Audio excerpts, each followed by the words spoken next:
John and RJ. We got Cowboys insider Bobby Belt. We got Peyton and Rai in the back, and we are live on the Fan Cam, Twitch, and YouTube. Below the Belt is coming up at 8:40. Did Joe Pavelski actually retire? We have that as well. And Brett Boone, Odyssey Baseball Insider, will join us to talk about the struggling Rangers offense in the final hour of the show. But man, did LeBron James sound like he was missing Kyrie Irving yesterday as he sat down with the next head coach of the Los Angeles Lakers. As Shams Charania says, they're basically zeroing in. It sounds like it's all but done that J.J. Redick will coach LeBron in L.A. next season. It does sound that way, and that's going to be interesting because it's like never go into business with your friends. They're going to go right into business, and they're going to work as closely and as heated as it gets. They will hate each other in 18 months. Yeah, or will everyone else hate them, is what it is. They may be in lockstep, but it's that everyone else in the building is bitter towards them. Is like, oh, they're just little best buddies. Because, look, you could sit there and do a podcast with J.J. Redick, and you can see him on TV analyzing games. There's a big difference between analyzing and taking a step back and analyzing the game than there is coaching in the heat of the moment, making decisions on the fly. That doesn't mean that he can't do it, but you just don't know until he actually does it. And LeBron may think that he's a super smart guy, and he probably is, but you know, when he has to make a decision in a split second, is he going to agree with everything that he decides to do? So it's the Mind the Game podcast with J.J. Redick and LeBron, and this was LeBron yesterday talking about Kyrie. Listen, I will call Kyrie the wizard all the time.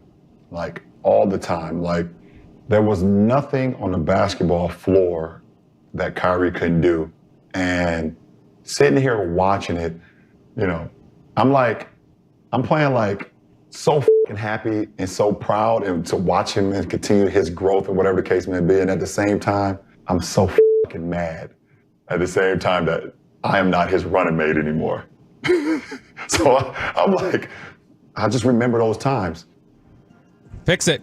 Come play for Dallas for the mid-level exception next year. LeBron, we'll draft Bronny for you. We'll let you trade whoever you want. You know, we can make this happen. I think this is more reflective of like it's not really a wish of like I actively need to pair up with Kyrie again. Like that's always, you know how he's sort of been the grim reaper of the NBA in recent years. Like when you hear LeBron compliment 20, you hear LeBron compliment somebody on your team that you're a fan of, and you're like, no, shut up, like you know, because you never know if he's gonna come sniping to like trade for the guy and just dictate that the guy comes over. Like his Luka love. Yeah, I don't feel like this is like this one with Kyrie seems more just kind of regrets about past it, like the way Jerry talks about Sean Payton or something, where it's like they're not gonna go that direction, but it's like, man, what a missed opportunity. And I think just reflective on what they missed out on. Maybe it is. Maybe it's also LeBron trying to like look like and sound like he just is laudatory of other people and proud big brother, and it's all just BS. Because if he really wanted to play with Kyrie, if he really truly regretted it, and he misses him as his running mate, you know, LeBron's a free agent right now. He can come here. Well, LeBron tried to trade for him. Well, maybe it's not reciprocated because Kyrie was a free agent last year. And he didn't want to go there. I mean, they love each other so much. They want to play with each other. I think the word was the Lakers weren't that in love with the idea. I think, if I remember correctly, the Lakers, like the NBA, wanted to stay away from Kyrie. Right, but, okay, and I'm not discounting that, but then this is the same Laker team that's about to draft his son 17th or whatever just to keep him, and hire a coach just to keep him, and fired a coach just to keep him. Yeah. Like they seem to do everything else LeBron wants to do. Right. I'm curious. So everybody I think would say, yeah, if LeBron next year, LeBron's not the LeBron of old, but if LeBron wanted to come here next year and play for like $4 million, yeah, absolutely, sign me up. The one question I would have is, would you have any concern at all about whatever chemistry issues arose? I'm serious. Whatever chemistry issues. Fantex is about to say, nope, wouldn't want him. But keep him away. I'd rather have PJ Washington. I'm just saying, no, whatever chemistry issues arose from the last time that he and Kyrie Irving linked up and sent Kyrie into some sort of would you be worried about that re-scratching the surface of a part of Kyrie that we would hope is in his past now. I would think that the mutual respect, especially on LeBron's end and Kyrie's growth, would make it a ride into the sunset. Do you think LeBron It's not would a try battle to beat, anymore. Kyrie has already shown that's fine. It can be Luka's team. Now, how would he feel if he got bumped down to the number 3 instead of being the number 2? But I would think both would want to ride off into the sunset on a happy note. But how would he feel if, because I think he's been fine being number 2 because he's number 1 among the guys in the locker room. How would he feel if LeBron comes in here and LeBron is now the guy that everybody looks to as the leader? Right. Because the leader seems to be a big part of why he's settled down here in Dallas. That would worry me.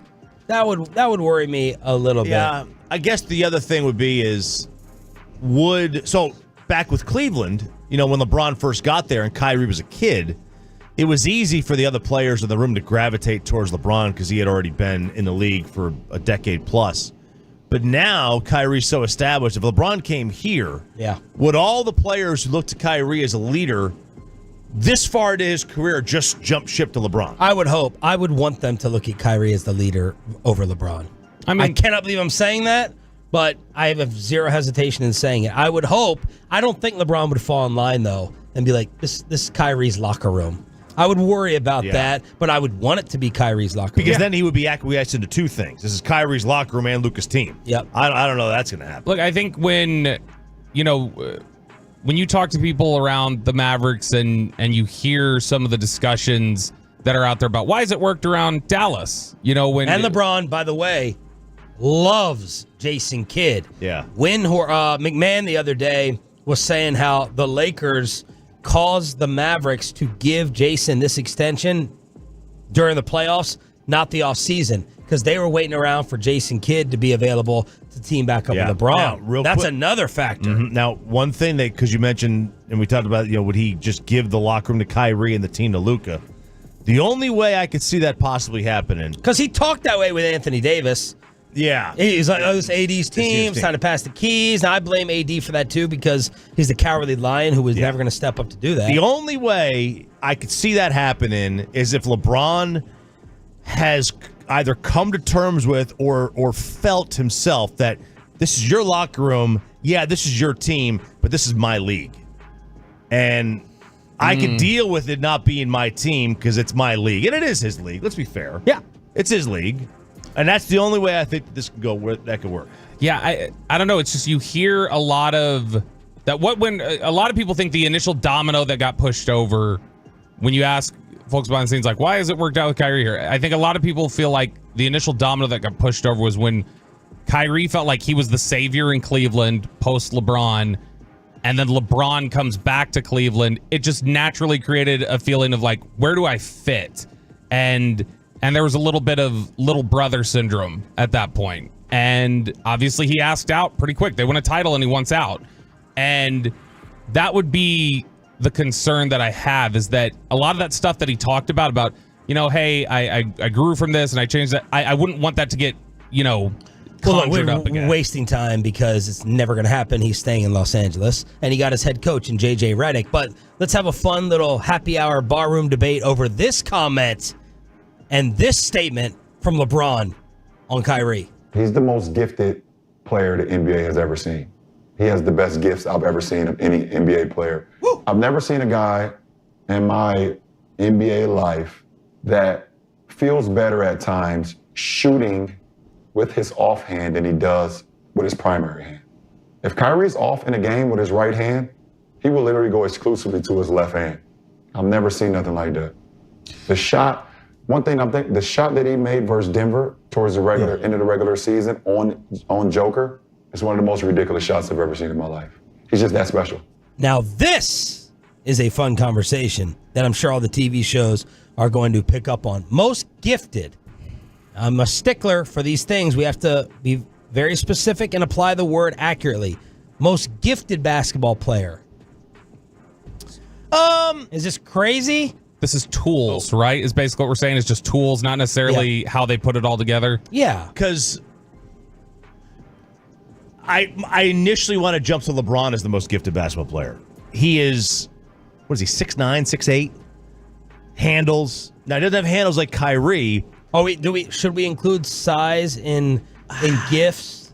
Probably. I think so. Is it skills or everything? I think you got to throw everything in there because I think guys are. I mean, how much of draft picks are based off of your height? Because like Shaquille O'Neal is not in a skilled conversation. No, it was brute force power. It wasn't. Hakeem Olajuwon was skilled. Hakeem is the big man you would throw in there. Like, if you're going to throw in a big man, you would say Hakeem. Like they called Porzingis was dubbed the unicorn. I mean, he had very unique skills for his size. Yeah, very, very unique. Now that doesn't mean he's not nearly as skilled as other guys. Like Steph.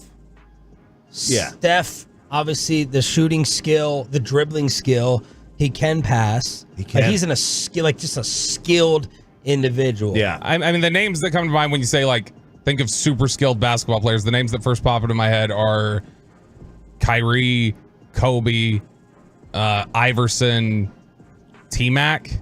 Like those are guys that pop into my head in terms of what I think about just all the different things that they can do. Yeah, and I think sometimes people use skilled as like it's not a buzzword, right? It's like Tim Hardaway, Killer Crossover skills. Yeah, because like is skilled a nice way of saying like old Tim Hardaway. You've got all it's a nice way of saying like you do a lot of things well, but you'll never be great you'll never be the best because you're lacking something. You're lacking the size, the physical attributes. So if you take physical attributes out of it. Well, let's talk about his skills, right? If you write them down. Handles, all time, probably number 1 at the worst, number 2 seed. He can shoot. He's got the mid-range game. People are talking about him being the best under the rim finisher, arguably, of all time. Nobody has used their off-hand more farther away from the basket.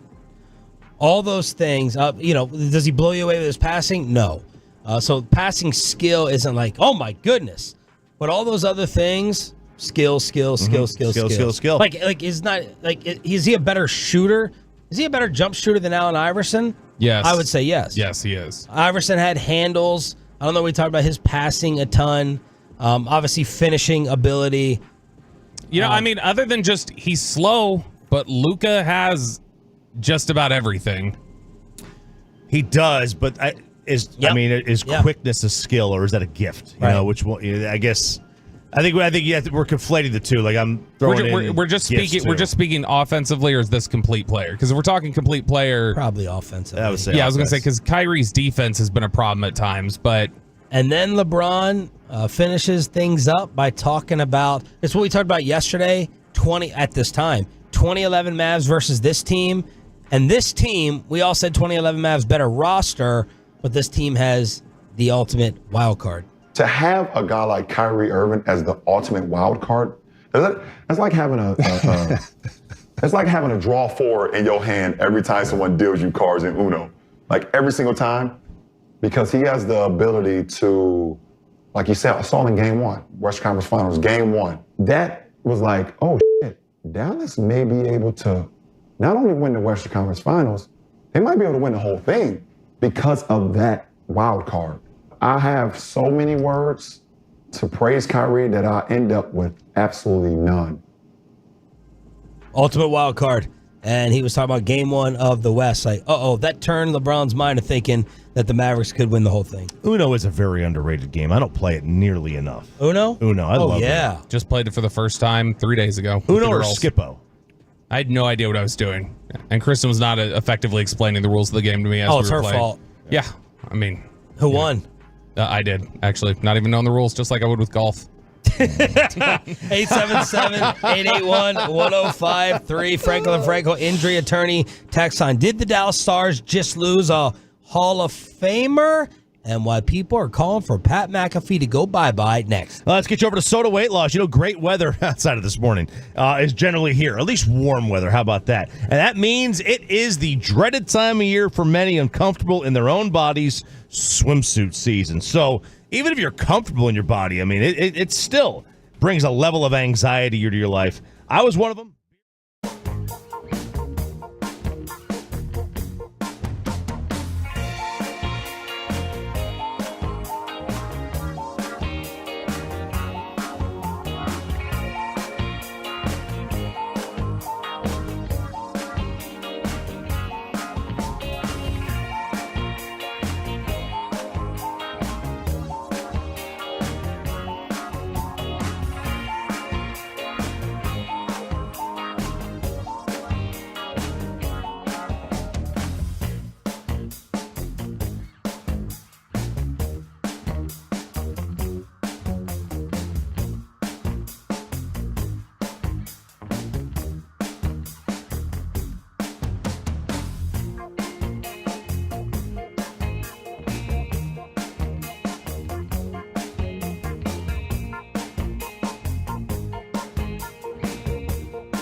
Uber Eats has Lola V products? I gotta remember that. Well, you know, they say in order to remember something, you have to forget something else.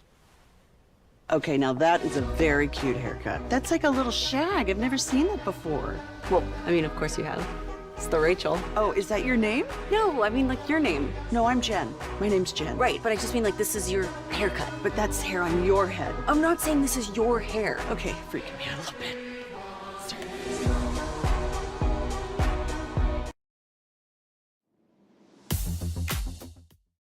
Cars for Kids. Donate today at carsforkids.org, and also brought to you by the personal injury lawyers Frankel and Frankel. If you've been injured in a car or truck wreck, call Frankel first, 214 or 817-333-3333. With Frankel and Frankel, there's never an out-of-pocket cost. They only get paid when you win. Frankel and Frankel, the go-to car and truck wreck attorneys in Dallas. Right in front, shot, score! Off the redirect in front of the net. It's Joe Pavelski finally. His first goal of the postseason. 1-0 Dallas. And yesterday it sounded like Joe Pavelski retired after 18 seasons in the NHL. Did the Stars lose a Hall of Famer? We need the puckheads to chime in on the Frankel and Frankel injury attorney text line, 877-881-1053, 877-881-1053. Hump Day edition of Sean, RJ, and Bobby with Below the Belt recapping Micah Parsons making all the headlines yesterday in Frisco at 8:40. But we got all the info we needed from the hockey hawk Gavin Spittle in the coffee room. Yeah, and that's the one thing, Joe Pavelski is not returning, and 99.9% retiring, and I think the thing that stands out is that I feel disappointed that they didn't get a cup for him. He's never won one. Obviously he's not. Is he like the Stars' Michael Young? Well, you can say it's a stupid comparison. No, it's not a stupid comparison. I mean, Joe wasn't here for as long as Michael was. Yeah, Beltre then? Yeah. Beltre. Because Beltre finished in the last 8 years of his career here. He spent more of it somewhere else. Yeah, but Beltre is like a lockdown Hall of Famer. Pavelski's so is not. Pavelski, according to me. Drink your drink. Fix your dried ass lip over there. Chapped lip. Yep, you got it. Hold on. They, he wasn't great this year in the postseason from a goals perspective. KMC the other day, they were calling for, him, retire, bye-bye, Sagan and Ben. Yep. So it looks like he's going to be eligible. I read 2027. That seems quick because most leagues are 5 years. Maybe it's only 3 in hockey. But it's the Hockey Hall of Fame. And I was looking around. I saw some articles saying that he's going to be a very interesting case to get into the Hall. He's got a lot of games played, a lot of points. What do you? Hey, you should put some of this on there too. Hey, you ruined my laptop. But that's the question. Is he going to be a lockdown Hall of Famer? They say it's going to be close. What's the matter? There's going to be lotion on there this afternoon or this morning. What's the matter? Use my cell phone like that, like a civilized individual, you weirdo. Day or night, don't matter. I need a bigger screen. It's cast it onto the TV. So Choppy's fingerprint access doesn't even work on there anymore. It's like the lines in your hand. We're not reading it correctly. What's going on here? Yeah. So they do count Olympics, international play, and his nickname is Captain America. Oh, so it's like the NBA. Is let everyone in for Dream Team people. Yep. I saw a little Captain America tweets out there yesterday. To me, he should get. I would like to see him get in. I think he should get in. I don't know the Hockey Hall of Fame like the Baseball or the Football Hall of Fame, but that's the test case right now. He's got the X-Men of the over 1,000 games played and certain amount of points and tons of playoff experience. Just never had his name on a cup. And Bobby, did you send over that Robo story? Yeah. So this was actually it was an article about a week ago over at ESPN. Ryan Clark, not that Ryan Clark, a different Ryan Clark. This is Ryan S. Clark, had wrote about what the Stars are concerned they're losing with Joe Pavelski leaving. Because obviously he didn't look like the same player out there, especially as he had played last postseason. But they pointed to a game. 40. I know. His checks are Social Security checks at this point. But last year, man, I'll never forget him just using his body to redirect every shot into the goal. Yeah. I'm like, this guy's a magician. Yeah, well, he is. I mean, it's one of the things he did so well throughout his entire tenure. And look, he made the Sharks a really competitive franchise. Yeah, Spittle said beloved in 2 cities. Yeah, and for good reason. So like San Jose, they were a great team for an extended period of time, with him as a major part of it. And, it just stinks that he was never able to win himself a cup. This is a really good chance to get that this year. They didn't do it. They say if you go back to the end of Game 6 last year in the Western Conference semis against Seattle, it's not about what Pavelski had done during the game, it's what happened after it. So the Stars had a chance to close out that series. They lost 6-3, and they were coming back to Dallas to play a Game 7. And Stars assistant general manager Mark Janko was on his way to his hotel room when the double doors of the elevator parted, and he saw Pavelski there. It was 11:30 p.m., and he was curious why the Stars veteran forward was still awake when he and his teammates had the sort of long day they likely wanted to forget. Pavelski had told him that he'd just spent 30 minutes talking to Jason Robertson inside his hotel room. He wanted to check in on Robertson, make sure he was okay.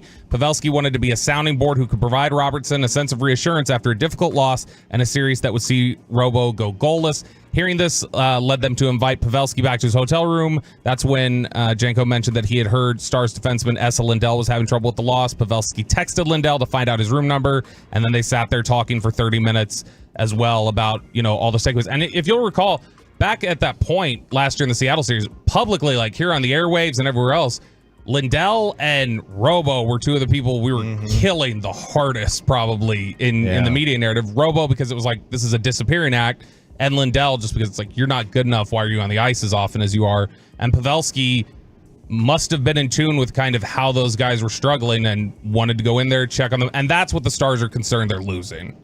And Joe Pavelski yesterday during the emotional press conference was talking about making one final run. Kind of always have that chance in the playoffs and play the meaningful games. And so, yeah, you hope like that continues, to a certain extent. And, it's no different than Otts and Robo and Roop and Miro, just a little bit less to kind of have what we have here. And it's important, but, there is a business side and there's the fun stuff, and at the end of the game, the best time to play is right now. And, I think they see that, and tons of respect for them, and, tons of belief that they'll be there again, next year and the year after. So, wow. Excited for them. Wow. Very difficult to listen and get through for Joe Pavelski. How are the Tolos voting him as a Hall of Famer or not, Peyton? 510 and 214 both say he's absolutely a Hall of Famer, and 972 says it's all right. All signs still point to the Stars winning it all next year. Choppy, we got some developing media news. NBC, ESPN, and Amazon are closing in on $76 billion worth of deals with NBA. 76. Wow. As TNT's future continues, obviously, to be in jeopardy. NBC would regain the rights to air NBA games. They're going to pay $2.5 billion per year over 11 years. This is an 11-year deal worth $76 billion for all these leagues. Woo!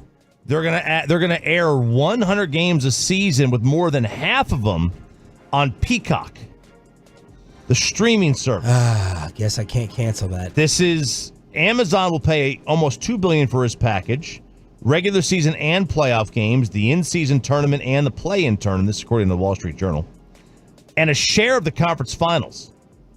Disney will keep Disney will retain its rights. Forrest Gump reading this report. $2.6 billion per year. So Disney's going to go from $1.5 billion a year to $2.6 billion a year.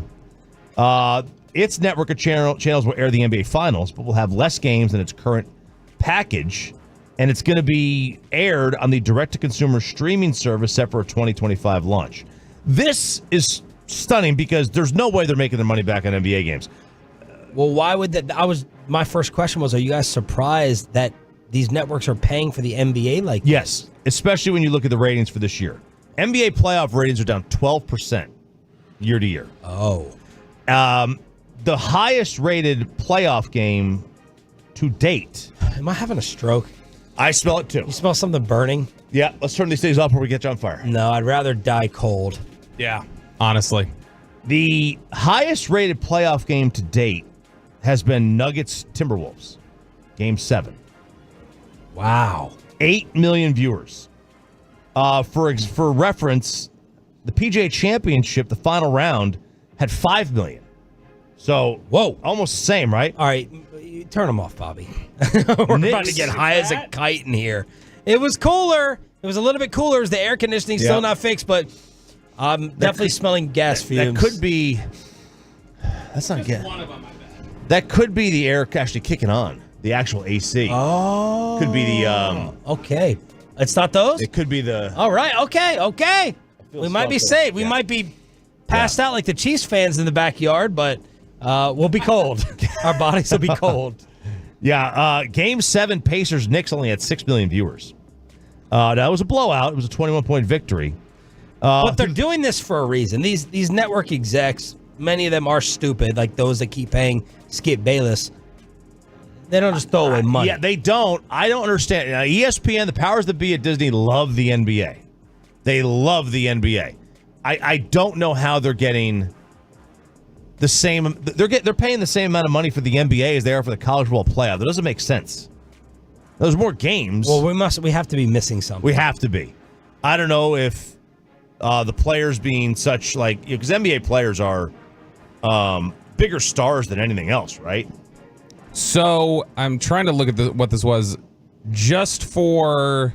Where's TNT going? That's all I care about. Where's the inside crew going? That's all that matters. Where are they going?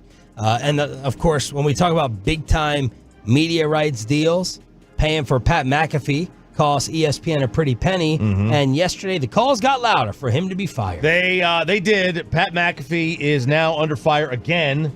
This time from a women's group. And we have always said the groups, when you get class action, we haven't said this, everybody says this, when you get class action people coming after you, that's when you're really, really, really in trouble. Now, he made this apology, but the women's group called Ultraviolet, which describes itself as a leading national gender justice organization, is calling for them to fire him.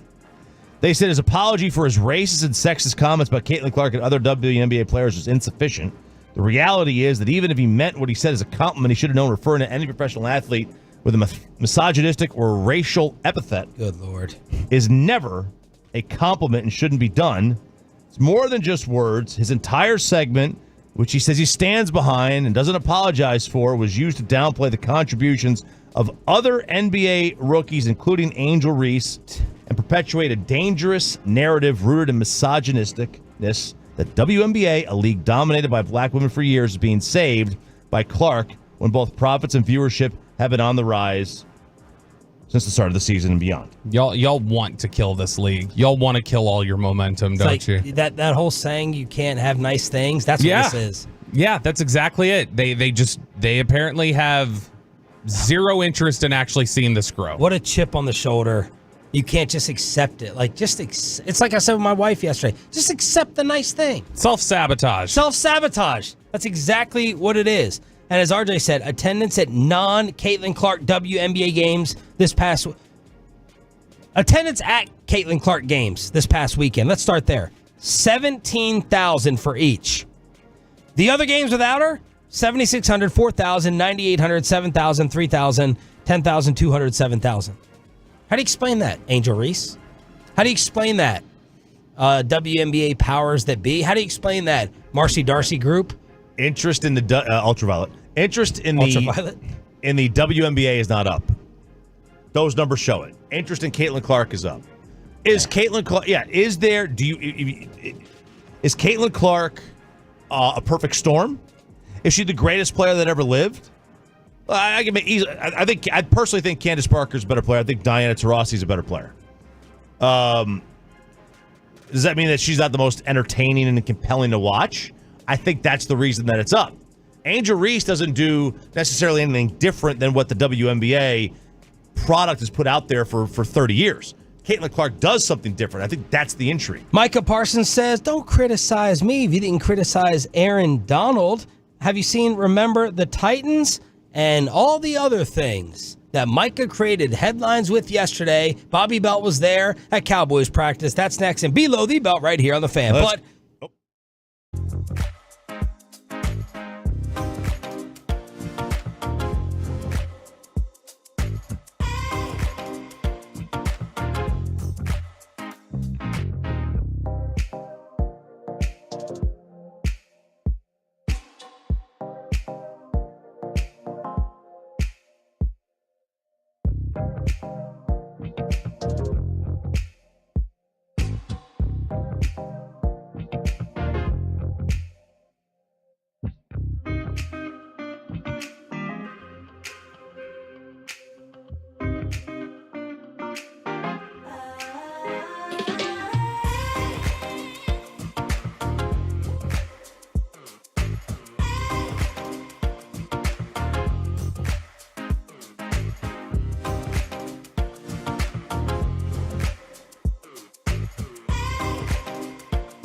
Uber Eats has Lola V products? I gotta remember that. Well, you know, they say in order to remember something, you have to forget something else.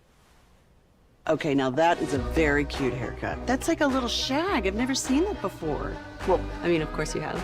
It's the Rachel. Oh, is that your name? No, I mean like your name. No, I'm Jen. My name's Jen. Right, but I just mean like this is your haircut. But that's hair on your head. I'm not saying this is your hair. Okay, freaking me out a little bit.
Chevrolet in Grapevine is the #1 Chevy dealer in the world.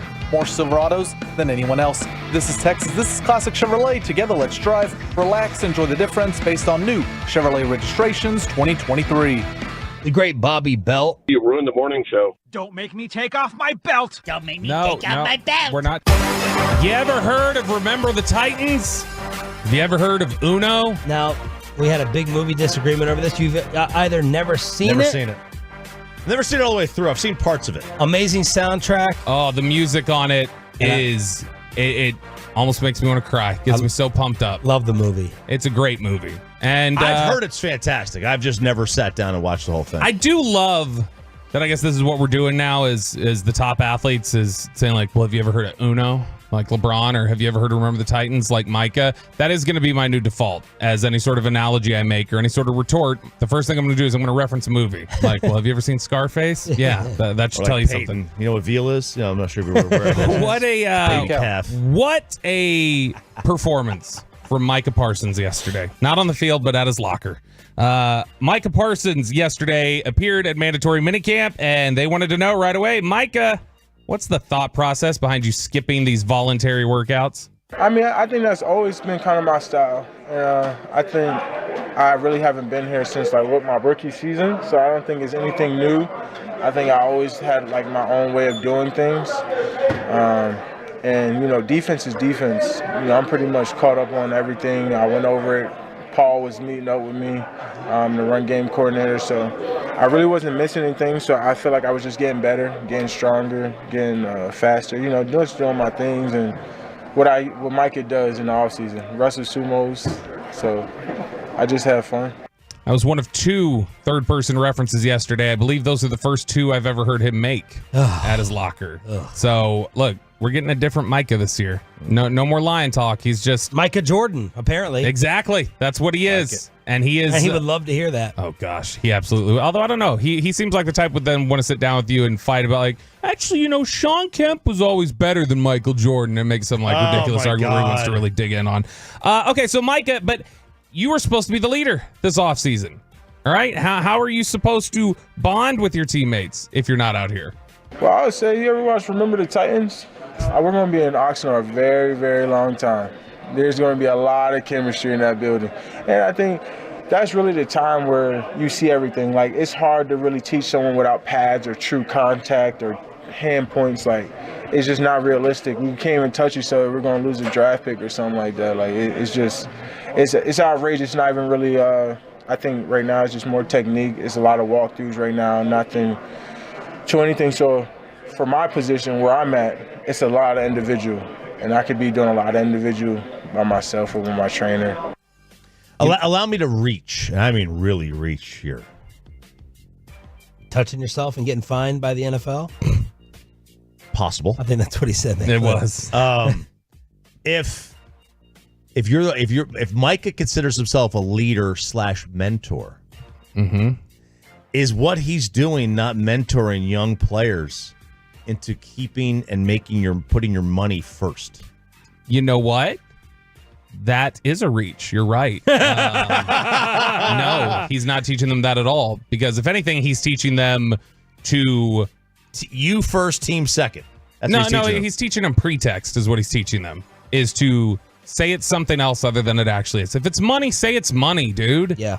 Like, just be upfront about it. Don't tell me it's, well, this is like, you know, this is what's best for me. And I am, you know, when you think about it, I am being a leader still in the way that I'm doing things. And look, we'll be out there just like Remember the Titans and hanging out for 25 days, and it'll be a long camp. And Brian brought something up yesterday that I thought was kind of interesting. What's brought us his attitude towards Micah? I mean, he thinks he's fantastic, but obviously it's like there's times all this where stuff not trouble him, but damn, Bobby, stop being such a wuss. Does he think that some of this is stuff?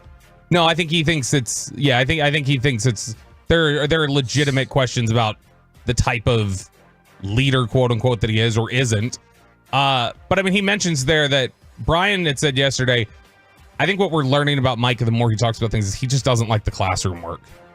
He likes to work in the team periods. He likes doing the stuff when the pads come on. But if it's the teaching and the instruction OTA stuff, he's like, well, what am I going to learn there? Weren't there questions about him or whispers about missed assignments last year? Yes. Like, is he perfect in the classroom? I assume Peyton Manning's going to be perfect in the classroom. You know, if you want to take this approach, you better be acing all the tests on paper, I think. There were busts last year that he was responsible for, where it was his missed assignment.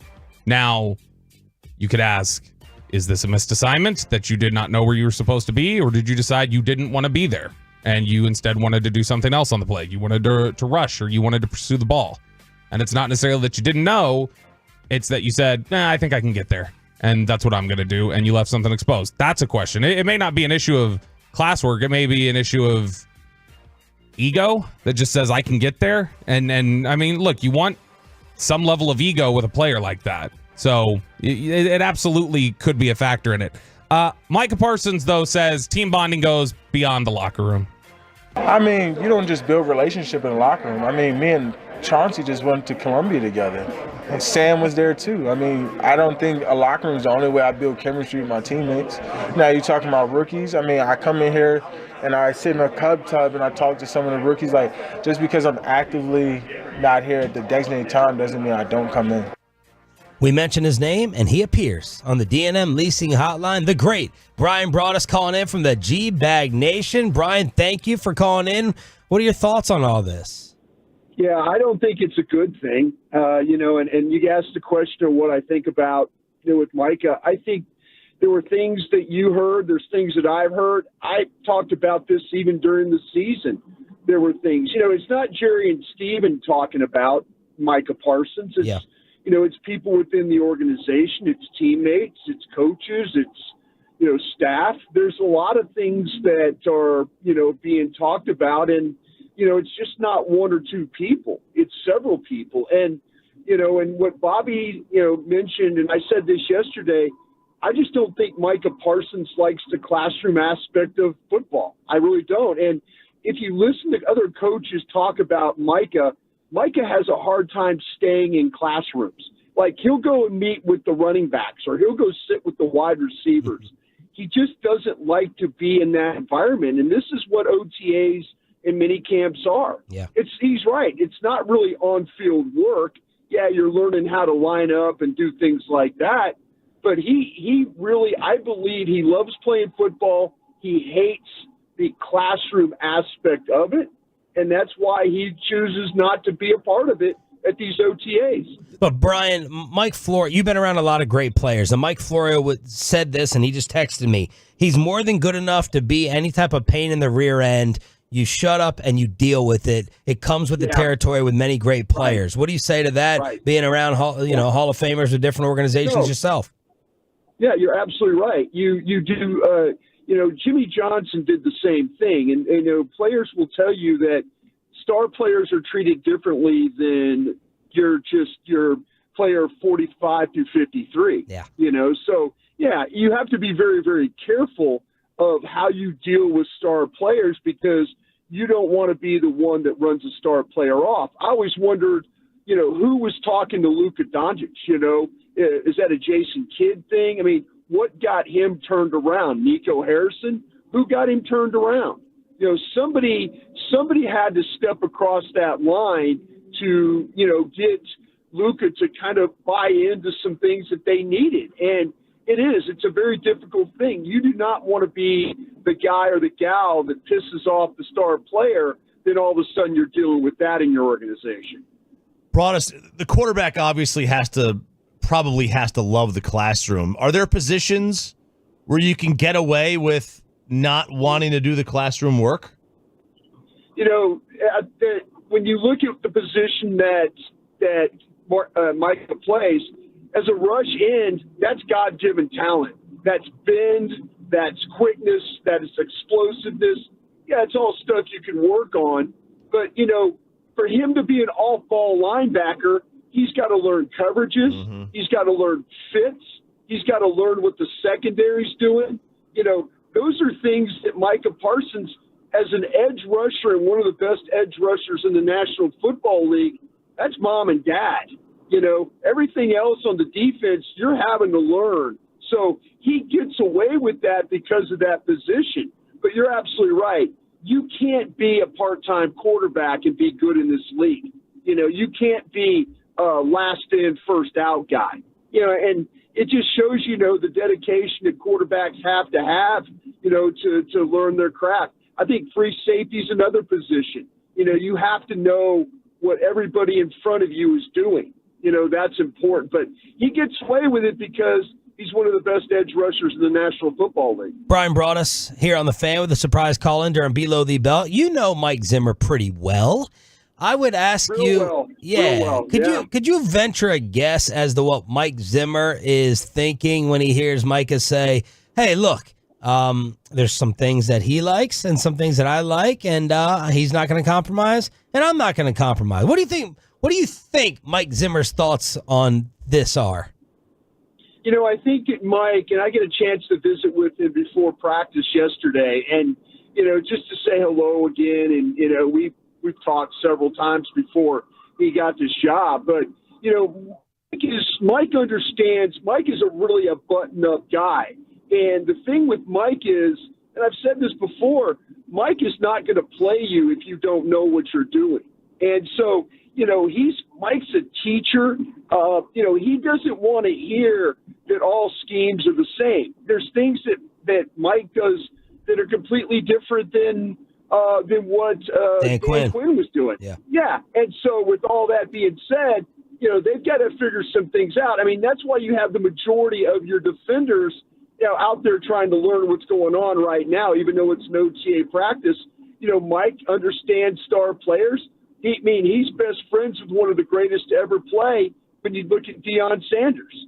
So, you know, it's important for Mike for you to know what's going on out there. That is super, super important to him. Thank you, brother. Fantastic surprise. We appreciate the info as always. Yeah, check us out 2 to 7 today. Krusty's Corner at 2:40. Going to have a report from OTA practice on my way right now. We'll see you there. What a beast. 2:40 from OTAs. Brian brought us on the D&M Leasing Hotline and one half of the Love of the Star podcast. I heard y'all got some good numbers in the other day. Yes, we did. Things were good because we have our mics on when we record Love the Star. Luka Doncic clapping back at a former Dallas Maverick talking about his relationship with Porzingis. That kicks off the final hour of the Hump Day edition on The Fan. Let's get you over to K.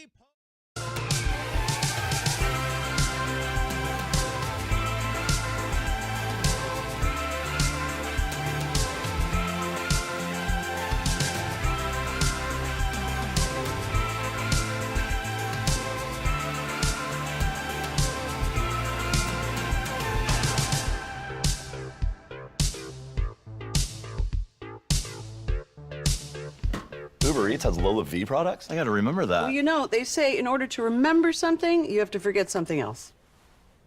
Okay, now that is a very cute haircut. That's like a little shag. I've never seen that before. Well, I mean, of course you have. It's the Rachel. Oh, is that your name? No, I mean like your name. No, I'm Jen. My name's Jen. Right, but I just mean like this is your haircut. But that's hair on your head. I'm not saying this is your hair. Okay, freaking me out a little bit.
Sean and RJ on 105.3 The Fan. Final hour fist pump time on the Fan Cam Hump Day edition. We are 1 day away from the start of the NBA Finals. It's Sean Sharif, RJ Choppy, and Bobby Belt getting you there. Tomorrow's show, man, we have predictions. We have Chris Mannix at 8 o'clock, NBA Insider. Bobby's going to do a dark roast. We're going to have an NBA Finals version of High Low. We're going to cross-talk with the Mass Holes at 9:30. And maybe a collab song with not one, but two. Trying to get the Mavs to the championship podium without Mark Cuban up there. That's tomorrow's Thursday edition of Sean and RJ. I did earlier today. I went into the break room here and I asked Peyton, I was like, hey, you want to hear what I've written for the dark roast? He was a little concerned, I think. If Peyton was concerned. Wow. Yeah. Stick to the group chat, Bobby, on that one. Are there group chat jokes in there, you think? No, but it was something that should have been left in the group chat. That's tomorrow. You're saying it's going to be darker than the Minnesota roast? Yeah. Ooh. That was real dark. 877-881-1053 is the Franklin and Franco Injury Attorney text line. We're live on the Fan Cam, Twitch, and YouTube. Luka Doncic, none too happy with Chandler Parsons, the former Maverick, during the Run It Back pod, saying this about Kristaps Porzingis, who's supposed to be active. Although he didn't sound too... Shams Charania sounded way more confident in Porzingis playing than Porzingis did, refusing to say that he could run without pain, did not want to say that he was 100%, but he's good to go for tomorrow night, according to Shams.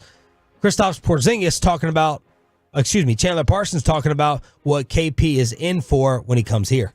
It will be way more, violent towards Kyrie Irving in Boston, no doubt, but don't get it twisted. They do not like Porzingis in Dallas. Luka. So you can speak to that. Luka did not like playing with him. There is an actual beef there where it's going to be every time he touches the ball, he's getting booed. Really? And there's a real beef there. What? Why? Is that a scoop? No, I think that's known. I think it's known. It didn't work out. And Dallas, for whatever reason, those fans, they're proudful. They're like, if you're hurt, if you're not playing, if you're not doing what you were doing the years before you got to the Mavs, they don't like you. Now we're talking about the NBA Finals, and this is how it's matching up. So, yeah, I think there definitely is more motivation for both these players. It'll definitely be more gnarly in Boston for Kyrie Irving, but I guarantee you Porzingis gets booed every time he touches Really? it. Yes. That's that California. That's that Malibu in Chandler Parsons with his sick house that I was in the parking lot of. Well, I know. Is that the first parking lot flex we've ever had on the air? Yeah. No. What house is a parking lot? You've had more of them? We flex. Houses really have parking lots? This one did. Jeez. Chandler Parsons in Malibu. It was basically a parking lot. Had a lot of time to renovate the house by not being on the basketball court. Vince Vaughn flexed also in a Malibu parking lot. Yes, we did in Nobu. Yeah. Oh. Bobby doesn't know what that is. No, the Nobu, the restaurant, you wouldn't know. You're gonna go this year. Isn't that like one of the side characters in Star Wars? Don't even try to get him to go. That's what he wants. Please give me the attention. Please give me the attention. Let me ask you this: if I let you drive in California, will you go? Won't matter because I'm getting my own rental. I've already made up my mind on that. Luka Doncic was asked about Parsons' KP comments, and he was not too thrilled. You see, that's why I haven't watched a lot of that, because people don't know. I talked to Chandler Parsons maybe twice in my life, so I don't know how he would do that. But me and KP have a good relationship. I don't know why people say otherwise. You think that Luka has more beef with, and you were saying you think Parsons would get booed more here? I think Parsons would get booed more here than KP. I think the issue with KP is disappointment that it didn't work. I don't think people are generally mad. I don't think he didn't try. You think Luka's got more beef with Porzingis or Grant Williams? Or neither? I don't. I think it's very possible that, you could get along with somebody personally and not like to work with them. Yeah. Right? I know a couple people that you would say that about. Maybe in this room. But in some instances, it's both. And some instances, both. And some instances, it's vice versa. That you can work well with them, but not get along with them. Sure. I think it's very, very plausible that Luka and KP are fine. Yeah. They just didn't like playing together. I think they're fine now. Fine. Yeah. I think they're fine now. I don't think they were when the trade happened. I do think they was tension. Well, I think a lot of times it gets clouded, right? If you step back and you're no longer working closely with that person, you go back to where you were before. Yeah, like McCarthy and Aaron Rodgers are good now. And whenever they see each other, they have a good relationship, and they talk about how much they love each other, and they don't work together. They don't have to deal with that anymore. There's no love lost there. There's no hard feelings. While we have to wait and kill off all these days till the start of the finals, the great news in that is Luka getting healthy, right?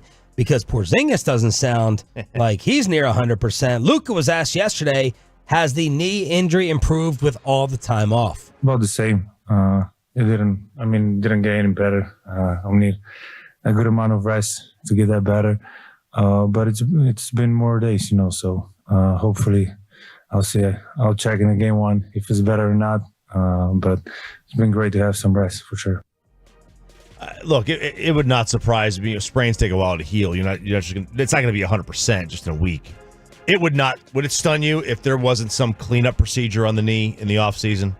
Oh, no. Wouldn't stun me at all. It's probably something that does have some structural damage to it that he could play through, and it's not going to make it any worse, but it's not going to get exponentially better in 5 days. Let's get Luka's scouting report on Boston. First of all, the kind of players they have, and they're coached very well. So both things, they have amazing players. They're coached very well. And I think everybody knows their role. They have some great weapons. I think they play different defense that we've seen. They do a lot of cross matches. So that's the way we got to figure out how to attack that. And was it you highlighting Boston's defense as everyone is sitting here talking about all the offensive weapons that they have? This is something that ESPN was talking about the other day, too, was just the idea of they have this historically efficient offense. Boston does. It is, when you look at it in terms of their pace of play, and yet they still score as much as they do, and they make 3-pointers at the rate that they do. They've been incredible on offense, but Zach Lowe had written this headline where he says why the Boston Celtics fallback isn't actually their history-making offense. It's the fact that they play defense to the level that they do. They are, I believe, in terms of when you look at the offensive rating and defensive rating, which is essentially number of points scored per 100 possessions, Boston is number 1 in the NBA in offensive rating. They're number 3 in the NBA in defensive rating. And when you look at a lot of the metrics in terms of how they play defense, what they do to teams, they are on par with a lot of these championship winners in the past who have had really strong defenses. And they've got their 3 all-NBA defensive type of players. They've got guys with length and guys who can play with quickness and play all sorts of different styles of defense and take away a lot of your different options that you have on offense. And so there's a real challenge there. As somebody on the Fantex pointed out earlier, though, if you look at over the course of the entire NBA playoffs, Boston's defense has struggled into the postseason. They're 14th right now in defensive rating among all the NBA playoff teams. Matchups. And so that's one of those ones where is Dallas able to take advantage of that? Do they decide to, go at the rim? Do they decide to take advantage of the paint, which has been a little leaky for Boston at times? I mean, Indy was with Miles Turner, and because Boston plays that drop coverage, that drop defense, and the Mavs kind of killed Gobert and the Timberwolves on that, because Indiana had Miles, he would come up on the high screen, and Halliburton would come around it, and all of a sudden you're able to dish off to Miles Turner, and he's able to kill you. He's able to kill that coverage with that, and the Mavs can do that with Lively and Gafford. I thought this was an interesting question from Mac Engel. I know, shocking. Wow. Mac Engel asked... Was it about TCU or Baylor? Because that's the only thing he seems to ask.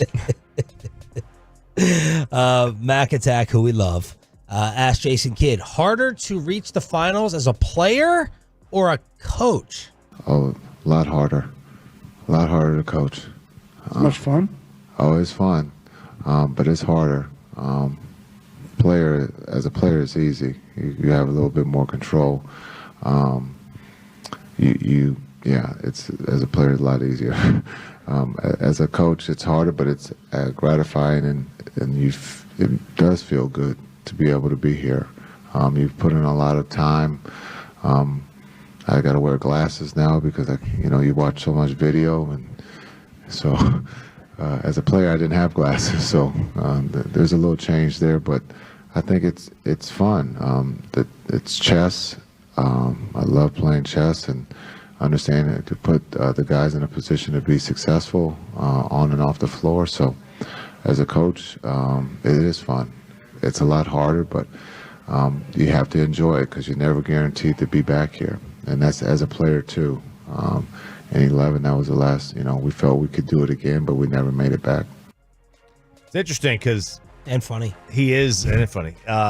He is. I think he is probably right. That as a player, you have so much more control as a player, even though the other team, plays a major role in that. I mean, going to 3 finals for him as a player, especially 2 of them where he was like the main reason, right? The main reason. As a coach in the NBA, I mean, you are subject to basically the star you have. And then, Bob, you found a piece to where they're talking about how Derek Lively got the Dallas Mavericks to the NBA Finals. Nico Harrison, congrats on the extension that happened yesterday during the show, was reliving the Lively decision. Yeah, this is a really good article from Tim McMahon because I think we've talked about this, the idea of Nico's clearly the GM, but we've all kind of wondered how much is he really involved in basketball decisions? Like how much is he just signing off on things or being the deal maker rather than coming up with, hey, I've identified this player, let's go get him, let's do things like this. So I thought this was a great article because McMahon got some quotes from him that I feel like show Nico's GM mind a little bit. And this was some of the stuff that he said about Derek Lively in terms of the decision to tank at the end of last year, which cost the Mavericks $750,000. He says not to rehash old stuff, but once we didn't control our own destiny, it was like, all right, we can't be foolish. The worst case scenario was we were 11 versus being 10, and you don't make the play-in, and you don't get your pick. Then I think I would probably look more foolish than doing it the opposite way. So it's funny, even after they've been punished by the league for it. No, this is actually funny. Oh. Even after they've been punished by the league for it, Nico is fine telling people, yeah, don't really regret it. It would look foolish if I didn't. If we didn't take that $750,000, if we would have fought for that play-in spot and missed it or got in there and gotten knocked out really quickly, we would look worse because we would have a guy or we would be without a player right now that has been absolutely critical to what we do. When he talked about how quickly would he contribute, what would he be able to do, he said, Lively's exactly what you would want Luka to have. Maybe you would want him to be a veteran and not a rookie, but he is the prototype. I tried not to put a limitation on our expectations for Lively. I always felt like he was going to help us. I just didn't know how long it was going to take. I felt like he would help us this year, but would it be December? Would it be November? Would it be in February? I didn't know. And when he came back, he said, I go back to him being such a resilient kid. He's shown it his whole life. I'm in awe of it, but I'm not surprised by it. And there was some good stuff in here, too, from Luka, just talking about how great it's been to have Derek in there in terms of on defense, what he does with some of the lob stuff. Derek Lively said when he looked at the draft order, he targeted Dallas as like, man, that's the team that I think I could go in and really make a difference for right away and play with some really talented players and some veterans who see the game a certain way that could help me come along. And so that's a really good piece. If you want to go find that, we'll put it up on the Facebook page, but it's a really good article that just kind of shows, I think, what Lively's meant to this team and specifically how Nico was involved in the process of bringing him here. Can former Major Leaguer and our every other Wednesday buddy, Brett Boone, help the Rangers find their bats and offense? It's our every other weekly Wednesday visit with Brett Boone, Odyssey Baseball Insider on the home of the champs. Next on The Fan. But let's talk about your career. What do you need to know in order to start that career in IT?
true that you've got to forget something else to remember that Uber Eats has groceries? No, that's absurd. Hey, remember when you used to be a, what was it, Pepper Lady? Pepper Lady? Wasn't it Cinnamon Sisters? Basil Babes. Saffron Squad? Nutmeg Maidens? Paprika? No, Nutmeg Maidens. I just said that. Was it Spice Girls? Doesn't sound right. Was it Saffron Squad?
If you've been injured in a car or truck wreck, call Frankel first, 214-817-3333-3333. With Frankel & Frankel, there is never an out-of-pocket cost. They only get paid when you win. Frankel & Frankel, the go-to car and truck wreck attorneys in Dallas. For the left-handed hitting McKinstry, batting just 185. But he swings and drives this one down the right field line. This one's got a shot at leaving the yard, and it does. Zach McKinstry hits his first home run of the season. He's had a history of success against Dane Dunning. He's now 6 for 12 lifetime against Dane as he gives Detroit a 2-0 lead. Rangers offense coming up short again. 2 runs scored in their last 2 games as the Tigers have a 2-0 lead in that series, and they're going to play Game 3 tonight. 6:30 pregame, first pitch at 7 o'clock. We're about to be joined by Odyssey baseball insider Brett Boone, host of the Brett Boone podcast, an Odyssey original featuring the most notable names in baseball and all-around sports every week. Speaking of struggling offenses, what note did you have, Bob? So this is from Sportico last week, and they were just talking about the MLB hitting, how down it is. The overall batting average for 30 teams in Major League Baseball right now is 240, and if it remains that way, it will be the lowest since the league batted 237 in 1968. Wow. Which was the so-called year of the pitcher when the league-wide ERA was 298. Brett, why do you think that is with these offenses right now? Approach. How they worry about angles and swing paths. I think defensively with the all the data we have available these days and the predictability of the average big league player's swing, they found a way to perfect how to defend it. And I think unless you're just an elite hitter, which there are plenty in the big leagues that are just above the average major league hitter, well, then that changes, and they're able to put up the big numbers. But I think it's the average hitter, the middle-of-the-road hitter, that we talk about what is the average in the league. You know, is it 250? Is it 260? That guy, I think he's very predictable in today's game because of all the data that we have available and how these guys train to hit. You know, it is angles. It is, you know, where's my bat pat to get the ball in the air, because how they pay us now is home runs, and we really rely on OPS. So it's home runs and getting on base. They don't worry about the average, which in my day how we were judged and how we were paid was what'd you hit, how many homers did you hit, and if you were a middle of the order guy, how many RBIs did you drive in? That's not the numbers that we go on today to how these guys are paid financially. Give me two guys in your day and two guys now that you would have told kids to study with their swings. Well, I don't know if they're studyable. Now we'll go for the left side. There were just so many that, and you're always biased to your generation that you play in, of course. I grew up in a baseball family. My grandpa, he would tell me about Ted Williams, and he'd go to the mat with you, and he was better than anyone I'm playing with. Bob Feller was the best pitcher to walk the earth, and Brett, I don't want to hear about a Randy Johnson or a Smokes. Dad would come in with the Schmitty and the McCarver, and the Steve Carlton. And that's what makes baseball great. It is generational. If I had to pick two guys for my era, well, I think there's one that's kind of the GOAT, and you can add Babe Ruth enters the conversation, but from what I've seen from just pure hitter power whole package, there's no one I've ever seen that's even close to Barry Bonds on the left side. And from the right side, a guy I got to play with for a lot of years, and when healthy in his prime, I don't think there was a prettier or a better approach to hitting than Edgar Martinez. Obviously the Manny Ramirez's were out there. He was unbelievable to watch, the discipline he had to stay with his approach. So I'm going to go one left. Barry Bonds, the greatest of all time. I'm going to go one right. I'll go with Edgar Martinez. Nice. Brett Boone joining us here, 105 through the Fan. You see guys go into slumps. I always wonder, why does it seem like teams all get into a slump at the same time? That seems to happen. It's happening right now the last couple of games with the Rangers, getting one run across in each of them. But why is it that it just it becomes contagious? Yeah, it is, and it's a phrase people use. It's a catchphrase. Hitting's contagious. Well, I think there's something to that. It does happen. It seems like when one guy gets going, it jumpstarts another guy. The thing I saw that we haven't talked in a couple of weeks, it was good to see Seager get it going, because Seager was sitting there a couple of weeks ago with 4 or 5 home runs. He's got that up to 13 now, and is more on his way to a Seager-type year. I think he's got a 15-game hitting streak. I looked across the board at Texas a year ago. We wouldn't even have to I wouldn't even have to look at the numbers before I came on. I know they're kind of leading across the board in every offensive category. This year that hasn't been the case. That whole division, the division as a whole, has been really down.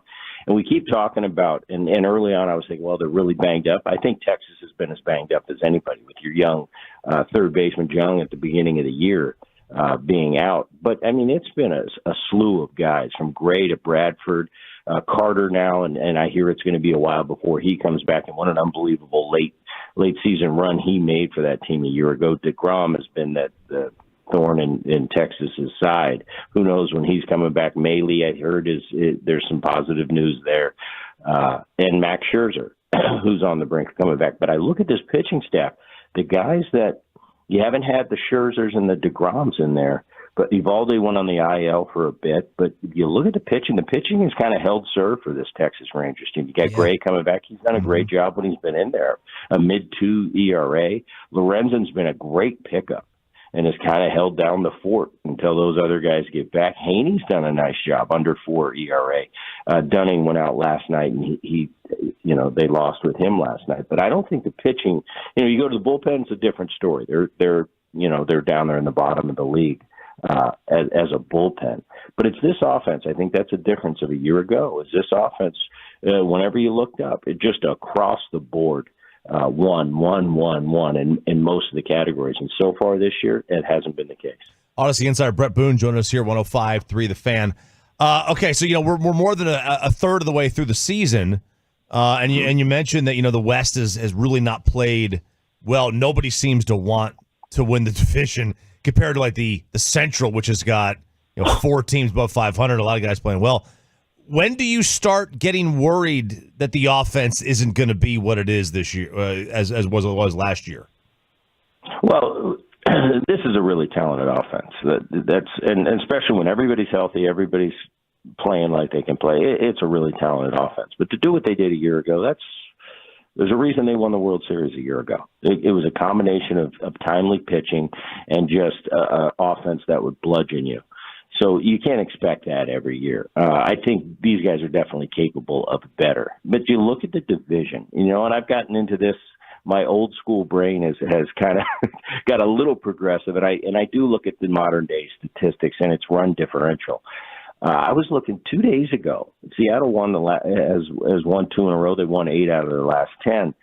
Their run differential, and this is leading the division in Major League Baseball, the American League West. They were a negative run differential, and they're top the division. So you look over at the Seattle Mariners, who are leading the division. That's going to be the team, I think, to catch in that division this year. Well, obviously, because they're leading right now. But I just think their pitching is so solid, and we've talked about that. They're 1 through 5. On any given night, you can mix and match that rotation. They potentially have 5 number ones coming out of that Mariner rotation. Thing is, with the Mariners, they're down. They're at the bottom of all the offensive categories. And that's not because they're struggling in Seattle. That's because that's the offense that Seattle possesses. Their young star, Julio Rodriguez, has not gotten it going yet. But he's the only one over there. You look at the Texas offense, and the difference between Seattle and Texas is you've got several stars on that team, a Simeon, a Seager, a Garcia at any time. These guys are star quality players. You look at that Seattle roster, and if Julio doesn't do it, he doesn't have other stars in the lineup that can pick him up. And I think he's just 22, maybe 23, and to put that on the shoulders of one player is tough. So Seattle, if they stay healthy, best pitching in baseball, but they're going to rely heavily on the pitching because the offense just isn't there like a Texas or a Houston that have the ability to really bludgeon you offensively and have deep lineups. So it's going to be interesting to watch this division. I thought it was going to be one of the strongest divisions of baseball. Thus far, it's been the weakest. Brett, I'm curious. There was something in the last week that was kind of dominating MLB headlines, and it was the Jorge Lopez situation with the Mets. And I'm curious, when Carlos Mendoza talks about we have standards here and you can't have these sort of meltdowns, what is that line between showing the emotion and demanding accountability and demanding better from a team and crossing that line and being a distraction and not meeting the standard anymore, like Mendoza mentioned? Well, the bottom line is it's who are you and how good of a player are you? That's going to be the determination whether you get designated for assignment or we'll put up with it. And I don't think that's any different than any occupation in life. If you're one of the main guys in a company that you can't go without and adds big time to the bottom line, well, then you're going to put up with a lot more drama. Let's use the word drama. Before you get rid of him and just fire that guy. The run-of-the-mill guy that comes to the office, clocks in every day, and he does an okay job. Well, you can get rid of him and nobody's going to notice. If Alonso does that, which Alonso wouldn't, because that's kind of the reason that he is the player that he is, they'd probably give him a little bit of a longer leash, maybe slap him on the wrist, give him a fine.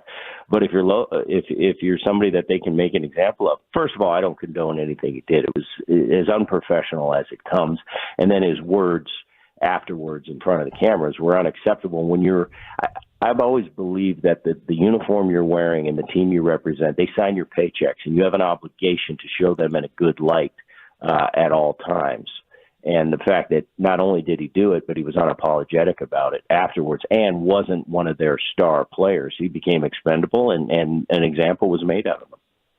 Brett, the Major League Baseball had some players in the news, one banned for life and 4 others suspended for a year for gambling within the sport, which seems like it's happening more and more all across sports now that we've legalized gambling.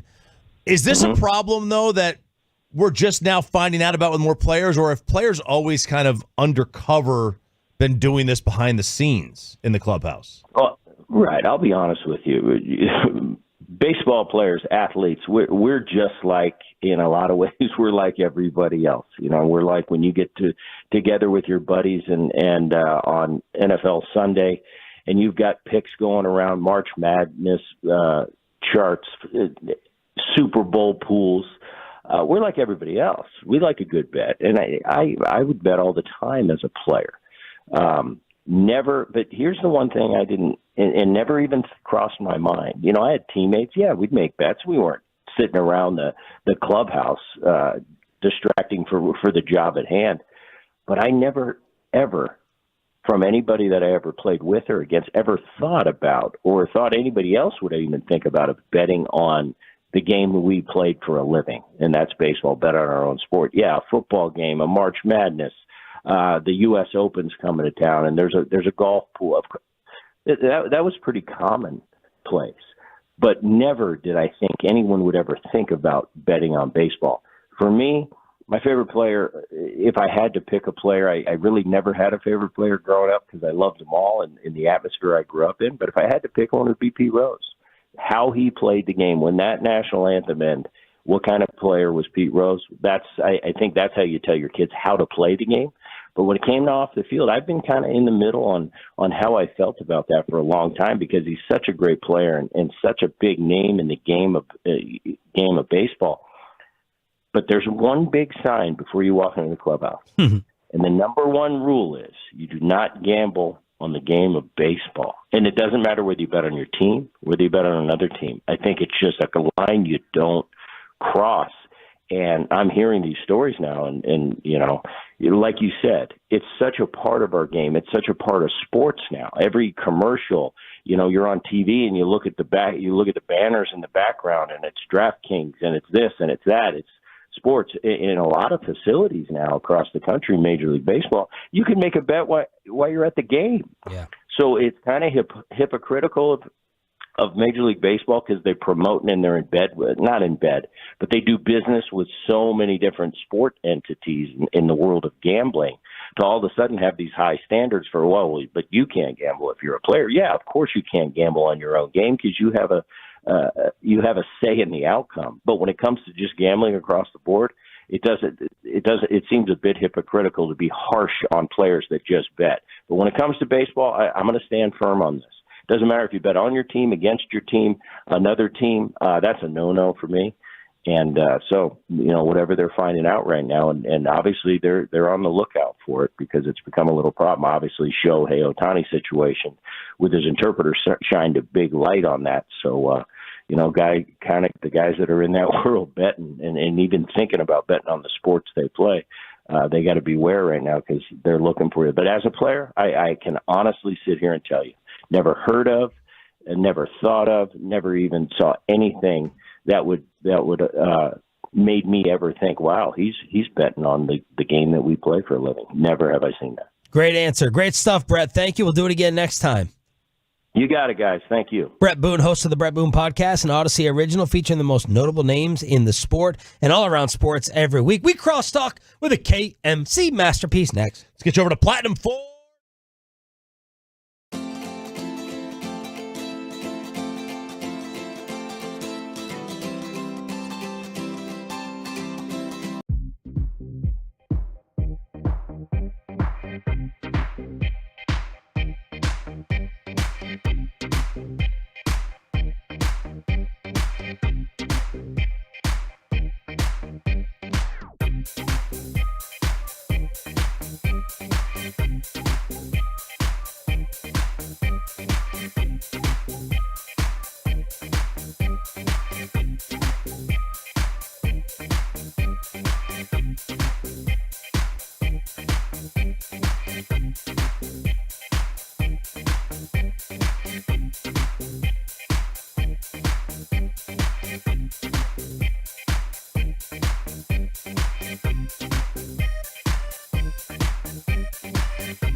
Classic Chevrolet. Classic Chevrolet in Grapevine is the #1 Chevy dealer in the world. More Silverados than anyone else. This is Texas. This is Classic Chevrolet. Together, let's drive, relax, enjoy the difference based on new Chevrolet registrations 2023. We crosstalk with the KMC masterpiece here on Sean, RJ, Bobby, and Phil. Phil. Does he know that Mike called him Phil? He does now. He does now. Mike's looking at the other studio and he goes, "Hey, Phil." No. First he went like, "What?" He goes, "What's Phil? What's Phil's name? What's Phil's name? You mean Peyton?" Dude, Phil Russell is a badass name. Phil Russell. It's terrible. That is a good name. Phil Russell. I'm sorry, that's your new name. Look at that side eye he's giving Mike through the glass. You will never be called Peyton again. You're gonna have Phil. Phil Russell, 11-time Marconi winner. Philly. You guys started with a P. Corey and I have speculated how long after Mike leaves that he does not remember our names. And sometimes he gets our names mixed up. I think now. he'll know the names. Yeah, he'll mix them He'll up. be like, "You're K and C, one of them." Right. He'll remember Mike's. I'm going to keep sending him videos. Hey, help break down the pitching motion. You guys ever have a friend who like did not take to the nickname you gave and they like got really upset over it? Like we had this Phil? because Peyton does not look thrilled. But we had this friend in college. He looked like Howard Stern's Baba Booey. Oh, that's not I mean, complimentary. look just like Baba Booey, and so Baba. That's all we call Baba. He was not a fan of it, but you can't control that. I was Shan. I didn't love it. No. I had to be Shan because there was another Sean already in college. My sister does not care for the nickname that I gave her. I won't say it on air because I want to out. She lives here. I don't want to out her on it. But who said everything else about your family? I know. I don't want to say it. This is the line. This is the line. Yeah. This is the line. Is it graphic, profane? It's a shortened version of something that was graphic. So it's short. So it makes you would have no idea. I think you referred to her as like getting around, something to do with that. Oh no, okay. no. So no.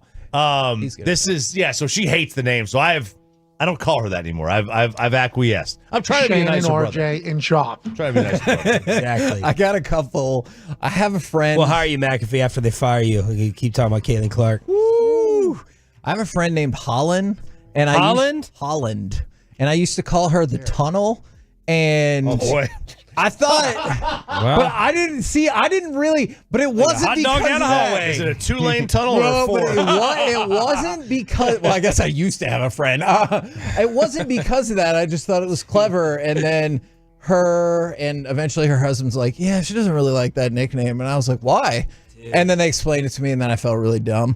The other one was I had a friend named Billy, and when he got in high school, he's like, no, I'm Bill now. I'm Bill. And if you ever called him Billy, and so we started calling him Bildo. That's good. Jeez. I like that. Yeah, Phil. I love Phil. Phil Russell. Please don't. It sounds so official. Man. And what did Sean call you the first time he was working with you? Peyton Hillis. And So I got the first name. White is white. And Sadler called him Preston Russell. Preston. Yeah. Oh, Phil Russell. Corey Majors swinging on over to Corey Majors. What's coming up on the Did show? you see the way he just summoned the microphone? That was a boss And then it showed move. up, didn't it? That was a boss move. Mavericks play-by-play man Chuck Cooperstein joins us at 10:20 today. yeah. There goes that guest list for tomorrow. Bruce Bochy joins us at 12:20 today. And Joey hops in studio for maybe the last time. I guess until the Stars game tonight? Yeah. No, talk about what a failure the Stars was. What happened last night in Game 7? We would have lost. Is Pavelski a Hall of Famer? I don't know. Mike's been trying. Yes, he's a Hall of Famer. Mike's been trying to get us to act like they won, and we're playing Game 7. Well, I all accidentally week. gave him the nickname during this playoffs, Joe Pa, and then Kevin reminded me, don't give him that nickname. You gave Joey Erickson that nickname? No, Joe Pavelski.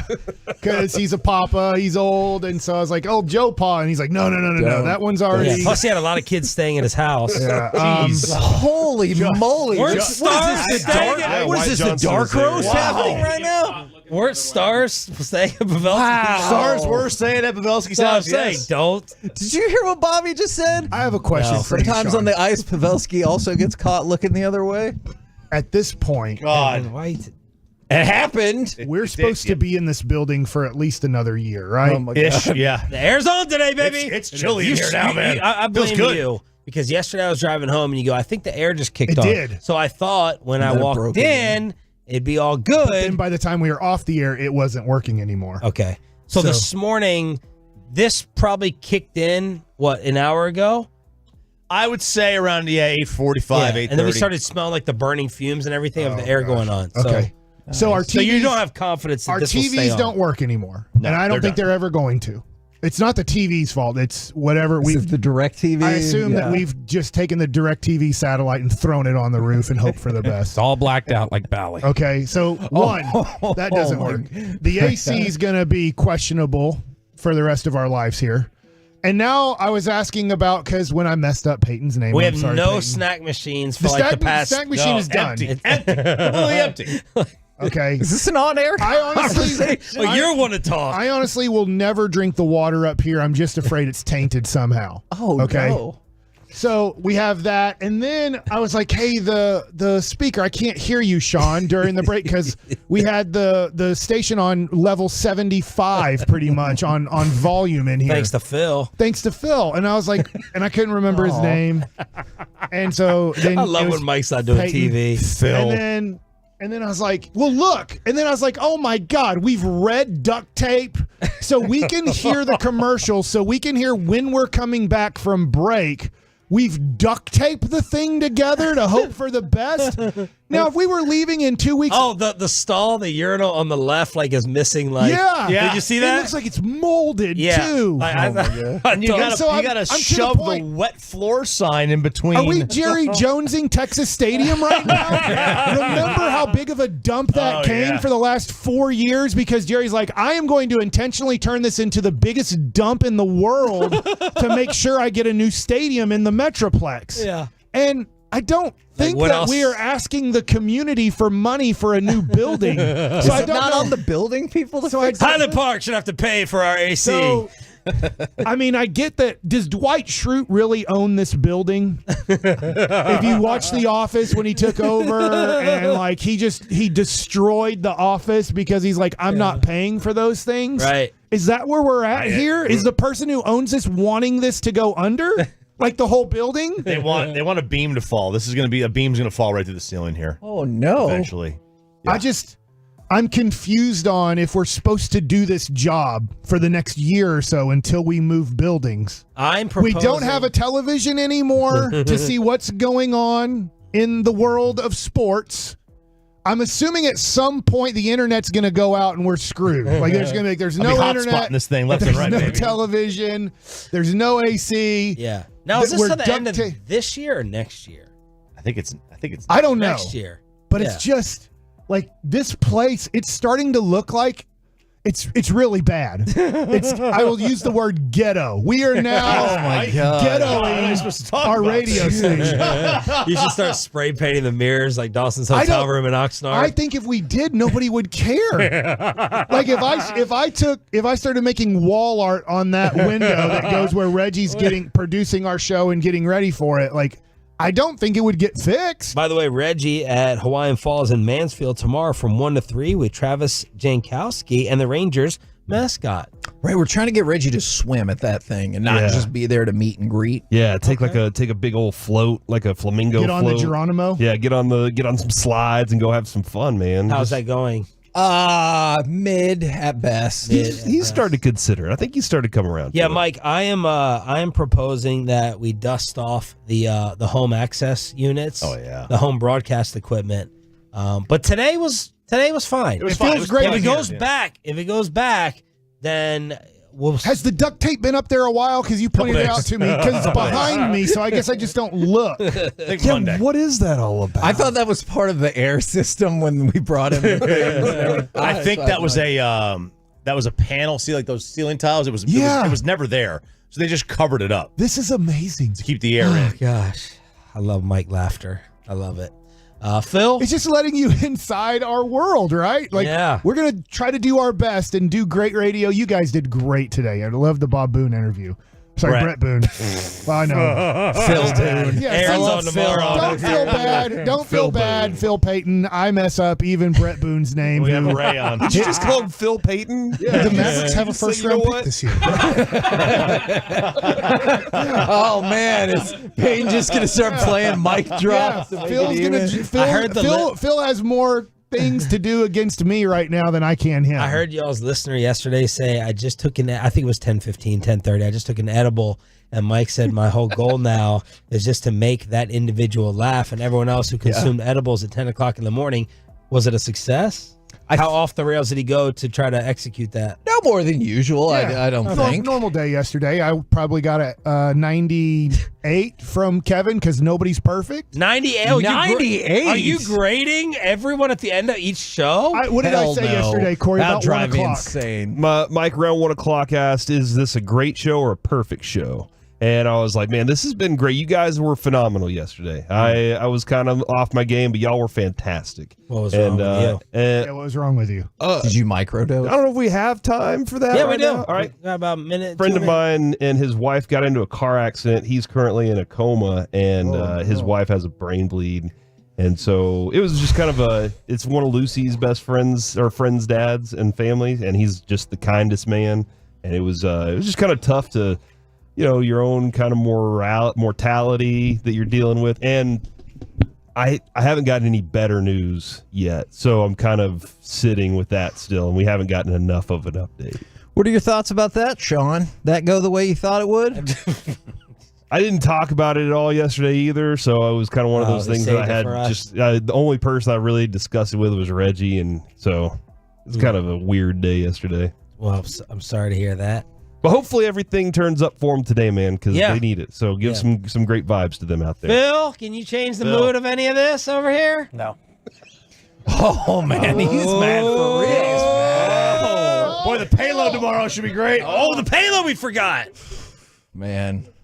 Are you talking to us? Is your mic off again? I'm feeding lies to pay. Is Phil a mustache guy or a beard guy? Mustache. That's a mustache. It's Phil's perfect. a mustache. Phil Russell, Texas William, going to have that on Phil a meme.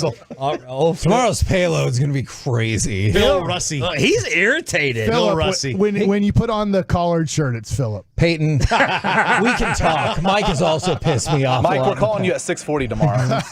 He's up. That's not a punishment. Hit me up. The KFC masterpiece is coming your way next on The Fan.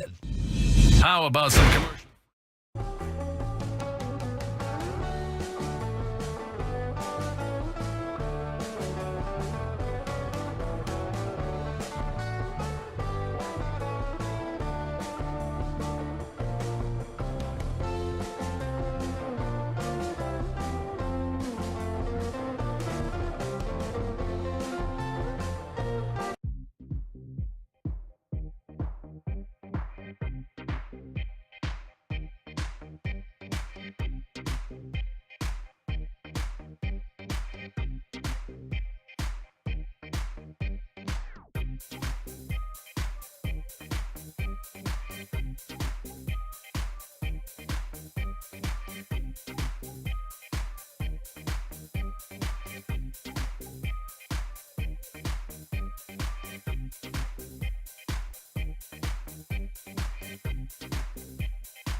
O'Reilly Mazda of Arlington and her studios. It's the KNC Masterpiece on 105.3 The Fan. KNC Masterpiece right here on 105.3 The Fan. You got me, Kevin Hagelin, Corey Majors, Mike Bassick, Reginald Atatula. Gentlemen, we are one day closer to the NBA Finals. We got Joey coming up at 11. We've got Bruce Bochy coming up at 12:20. And coming up in about 20 minutes, we've got Chuck Cooperstein on the show. Good for us, man. That sounds like a really stacked show right there. I'm ready. And I like those people. I like Chuck Cooperstein, and I like Joey, and I also like Bruce Bochy. I'm going to ask Chuck. I'm going to try to research this right now, but I know he's called Luka game winners over Boston. I'm just wondering if it's 1, 2, or 3, as in game winners. I think it's 2. Okay. So I can't imagine. 2 this year. No, it's not. We got beat by 400 points on March 1st by them. I can't imagine that they are going to allow Luka to take a last-second shot to win or lose the game because of that. Because Tatum and Brown have been on that court, and Al Horford. I'm not saying Porzingis was. I'm not saying that Emma Udoka, I think, was the coach when that happened. It might have been Mazzulla, but I just can't imagine, as I've been digging more and more into this, if it becomes a big-time game, possession by possession with under a minute to go, I can't imagine that they're just going to single cover Luka and go, yeah, we've never seen him hit a big shot against us. Now, I saw an article from Kevin Sherrington in the Dallas Morning News, and I decided to kind of go down that rabbit hole just a little bit more and investigate. It was talking about the similarities between the 2011 Mavs and the 2024 Mavs. And one of the things that I like that Jason Kidd said straight away, he goes, I'm going to say the 2011 team was better for sure because I was on it. And so I like that. But then this is the thing that he said is similar that you've got to be excited about going into the NBA Finals. The team was old in 2011. This is a young team, a talented team. This team probably has a little more talent. But when you looked at the old guys on that 2011 team, they knew what they had to do. The team at 11 sacrificed. We had a lot of guys who maybe figured their role could be different, but enjoyed what their role was that they had. We had injuries, but that was the next man up mentality. Very similar to the team here. Kevin, I love the movie The Replacements. Yes, I did know that. And when Keanu Reeves, they ask what you're scared of, he says quicksand. That's the thing that this is a young team. I hope that they can keep themselves out of quicksand where things start to pile up real fast and then all of a sudden you can't move and you don't know what's going on and you look up and now you're down 2-3-0. And you're like, oh my gosh, that's the thing with the youth. I think the talent is definitely there. It's just, and so far they haven't let any of that other stuff overwhelm them. They haven't been overwhelmed by the moment.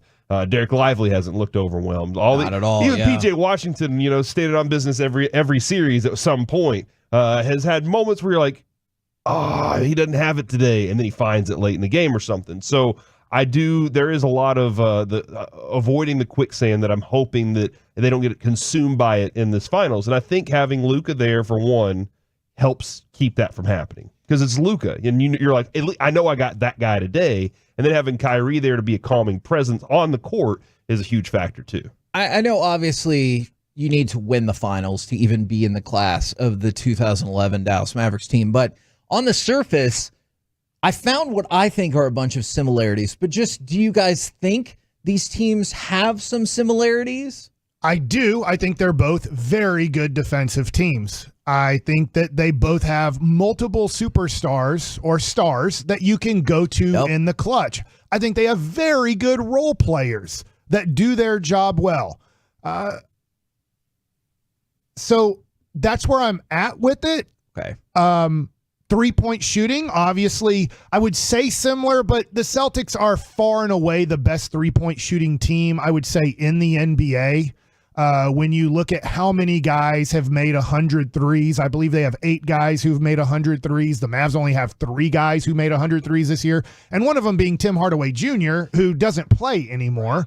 So now you have 2 guys in Luka and Kyrie who've made 100 threes. Their 8-man rotation, literally every person that you're going to see tomorrow night on the court for the Celtics have all hit at least 100 threes this game or this season. So you just start looking at it and go, yes, the Mavericks had a trade where PJ Washington would have qualified if he would have been on the Mavs all year, but it doesn't happen that way. So I look at it and go, very similar. That being said, maybe I'm off because the more I've researched this, the more that I'm going, man, Vegas is telling us this shouldn't be a close series. So you are probably off because we're comparing this year's Mavs to the 2011 Mavs. Okay.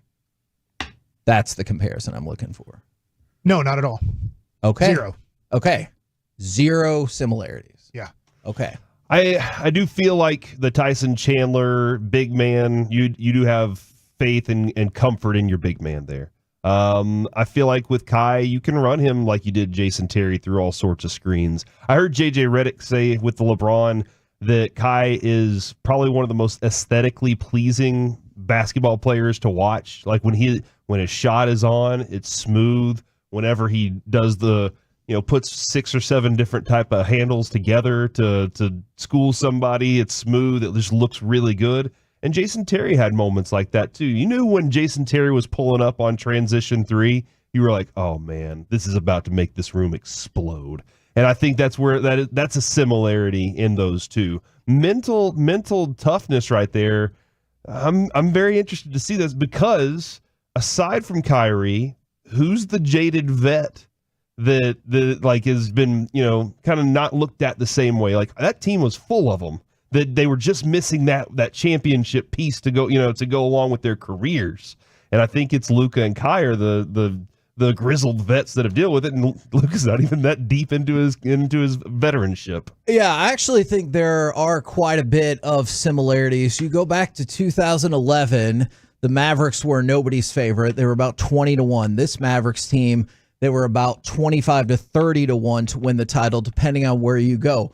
The next thing that you look at, and Micah talked about this quite a bit, do you have first-round talent on your team?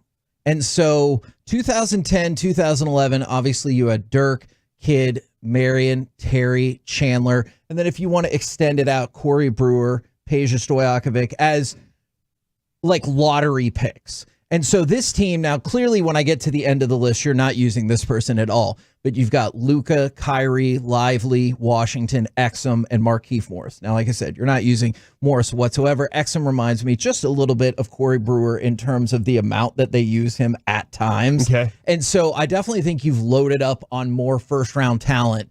And then the other thing is the path to get to this NBA Finals.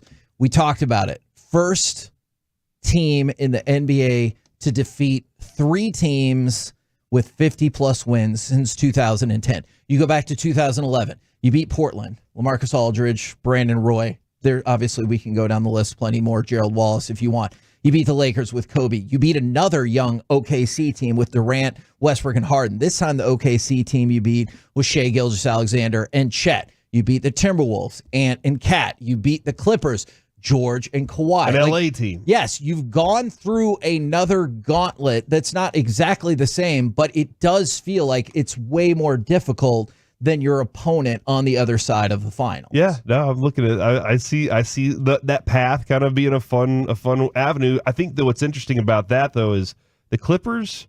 Would you say that team is kind of close to blowing up? Kind of close to being done, and their management said no, and so they lost. That would have been the. Do you believe them? Yes. Okay. I'm not sure how they blow it up. Explain to me how they blow it up.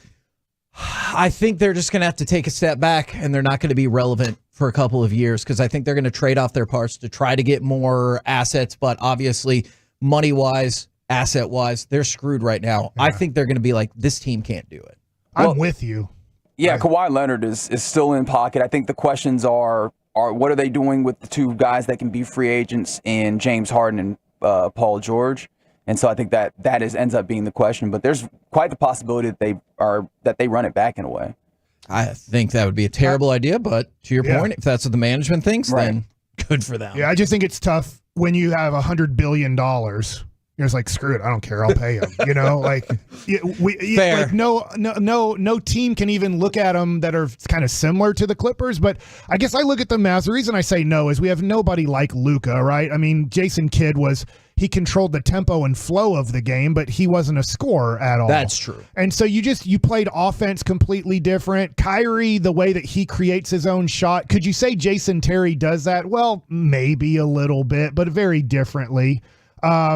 So I just kind of look at the style of play of 2011 NBA basketball versus Chandler and Lively. Very similar. Okay. That's the one. Okay. That's kind of to me the one. Gafford, I have no comp for Gafford. Like, I don't know who he would have been. Because we didn't have on that roster. Multiple dependable. Yeah, you did. He just got hurt. Yeah. Brendan Haywood. Yeah. Oh yeah, But yeah. then you couldn't he had use the him, hip flexor. Yeah. I forget about him a lot of times because he didn't play in the big moments. Would you also then, if we're trying to find these links, would you also then look at Sean Marion as a possible like PJ Washington? I think if you stretch it, yeah, you can. I can see that.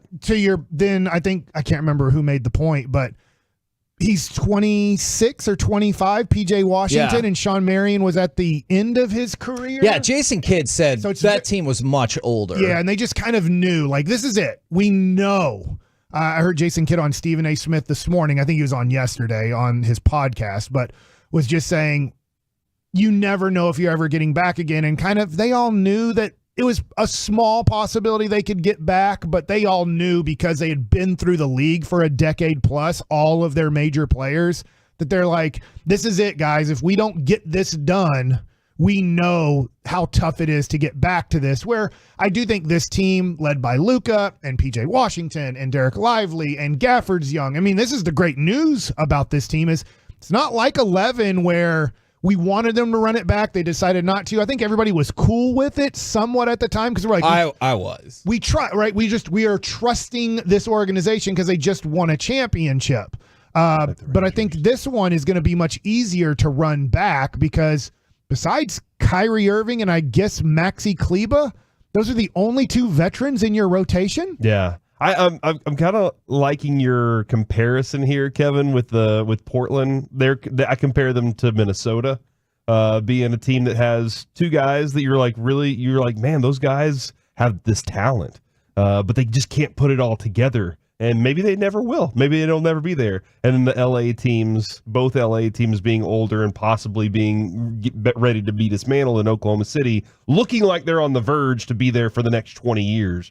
Or 10. 10's the better number to go with. But they look like they're on the verge of being right there for that for the next 10 years. We're the KNC Masterpiece right here on 105.3 The Fan. Coming up next, hopefully better luck as we talk with Chuck Cooperstein right here on The Fan. Commercial-free KNC.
KNCBrewing.com. This segment of the KNC Masterpiece is also brought to you by Cars for Kids. Donate today at carsforkids.org. It's brought to you by Window Nation, and it's brought to you by Frankel & Frankel. If you've been injured in a car or truck wreck, call Frankel first. That's 214 or 817-333-3333. With Frankel & Frankel, there's never an out-of-pocket cost, and they only get paid when you win. That's Frankel & Frankel, the go-to car and truck wreck attorneys in Dallas. KNC Masterpiece right here on 105.3 The Fan. Right now on the D&M Leasing Hotline, we bring to you Dallas Mavericks play-by-play man Chuck Cooperstein. Good morning, sir. Good morning. How are you? Well, we're one day away from the NBA Finals, so I'm pretty dang good. And I was always curious about this. I know players and coaches will say, hey, you got to treat every game the same and everything like that. Do you ever have that pep talk with yourself, even going into the finals? You're like, hey, I got to treat this just like a regular game, just like any game. I don't know, but at the same time, I think I get pretty worked up regardless. And for me, it's probably just a matter of maybe even tamping it down a little bit and not treat it like Game 7 until it actually is Game 7. But it's exciting. It really is. And just where this team has come from, to where they are now, and just watching them here on the floor in Boston, going through just some light stuff before the media day today. It's almost surreal. Chuck, I'm kind of curious with like you just said, they made that trade. They've grown, they've developed as a team from that point on. But even in the playoffs, they added and grew. And I still don't think that they've kind of fully realized themselves and what they can completely be. Is that been a benefit throughout this playoffs because they can be so adaptable? Absolutely. You got to be able to win when you can score 120 points, and you got to be able to win when you can score 96 points. And clearly they've been able to win both of those type of games, which in the past was almost unthinkable. And listen, that's what great teams do. And they have developed into a great team. And what's been interesting, certainly in the short time that I've been in Boston, is just from the Celtic fan standpoint, they'll point to the game in March, after the trade was made, but before the Mavericks really figured out who they were, and say, well, we beat them by 28 with those guys. How are we not going to do this again? And, clearly, they've not paid attention. I dare say that the Celtics staff and players have paid attention, though, and I do think there will be proper respect shown. And it's going to be a heck of a series. Go ahead. Do you feel like Vegas is paying attention to them? Because I don't care about Vegas. Okay, really. All right. Vegas is meaningless to me. It really is. Because all Vegas is doing is trying to even out the money. That's all they're trying to do. The advantages for the Mavericks, where are you finding? Where are you like, hey, this is where I know we can hang our hat on these things? Well, it's Luka and Kyrie. I mean, they're two electric scorers, and granted, the Celtics are very defensively capable, but they haven't seen a combination like this at the same time, and playing like this at the same time. Because Luka, after a couple of series where he really didn't quite have it with the knee injury and the ankle and the shoulder and all that, he got better as the Minnesota series went on, and obviously was spectacular in Game 5. And Oklahoma City did a really good job of basically saying, Kyrie, you're not going to beat us, and you guys go find some other way to beat you. And the Mavericks managed to do that. I'm curious to see what happens here. Obviously Kyrie to Boston is a huge story, and it's a huge story here. I don't know how much of a story it is really in Dallas, but in Boston it's extraordinarily large. There's almost a Dwayne Wade level hatred. Wow. Dwayne Wade and Dallas level hatred for Kyrie here, for how everything went down. And to that point, Kyrie stepped on the leprechaun during the playoffs in 2021, and in the succeeding seasons over the last 4 years, he has not won a game in this building, and has not won a game against the Celtics, period. He's lost 10 in a row. So there's going to be a lot on him, but I think he's up to it. He's at peace. He's in the best place I think he's ever been in, even in his time in Cleveland.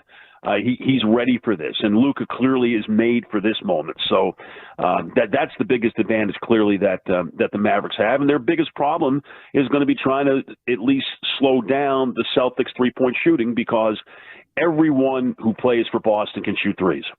And, the Mavericks' first goal is to take away the rim. Well, if that's the case, if the bigs are going to play back, that allows guys like Porzingis and Horford to basically be unencumbered shooting threes, and you don't want that to happen. So the Mavericks have to devise a system where they're not going to prevent the three-point shot. That's impossible. But to maybe limit the three-point shot, say Boston, which is averaging about 43s a game, if they wind up taking 32 or 33, I think that winds up being a win for the Mavericks, and I think gives them really their best chance to win. Chuck, I didn't know that Kyrie hadn't won since playing Boston, since leaving Boston, and I can only imagine that Jason Tatum and Jaylen Brown felt like they were personal shots at the time when Kyrie was kind of saying, you need to follow me, youngsters, and I know this and you guys don't. Do you know at all? I know what they say publicly, but do you know at all that Jason Tatum and Jaylen Brown kind of take it to maybe another level? I know it's the finals now, but have they kind of taken their game to another level when playing against Kyrie? I mean, I haven't seen them play. I mean, this year they did. This year they were fantastic against them. Tatum had 2 30-point games against the Mavericks this year. Brown had a 34 and 25-point game against them. I mean, they're really good. They're really, really good. But as we know, Tatum can be streaky, takes a lot of bad shots. Brown, I think, is a more complete player, but it wasn't a year ago in Game 7 when he had 8 turnovers against Miami in the Eastern Conference Finals that said he can't dribble with his left hand. Well, he's kind of figured that out, I think. But they're really, really good, and I think they're motivated. Look, this is a franchise that has been to the conference finals 6 times in the last 8 years. This will be twice in the last 3 years they've been to the NBA Finals. As we say, Luka was made for these moments. The Celtics have built toward this moment. Usually, we all know the bromide in the NBA that you've got to experience pain before you experience the pleasure and the glory. And they've experienced significant pain. And, I'm sure they believe that this is their time to do that. And obviously, if they're going to do that, Tatum and Brown are going to be a huge part of that. Chuck, we've seen some video highlights of the trash talk to the crowd, and I am kind of curious. You've had that front row seat to experience all that. Do you know when Luka's about to turn into a different animal on the court whenever the crowd starts getting after him? Can you sense that? I didn't even need the crowd getting on him. I mean, I knew coming out of Game 4 and how poorly he felt he played in Game 4, even if he had a 28-point, 15-rebound, 10-assist triple-double. If that's our definition of playing poorly, yeah, I want to play poorly. But look, he didn't shoot the ball well in that game. He was 7 of 21. And the Mavericks knew they had a chance to wrap it up right away and didn't want to get on that plane to Minnesota. And to that end, basically, you just knew he was going to come out and do that. And you look at all of his Game 5s this year following the Game 4 losses, and they have been tour de force performances.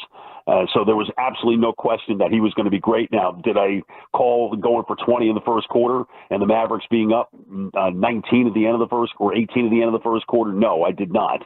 But I knew he'd be great, and he absolutely was. Yeah, and then the other part of what PJ Washington and Derek Jones Jr. have added out there on the wing, we saw kind of similar style game as the Mavs were running through to the Western Conference Finals a couple of years ago with Bullock and Dorian Finney-Smith. But these guys have a different set of skills that they can add to it too, that just kind of changes and has a bigger window for scoring points for me.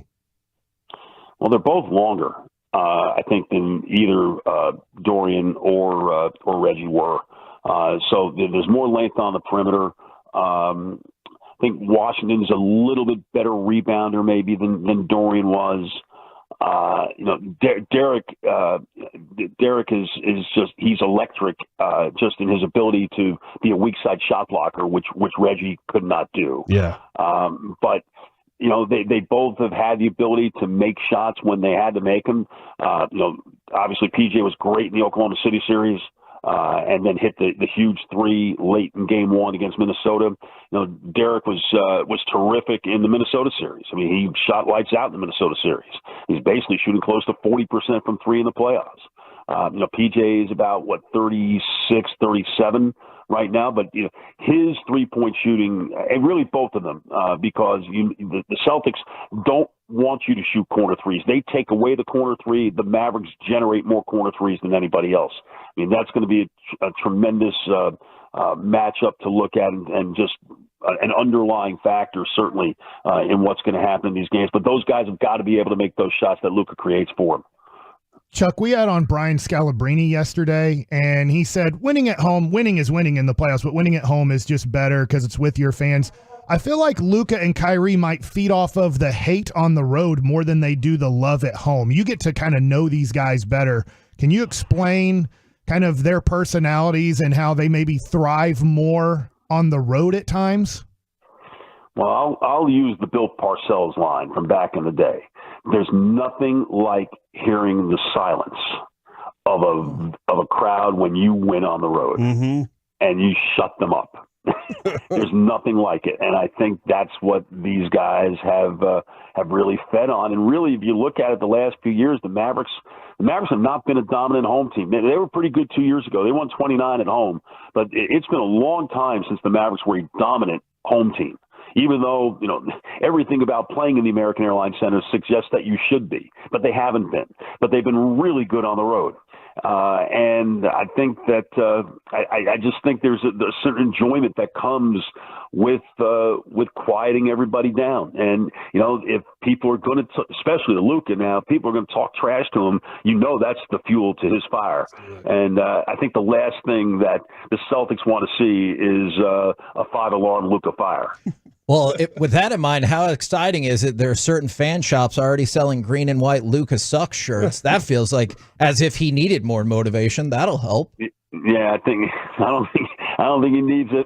He's probably laughing at it and saying, "Just watch me." I know we're talking about this series and the players a whole lot, but both Nico and Jason Kidd have gotten rewarded with extensions in the past month or so. How deserved are these extensions, considering this duo has reshaped and guided this team? It's a pretty obvious answer, don't you think? I mean, really, Nico and his ability to adjust on the fly is as impressive as anything I've seen from any general manager in a long, long time. He sees the problem, he addresses the problem. They knew even going into off season last year, they knew what they had to get bigger. So they made sure that they were going to find a way to draft Derek Lively. They signed Grant Williams, thinking he can be their answer at the 4, but it didn't work out. So what do? We're not going to sit here and wait for it to happen. It's not happening. What do? You go out and you make a trade to get PJ Washington, and you give up a protected, lightly protected first round pick.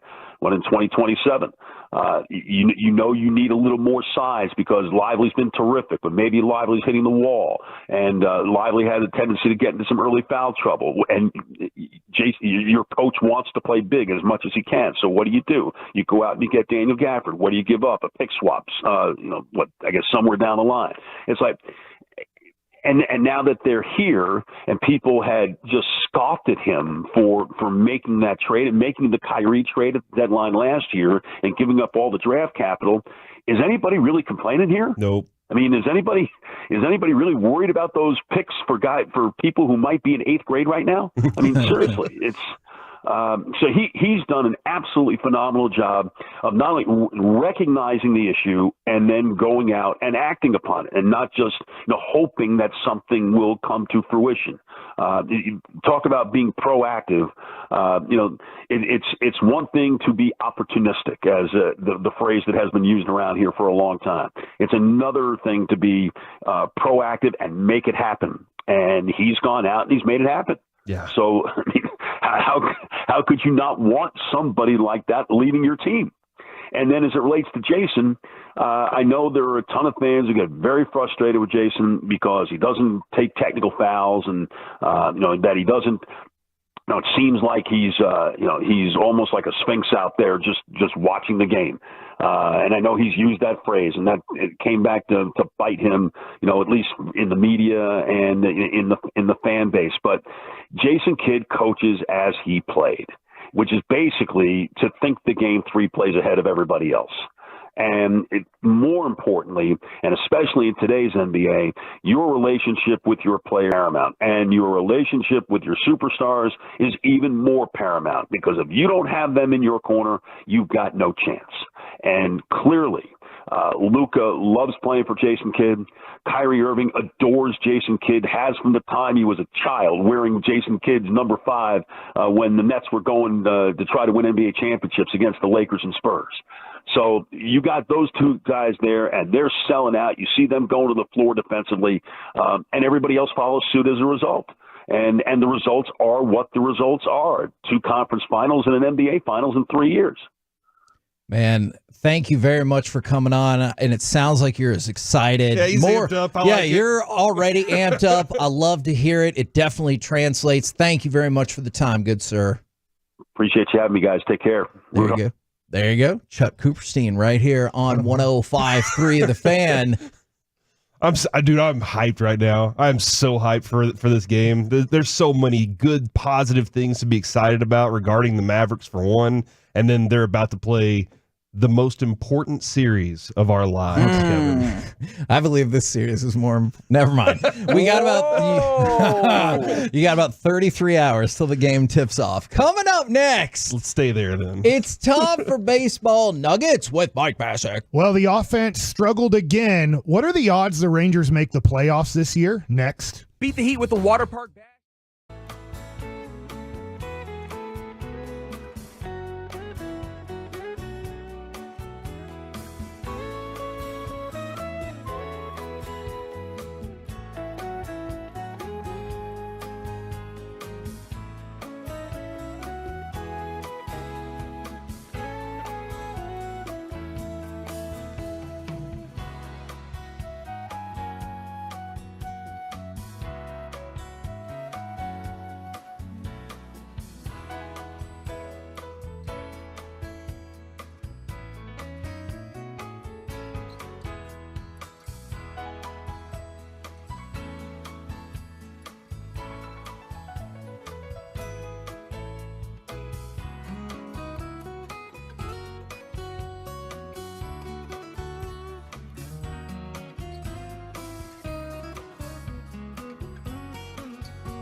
Do you think it's true that you've got to forget something else to remember that Uber Eats has groceries? No, that's absurd.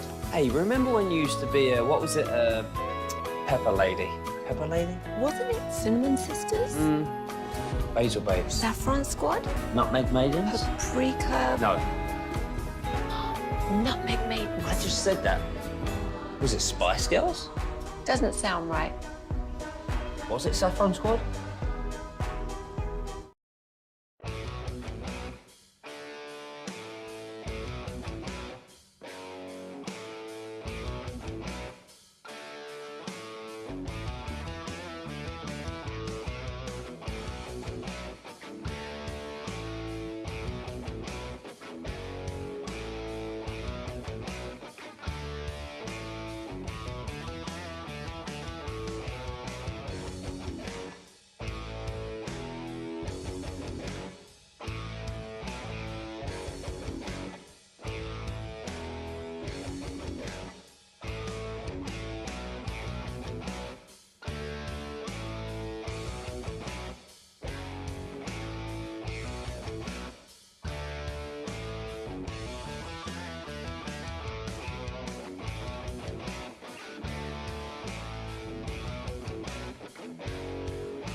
This segment of the KNC Masterpiece on 105.3 The Fan is brought to you by Classic Chevrolet and Grapevine, where they're the #1 Chevy dealer in the world, and they've got more Silverados than anyone else. This is Texas. This is Classic Chevrolet. Together, let's drive, relax, and enjoy the difference based on new Chevrolet registrations 2023. KNC Masterpiece right here on 105.3 The Fan. Remember, we got Bruce Bochy coming up at about 12:20, but right now, it's time for Baseball Nuggets with Mike Bassick. Baseball Nuggets brought to you by Twin Peaks Eats, Drinks, and Scenic View. So the Rangers get 1 run yesterday. So just pretty impossible to win baseball games when you only score 1. I'm going to give them a little bit of an excuse here. Is Tarek Skubal, as long as he stays healthy, will probably win the Cy Young in the American League. Obviously, there's a young kid who's a rookie this year, Hill, GIL, for New York, who might end up winning Rookie of the Year and Cy Young this year. That's how good he's been pitching. So yesterday you faced a guy who might win the Cy Young this year.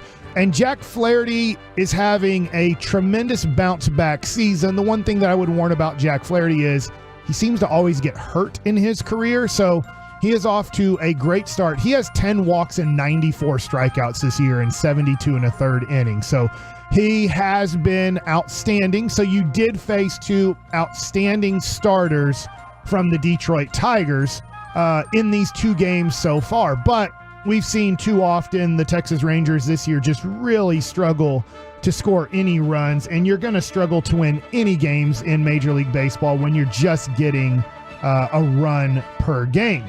So MLB.com has an article out today, and in the article it says, hey, recent history shows these teams can still rally for playoff berths. Now, out of these teams, the Rangers are in this, and I find this interesting because of where they were at last year at this time approximately. It says they have them at a 28-30 record on this article, but I believe they're 29-32 today, I believe, after a loss. So it says if the reigning World Series champions make the playoffs this year, they'll do so on different path. On June 1st last season, the Rangers were 35-20 with a 78% chance of making the playoffs. Whereas Texas hot start helped them make up for the sluggish ending to the regular season after June 1st, they were 55-52. The club will have to flip the script and play well the rest of the way to vie for a playoff position in 2024. I said a 78% chance of making the playoffs around this time last year. Right now, the Rangers have a 21% chance of making the playoffs. So it has gone down tremendously. I was actually looking at the Cleveland Guardians. They are right now 40-20. Like the Rangers. Like the Rangers. Yeah. So I think to myself, I wonder this with Cleveland. Cleveland's a little bit different situation. Now, Jose Ramirez is a super stud. He probably not going to finish top 3 in MVP, but I could see him finishing maybe top 5 in MVP. And last year you had 2nd and 3rd in MVP with your team.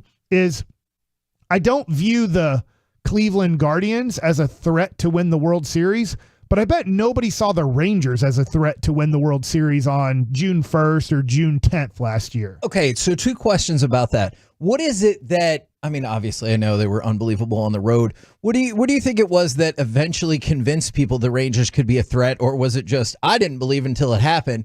And what would it take to convince you that Cleveland is a threat to win the World Series? I guess that they would get to the point where you would go, gosh, their pitching and their defense and Jose Ramirez. I remember talking to Cleveland a little bit off the path here in spring training. They were playing, I believe, Kansas City in one of the spring training games, and I know their broadcast team pretty well. One of them was in Buffalo when I was in Buffalo. The other one was in Cleveland when I was in Cleveland, and they were looking at the Rangers lineup, and they were comparing it to what Cleveland's lineup was going to be for the 2024 season, and they're just like, boy, our lineup just can't compete with that lineup. Yet their lineup is better than our lineup this year. So I guess you never know what's going to happen. I know that if they get to Emmanuel Clase, he's not as perfect as he used to be, but you're kind of done if you get to the 8th inning and you're losing against Cleveland. I don't know, because I just don't. Jose Ramirez doesn't do the same for me that Aaron Judge and Juan Soto do.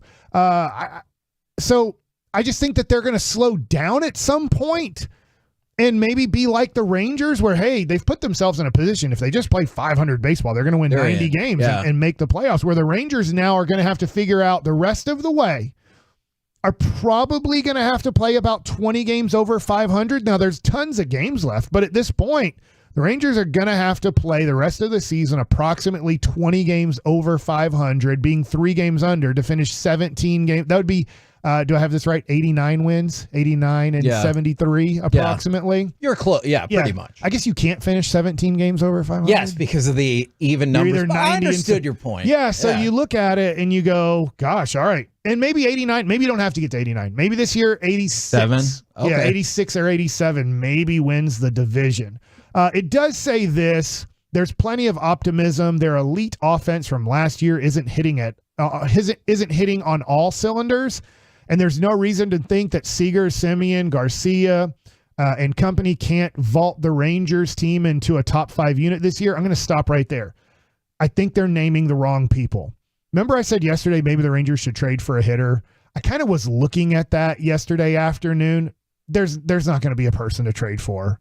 They're just Alonso. I just don't think they're going to do that. I don't think they're going to take on that salary and then knowing he's a free agent. I think the hope has to be, is this fair? Probably not. The hope has to be that Young, Wyatt Langford, and Evan Carter become studs.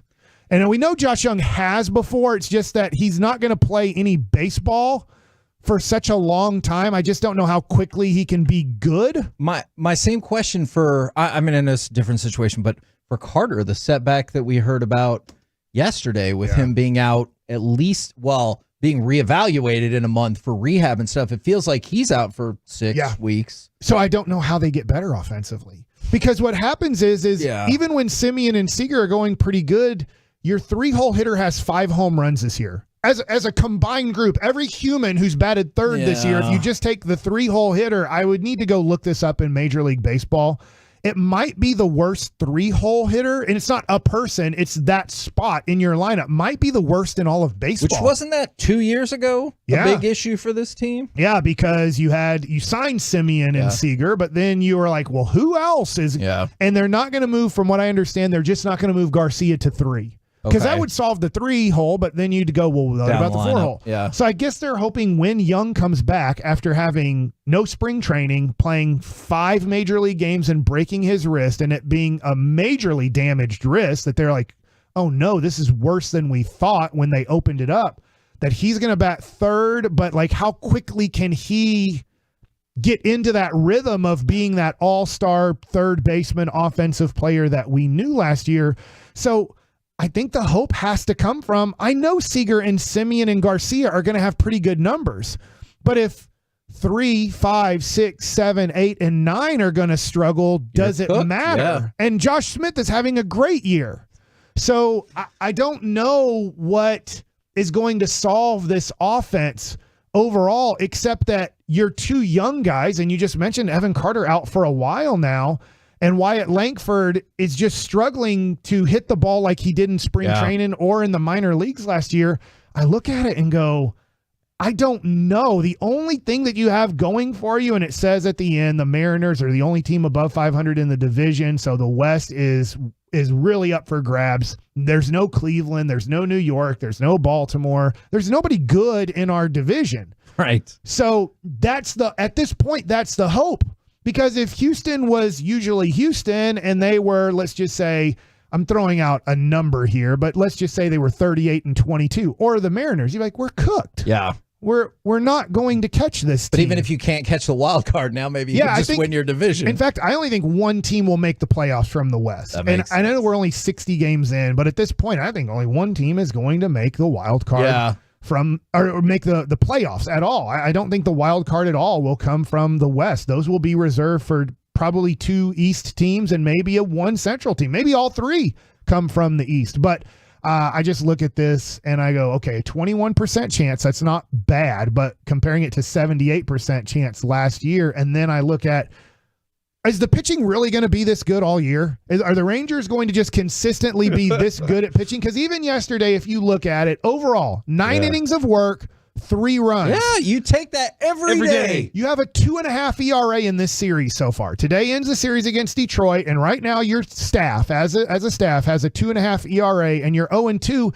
And in a way, in a weird way, in the end, you didn't feel like you were going to win. You were trailing yesterday the whole game, and then the day before it was 1-1, and you just never felt like you were really going to have a 3 or 4 run inning to push the game into your favor. So I look at these Rangers, and I think the offense is going to be a little bit better, but unless Wyatt Langford becomes a true Rookie of the Year candidate, especially offensively, maybe the best rookie, because you have Mason Miller and Hill in New York, who are probably going to be the top 2 vote getters in Rookie of the Year in the American League, and they're both pitchers. But unless your dude, Wyatt Langford, can start hitting like a Rookie of the Year candidate, and then Evan Carter, when he comes back, can start producing at the level, which isn't fair, but producing at the level that he produced at last year for the month of September and then October, I don't know how you get better offensively. Hit harder. Swing the bat harder. That's my suggestion. Swing harder. I would love for Wyatt Langford to hit harder. But then again, I know they're like, hey, he's had some really good exit velocities on his outs and stuff. And I was like, that's great. Like, get an extra base hit. Maybe it'll happen. By the way, Baseball Nuggets brought to you by Twin Peaks Eats, Drinks, and Scenic Views. We're the KNC Masterpiece right here on 105.3 The Fan. Coming up next, poke around and find out what will it take for the Stars to make that next elite step. Plus DeBoer, plus Pavelski. Let's bring in Joey Erickson to discuss next on The Fan. If you're laughing,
Do you think it's true that you've got to forget something else to remember that Uber Eats has groceries? No, that's absurd. Hey, remember when you used to be a, what was it, Pepper Lady? Pepper Lady? Wasn't it Cinnamon Sisters? Basil Babes. Saffron Squad? Nutmeg Maidens? Paprika? No. Nutmeg Maidens. I just said that. Was it Spice Girls? Doesn't sound right.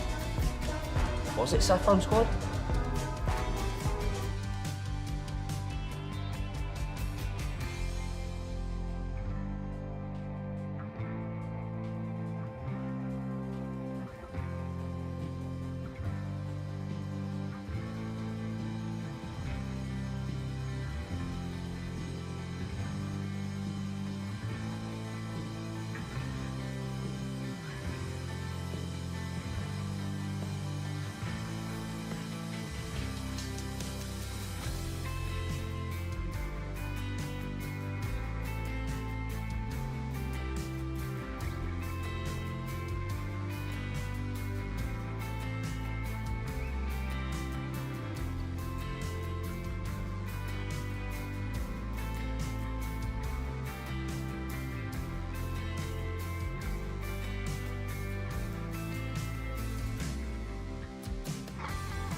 O'Reilly Mazda of Arlington and her studios. It's the KNC Masterpiece on 105.3 The Fan. KNC Masterpiece right here on 105.3 The Fan. The answer to Corey's question, Rudy Giuliani. Yep. Right now, we switch our attention to, let's relive some of the good days. Let's go to cut number 17. Pretend like everything was okay and there was a Game 7 last night and it went our way. Fumbled by Taves. Haskinen goes to work. A shot. They score! It's Logan Stankoven with his first career playoff goal. That was a great goal, too. That was a great goal. Period one. Dallas is off and running.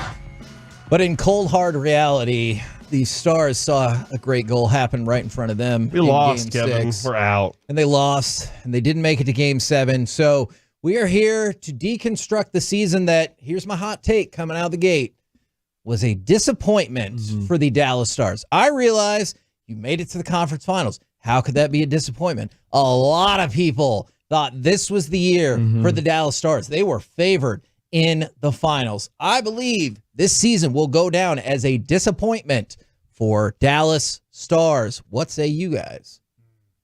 I would concur with you, Kevin. Oh, yes. It was still a successful season in a lot of ways. But at the end of the day, this team had the expectation of winning the Stanley Cup, and they fought hard to win the Western Conference in the regular season, to get home ice advantage, to pretty much squander it in every series right away, which certainly didn't help. And now the Stars under Pete DeBoer are 0-6 in Game 1s, and they've done a fantastic job of fighting their way back in series, but it certainly made it a lot more difficult to do that. And they went through a gauntlet this postseason. I think two of the probably top 5 cup contenders in the playoffs this year, but everything seemed to fizzle out, and you can't really point to a singular thing that went wrong. But I think Pete DeBoer put it in excellent terms yesterday, where some of their greatest strengths in the first 2 rounds ended up being their biggest weaknesses against Edmonton, and that was special teams and their depth. Special teams is unbelievable that they got crushed that hard in that series. And I don't know if you guys saw this, but there's a very concerning trend that is occurring with Pete DeBoer as a head coach. How terrible he is in conference finals on special teams? Yes. Well, not him, but his team. Correct, because he's been to the Western Conference Finals 5 out of the last 6 seasons. And then you look at the power plays in those 5 appearances. In San Jose, they were 2 for 13. Vegas in 2020, 3 for 22. 21, they were 0 for 15. Of course, Dallas last year was 3 for 11. And then, of course, you were 0 for 14 this year. That's a total of 8 for 75. That's about 10%. That's very, very poor. Another note that I dove into a bit more, I just wanted to see the amount of goals that those teams scored in the last 3 games specifically of those series. Again, in San Jose in 19, I believe it was 1-0-1. And the only time they scored more than 3 was twice. And that was last year with Dallas when they were playing in desperation and they scored 3 and they scored 4. So there is a trend of not only the power play is getting sniffed out, and some of the blame probably lies with assistant coach Steve Spott to some degree. He's their special teams coordinator, specifically the power play, and he's a package deal along with Pete DeBoer. But the offense fizzles out pretty consistently. So where is the disconnect there? Because this is a team this year that averaged over 3.5 goals per game, and they were playing a goaltender that didn't have over a 900 save percentage. They can't score more than twice. Is the disconnect at all that the Stars are, especially for a high-level team, they are a finesse-y team. Yes. And maybe that just doesn't play as, I don't know if that's a word, maybe that just doesn't play as well in the playoffs. And I thought when you added Tanev, you added a little, you added toughness in the mindset of throwing your body in harm's way for everything. I don't know if you added aggressive toughness on that front, which I felt this team's lacked for years now. Yeah, that's a very valid point. And I've never been one to subscribe to the overall physical play. But I'll be honest, I'm starting to turn a corner there, because the only person that was bringing any sort of physical will was Jamie Benn.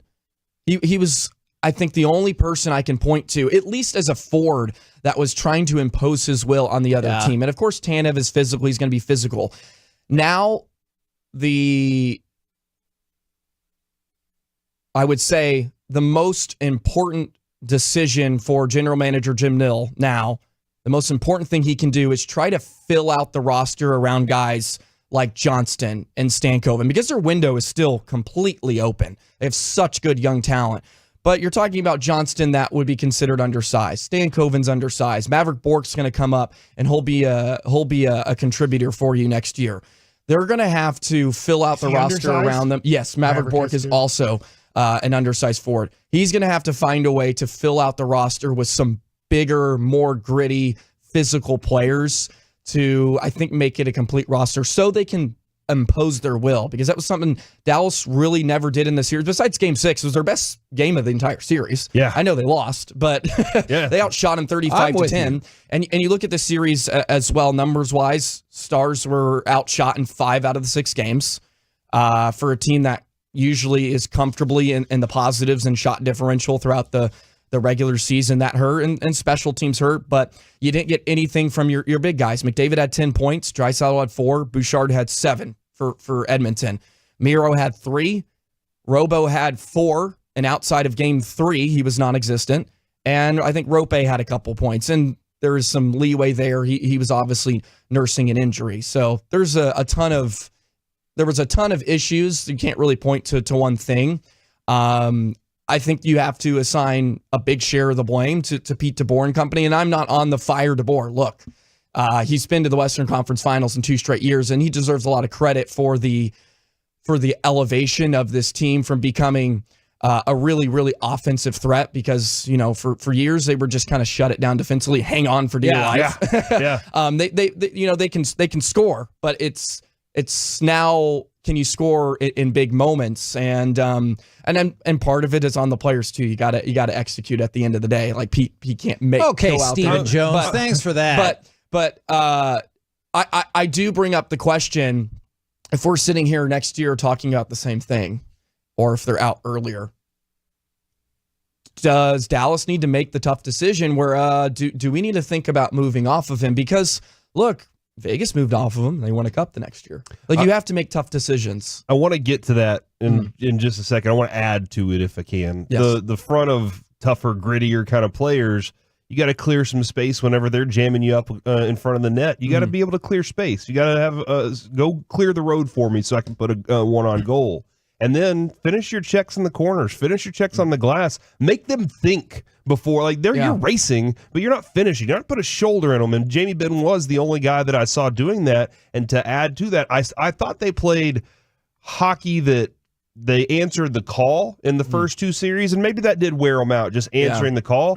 But I don't think I saw one moment where I felt the team was inspired hockey. Yeah. And that's a difference right there, and that might be on DeBoer. I also think that's a great point in the way that I think Dallas was thinking way too much in this series against Edmonton. It looked like they were passing up good opportunities to shoot, looking for the perfect opportunity, and they were thinking too much, and you could see the confidence was starting to erode. I think the power play has something to do with that. The power play did more to erode confidence than to build it, which was unfortunate. So I'm going to go back to DeBoer. Obviously, I know baseball, and so I have a good idea what makes a good manager and a manager that maybe could struggle in the playoffs, because so he's great as a regular season coach. He's great in the first 2 rounds of the playoffs. He then does what?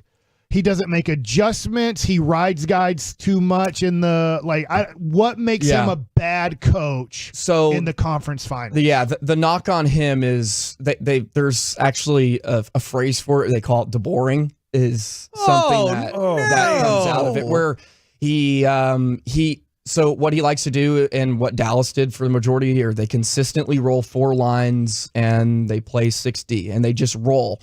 He doesn't necessarily tailor his lineup to the situation of the game, or even score. He wants to roll 4 lines and completely try to wear you down. Well, when you get into the playoffs and you're in a tough situation and you're down by 2 in a third period, you probably want to put your big boys out there a little bit more. And one of the biggest gripes that I have from this year especially, and is with the usage of Joe Pavelski. Joe Pavelski played the 4th most amount of minutes as a forward on the Dallas Stars, which makes no sense. No, and I will defend Joe Pavelski to the end of the earth. He's a heck of a player, but I don't think Pete DeBoer put him in a situation where he could be successful in the team, because I can't deny that for a lot of shifts, he was a liability. He coughed up the puck a ton. He turned it over.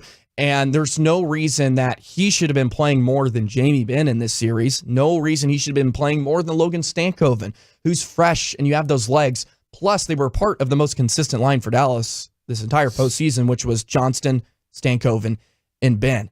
Why Joe Pavelski's playing more than Jamie Benn, who's one of your best players in the series? I think he led led the Stars 5 points, or maybe it was 4.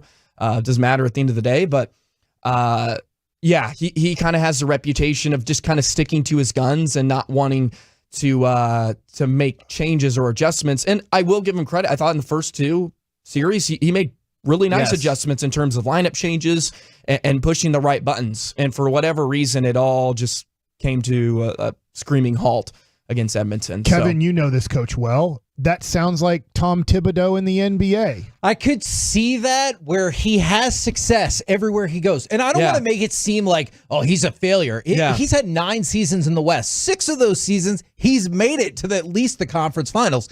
But there is thought that there's an expiration date on DeBoer, just like with Thibodeau. Now I realize right now, hey, things are going well. But there was thought that maybe the injuries popped up for the Knicks because maybe that exact same philosophy. I could see those comparisons, absolutely. Yep, I could see that as well. Now, you talked about Joe Pavelski. He is, look, he said he's not going to play next year. I think we all assume he's essentially retired. Yeah. I'm curious what his legacy will be as a hockey player, and then what has his impact been for the Stars? We all know the Wyatt Johnston fun buddy comedy and everything like that, but and the Robertson S. Lindell story. Yeah, it feels like there's more to it than just, I don't just want to be like, hey, they're friends, and that's it. Yeah, I mean, he obviously impacted everyone around him for the better. And you look at the way Sagan and Ben and Johnston and DeBoer all talked about him after the game. And do you think they hurt more for, I don't know Ben as much, but do you think the rest of them maybe hurt more for him than they did themselves? Absolutely. And Johnston made sort of a note to that, because he I think, had an idea a bit earlier than some of his teammates, just from being around the house and hearing probably some of those conversations. I think that certainly played into it, but he's a 7th round pick that played over 1,000 games in the over 200 career playoff games. That does not happen very often. He's sort of without the championships, almost like a Tom Brady, with how late he was picked, and had a heck of a career. And he's one of the all-time great U.S. born skaters. Won a national championship at Wisconsin. He did a lot for the game, and he had such a big impact in Dallas. I'll say it's almost hard to forget that he played like a decade plus in San Jose, just because that's the impact that he's had for the better. And medal international, correct. I in Sochi, okay. I believe he was part of that team. That golden goal from Sidney Crosby. That was a tough one when I was young watching that one. Thanks for that memory. I'm sure Joe likes it too. But yeah, don't count it out. I mean, he'll be 40 years old. Like, he was the 2nd leading scorer on the Stars this year.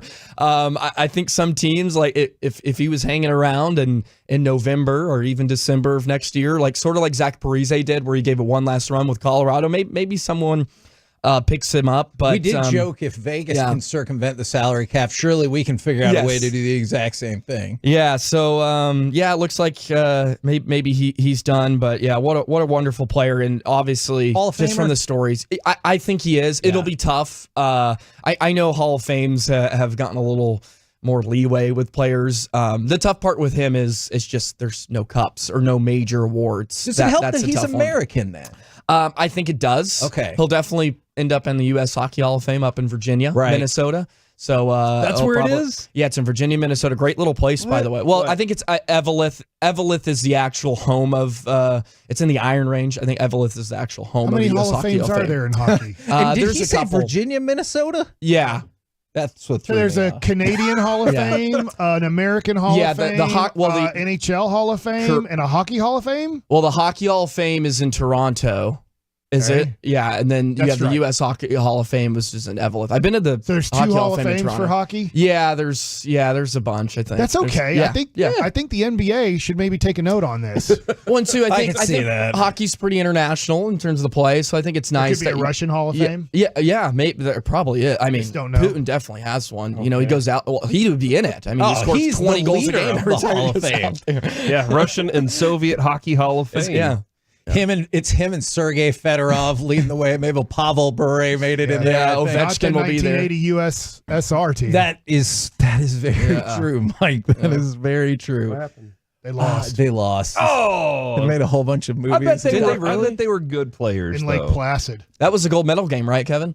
No, it was not. That was the semifinal. Because Pete DeBoer said, "You're going to take this to your effing grave if you don't win the next game." That's Who why, we playing, Rammer? That's why I was a little surprised. Like, I really thought they would pull it through for Pavelski, and they'd be like, Yeah. "Hey, you've played like the third most playoff games and don't have a cup. You've scored the most goals by an American in the playoffs. Let's get this figured Now out." you can retire. And They then said Connor after 3 games, they're like, "We're done." McDavid's like, "I exist, so good luck." By the way, Stanley Cup final pick, and why is there no S on the end of final for the Stanley Cup? Yeah, it's classy. It confuses me, and it's honestly hard to say because I have to think about it. Like it's final. I'll go with Florida. Just it feels like this is that team. And this also year. why?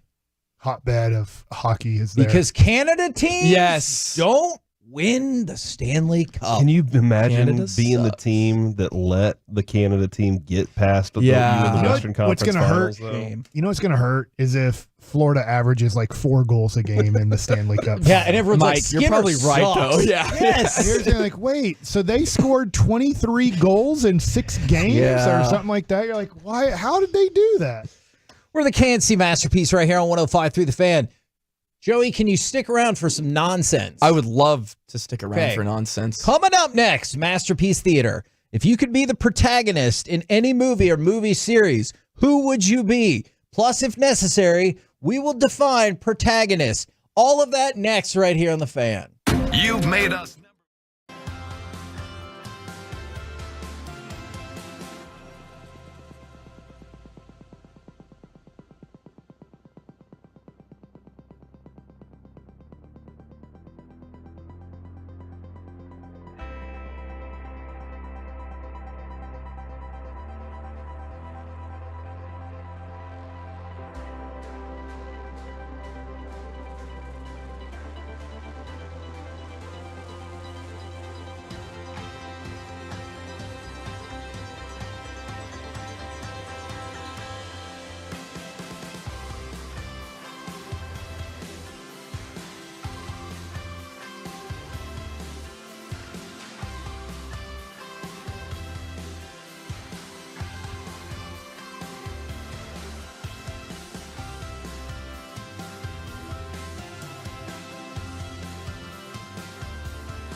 Uber Eats has Lola V products? I gotta remember that. Well, you know, they say in order to remember something, you have to forget something else.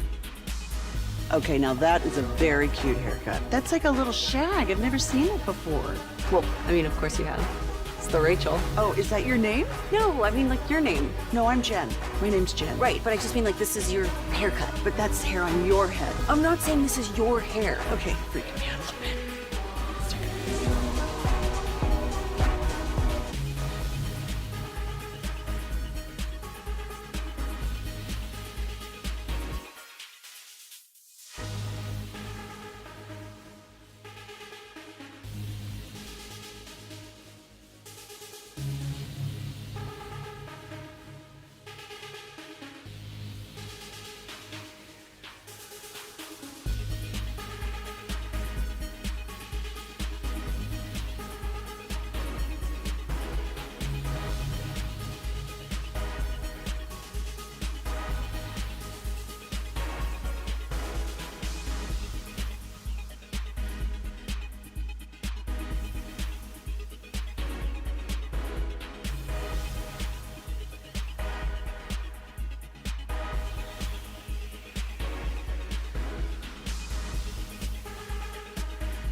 Segment of the KNC Masterpiece on 105 through the Fan is also brought to you by Cars for Kids. Donate today at carsforkids.org.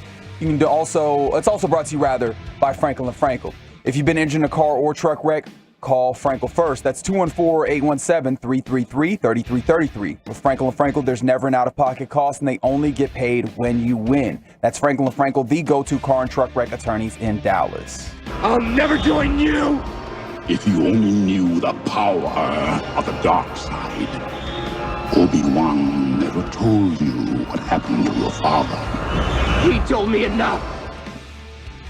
KNC Masterpiece right here on 105.3 The Fan. We're still getting the hang of things, but we can figure this all out. Now, Corey has broke the air conditioning. We have decided. I think I did, yeah. For that, Corey. But we're going to have some fun right here with Masterpiece Theater.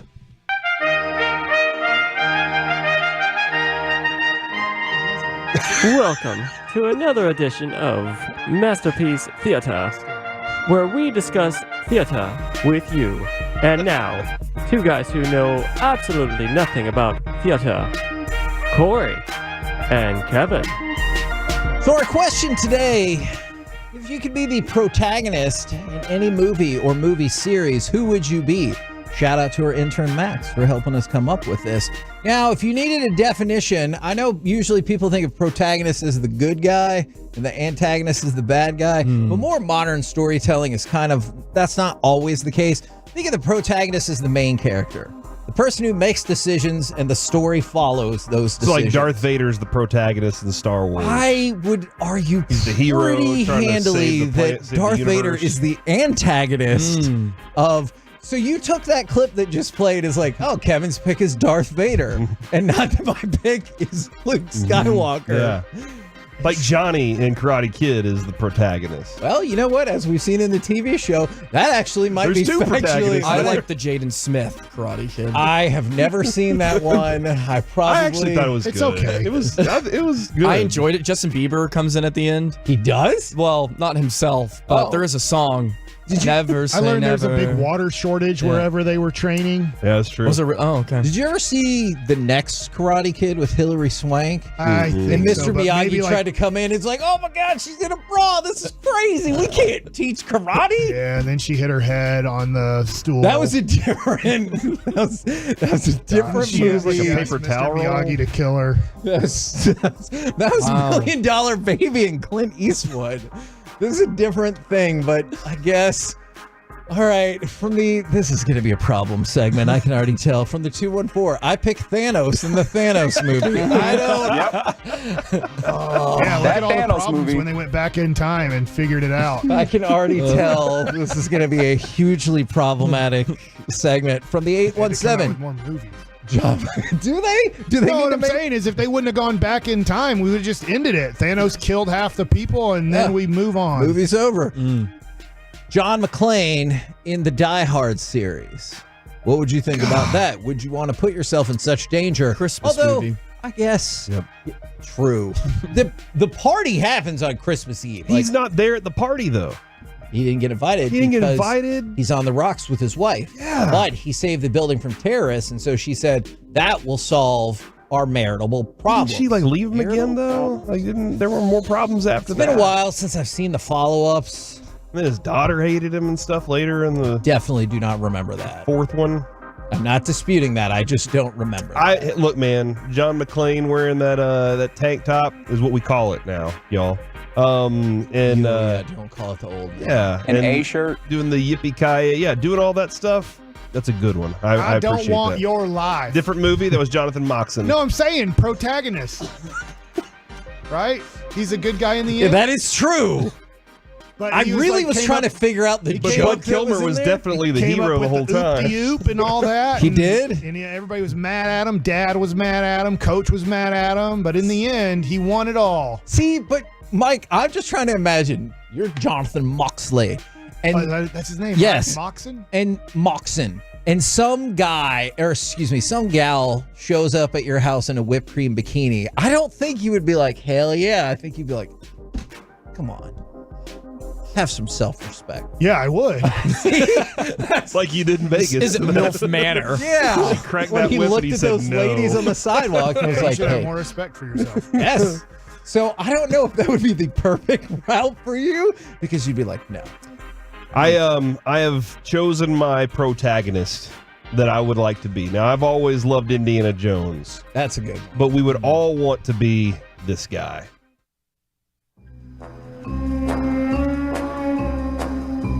Oh, Austin Powers. It's not Austin Powers, Mike! This is James Bond! Oh. This has already gone worse than I could have possibly imagined. Corey. You did, yeah, $1 million, and you do that thing for this show. James Bond gets all the cool gadgets. He gets all the cool girls. He might be problematic in modern What are you times. talking about? I actually think they did a great job of modernizing it. Okay, but like old-timey James Bond. yeah. 50 Well, like the no's Roger and one Moore? yes means yes. Yeah, I get that. I get that part. It was a different time, Kevin. Okay. So much so that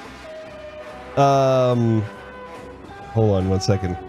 George Lazenby. Yes. You know who that is? He's did James Bond in one movie and got married. Oh, no.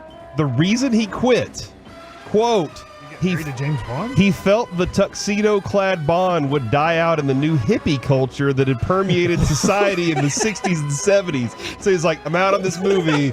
Nobody's going to be wearing tuxedos anymore. So if it would have been like our leather sweatpants Austin Powers. Our bell Peace bottoms. and love, man. We don't got to fight. But for the most part, Just over hemping time, James Bond continues to thrive in the movie world. I'm sure they're going to make about 20,000 more of them down the road. I can see it. And like I said, all the cool gadgets, cool cars, looks sharp, drinks martinis, gets the girl at the end. It's the best. Okay. I like that one. Joey? I have a weird obsession with this movie, and part of me thinks I would be really, really good if I was in this world or environment. Despicable Me Too. You want to be the Minions? I would love to be Katniss Everdeen in Hunger Games. Huh. That's right. Hey, I want to be Jennifer Lawrence. I don't know if I'd be good at actually killing other humans, but I think I could just survive in advance. Let's not find in out. that. Survive in advance. Yeah. Well, do you have the fashion? hypothetically, if my life came down to it, Mike? Okay. Do you have the fashion and flair necessary to be that's the true. girl on fire? That's She true. didn't. She just stood there and let the Stanley people do Tucci it. and Lenny Kravitz get the job done. Yeah. But I would love to be Lenny Katniss Kravitz. Everdeen. Okay. Yeah, y'all are picking films where, I mean, the protagonist has a lot of like physical pain to go through. Yeah. I'm just not afraid of You the just want grind, to pick Reggie. like Van Wilder or something like that. You're like, you just get to bang a whole bunch of people. I just want to be Woody from Toy Story, and I can I mean, hang out. Exactly. Because my film that I would like to be the protagonist from. Kevin, have you heard of the 1996 American sports comedy film starring Whoopi Goldberg entitled Eddie? Eddie, that's right. I want to be Greg Ostertag. Is he in that? Yes. Pretty sure he's Okay. Pretty sure he is. So, Reggie, I'm going to do what I can to recreate the plot of Yes. Eddie, and you can tell me where I'm correct or off base. So, Whoopi Goldberg has been a huge fan of the New York Knicks all her life. Thinks the Willis Reed and the Willis Reed game is the greatest thing ever. They do this bit where like they pick somebody from the crowd and you get to be the Knicks coach or something or assistant coach, and then like the regular coach quits and they're like, what are we gonna do? Oh, she loves the Knicks. She just won a game. The media's going crazy. Why don't we just make Whoopi Goldberg the coach? And then they do pretty well, except some of those no good players, they're not ready to accept a lady That's right. as the head coach, Wow. and they push back. So this is like is it Little Big League? Yes, The Twins it is a one? very, Yes. it is a very Okay. similar Great conceit. movie. Okay. Is that Yvonne, more or less? Take charge. Yeah, absolutely. Okay, all right. So you want to be the coach of the Knicks? I mean, look, the adversity is clearly there, but at this time, you also get to coach a professional sports team, right? Like, I'm not like the two other franchises that I was thinking about. I was like Mad Max and John Wick, and I'm like, I don't want those problems. That's a lot more difficult. I would like to coach a basketball team. That's what I'd like to do. I'm actually surprised we haven't seen more votes for John Wick. That was Max's vote. I thought a lot of people, I know Colby would say John Wick. I think I've seen that. Who's in that? Are you serious? Keanu Reeves. Keanu Reeves. That's all you really need to know. Mike. And Boban. I haven't seen them. Oh yeah, Boban's in one of them too. We asked Boban Oh, about that's being in where that he eats movie. the goldfish. Nope. That's a State Farm commercial. No, it's not. It's a goldfish commercial. What? They have goldfish commercials? I always thought it was a State used Farm to. commercial. They really screwed up on that one for me. You thought they were trying to sell insurance? Yeah, with goldfish. John Wick is a fantastic movie series, Reggie. I think we both agree on this one for Yes. sure. And I don't know. Here's the thing that I don't know about. Is it like the Bourne movies? Except even bloodier, I haven't right? seen them either. More swearing He's and just murder. it's more like the Percy Jackson movies, but that's a different story. Remember when he that does- gal from he- Percy Jackson was Do you in True really want to be Detective? him though? Like, Because receiver at Florida. his girl, his Percy girl's Hartman? dead. Yes. His dog's dead. Yes. And he's alone all the time. He's seeking vengeance and he can't get away out of this underworld of crime. Yeah, and he never gets the girl because he's probably gonna have to kill her. You know, like that's usually What? the situation. Because they're trying to kill him. There is no real happiness. There is only revenge and vengeance. Wow. That's all it is revenge and vengeance. The entire. But he looks really cool double tapping the hell out of them dudes. Yeah, he does. John Wick. In a bulletproof suit sometimes. Oh, Yeah, man, it's dude. cool. These things go in slow motion at some point. Yep, Yes. for sure. And he dodges bullets, and then he can punch really fast. Mikey punches bullets. I think Matrix. So. Yeah. Honestly, Mike, for your benefit, like John Wick is a movie that was directed by a stuntman, so like it gets all the action in a great way. From the 817, my choice for protagonist would be Ron Burgundy in Anchorman. There you go. From I like the it. 469, Denzel Washington in The Equalizer. And then some people are claiming, what about the shark in Jaws? That's the protagonist. Huh. I guess. Who's the villain? How does Jaws end? Which one? They have to get a bigger boat. Do they blow him up in the first one, but then a new Jaws happens? Jaws' mom shows The up. whole research laboratory explodes, but LL Cool J survives. No, that is Into the Blue. No, that was a different one. I think that's called Mama Said Knock You Out. Sudden What Deep the hell is Impact. the name of that? Sudden Impact. I don't know. There's a color involved, gentlemen. Purple Deep Blue Rain. Sea. Deep Blue Deep Blue Sea. Sea. Dude, Samuel L. Jackson gets eaten just out of nowhere. It was amazing. Spoiler alert. I was shocked when he got eaten by that shark. Red October.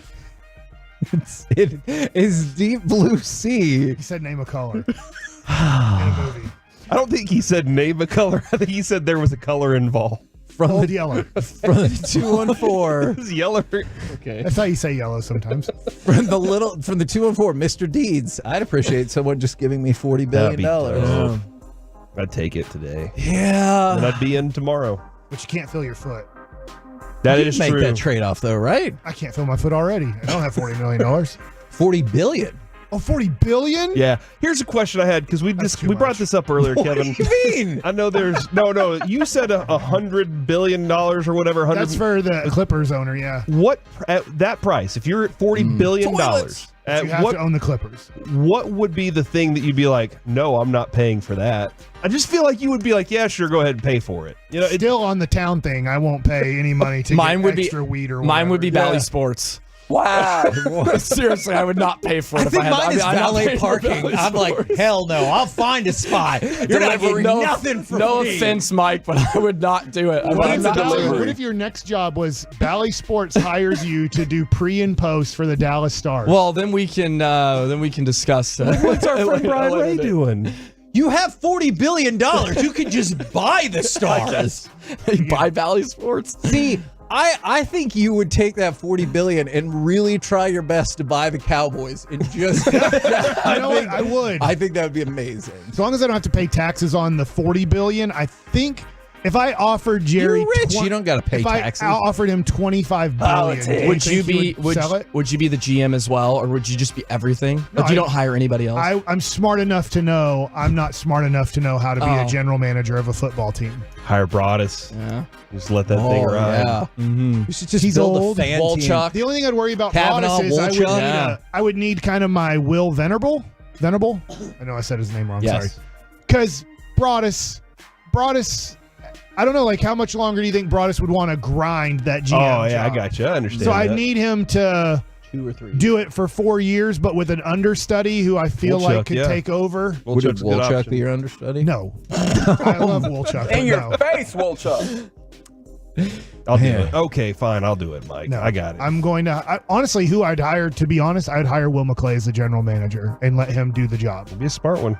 Sorry to get it so turned off there. It was a question I had earlier. I just didn't get to. Not gonna lie, this turned out better than I thought it might. So thank you guys very, very much. Joey, where can people catch up with you if they want more Joey and Stars information? You can find me wherever you get your podcasts. We are free and available. It's on YouTube, Locked On Stars. Follow us on Twitter. Follow me on Twitter as well, Joey the Jet 19. Appreciate all the love and support throughout the postseason. And October can't get here soon enough. Let's run it back, boys. Yeah, we'll see you next postseason Yes. with the Stars. I'll see you next year, Corey. Yep, maybe. Maybe not. Not with that attitude. October. We'll see you in October. Yeah, to preview the Stars. I was actually thinking more like March. Yeah. Marchman. For the I know. madness. Yeah. He- Well, he crashed into the goal for the only April, goal. May. He tried to score himself. We were so close to getting Stars out of have a lot this of luck with that. unscathed. We're the KNC Masterpiece right here on 105.3 The Fan. Coming up next, it's time for Gridiron Gravy. Is this all-time great down to his final season? We'll do it next right here on The Fan. I'm Jeff Stewart with Reliant Air Conditioning.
KNC Masterpiece on 105.3 The Fan is brought to you by Classic Chevrolet and Grapevine, where they're the #1 Chevy dealer in the world, and they've got more Silverados than anyone else. This is Texas. This is Classic Chevrolet. Together, let's drive, relax, and enjoy the difference. Based on new Chevrolet registrations, 2023. KNC Masterpiece right here on 105.3 The Fan right now. It's time to go around the entire NFL and dip into some gridiron gravy.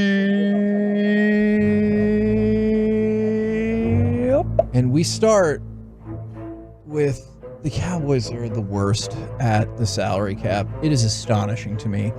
So there's an article in the Dallas Morning News by Michael Gilkin. It really is. It's an excellent article if you get a chance to check it out.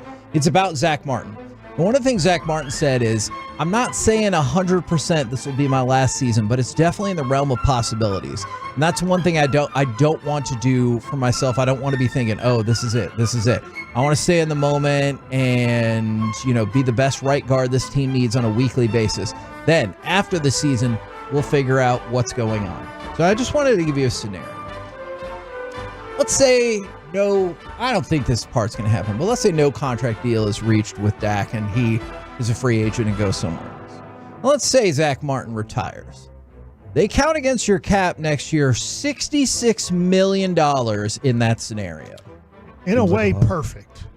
So then you can just tear it down, right? Just be like, we're done. Now, what I would do in that situation is you'd have to be smart enough to go, we need to trade Micah Parsons for probably a first-round pick and another pick, like as in it's a third or something. I would lean towards trading CD Lamb at that point, too, because you're probably not going to be good for 2 years, if not 3. So at that point, you have to start thinking, what if we can get the cap number down that when we draft this quarterback first overall for his 4 years here, under this very small figure of him quarterbacking, and we're hoping we pick the right guy. Yes. That you always have about $60 million in free agent money to spend to really help him out. That's what terrifies me about Zach Martin is, first of all, losing a really, really excellent player. Obviously, he's going to be a Hall of Famer. But then to go along with that, because of the restructuring that they did with his deal last year, you're looking at $26 million in dead cap. And let's take it a step further. Let's say he does play 2 more years. Then you still have the potential to eat $17 million of dead money when he's retired. The way the Cowboys make their contracts, I just think it keeps them in this space where they're relevant-ish, but I just hate the way they do it because it never feels like you really have an opportunity to go all in when Jerry talks about going all in. So, I don't know. I don't have a solution for you. Actually, I do have a solution, and it would be along the lines of what Mike said is, I do think you need to tear it down and stop doing all of your deals like this. Well, what I was going to say to that was, I thought Mike had a very well laid out plan there. Yeah. And unfortunately, I don't think there's a very well laid out. Like, I don't agree with the plan. And a lot of times I don't agree with the plan in hindsight. Yeah. Sometimes there are times when I look at the plan, I'm like, okay, I can see kind of where they're going with this, and I hope they execute it, and I hope it turns out, and then they lose a game in the playoffs, and then they're like, do we need to change that 5-year plan? And that's how I feel the Cowboys work, is they kind of go with the wind each year. I do think they have a 5-year plan. It's just that most of us disagree with it. We just want to be competitive every year. So how do we make sure 5 years from now that we're competing as a 500 team?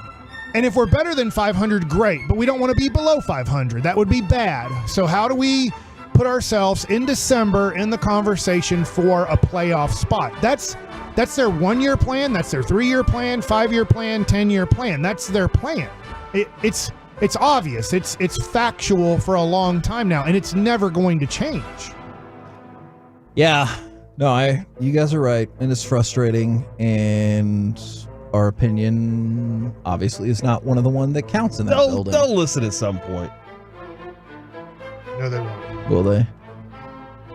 They make how much do they make? I mean, they're worth what now? 12 billion. How much is the franchise worth when it comes to Forbes? Is it 10 billion? I think it's some 10 to 12 billion. Yeah, like what is not working for them? Yeah, you got it. Now, I want to go from that to, I understand why this person got arrested, but I also understand how this would happen. Did you see ex-NFL player Brandon Pettigrew got arrested in Dallas after punching and breaking a store's glass door? What? I'm not saying you should do that. I understand how that could happen to a person. So TMZ Sports, of course, because this kind of story is right up their alley. You learn the incident happened at a 7-Eleven around 2 in the morning when police said Pettigrew, quote, became aggressive during an argument inside the shop. They don't know what started it, but in the surveillance video, you can see Pettigrew exchanging words with a whole bunch of people, and then he throws a right hook at the door and causes it to break. Did his hand start bleeding or anything? Ooh, I would You would assume think so, there but I was didn't see that. Cuts? Yeah. I thought he was going to be an amazing player. Yeah. I like the size and everything, and I was like, man. But, this does kind of go to, everybody has bad moments in time. Yes. It happens to all of us, and it puts you in a shame moment. This one is definitely going to be one of his bad moments, but also at the same time is mental health awareness month at the same time, right? Wait, men's mental health or just mental health? It's men's mental health awareness. It is indeed Men's Mental Health Month. Okay. And Not that you would know. Yeah, and so this is a good time to have Not Corey. I mean, people in general. that, hopefully he can find something to help him out with that kind of anger there. Agree. Now, Justin Jefferson said something yesterday that I appreciate that he said this. This just doesn't necessarily seem to be the case for some people. Justin Jefferson was talking about signing his extension. Obviously, 4 years, $140 million, $110 guaranteed, got all of the money. He said, being the highest paid just comes with being a leader. And he said, I always preached it. The money was never a big thing for me. It was mostly just solidifying myself as the top receiver in the league. And then he talks about wanting to be in the Hall of Fame and goals that you would think he would have. But do you think too many teams, I'm not saying Justin Jefferson's not a leader. This is not about specifically him. But there was just an article in the Dallas Morning News, I want to say last weekend or over the weekend, that said Micah might be your best player, but that doesn't mean he has to be your leader. Well, we're not too far away from Micah Parsons being your one of your top 3 highest paid players. But is he a leader? Not necessarily. And here's Justin Jefferson is saying that kind of goes hand in hand. I'm going to ask a question back to you based off of Micah Parsons. We might not say he's a leader. We might hear from the Dallas Cowboys that he's not really leadership quality. Unbelievably great player. They don't question how great of a player he is. I think Micah, I'm going to give my opinion, but then as a question, I think Micah Parsons thinks he's a major leader on the team. I agree. And then hearing him talk in third person yesterday a lot also kind of... You want one of his quotes? Yeah, you go ahead. Throw it out there. I would say, for people who are asking, hey, why weren't you there? I would say, you ever watch Remember the Titans? We're going to be in Oxnard for a very, very long time. There's going to be a lot of chemistry in that building. That's really the time where you see everything. Like, it's hard to really teach someone without pads or true contact or hand points. It's just not realistic when you can't even touch someone, or else you're going to forfeit a draft pick. And I appreciate what he's saying about lack of physicality. My question would then be, okay, all those things are different. Would you be there? Well, can I also add this? Did you hear what Broadus said about practice yesterday? Oh, no. Well, there they are. He's like, defense is defense, man. I show up and do my thing. And they had to stop one of the plays because he was lined up in the wrong gap. So he was that's part of learning this new defense. If you're really that dude and you want to be that committed, you're watching more film than everybody. You're doing all these other things that you can tell everybody else what their job is on the field, because you know what they're supposed to be doing. Those types of things are the different leaderships that come along with it, not just showing up and being, as we said, MVP versus captain. Two different things. In the last part of the quote will probably hammer it home for you, although I know maybe not for everybody. Right now, it's more technique. It's just a bunch of walkthroughs. So from my position where I'm at, it's a lot of individual, and I can do individual by myself or with my trainer. Okay. So I think that speaks perfectly to your point. If the team is winning because you're doing your individual, then let's go, man. You keep doing that. Keep doing that. I do think listening to Micah Parsons talk, you need to put him at defensive end and just say, go kill the quarterback. Yeah. And that's like, that's what he wants to do. That's the only thing he cares about.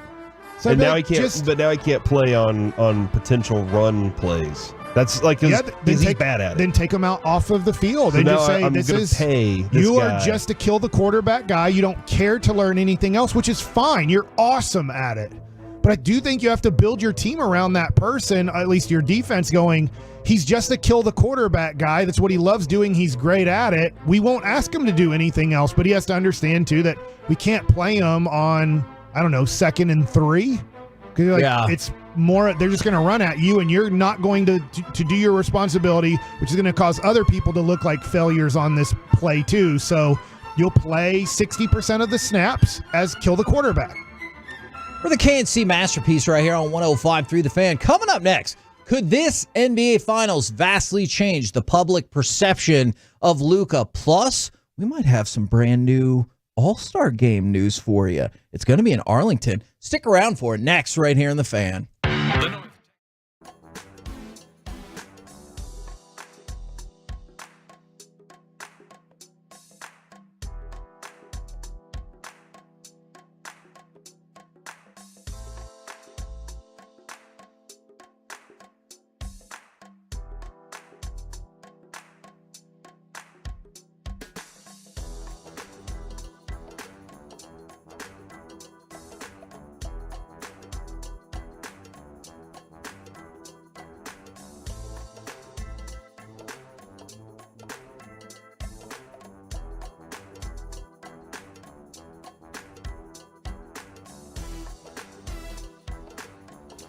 Uber Eats has Lola V products? I gotta remember that. Well, you know, they say in order to remember something, you have to forget something else. Okay, now that is a very cute haircut. That's like a little shag. I've never seen it before. Well, I mean, of course you have. It's the Rachel. Oh, is that your name? No, I mean, like, your name. No, I'm Jen. My name's Jen. Right, but I just mean, like, this is your haircut. But that's hair on your head. I'm not saying this is your hair. Okay, freaking me out a little bit.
From our Highly Mazda of Arlington and Hearst studios, it's the KNC Masterpiece on 105.3 The Fan. KNC Masterpiece right here on 105.3 The Fan. Let's talk about if this NBA Finals could vastly change public perception of Luka. But first, I believe Corey Majors has MLB All-Star Game news to bring to us. Major League Baseball and the Texas Rangers today launched the 2024 MLB All-Star Ballot presented by BuildSubmarines.com for the 2024 MLB All-Star Game, which will be held July 16th at Globe Life Field. During the initial voting period, fans can submit up to 5 ballots each day that the voting is open. By the way, Phase 1 concludes 11 a.m. on Thursday, June 27th. The top 2 vote getters at each position will advance to Phase 2, with voting beginning on Sunday, June 30th at 11 a.m. July 3rd, the leading vote getter in each league during the first phase of voting will receive an automatic starting assignment for the All-Star Game. During the second phase, in which fans can vote once per day at Rangers.com/voting and other MLB platforms, All-Star Game in Texas needs more Texas. I think we all agree with that. Do you ever think voting got too complicated for All-Star games? Oh, just for All-Star games? I was thinking probably in general. I was thinking similar to you. I was thinking I just remember how cool it was to go to Reunion Arena or to go to Arlington Stadium. Ballot, right? And they would give you an All-Star ballot. Yes. Now you could take as many as you wanted. I guess you couldn't take the whole pile, but like it was like, yeah, we need you to vote. And so you would have these places, they would have like a mailbox in the stadium to just put in your ballot. So then it would get mailed to, I guess, MLB or mailed to the NBA. And I just thought that was so cool when you saw that ballot. But I get it now. Like, that would be stupid to do it that way, but it was really cool as a kid. It was really awesome. Let me add a couple other things here, Kevin.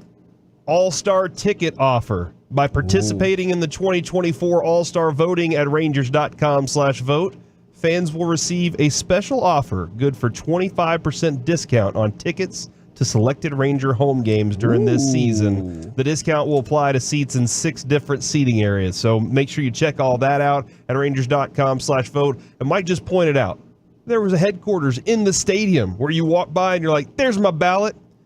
Hurtado Barbecue's Arlington location is being branded the Rangers election headquarters for 2024 All-Star voting. Located, 205 East Front Street in Arlington. The restaurant will sport a full Rangers takeover with custom T-shirts worn by the staff, special tray liners, and so forth at that place. So that will be their headquarters. The kickoff Phase 1 of All-Star voting, Josh Young and Josh Smith will stop by to greet customers during the launch hour at Hurtado's Arlington, Friday, June 7th. That is this Friday. See, I don't have a time yet. It will be announced. I really feel like the kickoff starts with Reggie and Jankowski tomorrow in Mansfield at the Hawaiian Falls. But so that's Phase 0. Not official. That's 0 week. Okay, all right? that's 0 week. Zero week. Phase 1 will be the All-Star voting will be Josh Young, Josh Smith at Arlington. And yes, 0 week will be Reggie and Travis Jankowski hanging out doing their thing. And you should probably know the 9 people who are available for the Rangers. It is Marcus Semien, Nathaniel Lowe,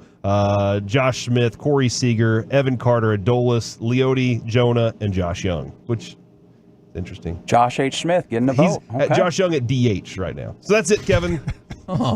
That's all I got. Interesting. All right. He might struggle on this one. Let's name one reason. He doesn't play because he's hurt. Oh, okay. Let's go ahead and fire off cut number 11 and talk about this gentleman. 14 for Luka on the logo. What is going on here? He is on one tonight. Oh. You know, we talked yesterday. We talked yesterday about Jason Tatum and how important this final series is to kind of like redefine him to a lot of folks. For Luka, I'm curious if you think the same way, because it feels like most everyone agrees he's one of the top 5 players in the league. He followed up his Rookie of the Year season with 5 straight All-Star appearances, but more importantly, 5 straight All-NBA first team. So all the people who cover the NBA, top 5 every single year. People talk about how he whines and complains, and I get that. But so did Tim Duncan. So did many other great players. Do you think this is an important series to change people's perceptions? Because maybe they might still be like, yeah, he complains, but damn if he doesn't get the job done. Yes. So if he wins this championship, I'll say a championship, but let's be specific, this championship right now, he becomes unquestionably, are you the best player in the NBA now?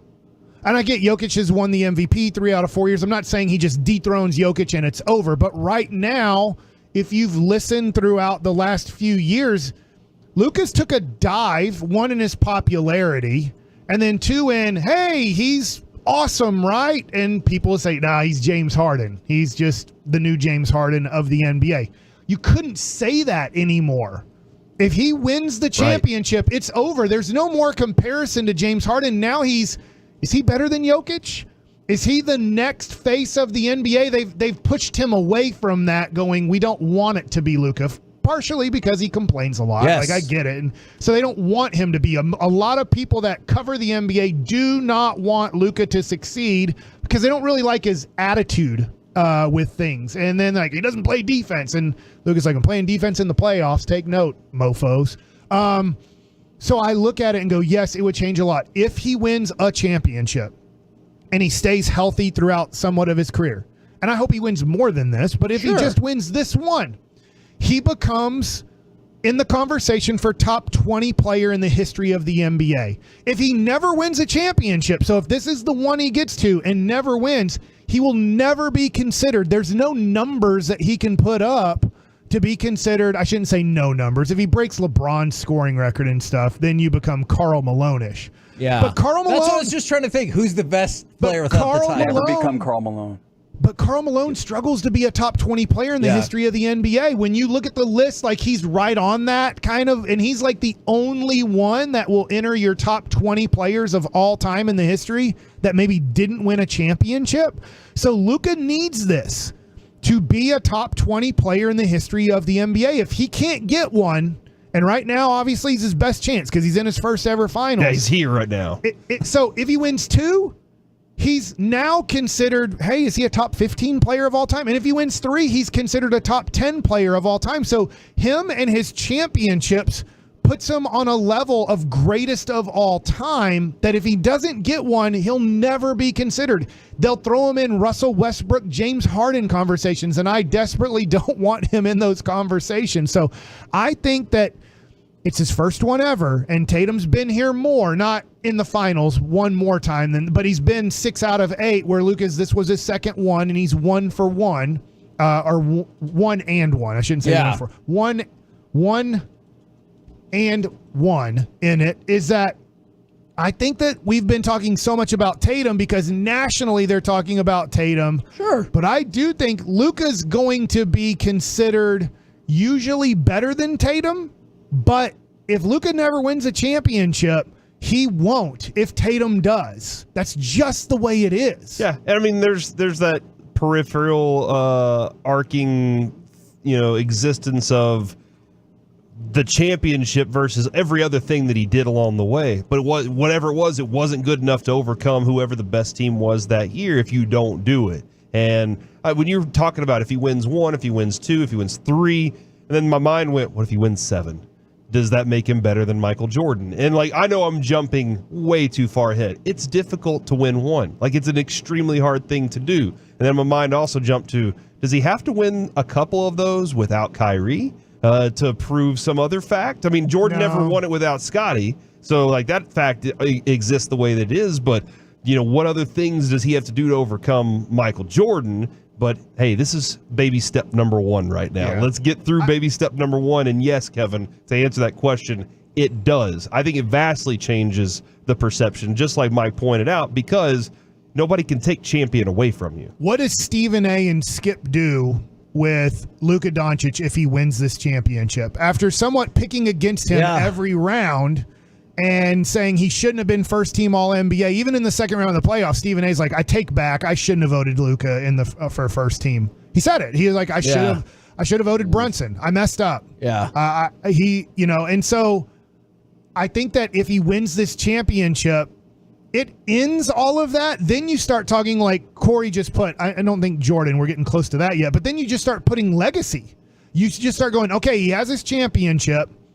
Now we start going, how many can he get? And then the legacy of Luka. Can I tell you a huge legacy thing that I think will be cemented with this? I was astonished when I read this. Now, I realize they don't have the usage rate statistics for like Bill Russell and Wilt Chamberlain. At least I have not seen them.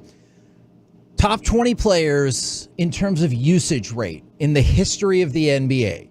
Do you know how many of them have ever won a championship? I don't know, because I heard today the last person to have this much usage rate to make the NBA Finals was Allen Iverson. That is true, and he 0. lost. That is correct. Luka is number 20 in terms of high usage rate. In the history of, in the tracked history of basketball, right. He has an opportunity to become the highest player ever to do that. And you talked about Jordan. Get this, and this shows how, theoretically a flawed concept the Mavericks are, right? And because so much of it revolves around just one player. Michael Jordan in 1993. He's the highest usage rate player to ever win. He was 44th all time. Think about that. He had the 44th highest usage rate, and that's the best anyone's ever done that's won a title. So you look at basketball, and that's why people are like, oh, this Luka base offense won't work because he controls the ball too much. In the history of basketball, that has been the case, and yet now you find Luka with the 20th highest usage rate. He's in the finals. You got a shot. I do think this. Everything you said was factual, and it's true. But it was also factually true when Golden State was shooting all the threes, and we heard Barkley and Shaq, and Kenny Smith wasn't as strong about this, but a lot of players were that had just retired. You can't win playing Golden State Warriors style of basketball. You will die by the three. Every team in the history of basketball dies by the three when they shoot it that much. And now look what Golden State did. If Luka wins this, and I know there's other players that get high usage rates, maybe not as high as Luka, teams are going to copycat and go, this is the new NBA. If you have a Ja Morant, a whoever, just give them the ball every possession and see what happens, because I saw this just recently in 2014, if I have my year right? Isn't that 15, sorry. The first year that Golden State won their championship, everything changed, and you can win by shooting this many threes. You can win by playing that up tempo, because it didn't work for Don Nelson in Dallas. It didn't work for D'Antoni in Phoenix, but it just worked for Golden State. So let's start copying this. So you're right about it, but if Luka wins, does Luka change the history of basketball the way Golden State changed the history of basketball? I don't know if it's change as much as, but you might be right, as much as influence or double down but you're right, because you're looking at the top 20 usage seasons. I just want to toss out a couple of things to tell you why I think that way. Russell Westbrook, James Harden are 1 and 2. I realize that era is not coming back, but third on the list is Giannis from last season. Luka from last season is 8 on the list. Embiid from a couple of years ago is 11th on the list. Embiid from last season is 12th on the list. So you see those players, they just haven't had success. I think this could be a catalyst for, and I know the Bucks made some changes, but the Bucks, 76ers, whoever, to be like, but now you see this is a path to not just being really good, but being the best. And so I think people will double down on this and be like, you said it couldn't work. I just saw it work. Let's continue. You know what? The teams will say, let's continue. We're the KNC Masterpiece right here on 105.3 The Fan. Coming up next, Let's talk with Texas Rangers manager Bruce Bochy right here on 105 through the Fan. Are you ready for some commercial-free?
This segment of the KNC Masterpiece is the Expressway, and it's brought to you by the On Time Experts.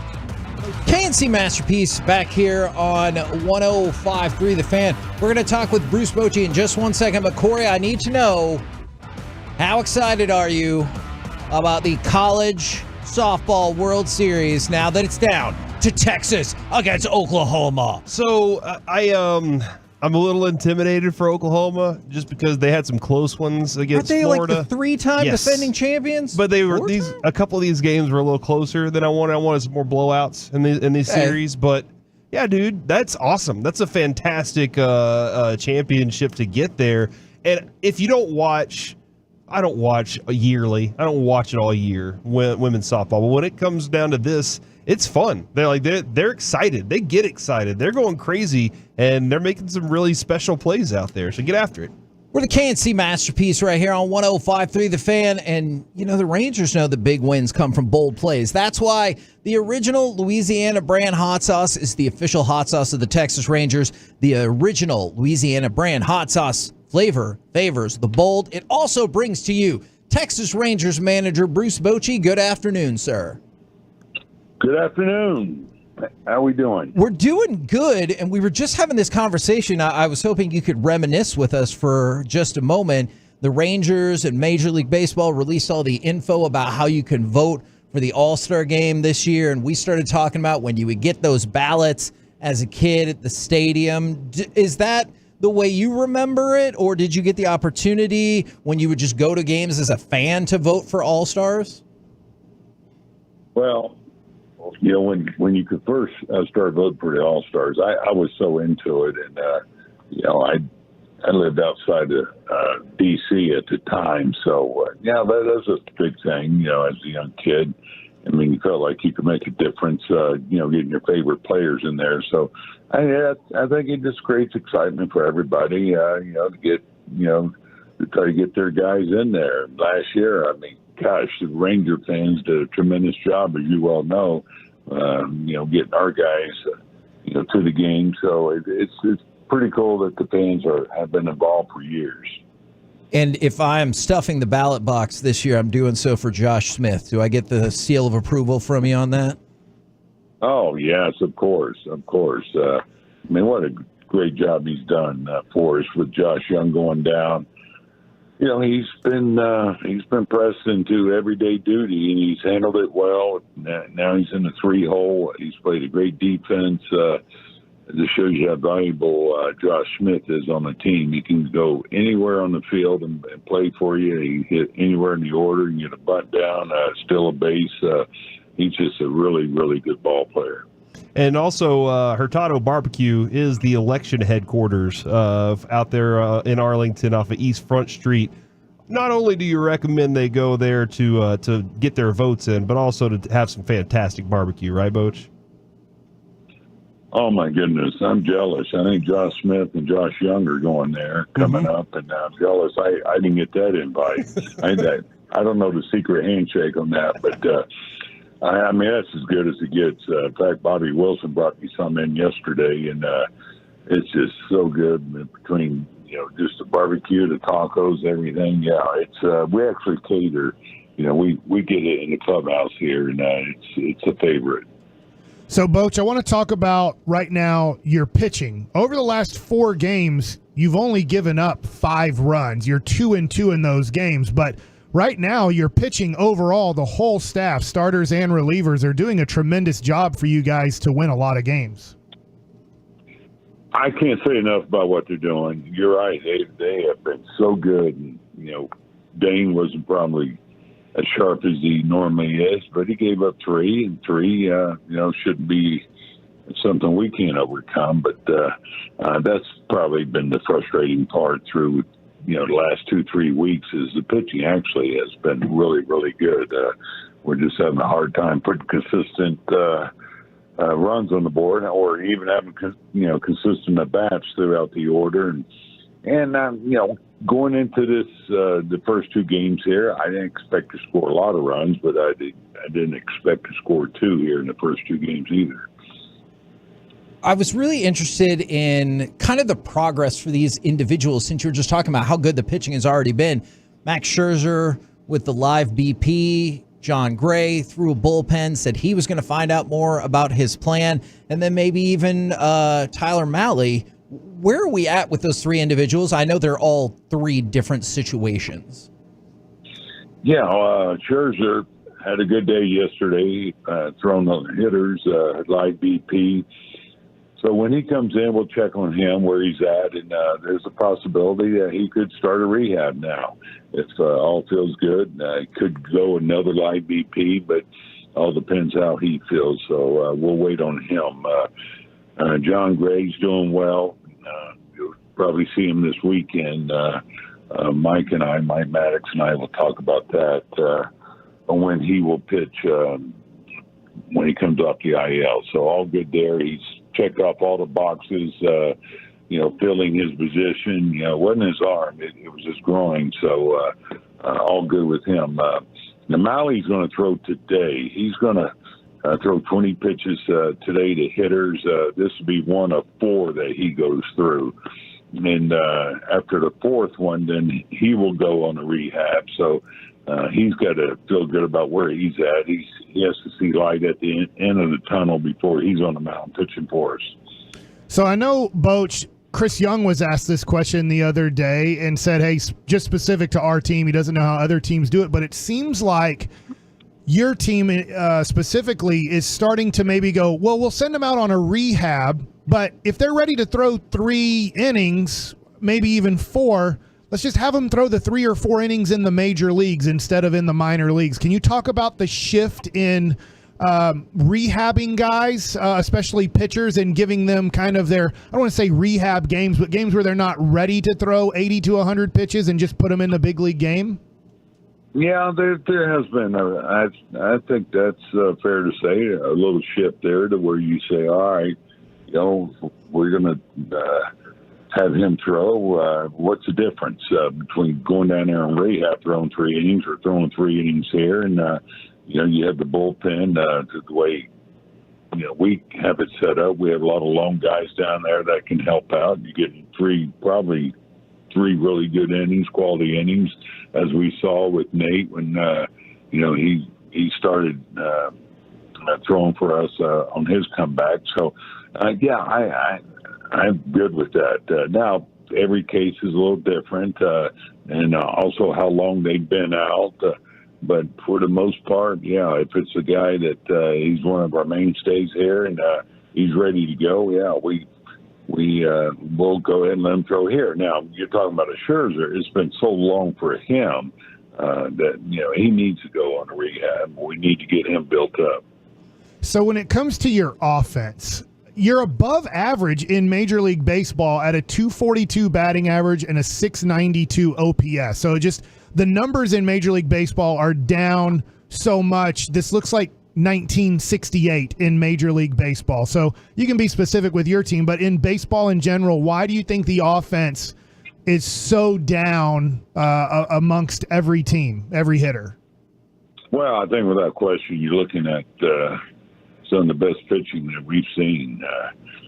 We're seeing it on a nightly basis. The last 2 games, for example, but really, every night, just not just the starter, but these bullpens, the big arms that are coming out of there, left-handed, right-handed. Hitting's never been more difficult than what it is today. Now you look at the information they have and how they can attack hitters, and so it's tough for some of these, especially the young hitters. If you look around the league, the young ones are really struggling because there's such a big difference now between AAA and the major leagues. I think more than ever because the good arm they bring up here, especially the power guys. Hey, why use them down there for an inning throwing 100? Even though they're a little raw, they bring them up, and so it's really made it difficult for these guys. So I'm not surprised numbers are down across the board. And, I know you look at us right now with what's gone on the last 2 or 3 weeks. And part of it is, it's been really good pitching we've seen. But, we just, have not, I think, achieved what we normally would achieve both individually and collectively as an offense. And I think it's going to get better. I mean, you look at the numbers, so that's why I have to be encouraged. I know they're going to be better than what they are now with a few of our guys.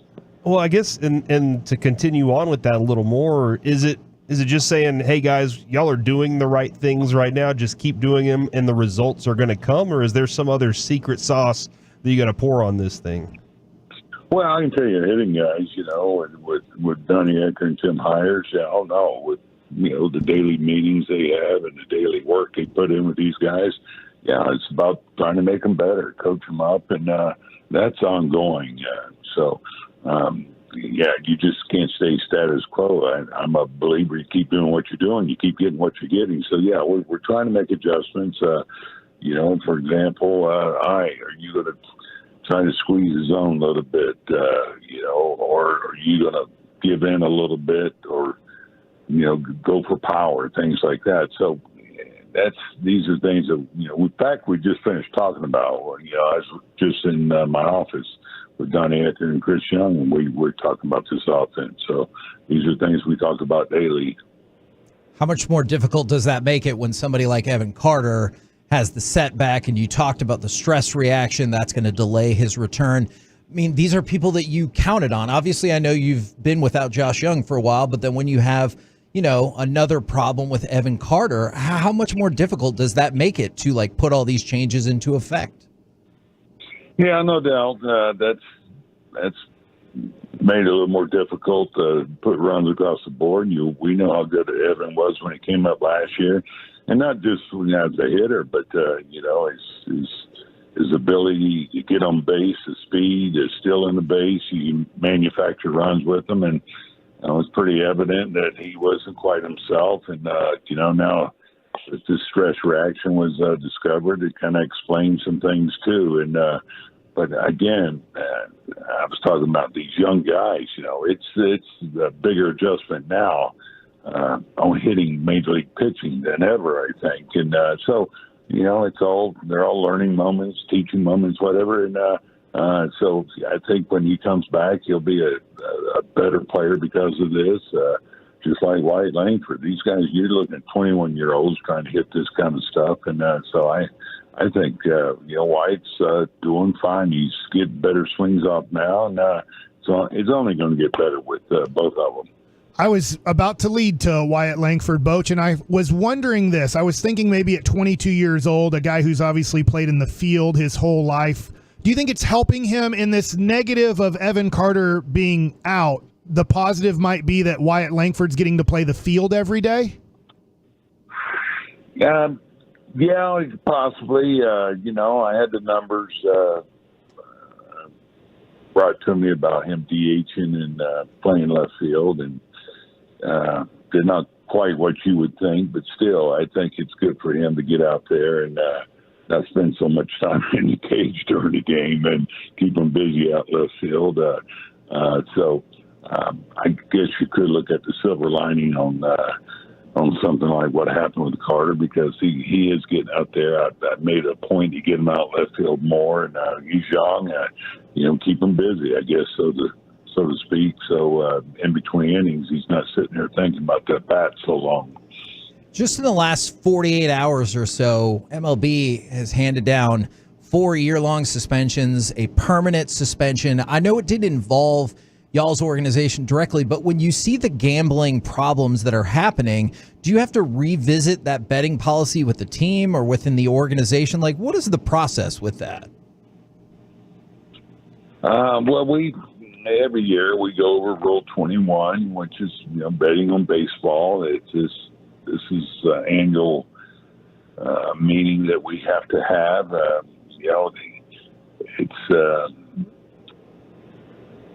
I think you look at society now with all the gambling stuff out there. That's what's amazing to me with the issues that we're having. I'm not talking just professional athletes everywhere, and it's just so much more prevalent now than ever. But to your point, I think there probably needs to be addressed even more because of what's going on, and make sure that these athletes, don't go down that route, and they have to know the ramifications if they do. And so, I think it's something that I'm sure they're talking about. And before we let you go, Boach, tomorrow our guy Reggie is going to be at Hawaiian Falls and Mansfield from 1 to 3, and Travis Jankowski is going to be out there with him from 2 to 3. How cool would it be to see those two on a double float going down a slide together? Oh, I'd love it. Yeah, I'd like a picture or video of that. Yeah, it'd be good. We'll see if we can. We'll see if we can acquire that. We'll pass it through Mike and get it to you. Thank you very much for the time, as always, good sir. All right, guys. Thanks. Good talking with you. There you go, ladies and gentlemen. Bruce Bochy, brought to you by Louisiana Brand Hot Sauce, the official hot sauce of the Texas Rangers. Remember, the original Louisiana Brand Hot Sauce flavor favors the bold. It feels like there's always a lot to talk about coming out of these. I just wanted to quick hit the back-to-back-to-back pitcher discussion if we can. Scherzer, potentially seeing how he feels. You have the possibility to go on a rehab assignment now or imminently. John Gray, maybe this weekend. And Tyler Mahle, first of 4 20-pitch kind of outings before he goes on his rehab. So I realize there are still things that could come up, but I do like that you're seeing some forward motion on these. Yeah, I think you could be, I guess I'll be optimistic that Scherzer and Mahle will be ready after the All-Star break. Okay. And you're getting to the point now, like you just said, Max hasn't thrown in such a long time, and Mally's coming off of Tommy John surgery that you're going to want to make sure that at this point those guys are built up and that they feel real, especially after Max had such a setback after, like, he's a week or two away from making his big league debut this season. And then now we are a month later and we are, to the point where, okay, let's make sure everything goes well here. If his check engine light has gone off, as in he's ready to go, that just means he's ready to go and throw the ball hard against hitters and build his arm up to make sure there's not a setback. So I do like that. John Gray, it looks like we'll just miss those kind of 2 to 3 starts after going on the injured list, because we thought that was going to be the case with Eovaldi, and it wasn't. Yeah, and that's why you can never take it for granted, right? Yeah, so... yeah, the thing is the pitching isn't the issue. You're right. I keep telling myself that, like, hey, we're going to get all these pitchers back. The Rangers pitching's not the issue? No, it's the offense. I just jinxed them. What just happened? That's the tough thing. Besides the one Miami game where they gave up 8 runs, you look at the Arizona series, you look at the last game, Garabito, who, let's be honest, nobody ever heard of him before. They're like, a dude named Garabito starting in Minnesota, and he did good. And even Bochy admitted he didn't know who that was for a minute. Yeah, and so it's just been like, it's not the pitching that's causing losses. And that's why when you get the injury extension from Evan Carter, obviously you're still without Josh Young. Oh, need some help there. Back to you, Mike. You ready for Mike likes it? Let's do it. All right, guys. So I'm on NBA.com. Obviously, I'm pumped up about the finals, and they have an article that I want to start with number 1. And I think we're going to come to a consensus here, which it's going to be tough because we have 4 guys here. So it could be a 2-2 tie. But they said, let's do a playground style rankings. So if the Celtics and the Mavericks are on a playground basketball court, and you're picking my 5 versus your 5, who are you taking first overall? I think we can do this one quickly. I'm pretty sure we're going to be 4 for 4 here on Luka. Sure. Sounds good. Would you take Luka number 1, or is there actually no? Okay. I'm going to take Kyrie number 1 because I don't think Luka can handle the lack of calls in street ball. You know what, Mike? Okay, let's say it's not street ball now that we are now playing on an NBA basketball court with. Okay. But I hear what you're saying. Okay. I wonder if he might be great at street ball. Maybe he is. He's like, there's really nobody to complain to. I don't know. Maybe. And once there's no one to complain to, he doesn't complain at all. Otherwise, I would say Luka. He's calling foul on him every time he goes up. That's me. He's like, foul, foul. I figured 1 would be pretty easy, and now I do think it doesn't get super hard, but I think it gets more difficult from here. Who are you guys taking number 2 overall if you can pick Celtics? I'm taking Kyrie. I am. All right. Who are you taking? I'm taking Tatum. All right, so 1 for Kyrie, 1 for Tatum. Tatum's probably gone, right? If I'm doing this, if I pick, they pick. So no, only Luka so far. So are we just assuming, hey, I'm now the captain on the other team, and I need to pick Luka's off the board? I think Jason Tatum is the right pick. All right, I won't make a pick because that makes it 2-1. So Tatum is now the second best player in this NBA Finals. I don't think that there's going to be like a lot of pushback there. All right. So number 3, I'll go. I'm going to vote for it. Yeah. So Kyrie. So I was going to say I'll take Kyrie as well. All right, well, that would be the winner. I've been told that I look like Jaylen Brown, and thus I will give Jaylen Brown this vote. All right, so that's the first one. Off of NBA.com, they do have Jaylen Brown as the third best player in this series. Where's Kyrie on there? Well, picking 4th. Okay. I'm pretty sure we'll all take Kyrie here because they do have Kyrie 4th. Yeah. So if I go Kyrie on our board 3, and then I think Brown, it's pretty easy, right? There's a big separation now. Agreed. So Brown goes 4th. All right. Who is the 5th best player in this series or slasher on the playground? And the top 4 guys are off the board. Who are we taking 5th? See, because I'm thinking about it on the playground style, and then I'm going Drew Holiday, which I might get crushed for that. All right. Who would you take as the 5th best player in this finals or the? I'm taking Lively. All right. I need a big. The playground aspect of this is messing me up here, but like the best player, I will also go Drew Holiday. All right, you are agreeing with NBA.com. They do have Drew Holiday as the 5th best player in this NBA Finals playground style rankings. Okay, so Luka 1, Tatum 2, Kyrie 3 for us. Brown 4, Holiday 5. We've only flip-flopped Kyrie and Brown in this series off of NBA.com's rankings so far. I think I'm going Derek White. White 6. Okay. Who are you taking? He's tough, dude. You took Lively already, right? So I'm assuming you're going to stick with Lively here at 6? Yeah. All right. So it's Lively or White or somebody else. The tough thing about it is the Celtics have been good without him, but I kind of want to go KP here. Oh, interesting. Okay. I guess I'm going to homer it up here. Let's do it. And I'm going to take Derek Lively as the tiebreaker. Since we had 3 guys pick 3 different players, they had Lively at number 7. From the 682, Dwight Powell's the 5th best. Oh, my God. No, shut up. Yeah, that's so rude. All right. So we moved Lively up from 7 to 6. Okay. So you took White. So you're taking White. Corey, White? Yeah, that sounds good. Okay, and I think I have to stick with my KP here. Okay, well, White wins here, and he was number 6. Yeah, I noticed. I saw how that worked. Crap.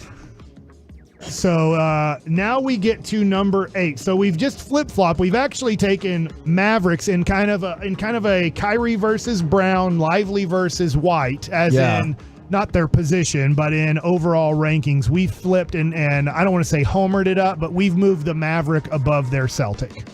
All right, number 8. This is where I'm going to wonder this. When do we get to, if PJ Washington is our 4th best player, when do we get to PJ over a Celtic? So I'm going to just start with Reggie. Reggie's taking KP here because he's taken him twice. So, that's right. I'm taking KP as well. All right. That kind of, you don't even have to vote if you don't want, because then I'll just put KP there. Yeah, I'm good.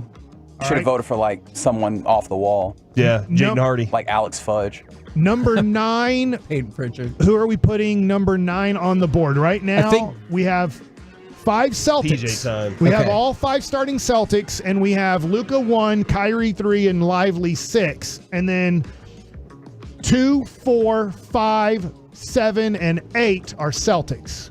I'm going PJ. All right. Corey? PJ. I'm going PJ time. So PJ enters at number 9. So now we have 4 of the 5 starters. The tough thing is one of your starters here is Derek Jones Jr.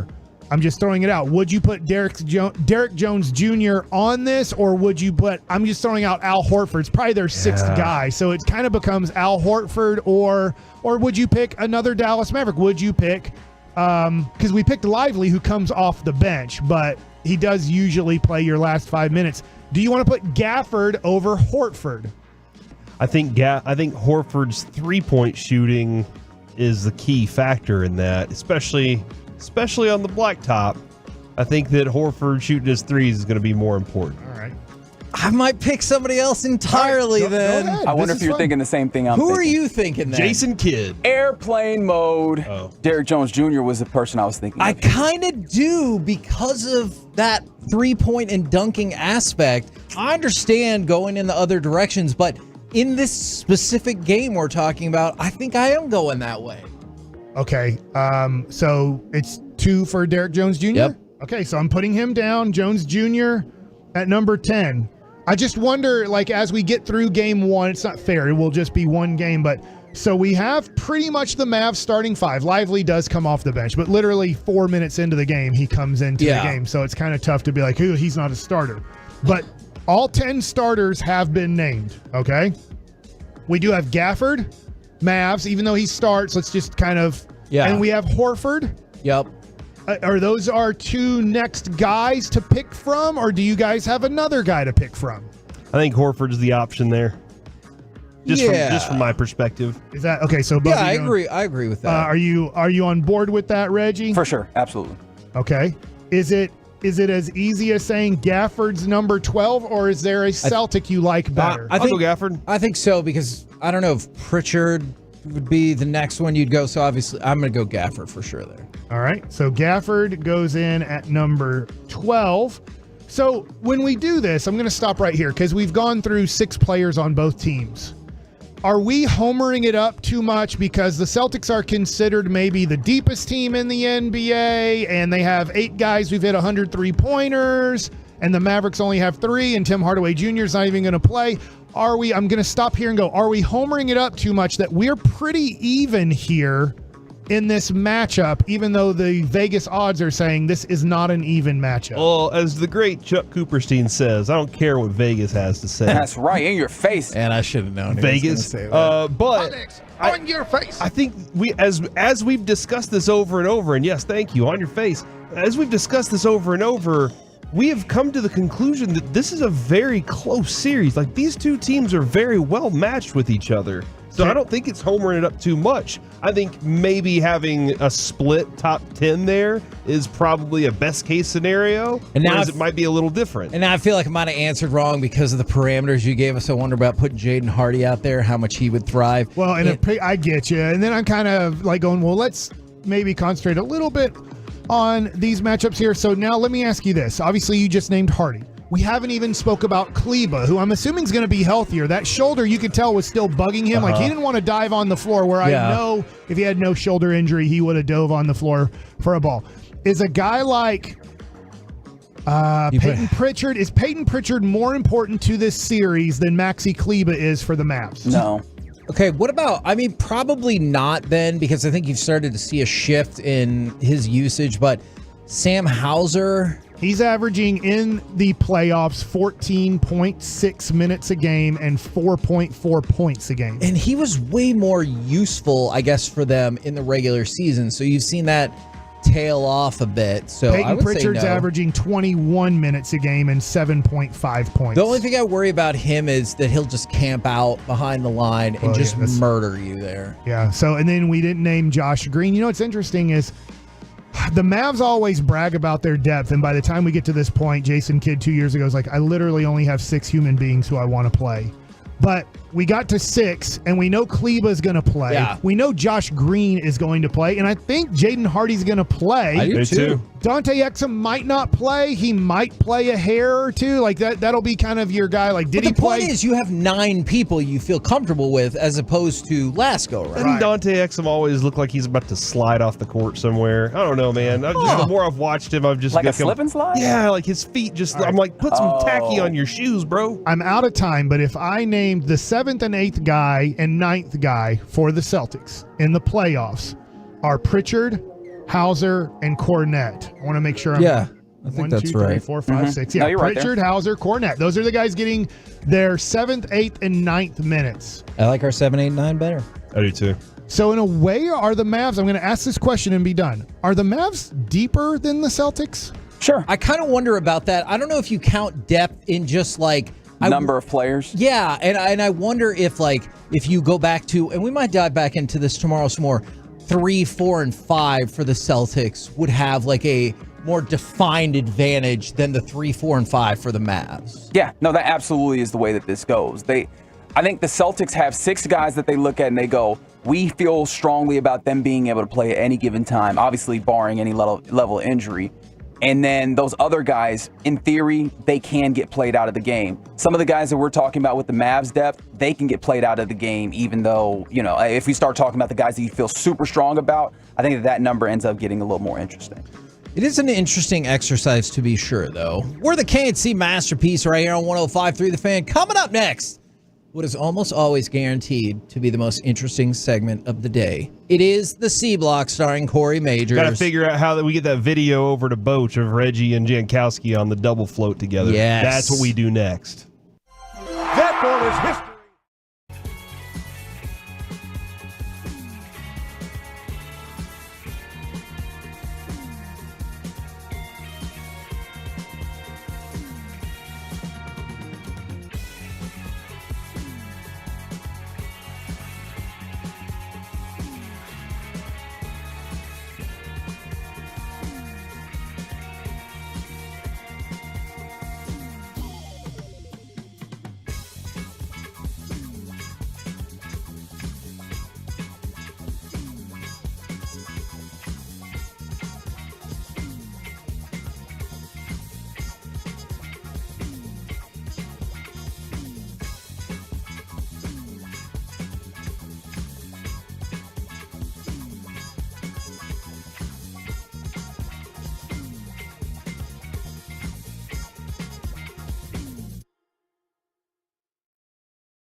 Hiley Mazda of Arlington and her studios. It's the KNC Masterpiece on 105.3 The Fan. KNC Masterpiece right here on 105.3 The Fan. Right now, it's time for the C Block starring Corey Majors. Thank you very much, Kevin Hagelin. Mike, thank you for your efforts this afternoon as well. And Reggie, you're always doing a fine job back there, man.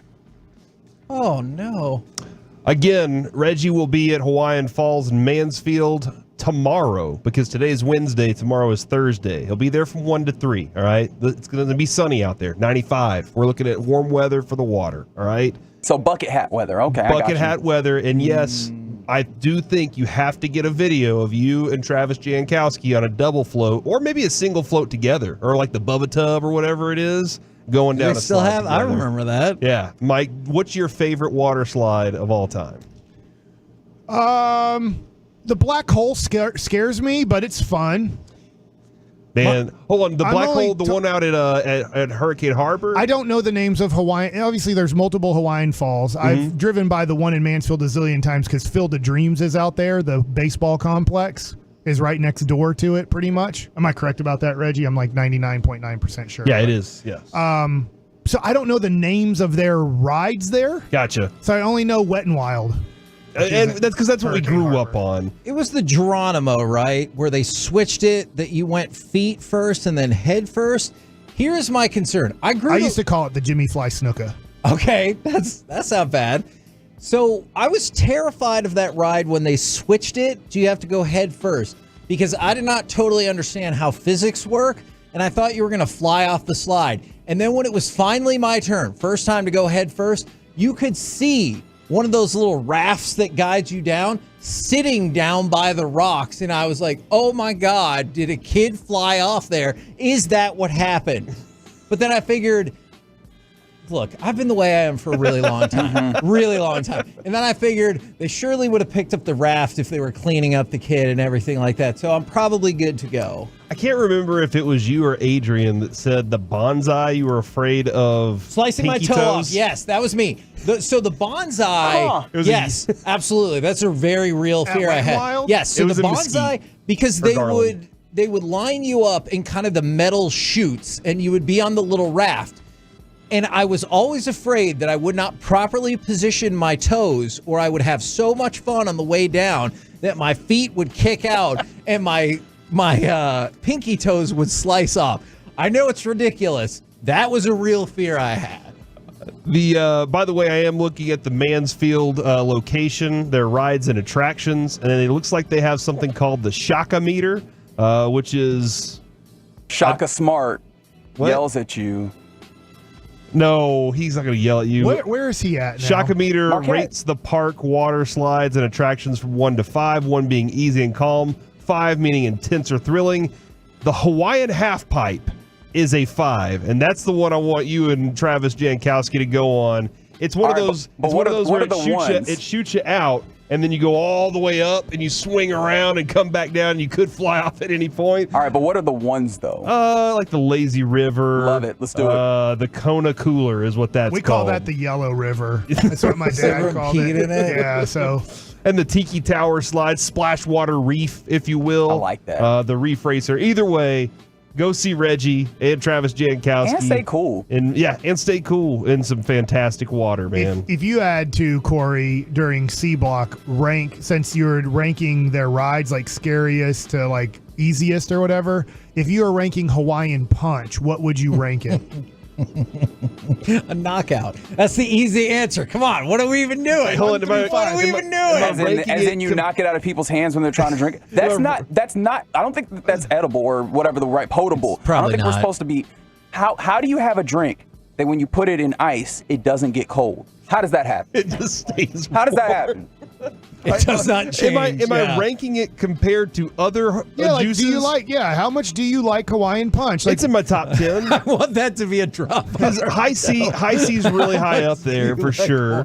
Kool-Aid, because you can decide how sweet you want your Kool-Aid to be, or it's sweet or not. Like that's the difference there. Did you ever make the mistake in the Kool-Aid though? Because you're like, well, it can't be too sweet. And then you made it, and you're like, "Oh, who says it can't be? It's not too sweet, no matter how sweet you make it." But then you drink it, and you're like, "Now my teeth actively hurt from this one drink." So, problem. I've never had that happen. Okay, I've never actively had my teeth hurt from a drink. Man. I can't even remember the last time. I can't remember last time I've honestly bought Hawaiian Punch. Me either. But if I drink it, I do like it. It's always at it's usually at a birthday party at a skating rink. Like that's usually when I see Hawaiian Punch, and I'm like, all right, pour me a cup of that and give me one of those slices of pizza that's mostly cardboard but has some fake cheese sprinkled on top of it.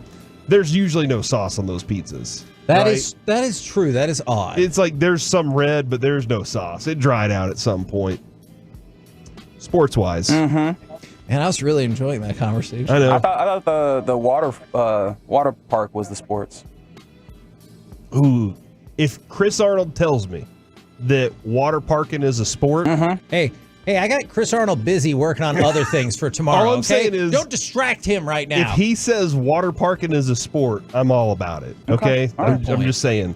Mavs will wear their city black jerseys for Game 1. They are undefeated in the postseason when wearing those jerseys, and a 6.5 point underdog. So that could just screw Vegas over completely. That line is still, look, we've talked about it, probably about a point and a half higher than I would think, but we're not a good Game 1 team unless we're playing in the conference finals. And you know what? As long as you have the word finals in it, we win all the Game 1s. So they will be this year. I do love that black jerseys, the combo that they have going right now. You've been on that throughout the playoffs. Yeah, I've felt like, and I think they have it. They've only announced the first 4 games. So it's the city blacks, then the white, and then they got for both home games the blues. Reggie, your thoughts about them wearing white on the road? I'm sick of this. Embrace tradition. This is nasty. White at home, color jerseys on the road. Why are we doing this? Ladies and gentlemen, Chris Arnold. I told you not to distract texted me and said water parking is a sport. Woo! So there you go. That was part of the sports of this segment. Thank you, Chris CA, for listening. I'm with Reggie. I'm surprised Reggie, being like younger than me, let's say, wouldn't go with this whole new deal of like you always wear your colored jersey at home. Stupid. I think it is too, especially now. I'm glad we're in the NBA Finals. You just think of, to me, the Celtics, Lakers, very historic teams in the NBA. You just think of the Lakers being usually your yellow at home, purple on the road, and then the Celtics being white at home and green on the road. That it's going to be a little bit weird that in Game 1, I'm assuming the Celtics are wearing white, because if we're wearing black, I can't imagine they're wearing green. Those are too close of colors. But they do that sometimes. That's even worse. Yeah, I'm with you. Just trying to confirm something real quick, but I'll have to do that at some other point, gentlemen. Okay. Also, I found out today. I think we should go old school and wear green, just to maybe confuse the Celtics and they accidentally pass it to us. I'm totally okay with that. I'm not going to lie. I think about that quite a bit, especially when you watch like old war things and people are like dressed kind of similarly. And I'm like, man, how do you know? It's probably because we've been watching Game of Thrones. I'm like, how do you know you didn't accidentally just slash the wrong person's throat? I will say this, though.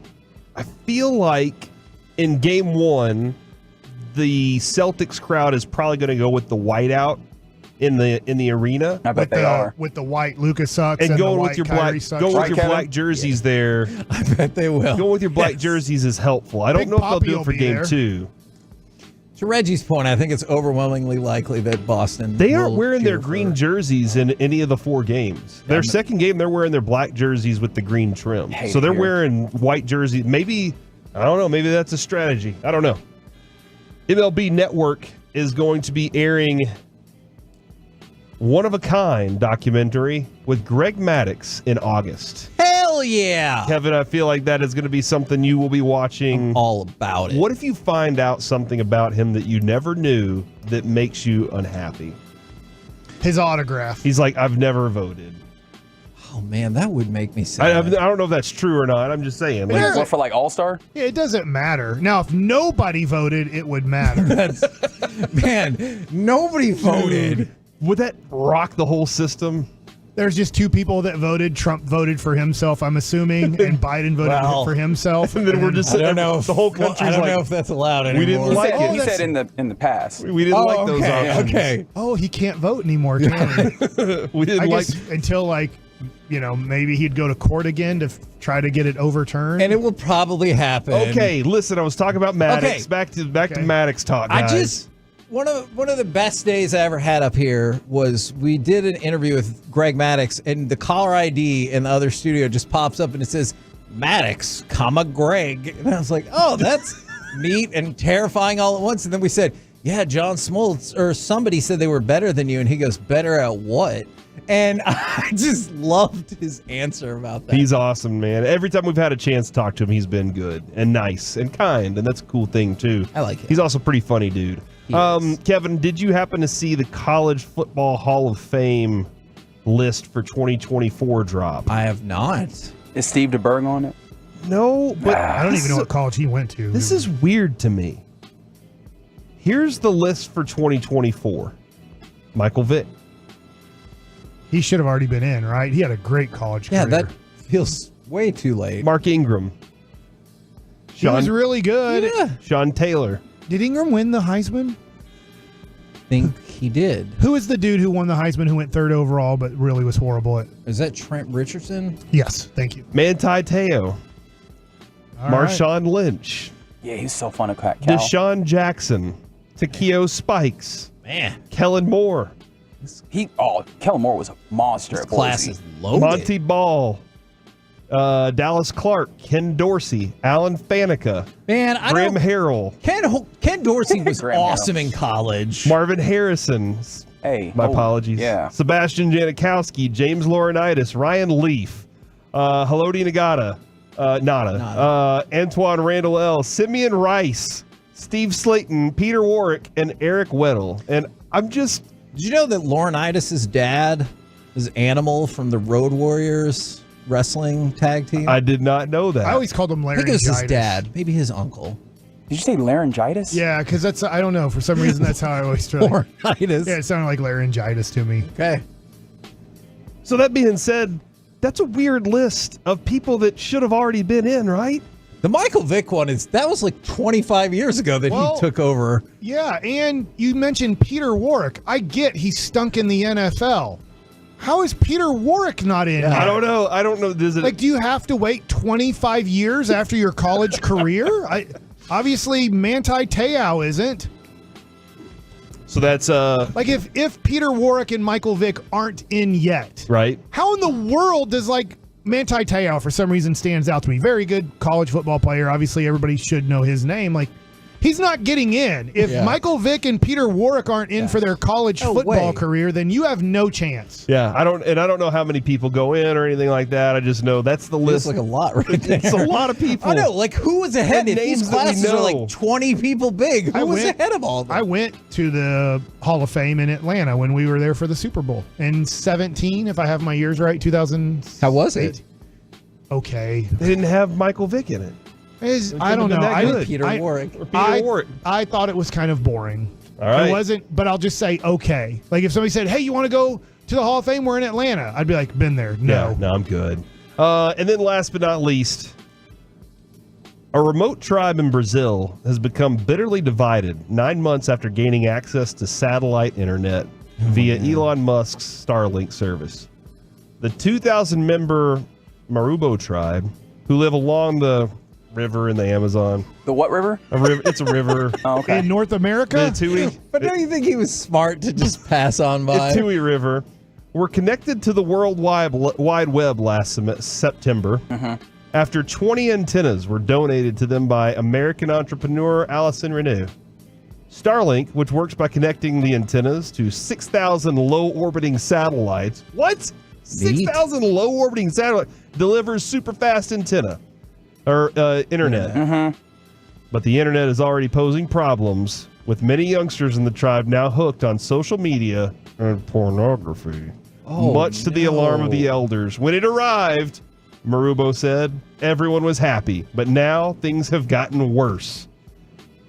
So they just speed ran the internet like they did what we did over the last 20, 25 years. True. I did it. Nice. I finished the internet. Yeah, some of the men have been sharing porn videos in group chats and has already observed more aggressive sexual behavior in some of them. We're worried young people are going to want to try it. By group regarding chats? the sexy, kinky acts that they've been seeing on the screen. Okay. Man, does that remind you at all about that guy we sat next to on the plane that we'd never met in our life? And he's like, yeah, I got a divorce 2 years ago. Have you guys ever heard of Tinder? Man, these girls do crazy stuff out of a porn. And I'm like, dude, we just met you. That's a lot of information. They're all, and so he just started. A guy you can talk to. Twice, I guess so. Man, is that a bad feature? Having a face that looks like people could talk to you. Having a face that people are like, I don't want to talk to that guy. It's probably a benefit a lot of times. I can see that. And that's the C block, ladies and gentlemen. We're the KNC Masterpiece. Covered a lot of ground there. Man, we always do in that segment. I'm not always positive where it's going to start. I definitely don't know where it's going to end. Same. Coming up next, prop bets and more predictions for the NBA Finals. We'll do it next right here on The Fan.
Do you think it's true that you've got to forget something else to remember that Uber Eats has groceries? No, that's absurd. Hey, remember when you used to be a, what was it, Pepper Lady? Pepper Lady? Wasn't it Cinnamon Sisters? Basil Babes. Saffron Squad? Nutmeg Maidens? Paprika? No, Nutmeg Maidens? I just said that. Was it Spice Girls? Doesn't sound right. Was it Saffron Squad?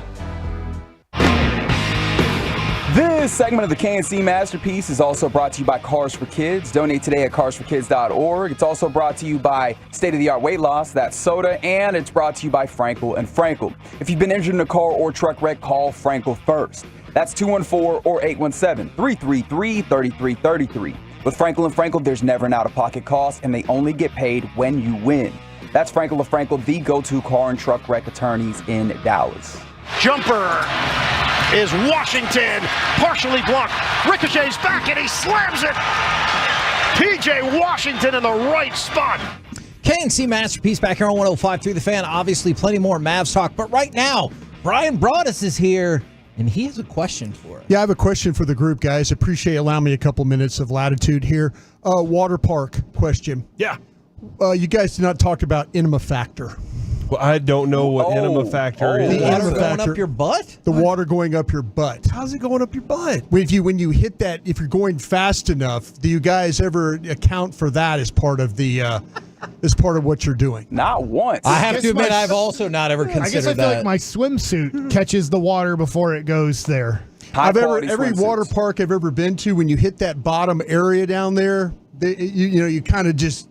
It's a ramp up in there, you know. So I didn't know if you guys ever had that happen to you as a factor. Yeah, no, it absolutely. When we were in Mexico, we went to a water park and there was like a Bombay kind of like we have out there. The straight shot down. If you hit the bottom there to stop, you basically the water goes into you to stop you. Everybody that we watched, because my boys were in line to go on it, and I was waiting for them, and everybody that got off got out, and they were picking just super wedgies. Well, you guys sound like you didn't ever dealt with that, so you never really went to a real water park. Yeah, I think my body might naturally clench up just to protect from those things. I don't know. So. I've never gotten off a Wet n Wild ride and go, oh, my butt. Oh yeah, just check if you ever just check the bottom area or the area down below when everybody's landing in the landing pit area. Mm-hmm. There's a lot of uncomfortable people down there. But again, you have not lived until you've gone fast enough, super wedge, and then got down there and got that involved. Okay. From the 6A2, you going to church tonight, Broaddus? Yeah, I'll be there. Okay, very good. I'll be there tonight. Thanks, guys. Appreciate it. Have a great show. Oh, thank you, Broaddus. That was awesome. There you go. Brian Broaddus bringing, honestly, the real questions that matter. Yep. And I appreciate that. Do you guys want to run through some more prop bets and predictions? Do you want to talk about Elite Luka Company? I have options for you. Which way would you like to go? Go ahead, Mike. Elite Luka Company. All right. I'm still stuck on for 200. Ooh, okay. Mike, can you name 4 of these 5 people? Luka joins a group of 5 NBA players. Yes, 5 NBA players who have had at least 5 All-Star selections and 5 All-NBA first team honors before they were in an NBA final. Michael Jordan. That is correct. I'm trying to think of guys that it took a while to get to the NBA Finals. So this one, I'm going to probably be wrong on this one. Dr. J? Incorrect. Okay. I didn't know the ABA kind of, I'm like, what year did he come to the NBA? Because ABA doesn't count, I don't think. Luka? Well, he said besides Luka. Luka. There's 5. I'm not giving you credit. Okay. I am. Crap, I don't know what year Kareem was drafted / then he won for the Milwaukee Bucks. So I guess I'm not going to be good at this. Kareem? Incorrect. Wow. Hakeem? Incorrect. Crap, he was drafted in 84. He hadn't made 5 All-NBA teams? First team All-NBA. Oh. Yeah, even that. Like I'm surprised. I guess because he had Kareem in the league and stuff. Do they have to win it? No. Giannis? Barkley. Barkley is correct. Dang it. Because he was very late in his career. Giannis is incorrect. There's another person pretty late in their career that racked up a ton of first-team All-NBAs. John Stockton. Karl Malone. Karl Malone. I'm not giving the. I'm not. I refuse. Okay. Because Karl Malone. Yeah, because Karl Malone. I got Horrible you. human being. Are there any of recent history? That's the most recent. So Karl Malone is the most recent. Charles Barkley, Michael Jordan, Oscar Robertson, and Bob Cousy.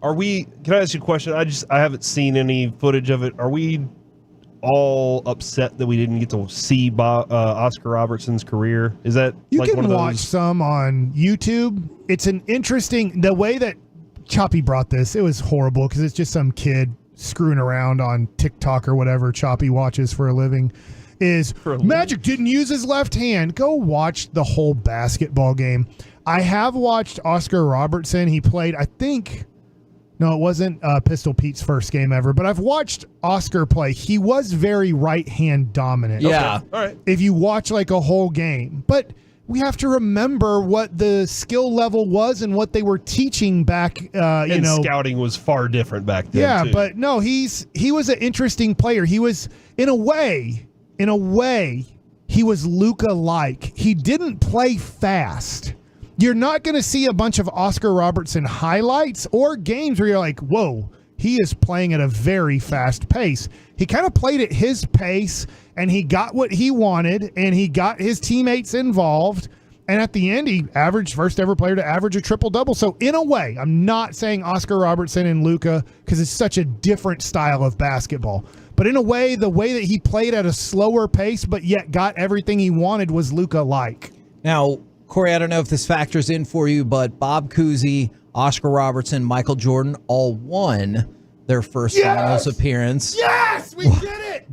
Well, let's go home. Charles Barkley and Karl Malone did not. So. But hold on. Yeah. Sounds like all those guys were kind of young in their careers when they got there. No, they were. Yeah, but who won? They weren't very established. Oscar, ball dominant. Who else? Bob Cousy. Point guard, ball dominant. Michael Jordan. Ball dominant. In the You just fourth named quarter. it. Yeah. Barkley and Malone not ball dominant. Well, Barkley at times, yes. Yeah, Malone, yeah. no. Malone got, I'm not going to say all his baskets, but a lot of them were off of John Stark. And both of those guys are like a month away from being retired whenever they finally got to their finals. All right, I got some prop bets for you. I want to see if any of these tickle your fancy. This is an even money bet right here. Yeah, I think we might want to get rid of that phrase.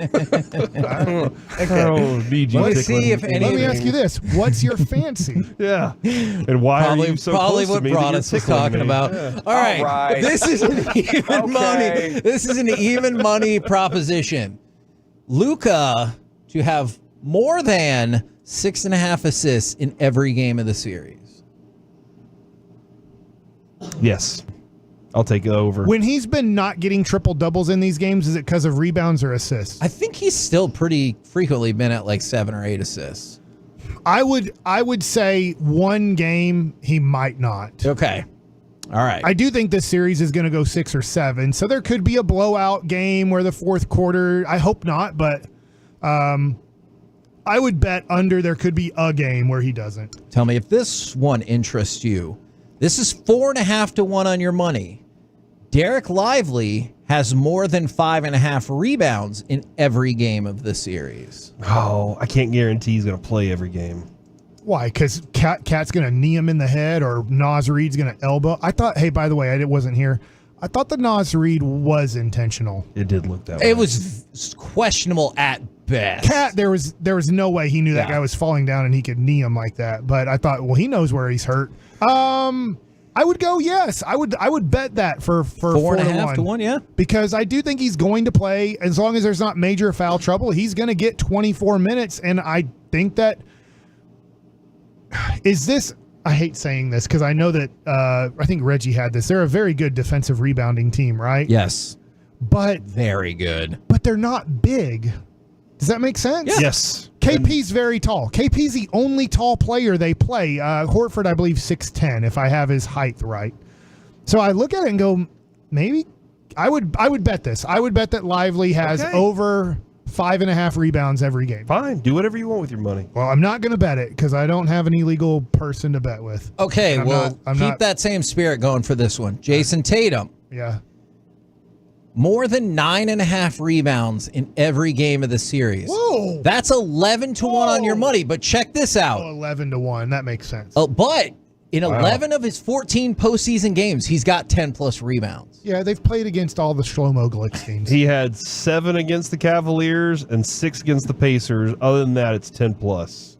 It's pretty impressive. Yeah, he's played lottery teams. Oh, wow. That's why you get 11-1 on your money. He was getting 13, 10, 6, and 12 against Miles Turner. I mean, like, that's... I know Jared Allen wasn't available in the Cleveland series. He averaged 8.1 in the regular season. So I would say... But I get it. 11-1. That's why they've made the odds so large. So I'd say no, but those odds are fun to bet on. That's like that kid who's suspended for the rest of his life from playing baseball. He won 4% of his bets. These are the bets he made. That is true. We go to CBS for predictions. They have 6 experts. How do you think it shook out? Evenly. 4-2. Yeah. In favor of Boston. 3-3. See? Who won? The Cubs. Mavs won because they're the underdogs, and they just tied. Oh, actually, you know what, Mike?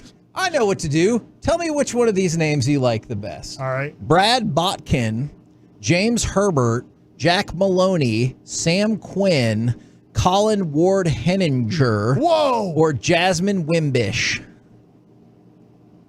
It's between the last two because Jasmine Wimbish doesn't sound like a real name. Well, they picked 2 different teams, Mike. It's all up to you. What was the other guy's name? Colin Ward-Henninger. Well, that sounds like they should be on Game of Thrones. Colin Ward-Henninger.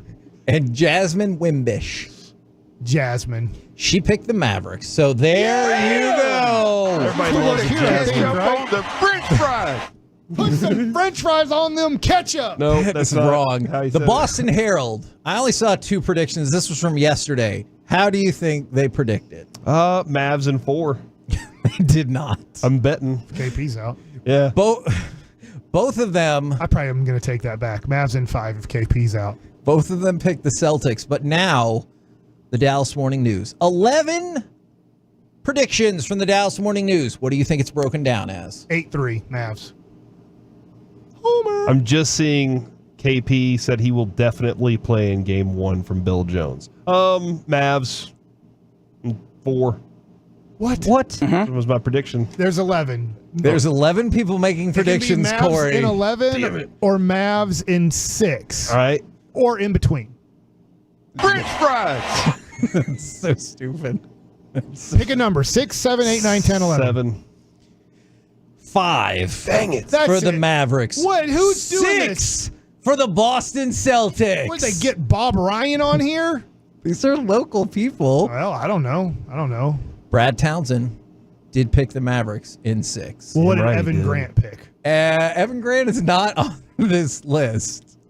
I'm sorry to tell you. Oh, what about Leah Simakopoulos? What about David Moore? She is not, and I guess I'm sorry. My apologies.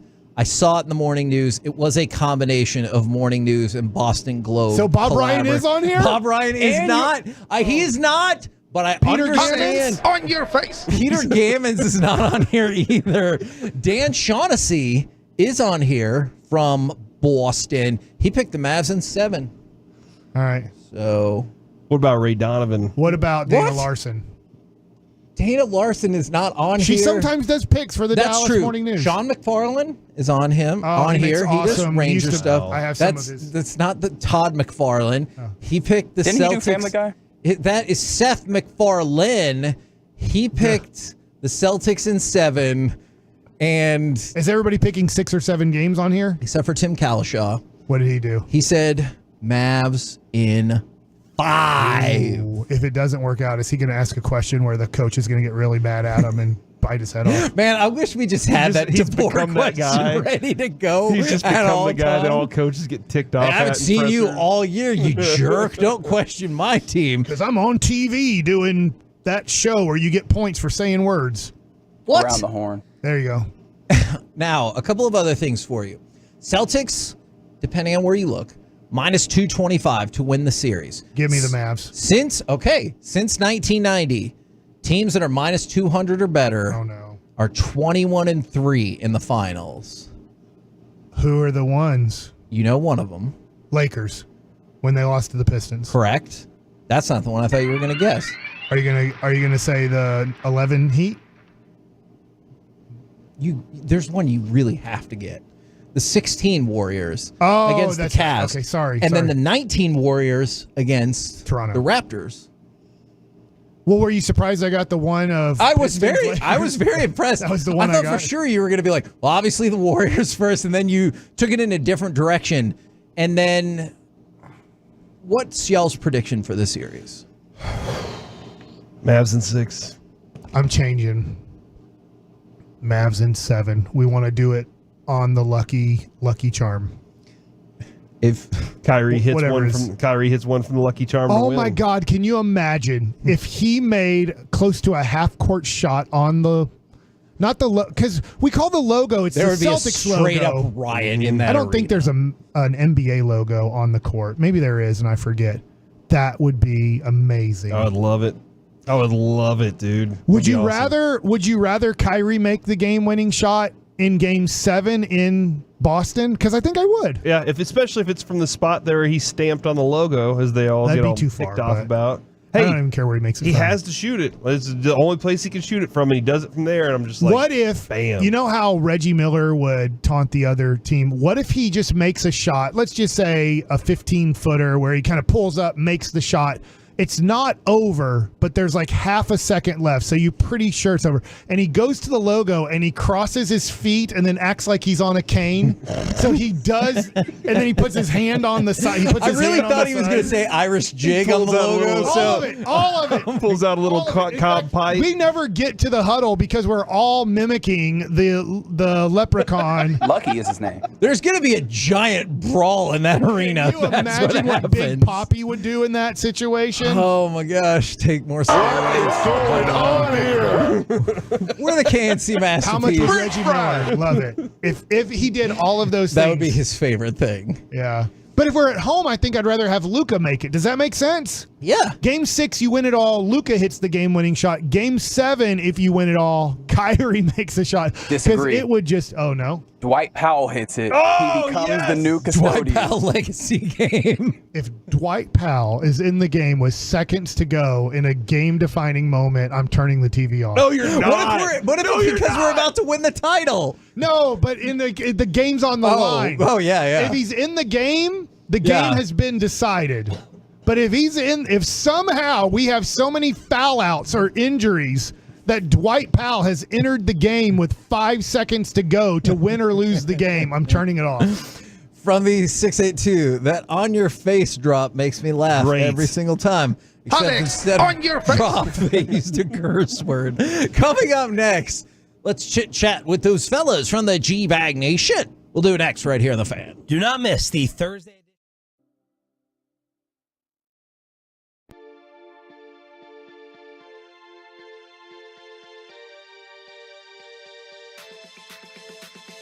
Do you think it's true that you've got to forget something else to remember that Uber Eats has groceries? No, that's absurd. Hey, remember when you used to be pepper lady? Pepper lady? Wasn't it Cinnamon Sisters? Basil babes. Saffron Squad? Nutmeg maidens? Paprika? No, Nutmeg Maidens? I just said that. Was it Spice Girls? Doesn't sound right. Was it Saffron Squad?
Uber Eats has Lola V products? I gotta remember that. Well, you know, they say in order to remember something, you have to forget something else. Okay, now that is a very cute haircut. That's like a little shag. I've never seen it before. Well, I mean, of course you have. It's the Rachel. Oh, is that your name? No, I mean like your name. No, I'm Jen.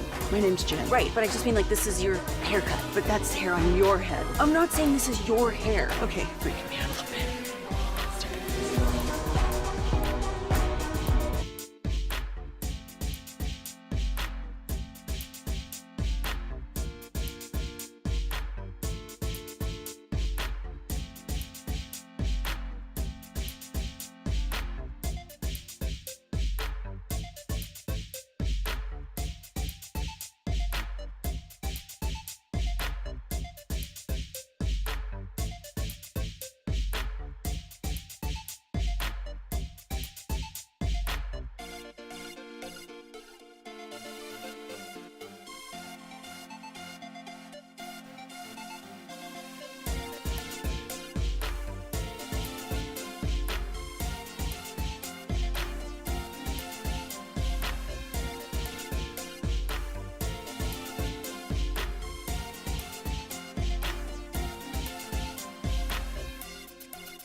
The Odyssey app.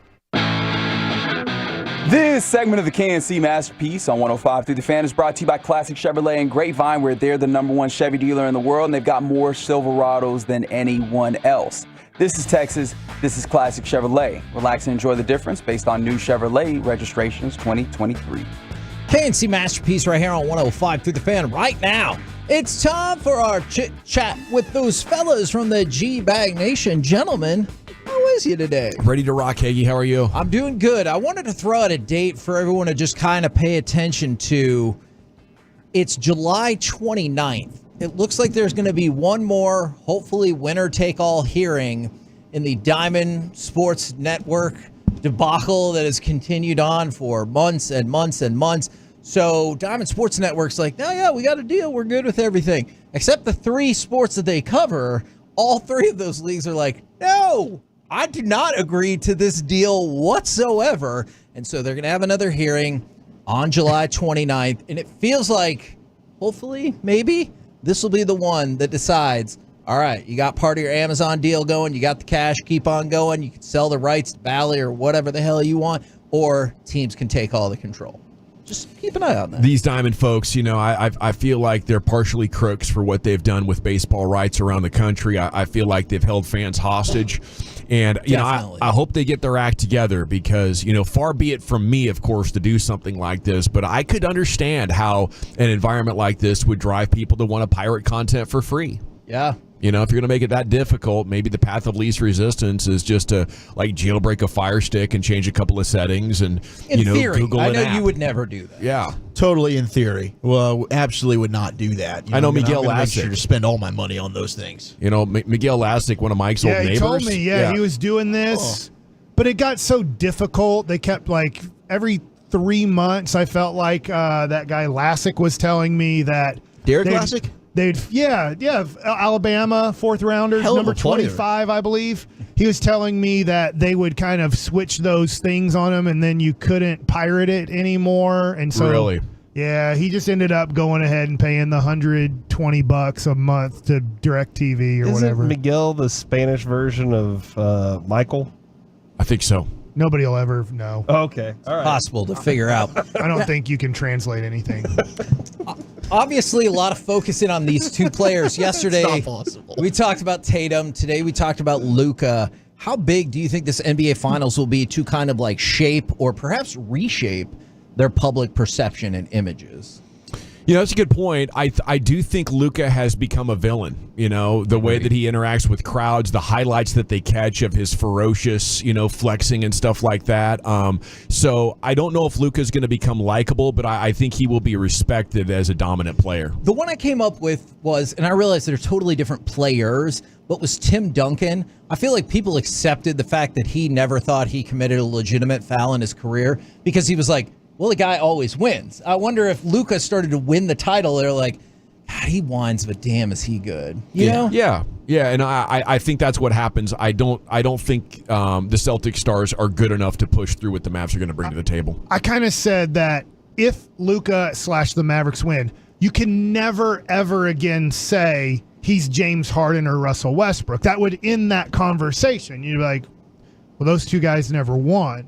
And kind of in a way never got close to winning. Obviously, early in their career, they almost got there. Heat killed them. But then as they took off as their own individual person dominating the ball and never won, Luka gets put into that category. If he wins the championship, it's like you can never compare him anymore to Harden or Westbrook. Yeah, I think we just went through this with Anthony Edwards, right? Where like the NBA was trying to prop him up, like the Jordan comparisons. Maybe he's the next face of the NBA.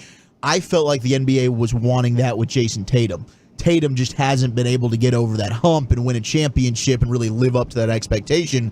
But when you listen to some people talk now, it's like Luka wins this title. Luka's the best player in the NBA. Luka's now the guy that's going to be the next LeBron and be the face of the NBA for the next decade. So I think there is a lot on the line really for Tatum and Luka and their long-term legacies. And for, Kyrie, you're adding another championship with a different team. And for him, I think that he's also propped up now. When you talk about your ranking like the top 100 players in history, for Kyrie, I think that'll elevate him to another tier.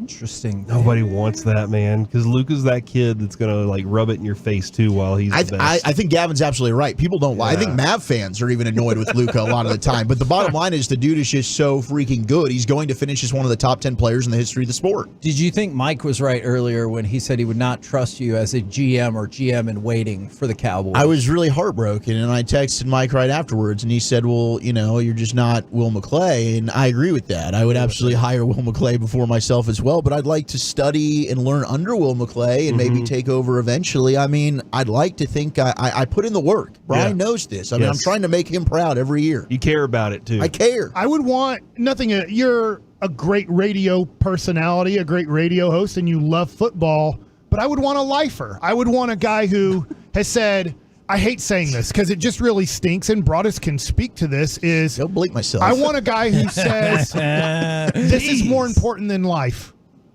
The best people that do this job, that GM, and it's not maybe the most healthy way to live life, but they kind of look at it as like, this is more than life. And that's the ones that end up kind of getting it done because football is life. It's not a great way to live. I would never want that life. But the people that do end up giving themselves the best opportunities to win. Say it like Jonathan Moxon, though. I don't want your life. What do you guys got coming up on the program today? Pure Gold as always. Hagee, thanks so much for asking. Broadus is going to step in here. He'll tell us about minicamp and whatnot. Joe Varden of The Athletic talking finals at 4:20. We have a lot of basketball stuff today. Awesome. Yeah, it's finals eve. Roll home. Let's go. I like that. Let's go. Roll home with the GVAG Nation. We've been the KNC Masterpiece. Make your way back with us tomorrow, 10 a.m. to 2 p.m. right here on 105.3 The Fan. Finals eve, Kevin. I love it. Hope I get some good presents. French fries on your face.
Hiley Mazda of Arlington and Hearst Studios. You're rolling with the G-Bag Nation on 105.3 The Fan. Here we go. It's hour one of the G-Bag Nation on 105.3 The Fan. Hope you're having a fantastic day. Thanks for joining us. General at your service. There's Broadus.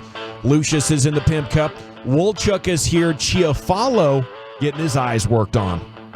That's right. Hell yeah. Shout out to Brookside Associates. I told Eric, man, tomorrow you're going to feel like a whole new person after that LASIK procedure, brother. Talk about clear eye view. Yes. Bang. So congrats to him. He'll be back tomorrow. Better than ever. Carter Freeman's coordinating your video. You can watch us at 105thethefan.com, Twitch, and YouTube. Broadus is back from Cowboys minicamp, and he's got a fresh batch of takeaways probably coming up in Krusty's Corner. I do, absolutely. They did some 2-minute work today, and they also did some 7-on-7. When that's involved, no offense or defensive linemen, but it was a little bit more competitive today than it was yesterday from that. So, yeah, 240 today will give you a fresh batch of notes. And the to-be-determined practice for tomorrow, do they determine? I would say that's a no practice tomorrow. Yeah, that's a no-go? Yeah. So the next time we'll see him is in Oxnard? Next time we'll see him is in Oxnard. Yep. Cannot wait. I cannot believe it's right around the corner already as we are into the month of June. Their training camp schedule has been released. When are we going to be out there? July 25th? We fly out the 24th after the show. Very nice. Well, we have a ton of NBA Finals content for you today. There is also a fresh batch of Cowboys news, headlines, players are talking. But Mavs are the best thing smoking right now. You know, we really have frustrating Rangers, Stars, and Cowboys stuff for you. And, of course, we got to, let you know we're fired up tonight, 6:30, Arena against Maeda. 3 games behind 500 again is where the Rangers have fallen. Evan Carter's going to be out a month. Updates on Max Scherzer getting more and more pessimistic. I guess the good news today is Malley had like a simulated game, or he's facing live hitters or something like that. 20 pitches to live hitters, and then I think Boach was talking with KNC earlier. He's going to do that 3 more times. Assuming all that goes well, then he'll have a rehab start. Maybe that rehab start ends up being for the Rangers. Maybe he goes 2 or 3 innings like they did with Evaldi. I think that's something that we can think about there, but that's something because maybe didn't see why I kind of tell us it's because maybe the length of the time out. Yeah. For him, I mean, he's been out well over a year with that full Tommy John. For him, I can see maybe they actually do send him to Frisco or to Round Rock. I think so. Evaldi was a little different. Yeah, I think the thing with Max, he made a couple starts. Remember, he got sent down there a couple different times, and then he had that forearm tightness. And then the forearm tightness, and it turned into numbness in the thumb or the finger and all that stuff. So it's not good. He tried. Let's see if he can rally back. I mean, more and more you talk to people and they're just kind of like, well, we'll see, hopefully. But I think what you got last year might be all that you get for Max Scherzer in that trade. And that's unfortunate. But this team has done such a great job of accumulating pitching that as long as you just get a couple of more guys healthy, especially if they're the right ones, then it can absolutely be a glorious starting 5. 214 wants to know, Brian, if there's a finals clinching scenario at home, are you going to take Wolchuk to make up for that Rangers Game 1 fiasco? Wait, in Boston? Well, Boston or Dallas? I mean, that's going to be a really... Oh, no. Neither one's going to be cheap. Yeah, I did get credentialed for this thing, by the way. You did? Nice. I am. I'm going to be there. I'm going to be jerk. I'm going to be there for all the home games, but That's awesome. I think with that credential, I could travel on the road if I had to. Sure. Ooh. Right? I could show up in Boston and maybe... I mean, you get 1 ticket for Wolchuk. Yeah. You're in the building on press row. Yeah. I mean, that would be exceptional. That'd be amazing. A clinching scenario. Boots on the ground. What? Seriously, I really, really wish we could have been there for Game 5. And I say this, the Game 5 for the Diamondbacks. The Diamondback series. Yeah. Because what our station did that night, remember we went all night. You and I had the 3:30 to 6 shift. Yeah, it was nice. And it was nice and it was fun. And I could just imagine being there on the field and being in the middle of all that, and then you got everybody calling in and talking, and just how much fun that would have been. And unfortunately, we couldn't pull it off. But yeah, I do. I owe him a championship opportunity. I think so. I do. Yeah, I absolutely do owe him that. And if we can pull that off, we will. Well, you're looking at a 2-2-1-1-1 format in this one. I was talking with some buddies last night, the soccer dads over there at the indoor facility. And I think the question just pretty much comes down to, are you picking 5, 6, or 7? Everybody's picking Mavs. I haven't talked to a single person in town picking Boston.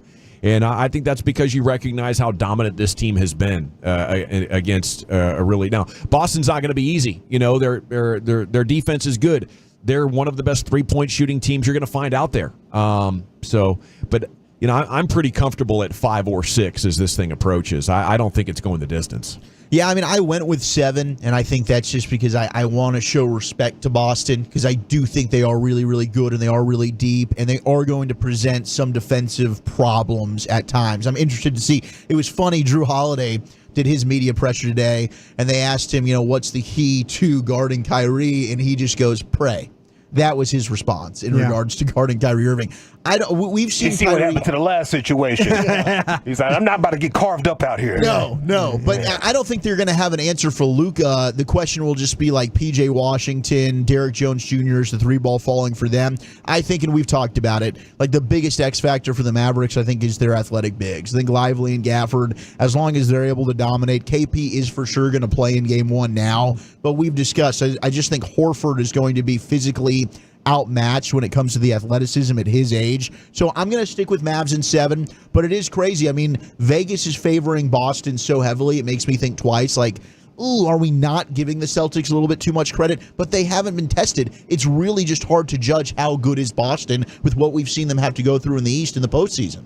Yeah, and you just look at the kind of players that bother Luka. I don't think they have any of them. Yeah, I agree. You're going to need elite defenders to get Luka, and he's got the game in checkmate. I think you need to start building rosters to try to stop this Mavericks team. It's got to be Lou Dort plus an extremely rangy defender, maybe like a Derek Jones Jr. So you're throwing extreme length and muscle at Luka, and you can come for all 48 minutes with elite guys, because once you commit to double teams type stuff, it's over. And again, the Boston Celtics are about to find that out. How many games do you think they could win in Boston? They've been really good on the road all postseason. I think they're going to split games 1 and 2. So I'd say at least 2 games over the course of the series.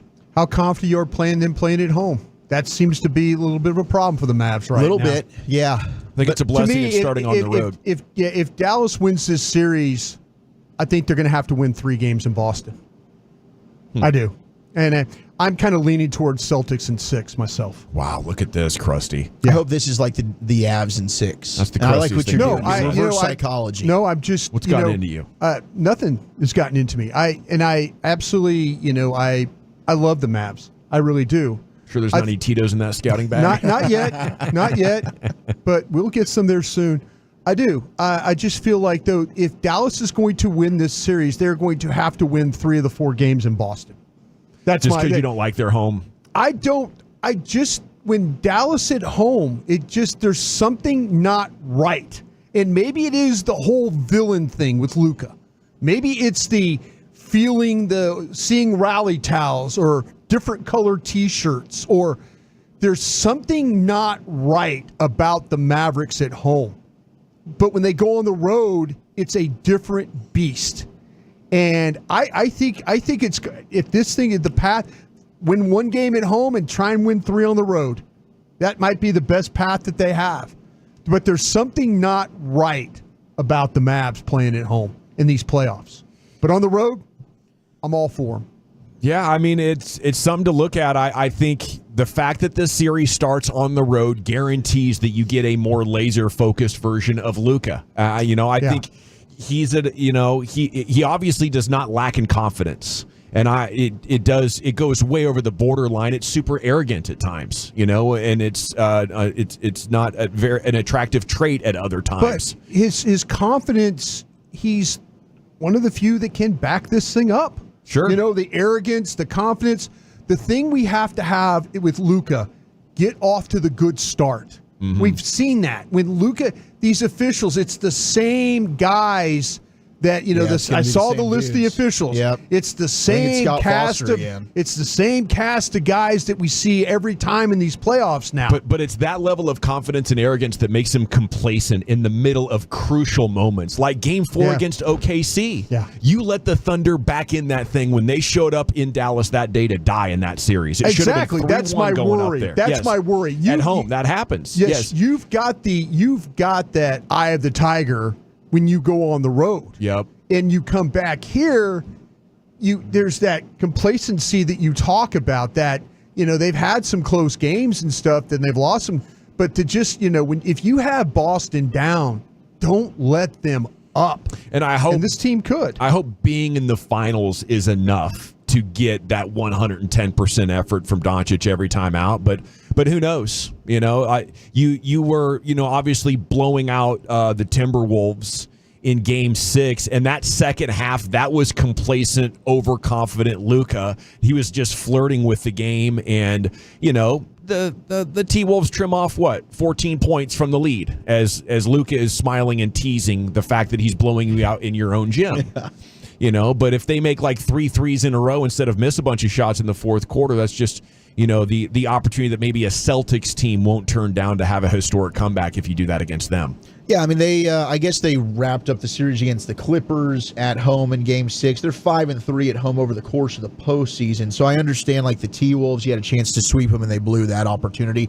They have been better on the road. I mean, there is something to that. Like, I heard Tim McMahon talking about, Boston fans, you might want to watch out because it's the same thing that I've been thinking. If you're going to boo Kyrie, and Coop was on earlier with KMC talking about, man, the hate for Kyrie in Boston is real. It's like we can't stand Dwayne Wade here as Mavs fans after what happened in 06, and that's continued. They really cannot stand Kyrie. And Luka is going to take that, in my opinion, and act like they're booing him. He's going to take that as like, all right, I'm going to use this as added motivation. But I don't know. I guess maybe I'm not as leaning into like they stink at home as much as you are this postseason. I feel like there's a disadvantage for them at home. When the Dallas Mavericks, I sitting there watching those games, and I've been to every playoff game at home. And it's not the fans. The fans are great. The fans are doing everything in their power to put this thing away. Like they're just not able to get that same edge. The fans give them energy. They can't finish as well at home as they have on the road. 940 says, get this crusty mother bleeper out of here, picking Boston in 6. That's fine. That's fine. Just I'd love it if they went on the road. Just I'll take all the Boston smoke. games. Just bring it. I'll take all the smoke. But here's something that it's not about being good. crusty. It's also though about you need to find a way to figure out how to play better at home. And if you're not focusing on that, because the road stuff is outstanding. Yeah. The home stuff is where you have to thrive.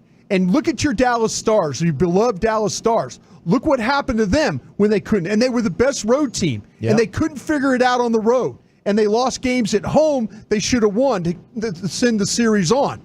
So you can call me crusty and all these damn things you want, but open your damn eyes and see the reality of what's going on. The Mavs play outstanding on the road. They do.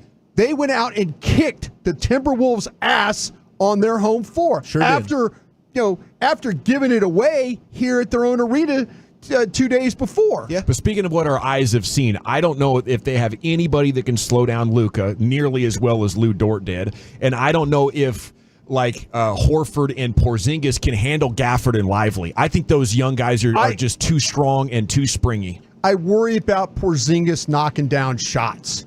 And all of a sudden it turns into, all of a sudden Porzingis finds a way to get 26 points and stretches the floor. You won't win that game. Yeah. No, that's a great point because he's going to be able to pull away a Lively or a Gafford away from the rim, which is something that Minnesota did not have the threat of doing with Rudy Gobert. Well, the one good thing is Mavs are going to wear their Black City Edition jerseys for Game 1 Haven't in Boston. lost in those. Undefeated in the postseason. So maybe you're right. Maybe they can steal Game 1 in Boston. Yeah.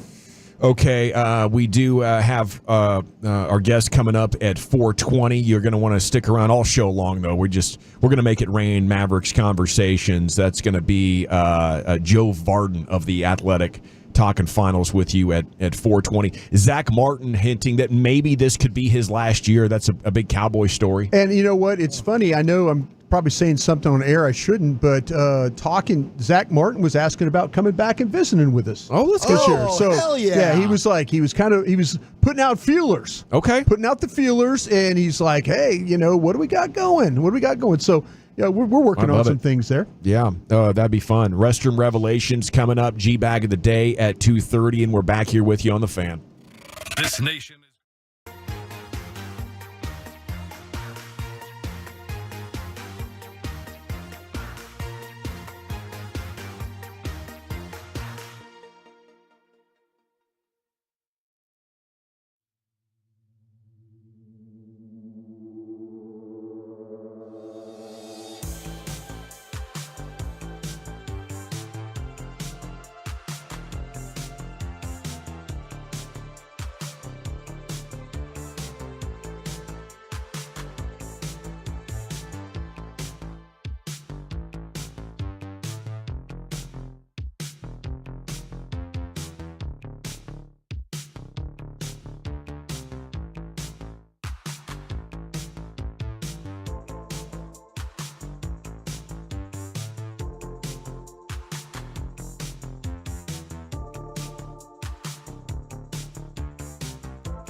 Welcome back, G-Back Nation. Fun question asked on ESPN right now to Jason Kidd. He's doing an interview. If he, Kyrie, and Luka were on the same team, which one of those three would come off the bench? I would say neither to that one. Jason Kidd could dang near defend anybody out there. We'll make it happen. Have fun defending us. Segment's brought to you by Soda. It's brought to you by Cars for Kids. Donate today, carsforkids.org. And it's brought to you by the Frankels. Life's unpredictable. Accidents happen. Franklin Frankel, the go-to attorneys for car and truck wrecks in DFW. If you or a loved one's been in an accident, contact the Frankels for a free consultation. 214-817-333-3333. FrankelFirm.com, Brian. When did he develop as a shooter?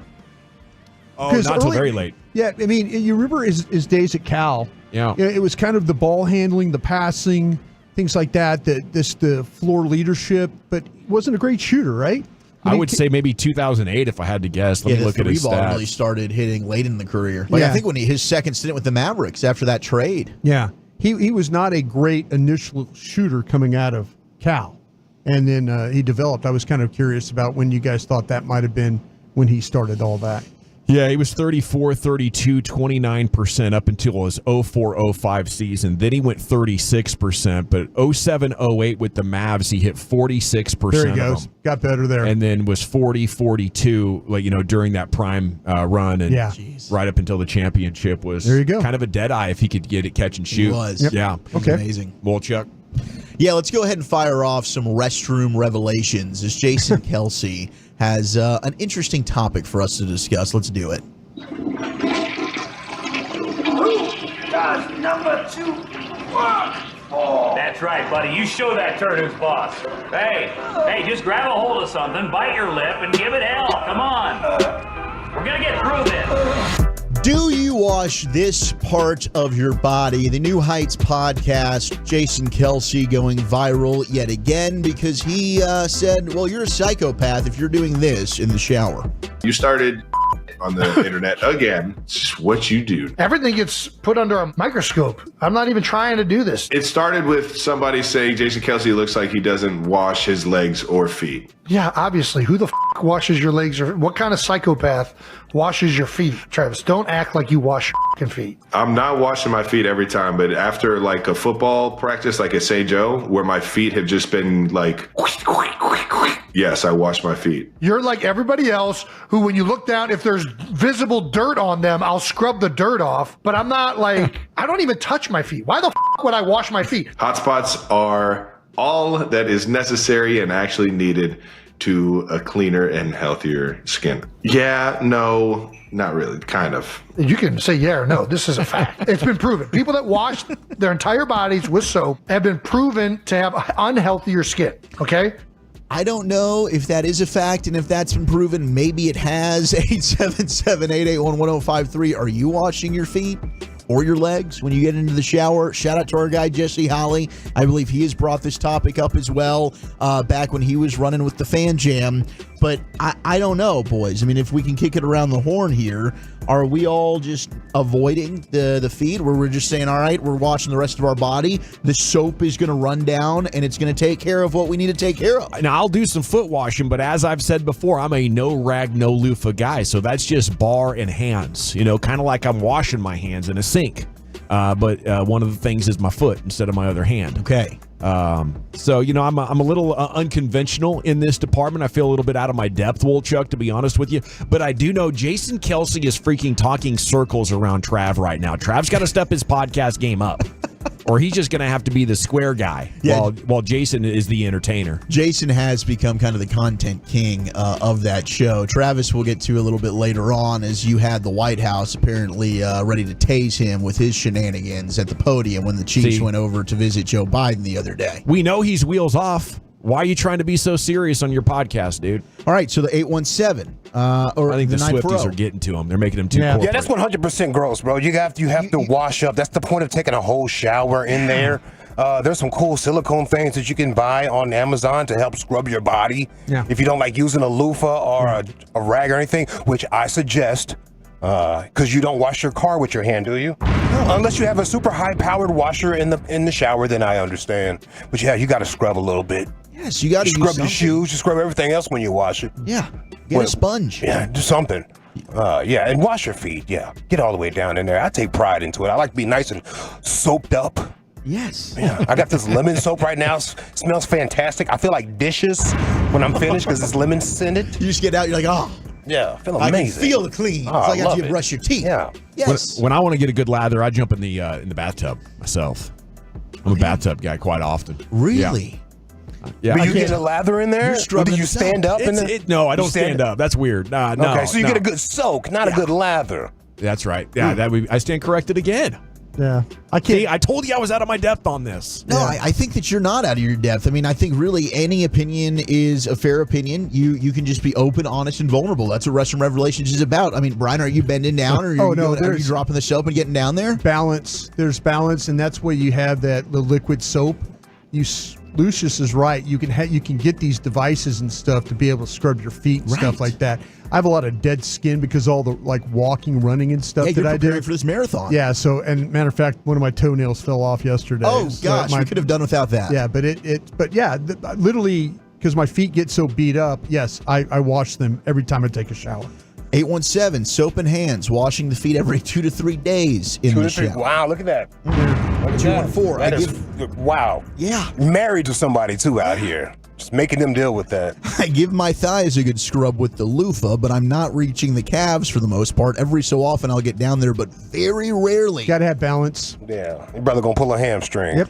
469. Start stretching, man. Sounds about white. Saying, bro. 940, I wash every square inch of my body. I scrub between the toes. Don't need athlete's foot or other fungus. And that's to me, true. That is exactly why, Lucius, I am with you, bro. Yeah. I'm getting down there. I'm taking care of business. In middle school, I got the athlete's foot. It was a terrible experience. I absolutely hated it. It itched like hell. I'm like, never again. Never again am I dealing with this. I'm absolutely scrubbing every single inch. As you should. As above, so below. You know what I'm saying? Get it all out there, man. You got to make sure you're taking care of yourself. What are you doing? What the hell's going on? I'm clean from the waist up. Yeah. 469. I'd take bath advice from the Kelseys before maybe a little somebody else, like a Fauci or something. Y'all are gross. I use a loofah. I scrub the whole body in the shower. So we got a little bit of a 50-50 here. Some are like, no, I'm not dealing with it. Yeah. The water just rinsing down with the rest of the soap. It's taking care of it. Others are just, I'll get in there maybe a couple times a week. But for the most part. Have you ever seen your towel when you dry off and you don't use a wash rag or it's disgusting. Yeah, your towel has dirt on it. Well, get that dirt off. That's another thing. How often are you rotating the towel? Oh, like every other day. Yeah. Okay. But that dirt, I can't stand it. You'll know. It'll start to smell. Hell yeah, it'll smell. Yeah. I'm telling you right now, one white washcloth will humble half of these haters out here. No question. Will humble half of them. A lot of haters. Hey, when you go to the doctor and they have to give you a shot or something like that, and they rub that alcohol pad on there, and they flip it over, that's you, son. Wash up. You're not wrong, Lucius. That is a good visual. Yeah, that's why they do it, because you got dirt all over your skin. Yeah, your whole body's dirty. But Wash everywhere. that dirt is actually soil, which nourishes us from the earth. See, that's we grow crops from it. Okay, here's the Bill Walton approach you're using right now. That's right. Yeah. Smelly Bill Walton. Yeah. That's what you're doing. Dirt on my body. Appreciate. I'm good to go. Appreciate. I can't ever get as deep as Bill Walton did. Thank you, Mother Earth, for this nourishment. Yeah. Acting like we got to get this dirt off our skin. Yeah. We're from the dirt. Here's Lucius Alexander. Your G bag. We are the dust. We return to dust. And dust we shall be. The circle of life. Let me find out this man is half swine out here. Godzilla! That's what the pigs do, man. Pigs flopping around in the dirt, and that's considered clean to them. They look happy, don't they? Not kosher. So, hey, I guess it's not kosher. It's just not kosher. It's not. It's not kosher. Wash your feet, fam. Pigs aren't kosher, are they? No, they're not. And that's why. Because they're rolling around their own doo-doo in mud. As greedy as a pig. All right, let's see. Our winner right here is a combo situation. Dueling Ranger calls. We have the TV call, and we have our radio call. Which one do you guys want to go with first? I think we got to go with the TV call. Okay, TV call. There was pets in the house this day, so this man is talking about pets. Well, what's the deal? But think about it, right? They come here and for 9 innings, they're just sitting back, getting stroked all night long. Pretty comfortable, huh? And fed. Kind of like I'm the king. Just feed me. Feed me some grapes, some pepperoni. Yeah. I mean, come on, look at that. We got you, Dave. Thanks, Dave. Yeah. Doing bits out here. That's really Dave Valley? Yeah, it's Dave Valley. Good pipes on him. Yeah. Bark at the park. Nice. I would never Sitting know back, how getting watching. stroked. That's what he said. Sitting back, getting stroked. Sure did. Sounds like a Juicy J song. 9 innings. Sit back, getting stroked. All right, let's see. What else we got? Oh, yeah. Oh, Fred Flintstone. Yeah. Big ups to Patrick Morgan for sending me this one right here. Green, the number 2 batter, a left-handed hitter, to be followed by Mark Canha and Gio Urshela. Green with 10 home runs this year. He hit 11 all of last year. He stands very straight up and down in the box, barely even bent at the knees, holds the bat almost straight up and down. He is erect. Come on, bro. Why you say it like that at the very end? Because he knew it exactly what he was doing. He knows what he's doing. He knew exactly what he was doing. He is erect, though. Yeah. Gotta switch it up. Swing and a miss there. Holds the bat almost straight up and down. He is erect. He is erect. Tried to tee that up for Jared yesterday, but he just didn't pick it up. Like, how would you describe that batting stance? He just wouldn't. He wouldn't go there. He wouldn't go there. Yeah. Hey. Hey. Now wait a minute.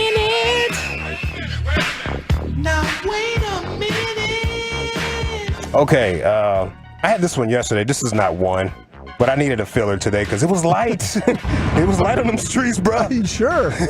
Sean Hannity. He comes on Fox about what, 9 o'clock? He's a little later. He's on. He's like right before Gutfield, right? Look at your boy be knowing. Who, me? LA be watching. No, I'm saying me. you. Look, LA be. I be knowing what's going on out here. Was Gunfield? Is he one of the 5? Yeah, see. So he's got his spin-off of the 5? I don't. Yeah, look. Hold on now.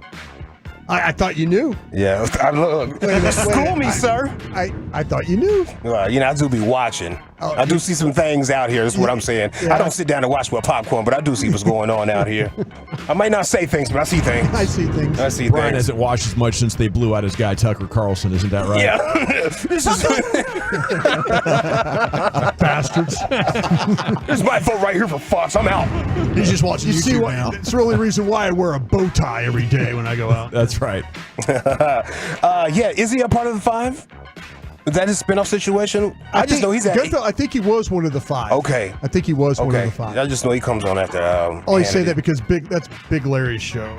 My dad. Big Larry. Big Larry. Get out the way, son. Yeah. Sean Hannity comes to his defense of Stephen A. Smith. Uh-oh. Meanwhile, Pat McAfee, well, he's facing a backlash rightly today for using a descriptor that he used to defend Caitlin Clark. He's like the Jim Cramer of sports. Anyway, McAfee has since apologized for his comments on today's show. He's still a jackass and a buffoon and a horrible host. McAfee's biggest problem, I'll tell you what it is, his ego cannot handle living in the shadows of the far more popular, way more talented Stephen A. Smith. Wow. I mean, does Stephen need that one? Why he does it? I think he's pretty off on that take. I think a lot of people are going to watch McAfee. Yeah, they are. Yeah, Stephen A's voice just annoys me at this point. And the way that he handled that Monica McNutt situation, just classless, really. Yeah. He went back on his pod and like talked slicker. Yeah, he did. You know who Monica McNutt is, right? Yeah, you know because of me. I made her. Yeah. Like, come on, dude. Who put this together? Me. That's who. By the way, Monica McNutt is a crazy name. Eminem. That is wild. I was like, what's her name? McNutt. Okay.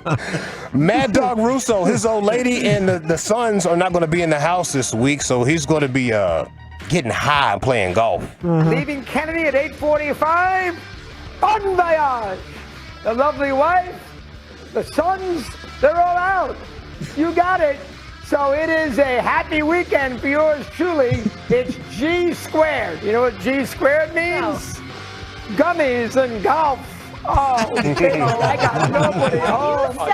Are you telling me you started off this segment by celebrating the fact that your wife and kids... I've done it once before. In the middle of the summer, I got the whole house to myself. I can be blown away and hit the golf ball. That's number one. Okay. And it has a name, G squared. G squared. When does G squared start? Oh, it may have already started. You think I'm straight right now? You think I'm straight right now? Yeah. Gummies and I'm golf. surprised they can let you on the golf course after flying right now. 1 o'clock on Sunday afternoon. I'm on that first tee box, and I'm washed out, baby. Yeah. And I'll hit the ball 240 right ahead. I'd like a photo. Yes. My man said I'm washed out. Mad Dog Russo, I'm seeing him in a whole different light these days. Yeah, just let it all hang out. Is it dueling baseball calls? We had Bark at the Park night plus Eric Nadell with the description of a very vertical batter. Gone 6 to midnight, as Chief would say. Sean Hannity comes to the defense of Stephen A. Smith. Mad Dog headed to Arizona, maybe some G squared, some golf and gummy for the Mad Dog Russo.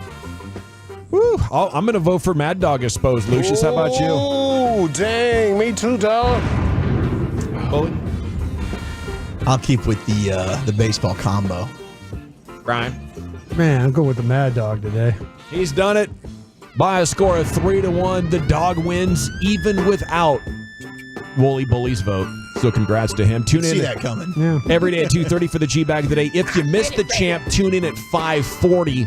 Lucius replays you the G-Bag of the Day every afternoon at that time. Okay, Krusty's Corner's coming up next, buddy. Where are you taking us? It was the final day of OTAs, and the Scouts got your thoughts for that. We'll do that next. Do not miss the Thursday edition.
Chevrolet in Grapevine. They are the #1 Chevy dealer in the world with more Silverados than anyone else, y'all. Go see them today or visit ClassicChevrolet.com.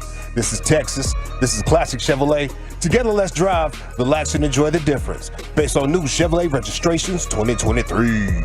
Well, thank you, Lucius. It is the G-Back Nation here, 105.3 The Fan. Thanks for making us part of your day. NFL News of the Day is coming up at 3 o'clock. It's time now for Krusty's Corner, brought to you by Reliant Air Conditioning.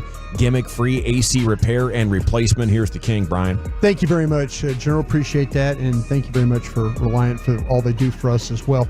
Before we get started, I also want to thank some really nice people that took care of our show last night, and this was from Julie Donaldson, who, if you listen to Cowboys pregame show, she was the color analyst for the Washington Commanders. Mm-hmm. And does a heck of a job. Julie's been on with us the last couple of years and just a super nice gal, knows a lot about football too. Really good. I mean, she is very, very good if you listen to her on our broadcast. And but she took care of us last night. She's got friends. There's a restaurant over here in town called Medium Rare, Dawson. Cool. I don't know if you've heard about this place. I hadn't. Medium Rare is it's a steak place. Okay, Zach, steak frites? Yeah, steak frites. So it's a pretty cool concept for basically like about $30. You walk in there, and it's a set menu. So you're going to get a salad. You're going to just tell them how you want your steak cooked. Right. And they're going to bring you steak, fries. They've got a delicious like pepper gravy that they put on there. Absolutely. And then they've got an outstanding dessert menu as well. Then, of course, there's drinks. So the whole thing is like you just sit back and you just let them take care of you. Yeah, it's funny. They bring you out round one, and then they say, hey, you ready for round two? And they bring you out a whole new plate of food. Wow. And this stuff for like seconds $30 included. Yeah, seconds included. And it was delicious. The desserts that were outstanding, really, really were. And Michael Hoskins is the GM over there. Vanessa, she does a lot of work with him as well. And then Vanessa, our server, was very good. Vanessa was fantastic. It's the Lower Greenville area. Lower Greenville, medium rare. So if you're into that, cool spot. It's really cool because of the way the service and all that, and the food is excellent. And again, I know Julie's. I text her, I said, hey, thanks for setting all that up. But they started out in Washington. They started all these in the Washington, D.C. area, and now they have them in New Orleans and now Dallas. So over there off Alta. Yeah. If you great date night spot if you're looking to change it up. Absolutely, man. And you get a lot of food for the price. No, it's a lot bang for your buck there. A lot of fantastic. For the price. All right, I had a chance to check out some mini camp practice. I thought today was a little bit more competitive than what we were yesterday. We did not do as much on the competitive side of things. Defense was really into it today. Matter of fact, there was a lot of when balls were tipped, balls were knocked away, defensive plays when Dak had to scramble or somebody had to scramble. Yeah. The defensive players were pouring out onto the field and cheering and yelling and screaming, and then the offensive players started doing the same thing. So it was kind of fun to watch. But they ran a 7-on-7 period today, and here's a guy I want to point out, and Nahshon Wright is a guy that he is one of those guys that needs to find a way to make more plays. He needs to find a way. Now, they were playing him at corner today with Diggs being still out. Rehabbing? Yeah, still rehabbing. They put him out there with him and Bland to play on the first with the ones. And Nahshon Wright had him a day today. He really, really did. And if you're interested in Dak Prescott, them trying to throw the ball down the field, the first two plays of 7-on-7, they launched two deep passes.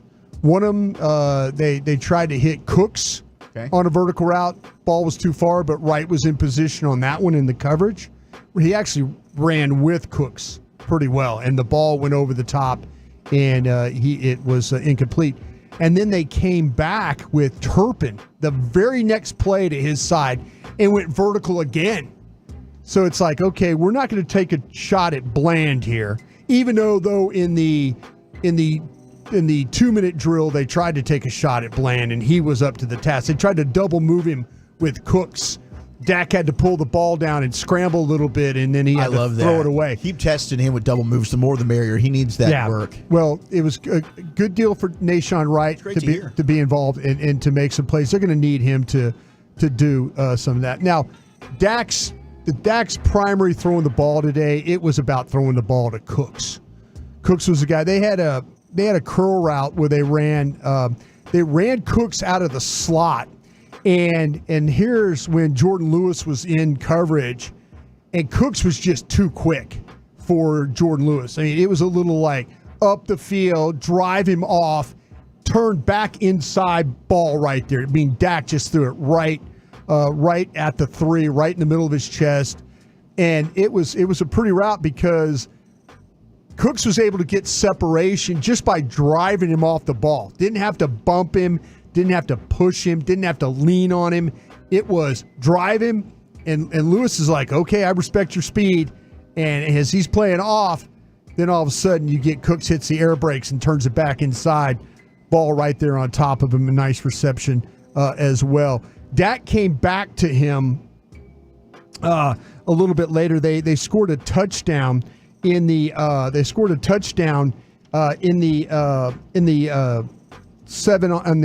2-minute drill where he threw the ball to Cooks. It's a touchdown there.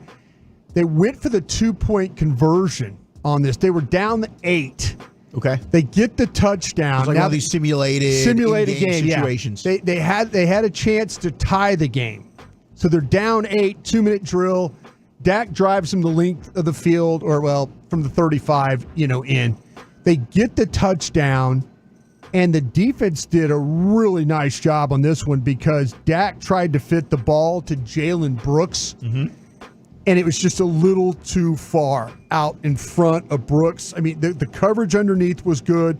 Brooks tried to plant and separate out and get outside towards the sideline in the end zone. And Dak tried to put it onto him. Brooks had to dive. Incomplete. So they lost the game there. Do you remember who was in coverage? Was that another right situation maybe? No, that was who was he dealing with on that side? I just saw I didn't see who the corner was. The corner was that side, but it was Brooks trying to. He just couldn't reach to get the ball. Gotcha. So that was they did the touchdown I mentioned was scored on. They got Brooks they got Cooks in coverage on Thomas, on Wanye Thomas. So they created a little bit of a mismatch there on that safety. On That's that nice. safety, yeah. Sounds like they're trying to get Cooks more involved here. That's well, awesome. I'll tell you another thing. They're continually trying to get. We're trying to get Deuce Vaughn involved too. And how's that working out? Well, they put him in the backfield. Put him in the backfield. I hope I'm not getting in trouble for this. This is just actual stuff going on. Running back in the backfield. Running back in the backfield, and then motion him out, and then run vertical routes with him running an out behind it. So now you're getting everybody running off routes. Okay. And going through and getting everybody off, and then Vaughn coming behind it. You open up some free area there. Yeah, and just hit him with the pass real quick. Kind of a little quick pass to the outside, and then Vaughn was able to grab it. This was a third down play.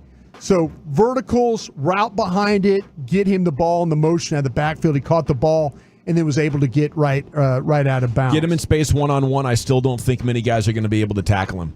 No. But it's difficult to get there. If they can scheme this open, I'll be a big fan of the offense. I'll tell you what, there's been some times here now the linebacker play I think has been pretty solid. And this goes back to what I've seen so far with Eric Kendricks involved.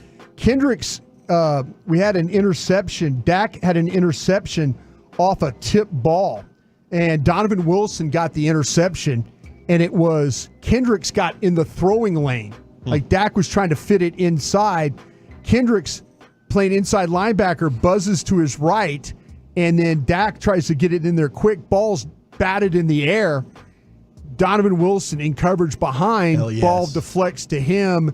And then he has the opportunity. And was this like dropping like zone coverage for Kendricks? Yeah, Kendricks was reading Dak. Like he was reading he's like, okay, I see what Dak's trying to do. The route is going to go to Kendricks' right, Dak's left. Dak's like, I'm going to try and fit it in there quick. But Kendricks was able to, he read the play so well that he was able, like say, buzz out in the flat. When I mean buzz, get quickly out there into that area.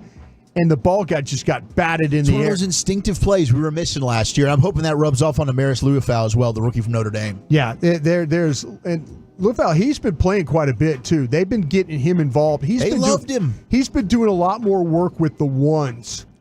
So they've been. Let's go, Maris. I saw Mike Zimmer talking about him the other day, like he's a freaking genius. Oh, that's where I think the scouts are just in love I think with him. Mike They is talked to us about it. Yeah, you're starting to see him and then Clark. They're interchanging. Clark was the first one out in the 7-on-7, and then Luafau got in there quickly after. They go like a couple of plays, and then they rotate the guys and stuff like that. So, it was a good day. Now, as far as yesterday, it was Trey Lance was running with the 2s. Well, today it was back to Cooper Rush running with the 2s. So, in the last day here, they went back to with Cooper Rush to be able, and he's Cooper Rush, as we know, more willing to throw the ball underneath and stuff like that. He's going to throw the ball to the backs and stuff like that. Are they doing that because Trey Lance hasn't been playing well, or is that I think they're just trying to rotate the groups. Yeah, it's a competition now, right? Somebody's going to have to win that job. I think it is. Real quick, we got questions about Kalen Carson, our rookie out of Wake Forest that we liked a lot. Have you noticed anything from him? Oh, absolutely. See, that's the thing about with him. They're talking to people in the organization. They absolutely love him, and he's been actually getting work with the ones. He deserves it. He went from the 3s field to working with the 1s and 2s up on the varsity field. I think they've hit on this draft class, man. I'm excited. I'm hoping that turns over in Oxnard in training camp and preseason. Yeah, he's been playing right and left corner as well. So good stuff there from both those guys. Thank you, Brian. Thank you, man. Krusty's Corner brought to you by Reliant Air Conditioning, gimmick-free AC repair and replacement. NFL News of the Day is coming up. Zach, what do we got? Yeah, if Micah wasn't a Cowboy, which team would he be wanting to play for? The answer might surprise you. And what's the weirdest thing that you've ever stolen? That's next. We're talking finals with you coming up at 3:20.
Hiley Mazda of Arlington and her studios. You're rolling with the G-Bag Nation on 105.3 The Fan.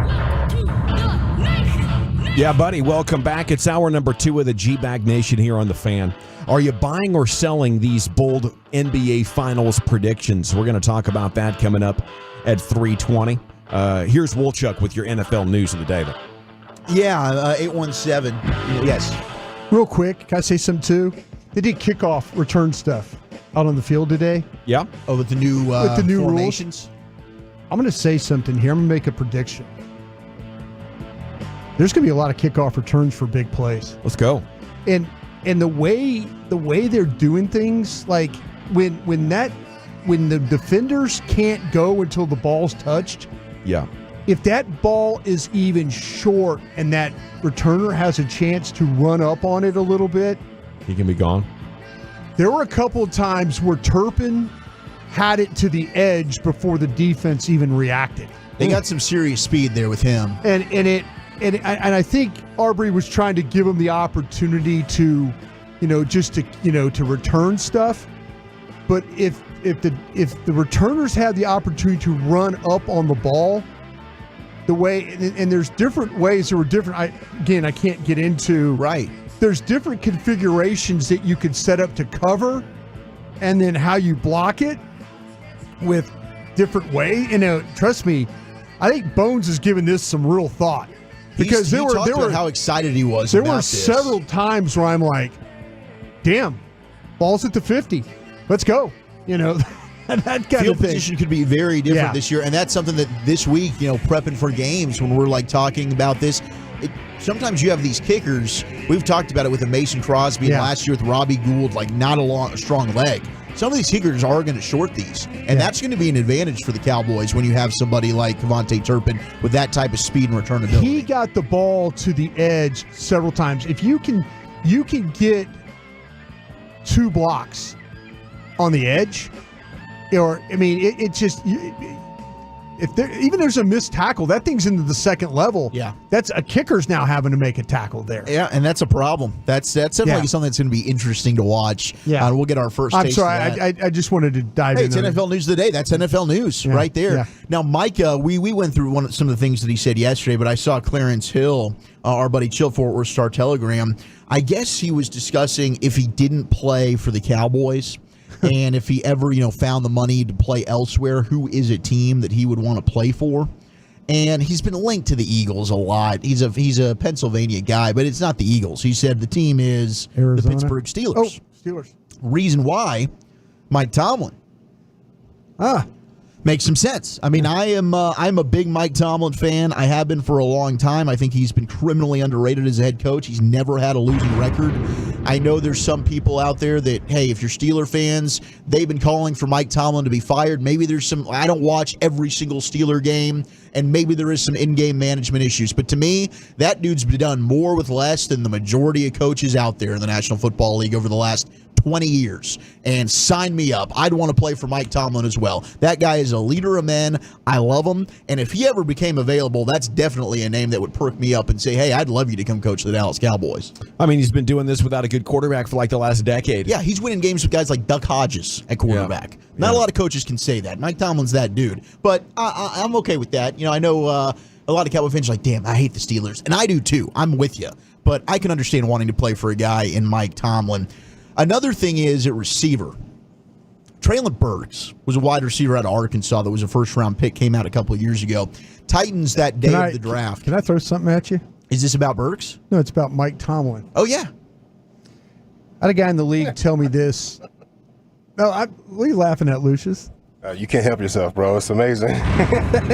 You did it twice. It's so good. Go ahead, keep going. No. The thing with Mike Tomlin, I had a guy in the league tell me this. I'm just bringing this up. No, you're good, man. Never mind me, No, I'm with you. That's weed. No, I'm with you, man. But a guy said, he goes, we give Mike McCarthy a lot of grief. Yeah. About his playoff record or the playoff record with the Cowboys. Sure. And it made me look up. The guy said, look up Mike Tomlin's playoff record and tell me what it is. And I was like, okay. He's been in 18 playoff games. Sure. As a head coach. He's 8-10. Yeah, I would have never believed that about Mike Tomlin. You would have thought he had a winning record? Yeah, and you're right. Mike Tomlin is a damn good coach. I think Mike Tomlin understands personnel. I mean, he'd be a great guy to work with for scout, and the consistency that they have with their drafts and the roster and stuff. Always have a good defense. I mean, that's his background. But I had a guy in the league tell me, like, yeah, you guys want to get on Mike McCarthy. Look, you like Mike Tomlin? And I'm like, yeah, I'm a big fan of Mike Tomlin. Look at his playoff record. 8-10. And Mike Tomlin doesn't take the grief that a Mike McCarthy does. No, he doesn't. I think that part of that is probably because we're looking at that in what I just said, where he's finding a way to get these teams that really have no business being in the playoffs, but he gets them there. Yeah. And then they're probably one and done, and that's because they're not as good as some of these other teams they're going up against, mainly because they haven't had a quarterback. I mean, Big Ben, at the end of his career, was a shell of himself. He could barely throw the football 15 yards down the field. And then the last couple of years, he's been making it. I mean, who started their playoff game last year? Was it Kenny Pickett? I can't even remember. Yeah. I mean, he's had a lot of backup quarterbacks have to start. So I am making excuses for him, absolutely. And McCarthy, if he's driving around listening, he's like, well, where are the excuses making for me? No, I just was surprised because I didn't expect the name. Mike Tomlin's 0-4 in his last 4 playoff games. You know, but who are the quarterbacks? That's what someone was telling me. He's like, you guys down there want to give Mike McCarthy a lot of crap I hear you. for playoffs, and I'm like, okay. He goes, look up Mike Tomlin. If you respect Mike Tomlin, look up his playoff record and tell me what you got. We could do a lot worse than Mike McCarthy. We will do a lot worse than Mike McCarthy. We absolutely could. Mike's a winner. Mike is a good coach, and he has established a culture of winning and consistency, which we really have not had here previously before him. But we'll see if he's able to finally break through that hump, get some NFC championship going up around here. But back to Traylon Burks. Cowboys liked him a lot. He's an Arkansas guy. Yes. I liked him quite a bit coming out of that draft class as well. Now, I don't think Tennessee has really used him in the right way. They're making him play special teams now, right? Yeah, so now they're like, here's Brian Callahan, who's their new head coach, son of running game Moses, who's now with him there as their offensive line coach. But this is what he has to say about their former first-rounder, Traylon Burks. Today, as a gunner, if he winds up fourth in line at the position, no matter how good he is he going to have to contribute on special teams, and what can he do there? Absolutely, he's going to have to contribute. You know, you only get so many hats on game day, and if he's one of those guys on game day, we're going to have to find a place for him because those special teams, guys like him should be great special teams players on top of it just because of his size and speed. And so the gunner thing is something I think he's very capable of doing. There might be some more roles for him in the other phases as well. But yeah, anytime you're not the full-time starter, you're going to have to contribute somewhere on game day. And I think Trey's attitude and approach to special teams has been fantastic. And so I'm excited to see what he could do for him. I think he's an asset on special teams.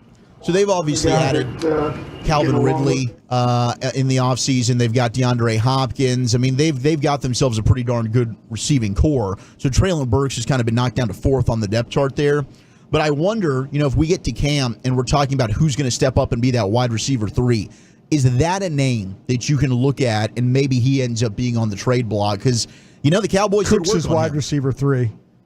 Well, I mean, Cooks is wide receiver 3. Ferguson's wide receiver 2. But realistically, Ferguson's a tight end, right? So really a true wide receiver 3. The targets are going to go Lamb Ferguson. Yes, I agree. Yeah. But who do you want as your wide receiver 3? Traylon Burks could be an upgrade at that spot. And I don't know what the draft capital is, but I'd be interested in maybe going after and looking at a guy like that. Yeah, but realistically, Ferguson's your second receiver. Yes, but he's not a receiver. He's a tight end. I agree with what you're saying in terms of the targets. They're going to use him like a wide receiver. Depth chart wise. Yeah. You think so? They're going to line him out wide? I think when it's all said and done, the guys with the top 3 receptions are going to be, or targets and receptions are going to be Lamb, Ferguson, Cooks, and whoever else. Right. Argument. Whoever else you want to say is going to beat out. But specifically talking about your wide receiver room, if CeeDee Lamb goes down, you're in a world of hurt. So I'm looking to maybe let's go ahead and add some depth there. Traylon Burks is a guy that could be a better player than Jalen Brooks, who we're talking about. Maybe Kevontae Turpin, who we're looking at now. Could be than Jalen Tolbert. Certainly he's a guy that he hasn't worked out, but the Cowboys liked him. Those scouts have their same reports. So it's just a name to consider. No, I see what you're doing there. I just don't think they would do it. Okay. I just don't. I think that they're going to look at it. They feel like they're okay. No, they always do. They always feel like they're okay. They like their guys. What they do? They're gonna roll Cooks out there. What did they do? They rolled Cooks out there. They rolled Turpin out there. Yeah. That's what they're going to do. They're not going to. They're not going to go and get Brooks. They're not going to look at a guy like Traylon Burks. No. I hope it it is works out for him surprising in how unfulfilling his career has been. It's really not been good at all. Yeah. But he ran out of the slot a ton at Arkansas, and that's what really made him a good player. They put him in motion a bunch. I have not seen Tennessee do that. Played with a below average quarterback Sure doing did. that too. And it was a bad ball catcher. Yeah. I mean, I'm very surprised that his career has not taken off. I thought it would. How about James Bradbury? He's getting safety work with the Eagles. Yep. They're moving him from corner, and then he ended up leaving practice yesterday. He had an undisclosed injury. Yeah. So he's already banged up. First day playing safety. James Bradbury's out of there. Yeah. And now you do have officially Jason Kelsey and Fletcher Cox have been placed on reserve retired list. So in terms of them maybe coming back, once you're on that list, I don't know if that ends that kind of speculation, but they officially did make that move. And keeping it in the NFC East, you got Kayvon Thibodeau of the Giants, who did really start to come on last year. Much better. He looked like the guy that we thought was the best player in that draft class. Yes. But he wants to break Michael Strahan's record. 21? Yeah, which he happened to break with your guy over there, number 4 in Green Favre. Bay. Brett Favre, you need to say that. He gave him one. He did. He fell. He did. Right? He took a dive. Go ahead and say he let Strahan. your Keith Jackson. Mama gave me 8 of them flapjacks, and Mama take away 5 of them flapjacks. I want to stay hungry for the Crimson Tide. He did. He flopped. He did. He flopped. Commandos got themselves a new kicker. They bleep canned Brandon McManus over the weekend. He's got some allegations against him. They're not good. You can Google those. But Ramiz Ahmed. This is a UFL kicker. Yeah. What's his name again so I can Google it since you don't want to tell us? Brandon McManus. I think it's like some sexual assault allegations. Yeah, it's sexual assault. Yeah, not good. While he was in Jacksonville. Yeah. Keep your freaky ass inside. Yeah, Exactly. And it was during like their London trip. Yes. So this might Could be an go international crime. Could be. This is going to be an interesting case that comes out here with Brandon McManus. But I'm hoping they don't catch lightning in a bottle like we did with Brandon Aubrey. Plano's own, baby. I hope this guy, Ramiz Ahmed, doesn't end up working out for the Commandos. Maybe you go to another team, Ahmed. I hope you're awesome. Yeah. But just not an NFC East team. You can stink with the Commandos. All right, I teed this up. What's the weirdest thing you've ever stolen? I know we got a bunch of thieves A over life here jacket listening. off a plane. Yeah, and that was a great story. 877-881-1053. Matt Light was on Julian Edelman's podcast. Matt Light had himself a little thievery fetish going on during his playing days, and he tells us what it might be next. What's your favorite thing you stole from another stadium?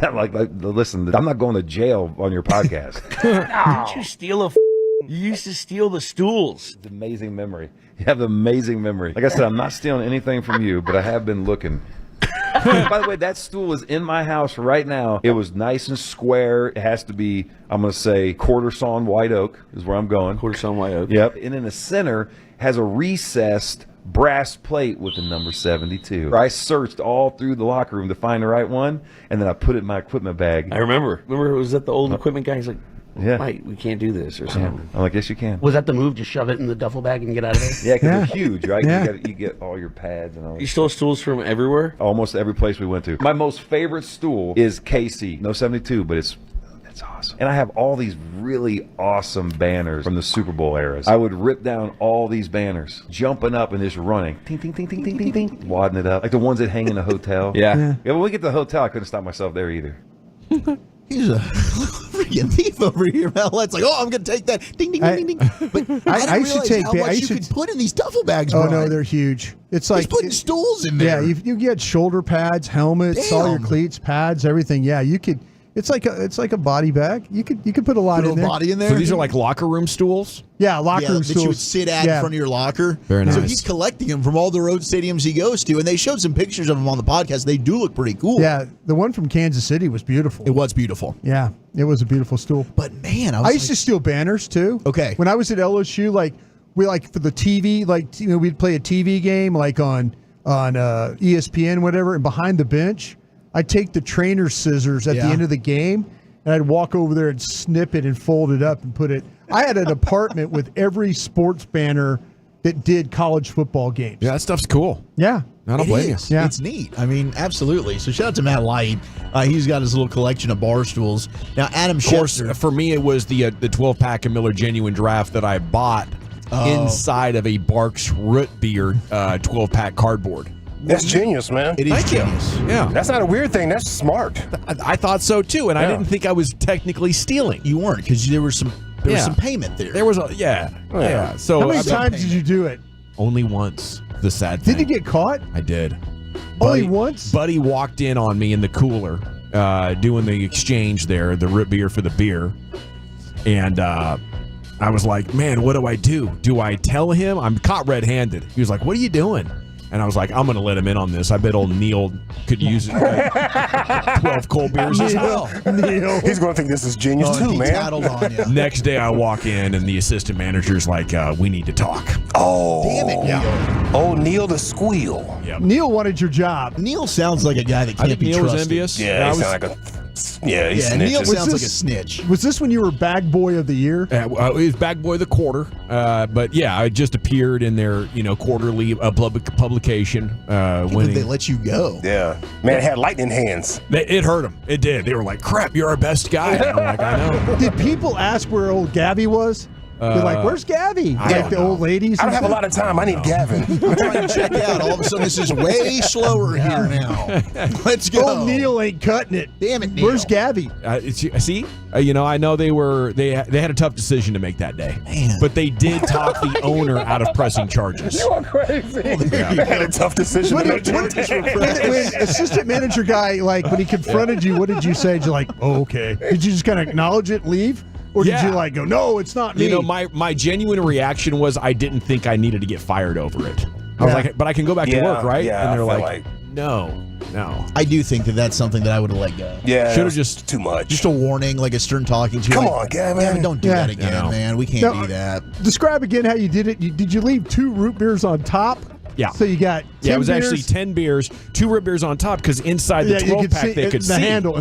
Yeah, so I wouldn't want one of my checker friends seeing the beer out, putting them in a weird spot. So it was 10 beers. Then I would take the additional bar root beer and just putting them in the singles, place where you could buy a single soda for 50 cents. I mean, it's genius, bro. It is genius. Yeah. Yeah, and actually, an older gentleman who was on his way out tipped me to that. Oh. He's like, hey, here's what I used to do when I was under 21. And I was like, brilliant. Passing down the tricks of the trade. Yeah. And then he called you in and then hey, you need to check this Dawson guy. I think he's stealing beer from you. You know what's funny? At the time, he was an assistant manager, but he was not the one that had to fire me. I don't think he would have. But poor guy. Did you call him out? Did you say, well, Bill told me what to do? No. I at least had enough sense about me then. Neil. I just No, you got to stick to the G code. You should throw Neil under the bus. Did Neil tell you that? That's funny because he put me up to this. Yeah. It's time. That Neil guy. It's time for the NBA Finals news of the day as we're on Finals Eve right here in DFW. Pinch yourself. You're not dreaming, Mavericks fans. We're in the finals. Let's go. Are you buying or selling these bold finals predictions? That's coming up next. It's the G-Bag Nation on 105.3 The Fan. I want to chat Men's Tea Clinic with you. Oh, yeah, you want to keep that edge sharp, don't you? Yeah. Well, if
think it's true that you've got to forget something else to remember that Uber Eats has groceries? No, that's absurd. Hey, remember when you used to be a, what was it, Pepper Lady? Pepper Lady? Wasn't it Cinnamon Sisters? Basil Babes. Saffron Squad? Nutmeg Maidens? Paprika? No. Nutmeg Maidens. I just said that. Was it Spice Girls? Doesn't sound right. Was it Saffron Squad?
Call us at 877-BERKEYS or visit us at berkeys.com. Berkey's, we're there when you need us.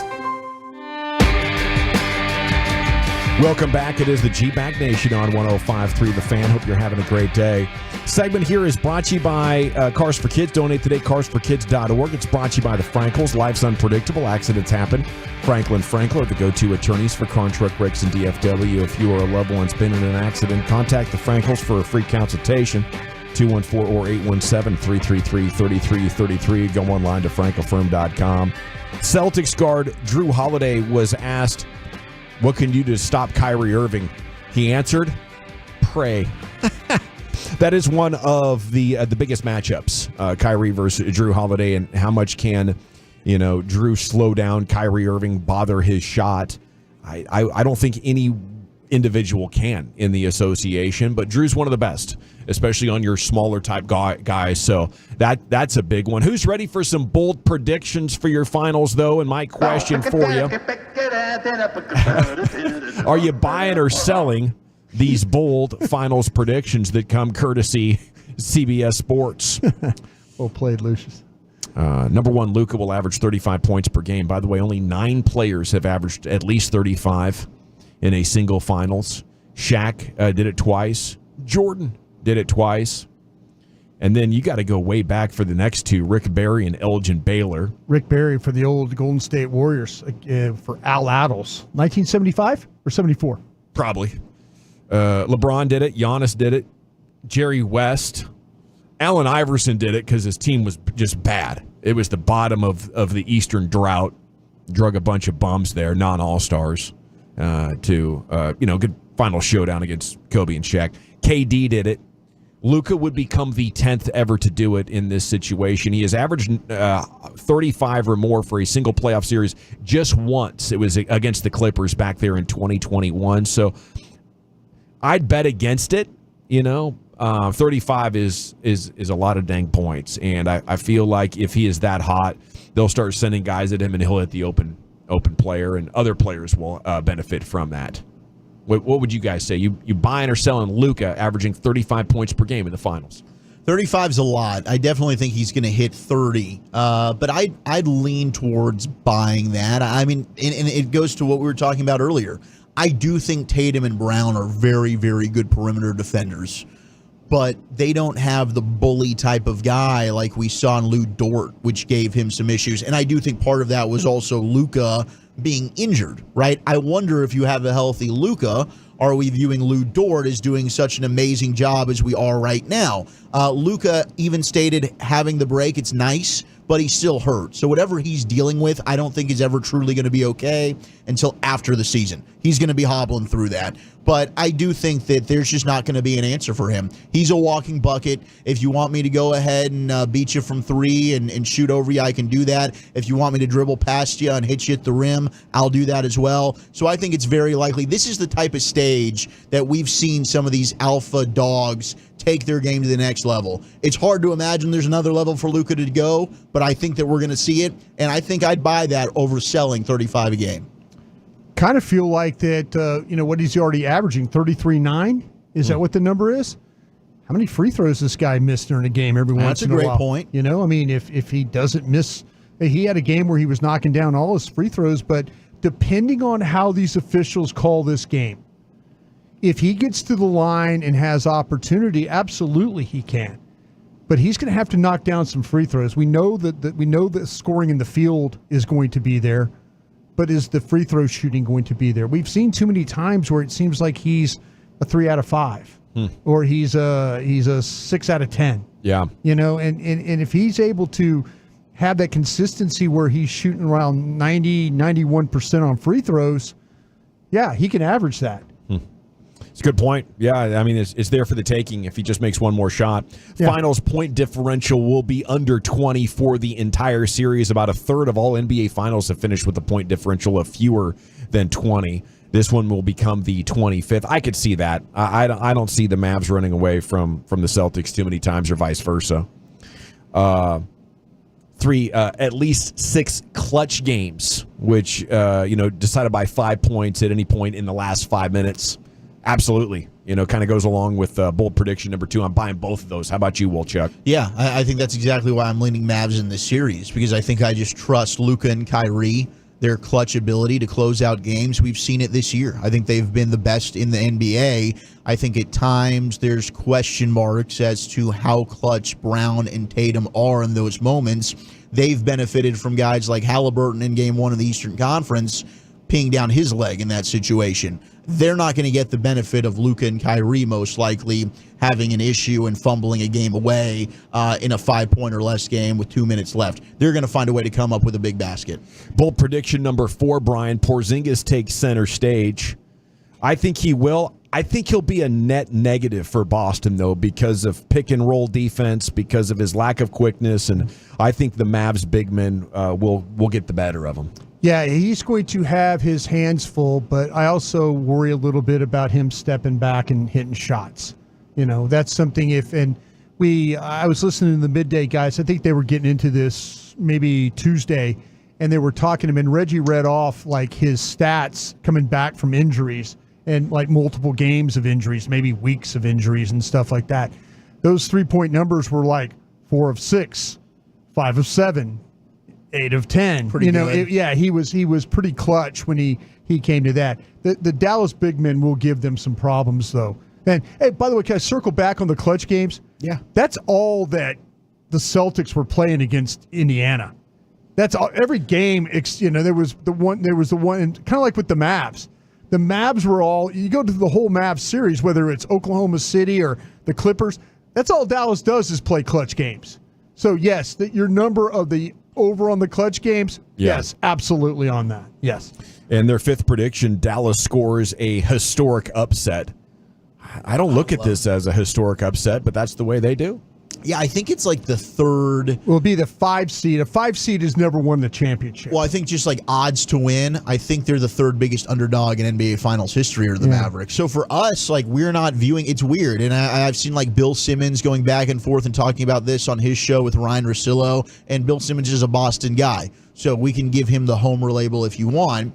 But he's even said like it doesn't feel like an upset because a lot of people, including us, are all taking the Mavericks, it seems like, to win this. But, yeah, Boston's been that juggernaut team all year long. It would be an upset for the Mavs to win, and I think they're about to do it. He's pointing to the epic upset in the fact that of the 15 teams in history that have gone to the finals with a combined 20 or fewer losses over the regular season and postseason, 14 have gone on to win the title. 14 of 15 that have arrived in Boston's situation. A combined 20 or fewer losses over the regular season and postseason. The most recent was the 73-win Warriors, who lost to the Cavaliers on an epic shot from Kyrie Irving in Game 7. Right. I think Kyrie is a massive factor here. With players of his ilk, their ability to focus on the moment and hit big shots and execute, while a lot of other people, even stars, are kind of freaking out. Like, Kobe in the gold medal game in 2008 said, man, I knew when this game against Spain had my attention that other guys must have really, really been feeling, the butterflies getting the best of you. And I think Kyrie Irving is just one of those few guys that actually does have ice water in his veins in those big games, those huge games. No doubt. So there you have it, bold predictions for the 2024 NBA Finals that feature your Dallas Mavericks. It's it's almost too good to be true, but after watching them, it is true because this has been a dismantling of the best teams in the West. Around the Bases coming up next. Wolchuk brought to us by Uber Eats. Where are you taking it? The worst gambler ever, 10-cent beer night, and the Astros down another pitcher. That's next. Do not miss the Thursday edition of Sean and RJ as we get you set for the NBA Finals.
Beltre. Tolos, your attention please.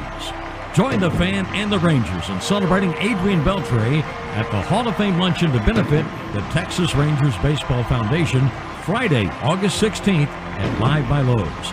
Tables and individual tickets to celebrate the amazing career of Adrian Beltre are available now at Rangers.com/Hall of Fame luncheon. Classic Chevrolet in Grapevine. They are the #1 Chevy dealer in the world with more Silverados than anyone else, y'all. Go see them today or visit ClassicChevrolet.com. This is Texas. This is Classic Chevrolet. Together, let's drive, relax, and enjoy the difference. Based on new Chevrolet registrations 2023. Yes, sir. Thank you, Lucius. It is the G-Bag Nation here on 105.3 The Fan. Time now to go around the bases, brought to you by Uber Eats. Here's your baseball host, Wolchuk. Man, I just saw this. It's a bummer for our guy, Monty. Apparently, Diamondback starter Jordan Montgomery booed coming off the field. Lasted just 2 innings, gave up 7 hits, 3 walks, couple of homers, total of 6 runs.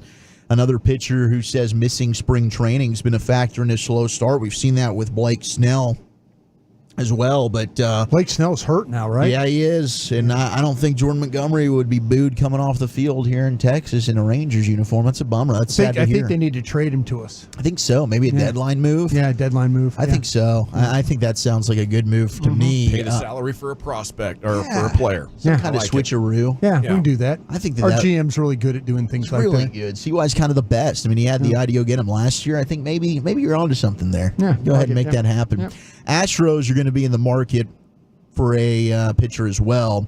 They did say they're going to be buyers at the deadline. Dana Brown, their GM, as they're attempting to right the ship with the P there after they have bounced back. I mean, they entered earlier this week. They had a 27-34 record, which was definitely disappointing. I mean, they were the cellar dwellers for a while. They had a miserable 10-19 stretch to begin the season.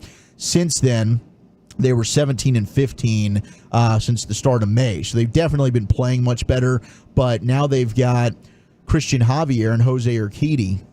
They've lost both to season-ending elbow surgeries, which is the latest blow to their rotation. They're also without Luis Garcia and Lance McCullers Jr. So right now it's Justin Verlander, it's Framber Valdez, it's Ronel Blanco, Hunter Brown, and Spencer Arrighetti is what they're working with. But big-time injuries to the Astros rotation as well, as their arms are really struggling to stay healthy. So we had talked about that coming into the season. Everyone was pointing at the Rangers and the health of their rotation. Astros have really been struggling, and it's only gotten worse for them. But while the Rangers are looking like they could finally be getting some reinforcements back. Like, it seems like John Gray could be starting as early as Friday when we're out there at the ballpark. Well, that'd be great. Love seeing Big Bad John Gray out there. I just think it's a league-wide problem, and any team that wins it is going to have to overcome at least 1, maybe 2 season-ending injuries to starting pitchers. No doubt. I mean, the tax. As you guys get pitchers back, are you interested in moving any of them for bats? It is interesting. I did not think we would have to have the conversation about adding a bat. I thought that they would be overwhelmed with an abundance of offense, but that is a struggle right now. Pitching has not been the issue thus far with the Rangers. It has been the offense, and especially now with Evan Carter. Yeah, I think, yes. I think you would have to look at possibly trying to do something to acquire another bat.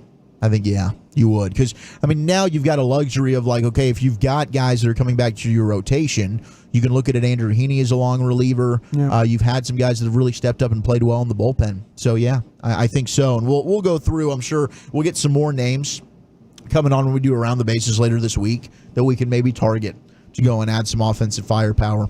We did get news today that Shohei Ohtani has been officially cleared by Major League Baseball after the investigation into Ippei Mizuhara's bets. Now, Ippei did go ahead and plead guilty. Remember, it was a formality a couple of weeks ago. He pled not guilty. It was because he was reaching a plea agreement. So yesterday, he went ahead and did plead guilty. But the Dodgers issued a statement with today's plea and the criminal proceedings against Mizuhara and the conclusion of both federal and MLB investigations. The Dodgers are pleased that Shohei and the team can put this entire matter behind them and move forward in a pursuit for the World Series. Yeah, I love this. I hope some chapter is written or some tale is told, at some point that continues to expand this soap opera. If MLB did in fact cover this up as so many people believe, it's massive. I can't imagine though a player of that size, like everybody that's getting caught is not making a lot of money. That's the common factor here. They're all it's bad. It's like what happened with the Chicago Black Sox all those years ago was those players were getting squeezed. They weren't making any money, right? And they felt robbed. So they were like, well, we'll figure out one way or another to get our share of this pie. It just doesn't match the description that Shohei would. No, it doesn't. But you're like Brian when you say, of course, I agree with you. Like Major League Baseball, I wonder how in depth that investigation went because they don't want their star. This guy's worth hundreds of millions of dollars to baseball, to the Asian market and stuff like. No, they're not. No. Yeah, they're not. If we can turn the other way, we're going. The investigation is cough and turn your head and cough. Yeah. It's going to require a journalist, to uncover any additional facts because your dead ball's on right. There's no way MLB wants to find. Who's our guy? out. Don Van Natta. Van Natta. Like if he shows up, something juicy's about to be found here. Maybe he goes ahead and does a deep dive there on Shohei. We find out he was behind. Don causes you problems. Tom Rinaldi makes you cry. Yes. Yeah. That's right. Yeah, we've learned that. But to your point, and we're getting texted like it's obvious, only the small players are getting caught. Well, here's another one. Tucupita Marcano has gotten a lifetime ban from Major League Baseball. Apparently, the infielder placed hundreds of bets on the game, including wagers on games involving the Pirates, the team in which he plays for, last season. So he placed 387 baseball bets, totaling more than $150,000 in October of 2022 and from last July through November with a legal sports book. He became the first active player in a century banned for life because of gambling. Rose. Listen to this dude. It wasn't worth it. Total amount bet on baseball, $150,000. Total amount bet on the MLB, just over $87,000. Average amount per bet, $378. Number of MLB bets, 231. Bets on Pirates games, his own team, 25. Percentage of bets won, 4.3%. This guy might have been the worst gambler in the history of the sport, and he had supposedly inside information. Like, if you're going to do it, and you're going to risk it for the biscuit, at least make it worth your while and be good at it. 4.3% of the bets hit? What are you doing, schmucko? Was he doing like insane parlays? Was he just in full degen mode? That's the only way it would kind of make sense. It's just that would make sense because maybe he hits on his own team and then the parlays don't end up working. But it's like, dude, how can you be that bad and you're in the sport? Like the reason this is forbidden is you should be in the know. You're getting inside information to make this like, no. This is not fair. This guy stinks. I think all of us could have done better than this dude. Yeah, absolutely. This is terrible. I think there's a hubris. Speak for yourself, and I think we see it in sports radio where, sometimes people fall way too into sports gambling and they have a hubris about how much they know, right? Yeah. Can you imagine if you're inside of it? Oh, no, I know who's going to win these games. No, you don't. You really don't. It's true. Like we talk about sports every single day for a living, and then Eric and I do the BetQL show. I can't tell you how many times we're starting the show. What are you betting on today?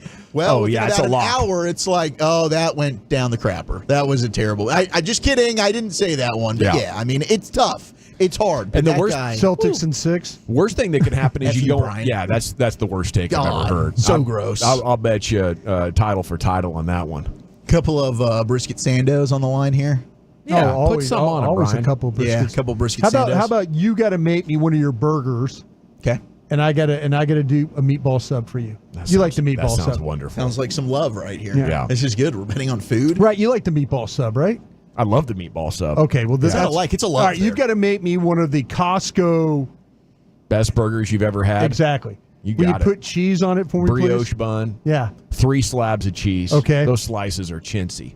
Yeah. So we'll get you good. We'll get you good and taken care of. Okay. Man, this week we celebrated. It's just whoever wins the series, right? That's right. Okay. Yeah. Cool. Okay, so just whoever wins it. You don't have to hit like Celtics in 6 specifically. I hope I have to make a meatball sub, but I'm just telling you what I really believe. 254 said somebody turned him in. His buddy was like, "That's enough. Yeah. I can't see you lose any more He money." turned bro." himself in. It's so bad. He's like, I need to stop this. I have an addiction, and I can't save myself from myself. What if he now. called one of those 1-800 numbers they try and give you? Right after you have a the gambling end? problem? Yeah. Call in Pennsylvania. Call 1-800. Gosh.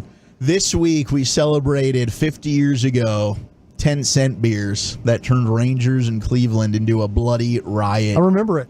1974. I remember. Okay, so what do you remember from this? Because the story is absolutely legendary. Yeah, it started off. It actually the series was Nickel Beer Night in Cleveland at the old Municipal Stadium, and I'll never forget the Rangers standing outside of their dugout with bats, and like if people were coming over the dugout, they had bats ready to hit those people with. Yeah, it was insane.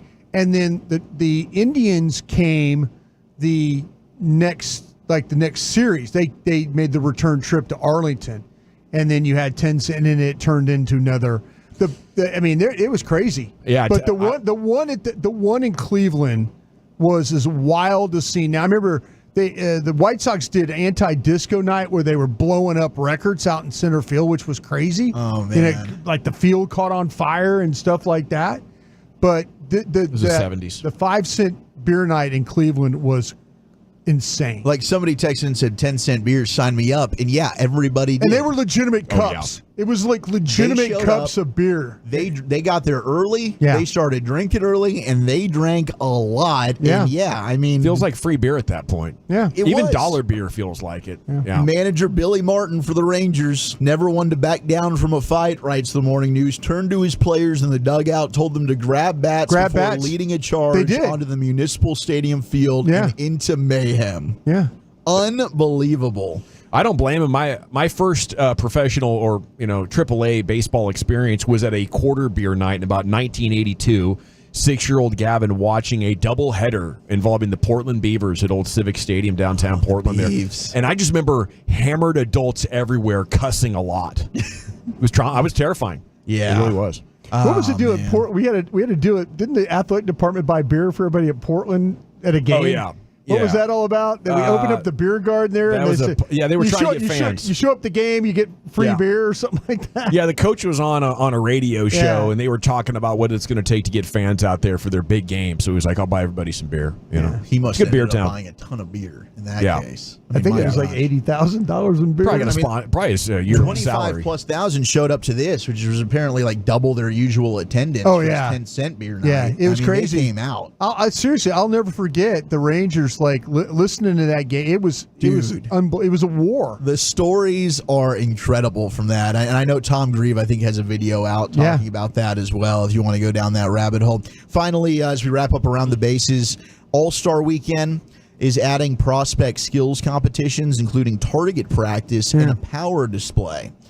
So round one, there's going to be a hit it here. Hitters will aim to hit infield and outfield targets in order to earn points, kind of like we see with quarterbacks hitting those moving targets at the Pro Bowl.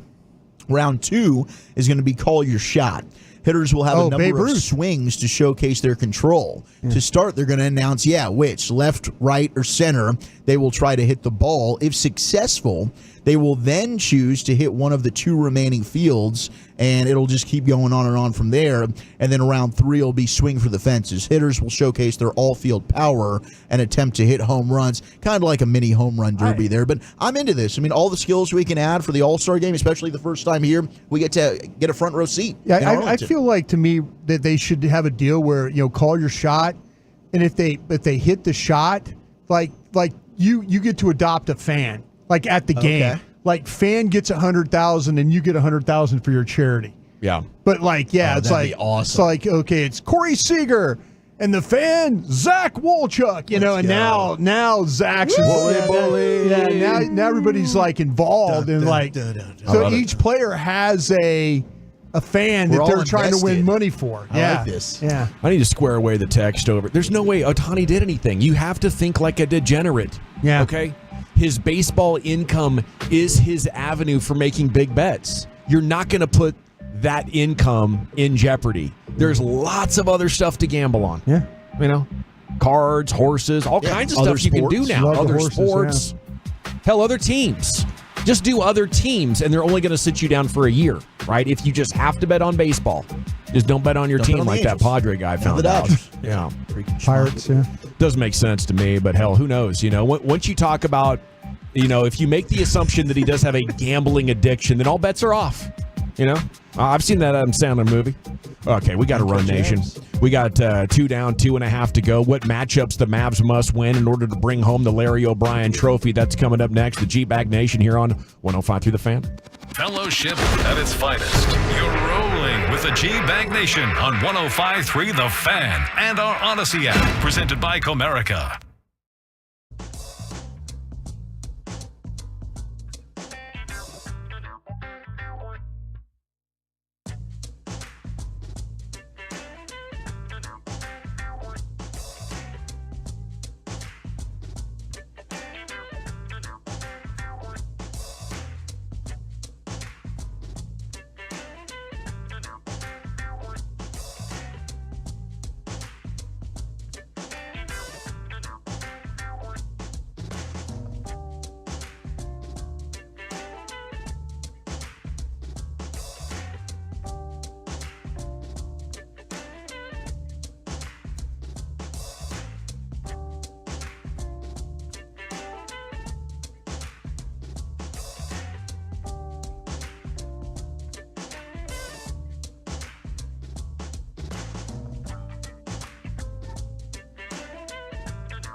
Do you think it's true that you've got to forget something else to remember that Uber Eats has groceries? No, that's absurd. Hey, remember when you used to be a, what was it, Pepper Lady? Pepper Lady? Wasn't it Cinnamon Sisters? Basil Babes. Saffron Squad? Nutmeg Maidens? Paprika? No. Nutmeg Maidens. I just said that. Was it Spice Girls? Doesn't sound right. Was it Saffron Squad?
Hiley Mazda of Arlington and her studios, you're rolling with the G-Bag Nation on 105.3 The Fan. Here we go. It's finals eve on 105.3 The Fan. Welcome in. Excited to talk about Mavericks and Celtics with you. The Frankel & Frankel injury attorney text line is open for you at 877-881-1053. Please leave your name and city you're texting from, and we'll make you famous. I want to know, how would you rank the 5 best players in this series? We'll get to the player rankings here before too long. Answer me that, but also answer me, what is the most important matchup to win in order to bring home that Larry O'Brien trophy? Again, the text is 877-881-1053. Wolchuk brought us. What jumps out to you as the most important matchup? I think it's probably going to be points in the paint, and it all comes down to the bigs, right? Like KP and Horford versus Lively and Gafford. I think that is the area for me that the Mavericks should have the biggest advantage. I think KP can play good defense, and Jason Kidd alluded to that as well today when he was talking to the media. Like, one of the things that stood out to him in the brief time that he coached KP was the rim protection and being able to block shots, and we've seen KP be able to do that, and then he can stretch them out. But I just don't think either of them have the same type of athleticism and skill set that we've seen when it comes to the Lob City than in the show. I mean, my gosh, airplane mode that really Gafford and Lively have been able to put up. So I think those bigs, like, that's the matchup that I really want to see the Mavs dominate. You could make a case that the 2 superstars on each team could cancel each other out. So then what are the X factors? And I think the Mavs should have an advantage down low with Lively and Gafford. The big matchup is fascinating. Can Porzingis do enough defensively to, stay on the court and be a factor with his 3-pointers? You mentioned the rim protection, and it's good, but switching pick and roll should be death for them. Yeah. If they want to take him off one of the bigs and put like Tatum on a big, now it's Tatum trying to stop Lively and Gafford in the dunker spot. Good luck. While Porzingis is like trying to get his hand up to stop Washington or Jones from shooting threes and then also recovering to stop the slashing. I don't know if Porzingis stays on the court. Now, if he's bombing threes, then they'll live with it. But if he's not making threes, I think he could be a net negative. So I agree with you. It's a huge matchup. If the Mavs can't find a way to exploit his defensive weaknesses and he can just use his rim protection, then it would be advantage Boston there. I don't expect that to happen. Brian, what do you think is the most important matchup? I kind of look at this.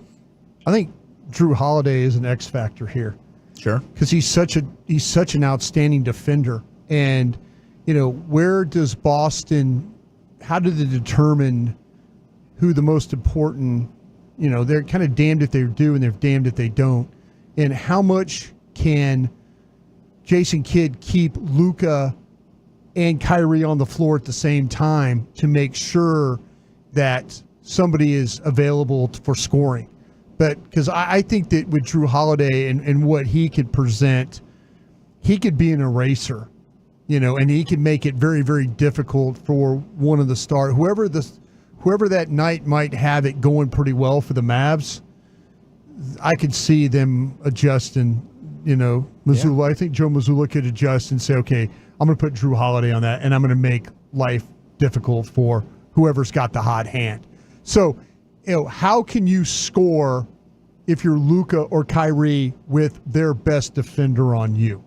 I think that's the matchup that I'm going to keep an eye on. Is the one we're more fearful of being able to have success if you're Boston, like eliminating Kyrie's offensive production? Because we have seen that throughout stages in this postseason. Yeah, absolutely. And I don't Oklahoma City did a great job on Luka because of Dort. Yes. But they really did a great job on Kyrie. Yeah. Yeah, with the double teams. Yeah. Tactically what they decided to do, and ultimately the Mavs figured that out. They figured out everything that's been thrown at them. I don't think White and Holiday are tall enough to really bother Luka. Right. Especially or big, like thick enough. Yeah, I think it takes a real special defender, and those guys are good, especially against smaller players. But you're looking at 6'2" and 6'4" against Luka. I just don't think that's going to bother him that much. We checked the text. Ed and Denton says, I want a meatball sub. Can't blame him. Yeah. Cannot blame him for It does that. sound delicious. That might be Broadus's fastball. I don't know. The meat loaf is incredible as well. The meat loaf sandwich. There's a lot of good things. Oh man, I was thinking about that meatloaf sandwich, by the way. Oh, dude. The herbs and spices. It's great. Yes. Let's put some little sauce on it, like maybe some mashed potatoes on it. Ooh. Or like cooked in a roll or something like that. So okay, let me say you would. Well, I did the turkey on a bun I did Thanksgiving on a bun for you guys. Yeah. So you want me to do with the Something mashed like- potatoes? yeah, that'd be crazy. on the meatloaf. Yeah, See, I need to Maybe with like a roll type of vibe. Yeah, I need to make the meatloaf, and instead of doing like a 1 pound or 2 pound loaf, I need to do a 4 pound. Yeah, that sounds so great. that way you get more squareness to the meatloaf on the bun. I'm gonna come and then- super hungry this time. Yeah. I already ate 2 last time. It was a feast. 214, give me Kyrie, Luka, Lively, Gafford, and Kidd, says Kyle and Addison. Gavin didn't want to hear about Holiday. Yeah, hey, I a lot of respect, right? Yeah. But my thoughts about how height plays a bigger and bigger factor as you get closer and closer to the crowning of the champion. You look at the playoffs, and the Celtics are in a situation right now where Jason Tatum has been a much better scorer of the 2 ball than he is the 3. I mean, he's shooting like 29% on threes. Their best player's been Jaylen Brown. It hasn't been Jason Tatum. Yeah. I mean but they've had a little bit of some struggles with the 3 ball themselves. So I'm kind of like I'm interested to see how that plays out. Do they get hot, or do they just try and find a way, scoring with with the 2? You bring up the 3, and I wonder your take on this, Gavin. But we talk X factors. I know people throw out PJ Washington, Derek Jones Jr. But like as I was talking about the bigs, Maxey popped up. Now you do have Maxey Kleba back, and Maxey was able to knock off some rust. But all of a sudden, you start getting playoff Maxey hitting those corner threes. That could put the Mavericks over the top in this thing. And maybe the time off has helped Maxey in a way. He was not interested in knocking down threes. No, he didn't want to catch it and rip it. He did not. He was more interested in trying to pass and get in position in that Minnesota series coming back. I don't blame him. Maxey's a guy that will dive on the floor for a ball and stuff like that. I don't think he was really interested in that in this series. But let's see in this Boston one. He needs to just step back and knock down some threes if he can. You can go small with Maxey. If he's hitting threes, it's over. You are going to win if Maxey makes more than half the threes he puts up. He is also a big, strong defender that another guy that Tatum and Brown are going to have to deal with. He does a great job of not playing on the ball. He plays vertically. Yeah. I mean, he knows how to go straight up and make himself horizontally hard to get the ball very over. difficult to get over. Yeah. It's the combination of the Mavericks' 4 guys that can really get after you on the perimeter against Brown and Tatum that I think might be the most important matchup. And the last time Tatum got this far, it did not go well for him. No. And I think having guys like Washington and Jones just laser focused on slowing you down as much as possible is so different than the regular season. The Celtics led the league in 3-pointers made per game in the regular season. This is totally different. They're struggling a little bit right now, though, if you just look at percentages. Yeah, percentage-wise? Yeah, I mean, like I say, if the main one is Tatum, and he's at 29. But you mentioned Brown, he's at 36. About 37%. Good number. Yeah, that's a good number, but for him too, that's really good. Yeah, but I just kind of hope that maybe that Tatum kind of stays in a little bit of a slump on that, to be honest with you. Okay, keep those thoughts coming in on the most important matchup here for your NBA Finals. There's no doubt about it. If you're ranking the top 5 guys or top 10 guys, Luka Doncic is number 1, right? I don't know. Maybe top Celtics fans out there are like, no, Tatum's just as good. And I'll tip my cap to you. It's okay to be a biased fan. It's okay to be wrong as a fan when you're supporting your team. I mean, I get that. But what Luka's done here throughout the last month or so is just separate. Mike and Corey and Kevin today did a draft. Yeah, they did a draft where they picked one and the other, and Luka on their poll was number 1. And I don't think that's a homer pick. No. I don't think that's homer at all. I think there's a lot of people in the league that would probably say Luka's 1 and Kyrie's probably 3 after you pick Tatum or Brown, if that's the route you want to go. Yeah, Tatum number 2 here. I'm working off a list off CBS Sports. Kyrie Irving number 3. Yeah. Very interesting to me. I think you could go either way on that. I don't. If you're going to go Kyrie Irving, I would say okay. I prefer the the guy who's 6'7", who can defend the multiple positions, and but hey, Kyrie Irving gets it done in his way, and he's shown that maybe as the playoffs go on, he's a better version of himself. He's the ultimate teammate superstar right now. The way that he compliments Luka, there's so much extra that you get with Kyrie Irving, and I was happy to see that CBS Sports gave him a tip of the cap and chose him over Jaylen Brown at 877-881-1053. I think so far you can't really argue too much with what they've done. But then we get to number 5. Is the 5th best player in this series named Kristaps Porzingis? It's hard to know what you're going to get from KP. I mean, I guess those games that he came back from injury, he was really good. But it's like, how much is he going to play? Is he going to come back and all of a sudden you get a re-aggravation of the injury? I mean, I love Derek Lively. I think I've made that very, very clear. I would argue for Lively to be in this spot personally with how he's played this postseason. At 877-881-1053, who is your 5th best player in this series, Brian? How do you answer that question? I mean, he had 2 games with 7 points and 6 points and 2 18 bombs. Yeah. Okay. I mean, I might argue Drew Holiday over KP personally. I think he might be the most overhyped player of the last decade in the league. Porzingis? Yeah. Yeah. I tell you what, they're Lively. No, I'm not. Lively means so much to this team. And if we're going to take the Homer approach, then we're taking the Homer approach there. But I think it's hard to. I think it's hard for the Mavericks to play without him. We saw what happens when he's not in there.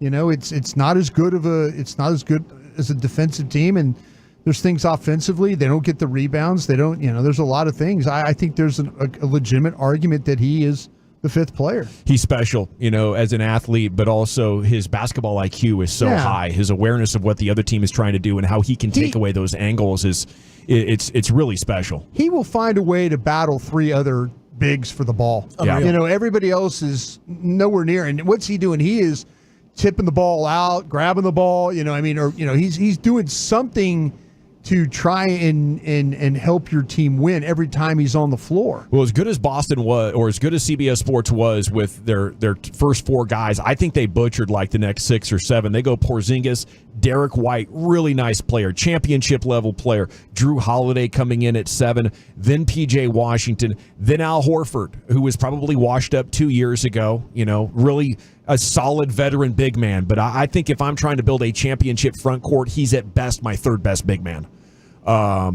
You got Derek Lively coming in at 10. I would have Lively and Washington ahead of anybody else there. That's who I would be picking for my 5th spot. It's very difficult to be the 3rd best player on a team that has LeBron and D-Wade. What happened to Chris Bosh? Same thing happened with Kevin Love back in Cleveland. He went from top 5 consideration for player in the game to, is this guy even top 20? Being the 3rd guy is tough. PJ Washington has been inconsistent. Daniel Gafford is going to have a massive impact when you're talking rim protection and rebounding. I get it. Jones is a big factor too, though. And his ability to guard multiple positions, I'm fascinated to see. Derrick Jones Jr. could really cause Tatum some problems in this guard series. Positions, knock down threes, and then spectacular game-changing dunks. I mean, his nickname's Airplane Mode for a reason. Yeah, their guy.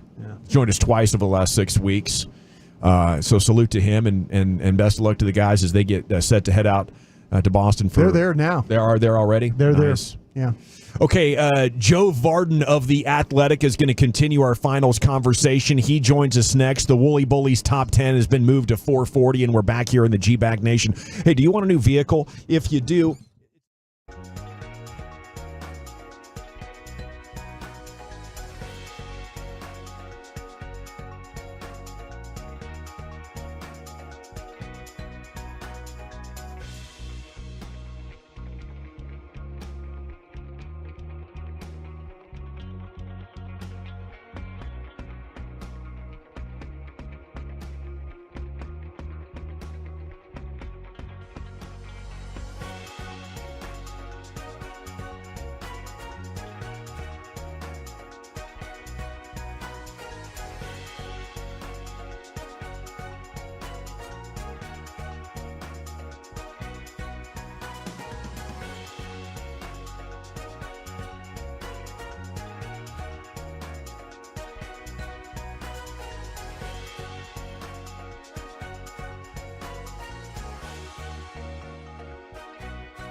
Do you think it's true that you've got to forget something else to remember that Uber Eats has groceries? No, that's absurd.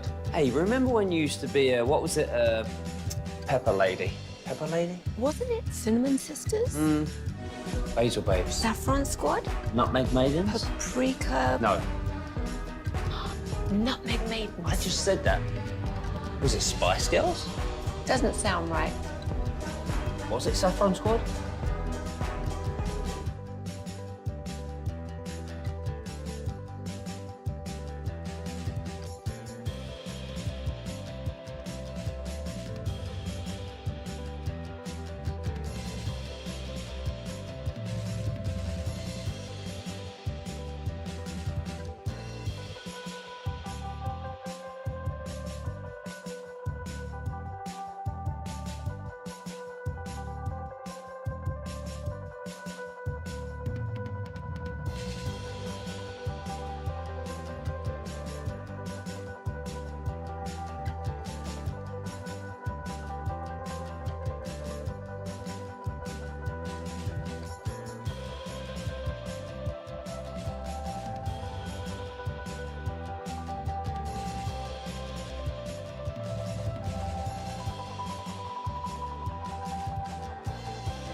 All right, welcome back.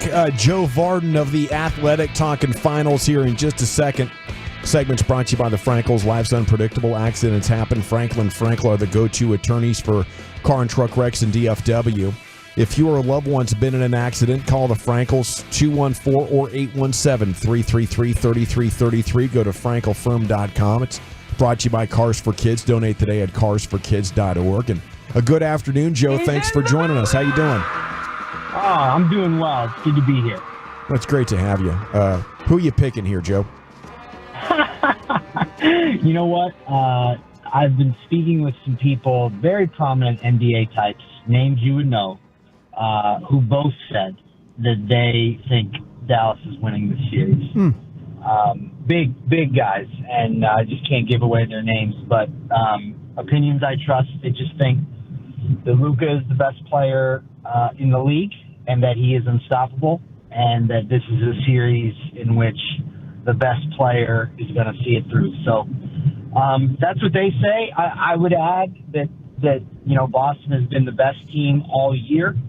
I still think the regular season matters, or it should. And this, the time is now for Jason Tatum to get this done. So all of that is to say, I think this is an excellent NBA Finals going into it.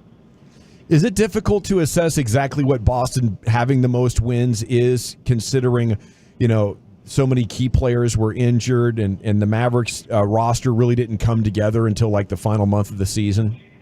Yeah, those are good points. I mean, I think I start with the Mavericks there. Like, if you think about what's been going on in the NBA lately, this year we have the Mavericks and the Pacers in the conference finals. The Mavericks get to the finals as a 5 seed. Last year we have the Heat get to the finals as an 8 seed and win game 1, by the way. And the Lakers get to the Western Conference Finals as a 7 seed. So, we've got these lower seeded teams getting really far into the playoffs, and that means a few things. To your point, yeah, Dallas changed its team. They changed, big time, adding those 2 guys, and then, getting Kyrie and Luka to figure out how to play together, which I think more had to do with Luka than it did with Kyrie. But that is why the Mavericks are where they are. With Boston, you mentioned that they had all these injuries with players or with teams that they faced in the postseason, and that's true. Jimmy didn't play at all in round 1.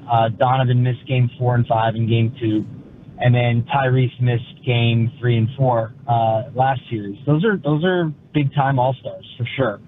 But we have to go back to what we saw in the regular season from the Celtics, which was a consistent, unrelenting approach to how they conducted their business every day. And that included Kristaps Porzingis, who is going to play. Now, I don't know how healthy he is. He's acting like he's not feeling great. Those calf injuries can be tricky, but for the sake of argument, let's say he's good. We have to give the Celtics respect for what they did for 6 months. I still feel like that has to mean something. And so, assuming they're right health-wise, you have to expect that they will be the type of team that won 64 games. Joe Varden with us here in the G-Bag Nation covering the NBA for The Athletic. As a writer, how juicy is the Kyrie return to Boston and then the KP versus Maverick topics for you? And how do you see those kind of unfolding over the course of the series? So, I think because both teams had gotten done with their conference finals matchups fairly early, there was time before we all got here to Boston for them to talk about this stuff.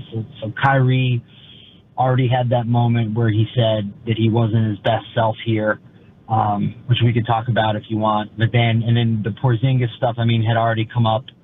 And so you get here, and I still think that it is juicy, but it's going to be more so when we get into the arena tomorrow night and the Boston fans are there. They're going to remind Kyrie that he had once played here. But I have to say, I don't know, probably most of your listeners don't know this, maybe you. But I still live in Cleveland, and I was the beat writer at the Plain Dealer when LeBron and Kyrie played together there.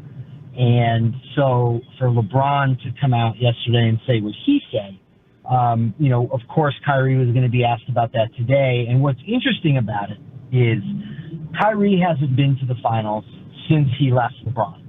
And during those finals runs, they used to beat up on the Celtics all the time. So, there's a little bit of serendipity there for Kyrie to be up there at the podium in TD Garden, not only where he used to play and had two tumultuous years, but also where he used to be an opponent and was wildly successful with all those years with LeBron and the Cavs. So, I think that Kyrie being a part of this series absolutely is a lightning rod and absolutely is going to drive interest. KP, I think less so. I just got done telling you guys I think he could be a difference maker if he's right. A, we don't know if he's right. And B, he joined a really, really good team, a team that had already been to the finals 2 years ago. So he is not their alpha. He's not their best player. I know Luka's the best player in Dallas. He's the best player in the league, but Kyrie has such a history to him and such a finals history that getting a chance to see him again, it absolutely is going to drive interest. Joe, who is the unsung hero for each team? If this thing, if it goes 7 or goes 6, wherever it goes, but who at the end of this are you going to say that guy right there? He wasn't one of the stars, but he was the difference maker in their team winning this series. Well, I think if we're going to start with Boston, if I'm not allowed to say Porzingis is one, sure, then I'm going to go Derek. Then I'm going to go with Derek White. I've seen him at times. My sort of history with Derek White goes all the way back to when he was probably on the Team USA roster for the 19 World Cup when he shouldn't have been. I've been watching him ever since. He was a part of this team in 2022 that went to the finals. He was a big part of that team last year that lost in Game 7 of the conference finals. When he gets hot, the Celtics are literally, they are unguardable. And he gives them a chance to defend Kyrie. I don't know that you can guard Luka, but we'll see what the Celtics come up with. And, they have these two guards who are excellent on-ball defenders in Drew Holiday and Derek White. Then you throw a star in the mix with Jaylen Brown, who doesn't fit. He's not the, stars can't be X factor, so he's not in this answer. Mm-hmm. But those three guys make them a really dynamic defensive team that at least have a chance to throw some looks at Luka and Kyrie. On the Dallas side, gosh, is it Nico Harrison for making these trades? Is it Jason Kidd for reaching Kyrie in a way that nobody has ever? Is it Lively, like the way he changed them? Or is it the contributions that P.J. Washington and Daniel Gafford have made? Dallas had been a sieve defensively for years, and now they're competent. Them being a competent defensive team with sort of the, all history backcourt with Luka and Kyrie playing together, they certainly are punching above their weight as a 5 seed. It's Joe Vartan of The Athletic with us. You mentioned LeBron. I can't help but ask, could you see him joining Kyrie in Dallas? So I thought about that, and I put that in one of the stories I have up now from Media Day. And where you got coverage in Dallas last summer had floated the idea that he was recruiting LeBron to Dallas.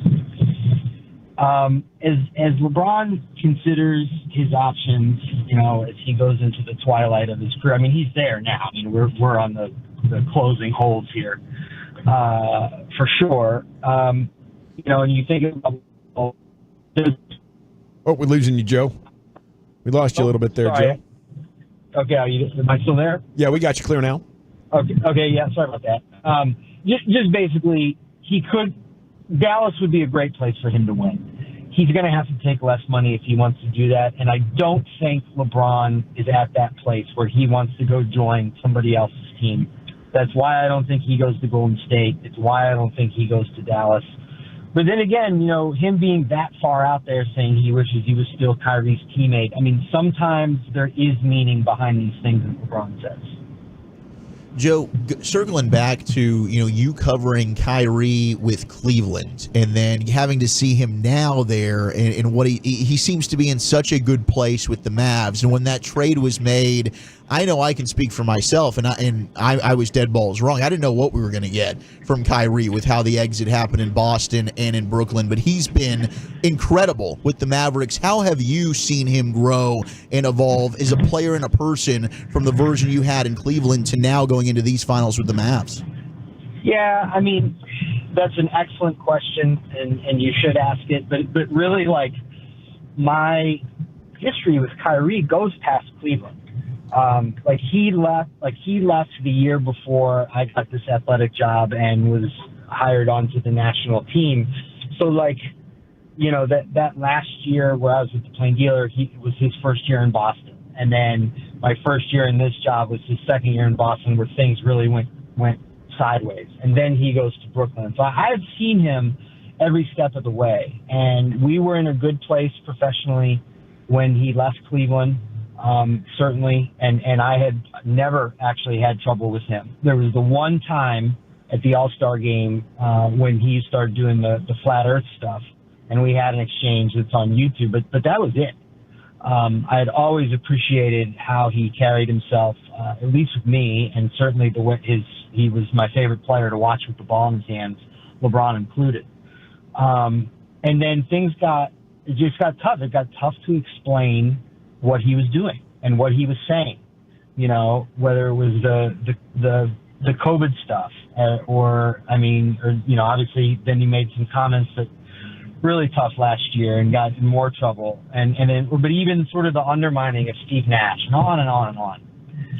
But you did see a change start to take over him last year as soon as the trade happened, and you thought, well, he's just trying to ingratiate himself and get another contract.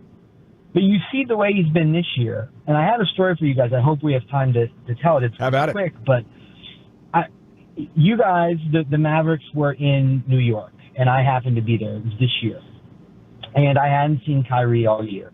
I wanted to tell him that I was putting him on a list of top 50 USA players of all time, men and women, one list.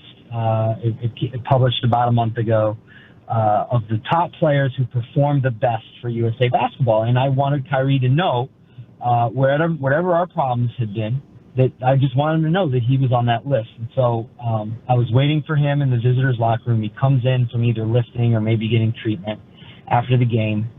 And I didn't know what the reaction would be. And he was as warm and as welcoming as he has been with me in probably 6 years.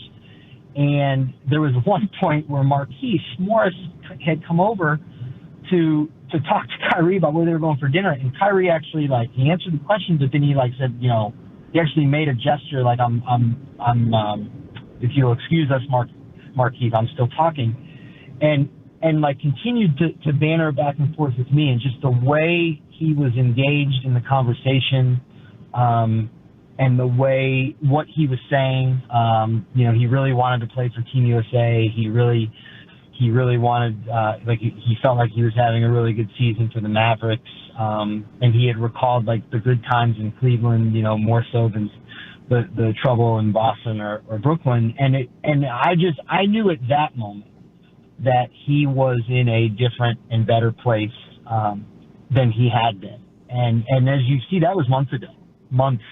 And we've seen nothing but maturity and poise from him since. So I really want and hope that continues for him in these finals. I think if it does, win or lose, but if let's say it does and they win, you have a totally different conversation about Kyrie Irving's legacy. He's a top 75 player, but he's not on the top 75 list because of all the stuff he's done. If he gets a chance to rewrite some of that or to write new stuff that kind of piles on top of the old stuff, 20 years from now, people may look at his career a little differently. Yeah. Great stuff, Joe. We appreciate your insights and perspective on these stories. Enjoy the finals, and thank you so much for your time, sir. Thanks for having me, guys. There he goes, Joe Vardon of The Athletic. And, his story there, I think, just matches what everybody has seen from Kyrie Irving here in DFW. One of the most graceful, friendly, likable professional athletes that we've ever had the pleasure of covering here in the Metroplex. Okay, coming up at 5 o'clock, we'll get into more hoop. We got a rim session coming to you. But up next is Woolchuck's Top 10. Where are you taking us, buddy? Happy National Ketchup Day. I've got the top 10 most popular dipping sauces. What's your go-to dipping sauce? That's next on The Fan. I just can't believe the new offer. The Uber Eats has groceries. No, that's absurd. Hey, remember when you used to be Pepper Lady? Pepper Lady? Wasn't it Cinnamon Sisters? Basil Babes. Saffron Squad? Nutmeg Maidens? Paprika? No. Nutmeg Maidens. I just said that. Was it Spice Girls? Doesn't sound right. Was it Saffron Squad?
Uber Eats has Lola V products? I gotta remember that. Well, you know, they say in order to remember something, you have to forget something else.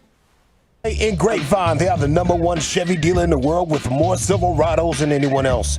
Go see them today or visit ClassicChevrolet.com, y'all. This is Texas. This is Classic Chevrolet. Together, let's drive, relax, and enjoy the difference. Based on new Chevrolet registrations 2023. Thank you, Lucius. It is the G-Back Nation here on 105.3 The Fan, and it is time now for Wolchuk's Top 10 at 4:20, but at 4:47, here he is, Zach with an H. You're Wooly Boy. Thank you very much. Happy National Ketchup Day to you ketchup lovers out there. I got the top 10 best fast food dipping sauces. I will say Heinz ketchup, #1 selling condiment in the United States, followed by mayonnaise. A lot of mayo lovers out there, Gavin. I know that's going to make you very upset, but mayonnaise is very, very popular. I don't get what you people are doing at all.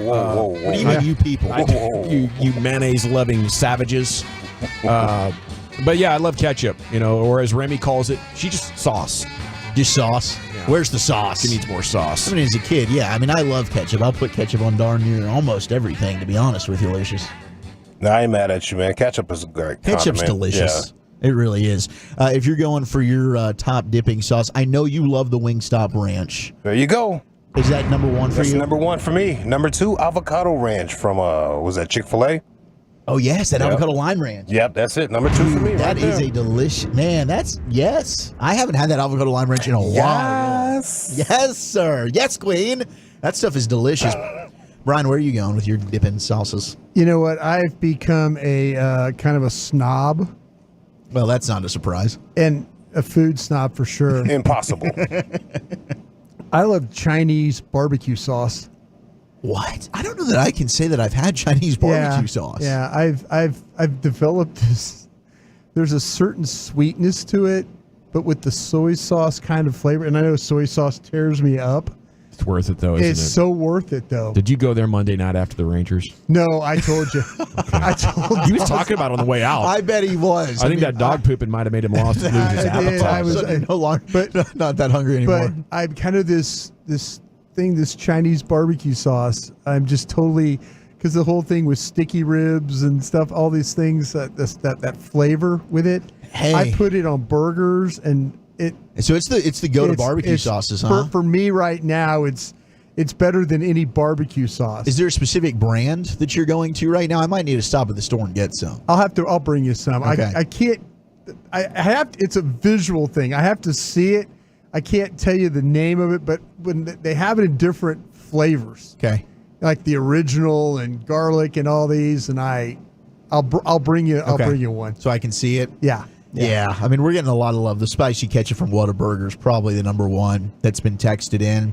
The creamy jalapeno at either Taco Bell or Chewy's from the 817. We got a lot of love for the Ghost Pepper Ranch from Wendy's. I don't think I've had the Ghost Pepper Ranch from Wendy's. Sounds intimidating anytime I hear Ghost Pepper. Yeah, it's like that's going to burn my mouth off. I don't know that I want that. Now, that's a 405 creamy salsa from Chick-fil-A. You want to spice it up? Actually, the creamy salsa and that avocado lime ranch, Lucius, that is a good combo right there. I ain't mad at you, man. You go ahead. Did you figure that out by a mistake? Did you actually drop one into another one? Yeah, so I usually for the burrito, I would go with the creamy salsa in the morning.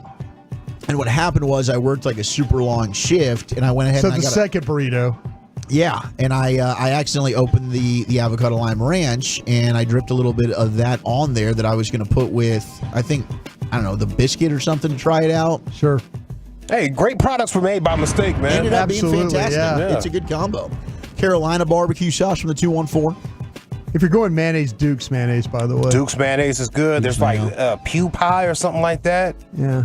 We get it from the Asian mart. Pew pie, pea pie. Yep. Woo, it's good. It's got a red top on it. Yes. Yeah. Yes, brothers. That red top. Yes. That red top. Long John Silver's malted vinegar from the 214. Now, I'll tell you what, that is not a bad call right there when you go with their fish. Like their fish basket. Fish and chips. The fish and chips. But malted vinegar, yeah. Absolutely. Yeah. Let's go. Yeah. Melinda's Thai sweet chili sauce from the There you go. There you go. That's what you had on your meatloaf, right? I did. I made a combination of Chinese barbecue sauce and sweet Thai chili to get the glaze. Oh, you Thai? Oh, you tied? You tied too. Tied too. This 214 is either doing a bit or it's a guy that I used to work with. Or maybe you made the same mistake. I worked at Chick-fil-A once, accidentally filled the ice cream with coleslaw. Don't ask how. This happened to me. That's weed. I was managing That's weed. during a school fundraiser one night. I'll be okay. And it's like our busiest nights, and everybody's coming back. They're like, all the kids, because you can return a toy and get a free ice cream. So this kid comes over. I asked him to fill the ice cream machine. He gets, and in fairness, the ice cream and the color of the coleslaw, real white. Both similar. Yeah. But he grabbed a big bag of the coleslaw dressing, dumped that into the ice cream machine. Now in the middle of the rush, we've got to shut down the ice cream machine. I feel like I'm at McDonald's saying, sorry, the machine's down. Jack in the Box does that too. We've got to drain it. Yeah. We've got to clean it out. It was one of the funniest things, but also just in the moment, I was fuming. I don't know how this schmuck did this, but he did. You And fire maybe his he's not ass? alone. No, poor guy went on. I don't know what he's doing now. He had a very successful Chick-fil-A career from that point on. He learned from his You mistakes. should have learned from your grocery guy how to fire people. I don't think Chick-fil-A has coleslaw anymore. I think they got rid of the coleslaw 214, but at that time they did. Here are the top 10 best fast food sauces. Number 10, we do have the Wingstop Ranch. Yeah, baby. It should be higher. It's just straight ranch, huh? So good. But they make it in-house. There is something special. Sweetness to it? Yeah. And it's not. They add anything? Can you tell? I don't know. Come on, Lucius, help me. I don't know, man, what it is, but I know I go get the big tub, big tub of it. It don't matter where I buy wings from. I'm going to stop by Wingstop and get that big tub. Yes, it's better. It's super creamy. It's got some tang to it. I'll pop up a Buffalo Wild Wings And with then the tub. grab the Wingstop. tub. Yep. There you go. Yeah, That's a good idea. That's my life. Number 9 is the horsey sauce from Arby's. Oh, there we go. Lucius turned me on to that. So is that horseradish? Yeah, it's a white horseradish sauce is what it is, yeah. Number 8 is Nando's Peri Peri sauce. And Nando's is new. It's a chicken place that's actually finally come here. It's very popular in England and in South Africa when I used to go visit. Fantastic chicken. Fried? Portuguese. Grilled. A lot of grilled chicken options there. Yep. Good spot. They've got one opened up in Addison now. Nando's. But the sauce is peri peri sauce. Okay. Somebody said Arby's sauce. Absolutely. Yeah, Arby's sauce is very good. Please. Check that off. I want to drip it on my hand when I bite to that thing, man. I'm with you. Number 7 is Chick-fil-A sweet and spicy sriracha. Oh, that's terrific. It's very good Their sauce. Polynesian is outstanding. Sriracha is very underrated. Polynesian Don't sleep is on that. great. A good teriyaki sauce is probably goated to me. Just teriyaki and a bowl of white rice. Teriyaki's great. With just a dab of sriracha here and there. The peanut sauce, if you go to Thai food, that's delicious. Whataburger spicy ketchup comes in at number 6. That's going to be low that's for a lot of people. for a good man for meatloaf. That's a good glaze too. Yeah. 5 is Popeye's blackened ranch. Never had it. Blackened ranch is good. Smoky flavor? It's got a little bit of a smoke to it. Yeah. Wow. All right. 4 is McDonald's honey mustard, which I would fight. I think Wendy's has the best honey mustard. I think Whataburger's damn solid too. Whataburger. Yeah, you got delivered that honey. Yeah. You've been using that? Yep. Whataburger does have good. I mean, you can't. Whataburger, I think all their sauces are good. Like the creamy pepper sauce they put on the Their patty melt. jalapeno ketchup's good. Sweet and spicy sauce they've got on the bacon burger. That's really good. I don't know if Mickey D still carries this, but to me, their best sauce was the sweet and sour. You know, I'd put that on a crispy chicken sandwich. I'd dip fries in there. That sweet and sour is good. That was an honorable mention on here. Number 3 is Raising Cane's cane sauce. Yeah. I mean, that's their flagship. No doubt. They charge you for that extra, right? If you wanted a little bit extra, they say, They sure do. You can have mine. Oh. Wow. What is that, ranch? What is in there? Thousand Island? Thousand Island dressings? Yeah. It's got a suspicious shade to it. Oh, it's got that mayonnaise, that pink color to it. I think it does have some mayo in there. So damn good. It is so damn good. 2 is Chick-fil-A sauce. Yeah, that's good. It's good stuff. Number 1, though, maybe you can speak to this, Brian. I can't. Culver's Wisconsin cheddar cheese sauce. Oh, that sounds amazing. I don't think you can go wrong with a cheese sauce, and it looks really good. But Sounds damn good on a pretzel. Haven't had it. That's exactly what they're doing. They're dipping pretzel bites into this thing. Yeah. Might have to circle by that Culver's there in the colony, give that a try. But there's your top 10 most popular dipping sauces on National Ketchup Day. Go get yourself some ketchup and fries. There he is, Wolchuk, just getting it done here for you on a Wednesday in the G-Bag Nation. Rangers pregame's coming up at 6:30. They're going to try to salvage one off Detroit.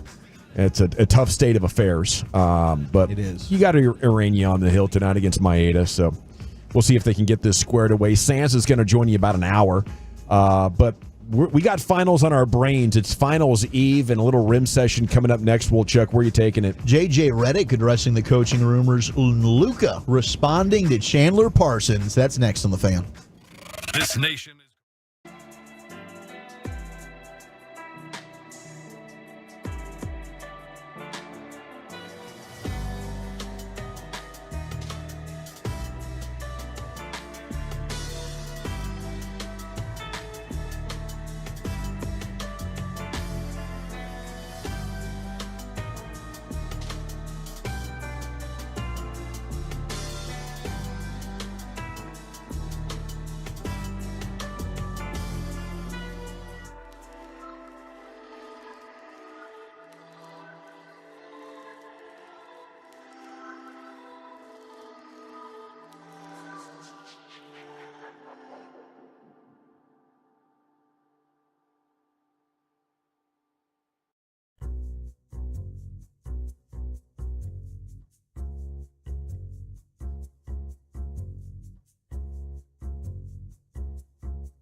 Do you think it's true that you've got to forget something else to remember that Uber Eats has groceries? No, that's absurd. Hey, remember when you used to be a, what was it, Pepper Lady? Pepper Lady? Wasn't it Cinnamon Sisters?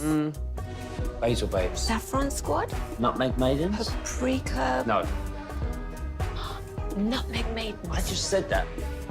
Was it Spice Girls? Doesn't sound right. Was it Saffron Squad?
Hiley Mazda of Arlington and her studios. You're rolling with the G-Bag Nation on 105.3 The Fan. Here we go. It's hour 4 of the G-Bag Nation on 105.3 The Fan. We are 20 minutes away from the Expressway. We'll get you everything that's been developing in the world of sports. Right now, it's time to drill down just a little bit further on that association as we're on NBA Finals Eve with 90 minutes to go in the show. Rangers pregame coming up at 6:30. Here's Wolchuk. Cha-ching, the NBA reportedly closing in on an 11-year, $76 billion media revenue deal with ESPN, NBC, and Amazon. ESPN, $2.6 billion a year. NBC, $2.5 billion a year. And then Amazon, $1.8 billion a year. The 2024-25 season will be the final season TNT airs NBA games and will mark the end of Inside the NBA. But what a big revenue split there for the association. $76 billion in a new TV deal. That's incredible. Shout out to them. Yeah, it's huge money, man.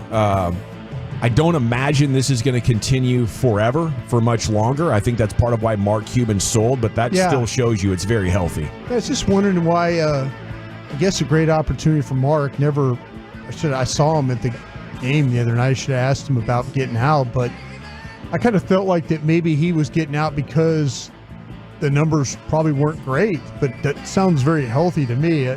He still has 20-something% of that team, right? Yeah.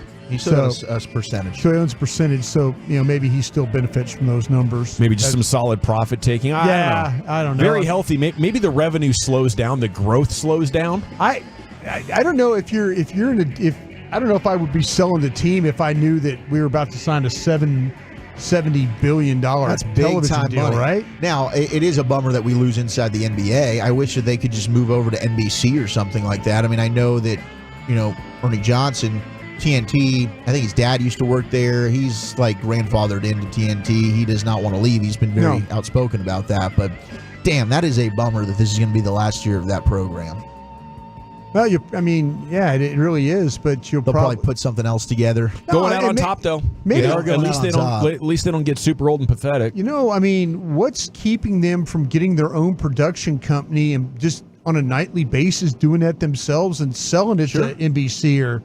So same thing like McAfee or something. What are they? What's keeping that's them? 100% true. What's keeping all those guys from getting a studio, getting together, and on playoff basketball night, throwing together a show and putting it up or selling probably it? Huge numbers. Yeah, I think it would do huge numbers, and I think they would probably make a ton of money off that. Yeah. 972, so that confirms no TNT. Nope. NBC back in the fold. No TNT as this thing is becoming official. Now, yesterday we talked about Chandler Parsons' comments about Porzingis in Dallas. And he said, quote, they do not like Porzingis in Dallas. Luka did not like playing with him. There is an actual beef there. Well, Luka was asked about Chandler Parsons. And here were his comments in regards to the Parsons KP beef. What are your thoughts on all that, Luka? You see, that's why I haven't watched a lot of that, because people don't know. I talked to Chandler Parsons maybe twice in my life, so I don't know how he would know that. But me and KP have a good relationship. I don't know what people say otherwise. Didn't KP go on JJ Redick's podcast and say that they didn't have a good relationship? It might not have been JJ Redick, but it was on a podcast. Yeah, he did go on. I think KP alluded to that there was a little bit of it just didn't work. He said it on a podcast. I don't think it was JJ Redick's one though. Yeah, I think there could be like professional friction though, and still have a good relationship with you. Like, man, it didn't really work out. Maybe we on had the court, but off the court we're okay. Chemistry issues, but shoot, I think there's there's a different personality, dimension that you go into when you're competing, and it brings things up. That's why it's best just to leave it in between the lines. Yeah. And as soon as you walk off, we can still be friends, even though I might have been toxic, you might have been toxic. We were getting our butts kicked. We didn't like it. It didn't work. It definitely did not work. Now both of them find themselves in the finals, which is awesome. But here was KP then talking about his return to Dallas. I think it's going to be great. Played there for 2.5 years, and and I'm happy for everybody in Dallas in a way, a lot of great relationships I have there, and I think they deserve to have some success like they've had this season. It's going to be fun going up against my old team, going back to Dallas, playing some games there. So looking forward to it. Now, the finals, this is going to be a record. 13 international players on the Celtics and Mavs. That surpasses the previous record of 10 back in 2013 between the Spurs and the Heat. Of course, Luka and KP headline that. The Mavs have Luka from Slovenia. They've got a couple of Australians we know with Exum, and then with Josh Green. Kyrie, technically Australian. Maxey from Germany. Dwight Powell and A.J. Lawson, along with Omax from Canada. I did not realize Al Horford from the Dominican Republic. Yeah. And then a couple of backup players as well that we won't get into from Boston. But you don't want to count those cats? They're not going to see the floor. That's the issue. But they do count. 13 international players. So, it shows the growth of the game internationally. But it is going to be interesting, the kind of reception. We know tomorrow night Kyrie's going to get it in Boston. I'm curious to see what kind of reception KP gets with the Mavs. I think there's a lot of just whatever, Yeah, I don't think he's good enough. He's in his appropriate spot as the third or fourth, maybe fifth best player on his team. And I think Mavs fans have mostly moved on. There've been a lot of time. He never really said anything to tick us off. There was just the static behind the scenes and the disappointment of his injuries. But there's no need to dislike Porzingis other than the way he played and how injured he got. Yeah, the thing that can make Mavs fans disappointed is that if in fact everybody believes here that he did have a beef with Luka, and Luka and KP are just kind of no, it's good. Yeah. But if fans believe, nah, you're playing nice right now. If fans believe that he has a problem with Luka or Luka has a problem with him, then they'll get after him. Then I think they'll get after him. But like I said, I think both parties are trying to. I don't think KP left on a bad terms here. I think he left. He left because of the injury, and he just wasn't good enough. It just didn't work out. And honestly, the trade helps you get to a Western Conference final with Spencer Dinwiddie, the way that he was able to play for you. So it's going to be interesting, that dynamic, as we get into the finals. The other thing of this is J.J. Redick's going to be on the broadcast for this, along with Doris Burke and Mike Breen. And we're going to have our buddy George Sedano on Friday. He's going to join us at 5 o'clock. He's going to be working sidelines for the finals. But Shams went on Run It Back and said the Lakers are zeroing in on J.J. Redick as the front runner for their head coaching job, not only for the short term, but the long term, 4, 5, 6 years down the line. That was this morning. So J.J. Redick goes on Gojo and Golic, and of course, Gojo, friend of the show, so is Mike Golic Sr., and they asked him about the elephant in the room regarding J.J. Redick and the future rumors of him being the coach of LeBron and the Lakers, and here's what J.J. responded with. My focus right now is on calling the NBA Finals. I am so fortunate that I'm in this position and I get to call these finals with Doris and Mike. And I mentioned the State Farm thing that I just did on YouTube. My day-to-day right now is consumed with calling games, the 19 different podcasts I feel like I have, my obligations to all of our partners. So my focus is on the NBA Finals. I will say that. In terms of Shams, that will be addressed once the season is over. So I'll just say that. I'll just say that. There you go. Yeah. Mysterious. Okay, that's enough. Yeah, no, it's not mysterious at all. He made it very clear he wants to respect his coworkers, the people that gave him the opportunity to call the finals. And yes, I'll be Lakers coach, and we'll announce that when the finals are over. He just spelled everything out for you. It was a guarantee to me. It was like, okay, I'm fulfilling my obligations with ESPN. We're doing the finals. This is going to be badass. It's a great series, and then I'm going to go coach LeBron with the Lakers. Well, I'll tell you one thing, though. He needs to figure out a way when this thing gets down to the end. He doesn't need to let somebody other than an ESPN affiliate beat them on the information. Make sure you need to make sure that Woj is the one that, like on the final day that, of it or whatever, that ESPN's the one breaking the news and not, That's Shams. a good point. And if anybody other than ESPN's breaking that, then he should have just went ahead and told everybody to start the thing, hey, I'm coaching the Lakers. Yeah. And get it out there. No doubt. Because if he's waiting, if he's waiting till the very end and Shams breaks that over Woj, then I would have a real problem if I was ESPN.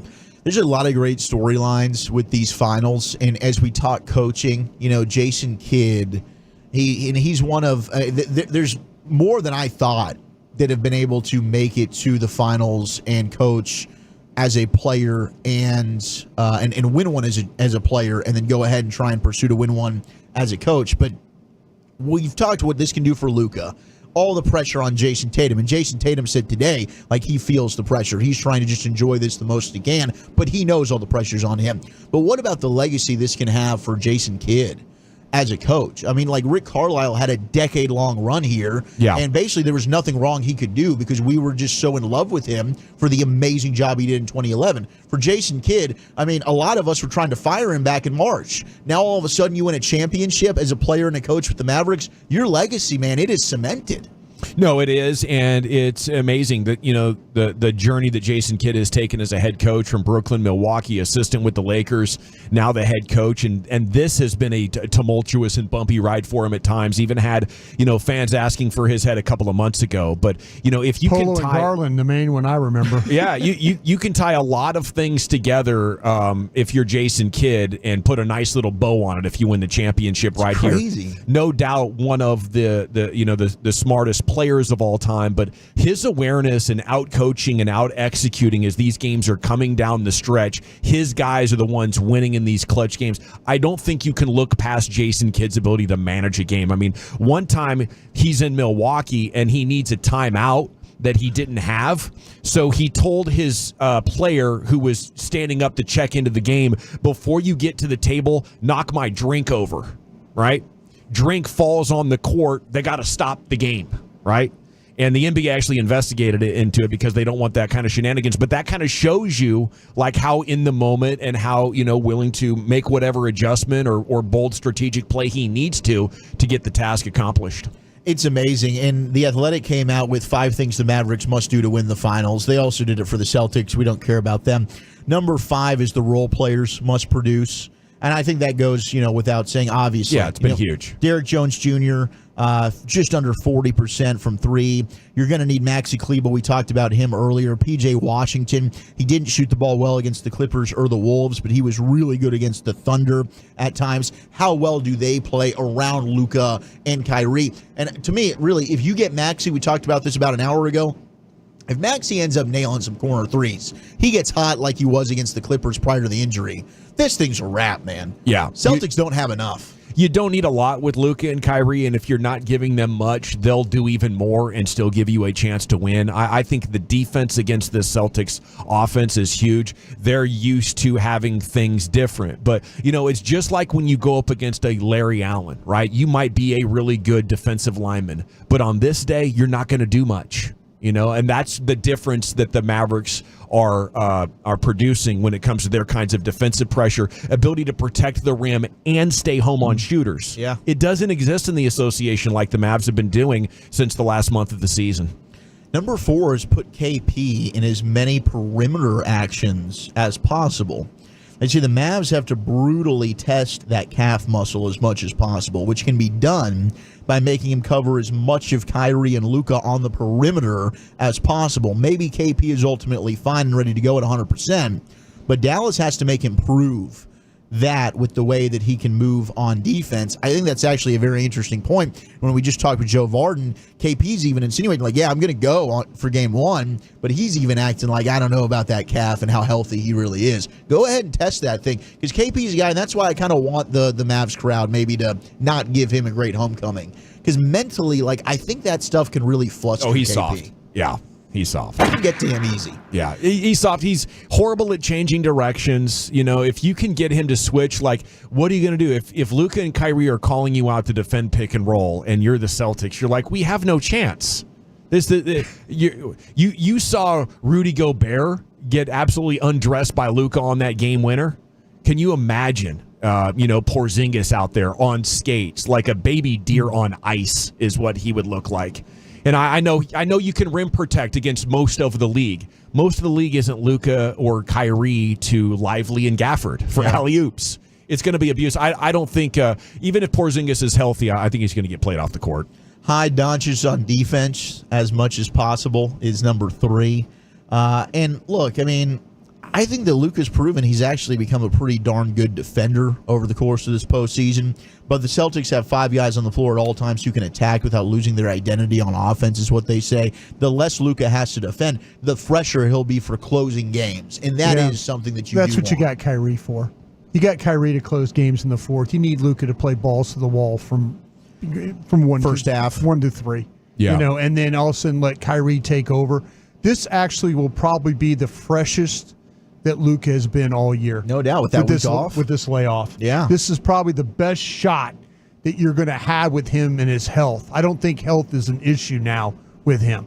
So you got to take full advantage of that. Protect the paint at number 2. Of course, I mean, that's my biggest thing in this series is Gafford and Lively have to be really good. You can't let Tatum dunk it. Absolutely not. And then stop the three-point mirage. Celtics tend to lose when they don't make their threes, which is rare. In wins, they've hit 46.5% of their corner threes and have a 39.1% mark on above-the-break looks. Wow. In losses, those figures plummet to 31% from the corner and 32% above the break, which is, I mean, that's very, very telling right there. And the Mavs have been very good at frustrating three-point shooters. Nice. Well, Chuck, thank you so much for that report, that proper rim session on a Wednesday afternoon, finals eve. The Expressway is coming up next. Have some more Mavs stuff, but also, is it about to be the end of an era for this Cowboys O-line entirely? It's next in the G-Bag Nation. I want to chat about our friends at D&M Leasing.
Welcome back. It is the G-Bag Nation here on 105.3 The Fan. Segment here is brought to you by Cars for Kids. Donate today at carsforkids.org.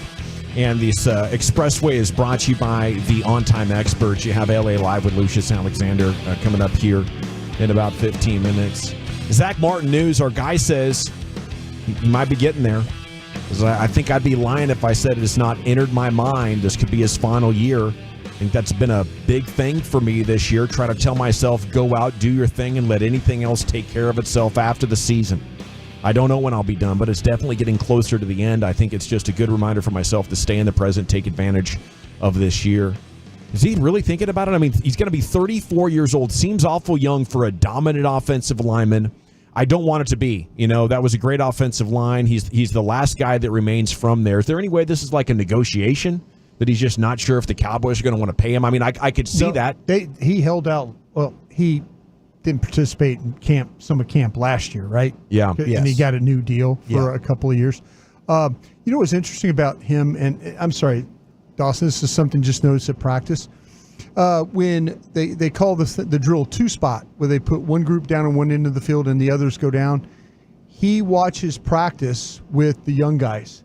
He goes down with BB and Thomas and Guyton and those guys. He stands down there with them and watches them work while the group he should be, and he was going through the cords with Britt Brown. He hasn't practiced at all. He has not done anything at all other than the warm-ups, go through the cords with Britt. But he watches the majority of the practice on two-spot with all the young guys in case they have any questions. Which I love. It was a Wednesday. Yeah. Is he at that point in his career? You think it's a wear and tear retirement? I think it's a wear and tear thing with him right now. I think he's dealing with some stuff, and we might get some positive news. He was one of our great guests last year for the football season, and he was really, really happy about it. And I was talking with Joe Trahan about him, and he's like, "Hey, listen, he's kind of like thinking about some things with you guys again." So he did a nice job last year. He did, and so we'll see how it all plays out. But it's nice to know that he had a good time with us, and it might be the end of the line for him. The Cowboys have added 4 voidable years onto his contract after this year, so he will still be due $26.5 million of cap hit. Yeah. So it might become too much, just like the Cowboys had to say goodbye to Tyron Smith. It's gotten to that point that would be sad. But if the Cowboys really need to cleanse this cap and get back to square one before they can re-begin the journey of trying to build a championship roster, that might be a place to look. Where we got to bite the bullet this year on Zach Martin's $26 million and maybe try to make a push in 2026. That would break my heart. There's TJ Bass is getting the work at right guard since he's been there, and that's kind of been since you started to hear the emergence of TJ Bass. That's the name that they think, hey, much better right guard than left guard. Yeah, and I think TJ Bass is very capable. But not Zach Martin. I right? get that. I'm not trying to make that, but 100%. At least that's a future Hall of Famer. At least I have very few questions about TJ Bass as a player. Me too. I think he's plug and play. I think he's going to be a good starter for years to come. I think you've got a fallback option there. Yeah. But yeah, to me, that's one of those things. If Zach Martin wants to retire on his own accord, then okay. I'm not moving on from Zach Martin. He can play for me as long as he wants. But we did hear those whispers last year. Like, he was very willing, I think, to have maybe even retired then if he didn't get the deal that he wanted from the Cowboys. So this doesn't come as a surprise, and it is really, really sad. It started with Travis. Now Tyron's a Jet, and this could be the last year that we see Zach Martin. It's tough. I feel bad for all these legends because, they give their heart and soul to this thing. They talk about, I'm going to be a part of the generation to push this Cowboys team back to the top. And they've actually had some good coaching for most of, the last 2 decades or so. Well, maybe at least more than 50% if you take out, I think other than the Jason Garrett tenure, Mike McCarthy's been good. Bill Parcells was good. Wade Phillips had a lot of success. But this front office will not build their legends a good enough team to go get the job done, and they keep being like, well, if we could just have Dak Prescott or Tony Romo be good enough to make up for the fact that we don't have a run game, like, what world is that going to happen in? You suddenly want Tony Romo to turn into Tom Brady. You want Dak Prescott to turn into Patrick Mahomes. Ain't happening, So I look at the front office, I know as you retire and you end your Cowboys career, it's got to be massive amounts of disappointment. Like, oh man, we just weren't good enough. Anybody that's competitive, it's got to leave a massive void.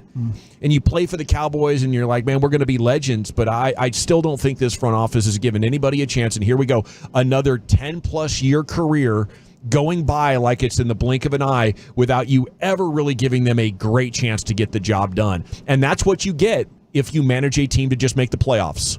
And I'm looking at you, Jones boys. When are we going to get this figured out? You got a good coach now. I think you have a good enough quarterback. You've definitely had a good enough defense. But you're like, oh, no, we just can't afford to make sure we also have a good running game. And if you want to make the playoffs every single year, you never will be able to build a team good enough to get the job done with quarterbacks like this. If you don't want to do that, then just let your pretty good quarterbacks go and keep drafting until maybe you hit a Mahomes or you hit a Burrow or you hit a C.J. Stroud that gives you your next chance of finding the actual Hall of Famer that can take you over the top. But, at least we get at least one more year of Zach Martin, and maybe he'll continue his career somewhere else, but it sounds like there's a pretty good chance we'll have him on for the Zach Martin show. Yeah, we're hopeful about that. Yeah. You're going to hate this, Gavin. I saw this from Spotrac earlier today. Highest valued franchise, Cowboys, $9.2 billion in major American sports. Lowest spending NFL team this offseason by a lot. Cowboys, $93 million in spending at 32. Steelers were the next closest at $147 million. Lions spent the most, but the Eagles were number 2 at $558 million. Yeah, that does stink. The thing that really bothers me is how proud Steven and Jerry are of that. Like, oh, well, you saw how good we're doing in business, right? We're real proud of that. Like, when they're answering questions about the disappointment of the franchise, nobody wants to hear about your business. Now, the spending is everybody has to spend the same amount over like a 5-year period. The Cowboys just spent a ton, in 18, 19, 20. So you getting out of this point and you're like, we have to reset. So eventually the Cowboys will be back to spending the most cash per offseason of in the NFL. They didn't do enough. They spent all of that. They put themselves in salary cap jail trying to manage year to year. And their big move ended up being Stephon Gilmore and Brandon Cooks, 2 guys that affect the passing game. When it was clear their ability to stop the run and their ability to run the football has been what has been holding them back. I think the entire time, stopping the run, definitely. We had a brief reprieve from that when DeMarco Murray was badass enough and when Zeke was badass enough behind that offensive line in 2014 and 2016. But then you couldn't stop the run. Couldn't play any defense. You couldn't rush the passer. And again, we'll look at another generation. Unless the Cowboys can get it figured out, how do you maximize and optimize your cap management to give you the best chance of winning a Super Bowl? Not the best chance of making the playoffs every year.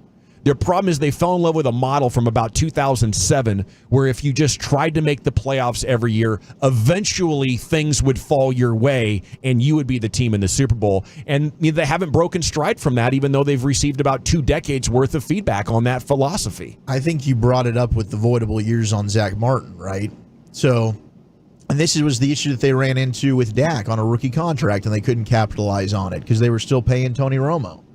So they're eating the cap this year, and they want to act, and hey, I mean, the cap it can be very, very confusing. I think there's a lot of smart people that have been able to educate the NFL fan base now, so where people know kind of how this works, and they see other teams go about it. Cowboys have their way of doing things, and they might very well be right behind those doors. I can't speak to that, but just from an outside perspective, I don't know when it's ever going to be figured out to where that cap is clean. And I appreciate them maybe taking this year to eat it, and maybe that thing gets figured out. But to me, next 2 years, there's more and more. I mean, the voidable years on Zach Martin. Voidable years probably on DeMarcus Lawrence. Name a player I'm sure that they've done this with. So at some point, all of those have to be paid. But it seems like we've had this conversation plenty. But we still seem to have an issue with and now you're going to pay CD. Now you're going to pay Micah. You're going to get something done with Dak, right? So all that money's allocated for. Mm-hmm. When it comes to adding outside talent to try and reinforce the roster, again, they're going to be stuck in the same position where it's like, well, we just don't have the money to do so. Yeah. And that's what rubs fans the wrong way. Absolutely. They want to spend an equal amount every year instead of a ton in 2 of those 5 years. Like the 49ers are in this cycle right now. And in the next 18 months, they're going to have to pay the piper. But right now, they're like, we just want to win the Super Bowl, and we're going to give Christian McCaffrey dang near $20 million a year. We don't care about the future salary caps because in those years, we're planning to be bad. We will have a top 10 pick, and we're going to blow out all of our dead cap money on these specific years. And that is what's going to make it okay because our fan base is now desperate for a championship. We've been to the NFC title game 7 times since the Cowboys got there, by the way. We can't finish the fight. So we're going to do something massively reckless to our cap that we know is going to doom us in the future to give us a chance to have the perfect football team right now. And I'm waiting on the Cowboys. I mean, the Niners are running laps around you. Okay, and it's sad. It's sad whenever a legend retires and you see the look of disappointment in their face that they were never able to get to that top. Okay, the first year of the 12-team college football playoff will kick off with a first-round game December 20th, conclude with the title game 1 month later in Atlanta. It's been announced. The first 4-round college football playoff games December 20th and 21st. They say they have no issue with it being on the same days, same weekends as the NFL. I think it'll be fine for the NFL and college football to coexist on that date, says Mike Mulvill, Fox president for Insights and Analytics. Both events will rate just fine. They will do fine. That's awesome. Yep.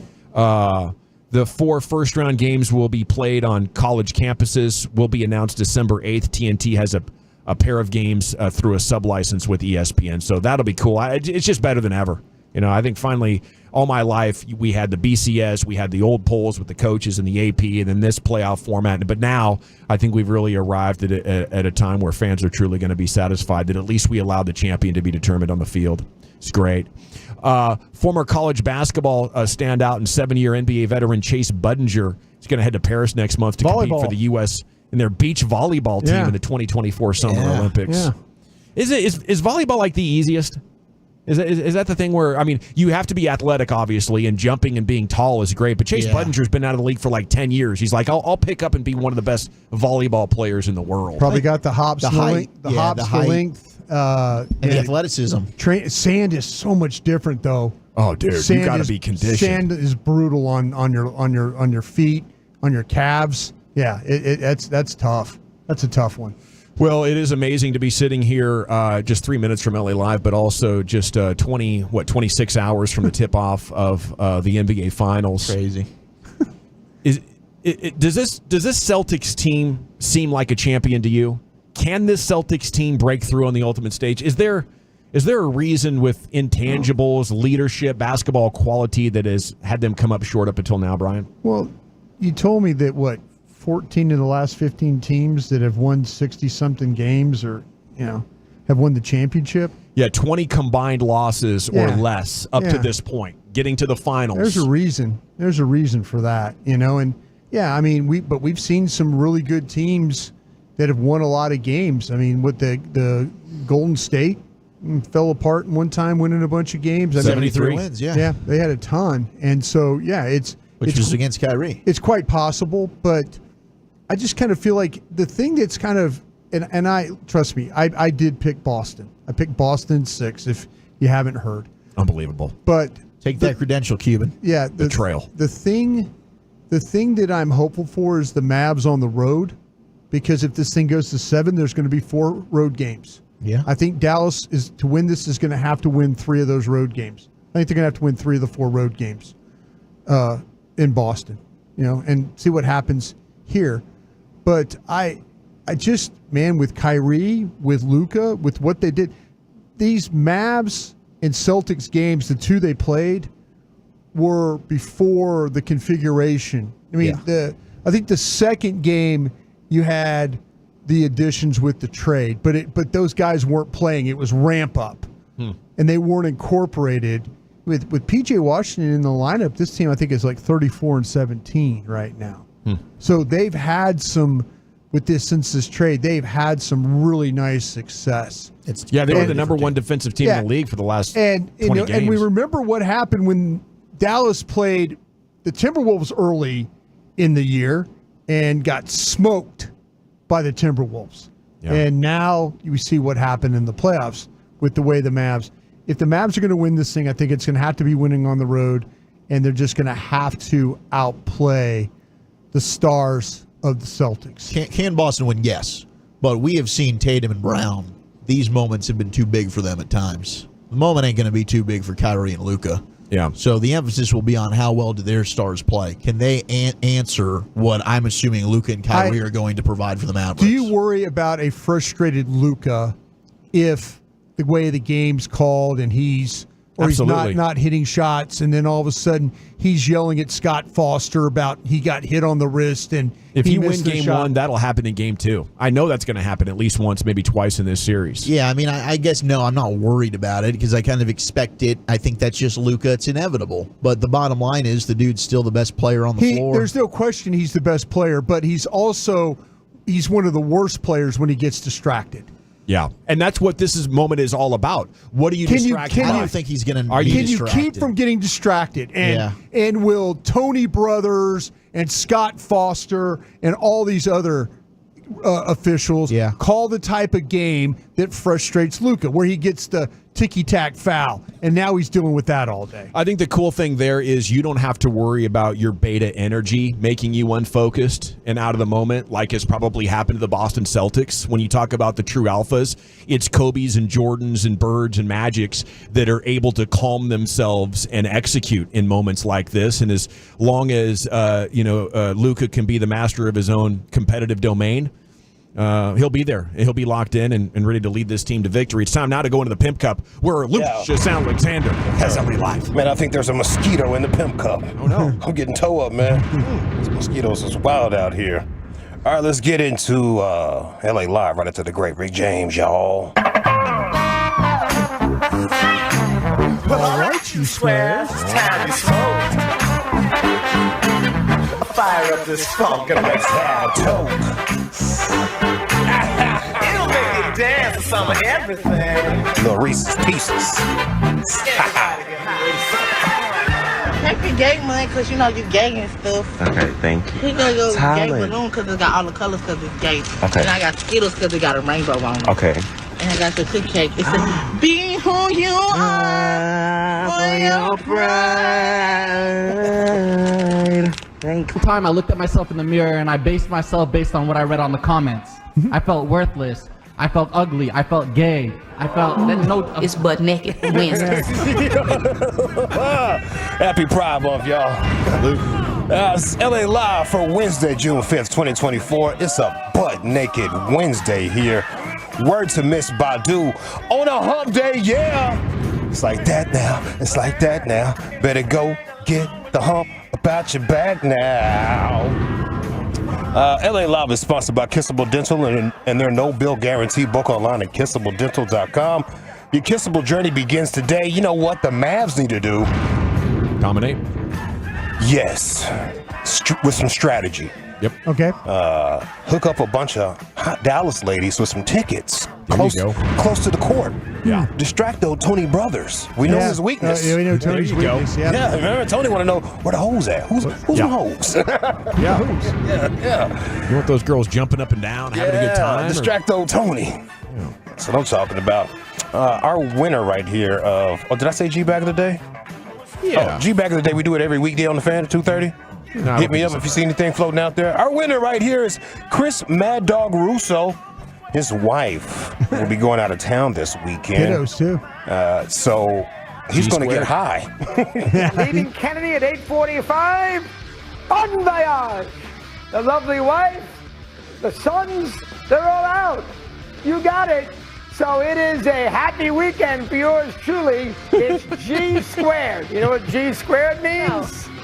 Gummies and golf. Oh, baby, I got nobody home. Are you telling me you started off this segment by celebrating the fact that your wife and kids... I've done it once before. In the middle of the summer, I got the whole house to myself. I can be blown away and hit the golf ball. That's number one. Okay. And it has a name, G squared. G squared. When does G squared start? Oh, it may have already Gummies started. and golf. May already been You think I'm started. straight right now? It may have already started. Gummies and golf. Gummies and I'm golf. surprised they can let you on the golf course after I'm flying right now. 1 o'clock on Sunday afternoon. I'm on that first tee box, and I'm washed out, baby. Yeah. And I'll hit the ball 240. Ready to I'd like a photo. Yes. A photo. She wants a photo. Yeah, like a photo. I always thought he sounded more like a meth guy than a weed guy, but you learn something new every day. Yeah.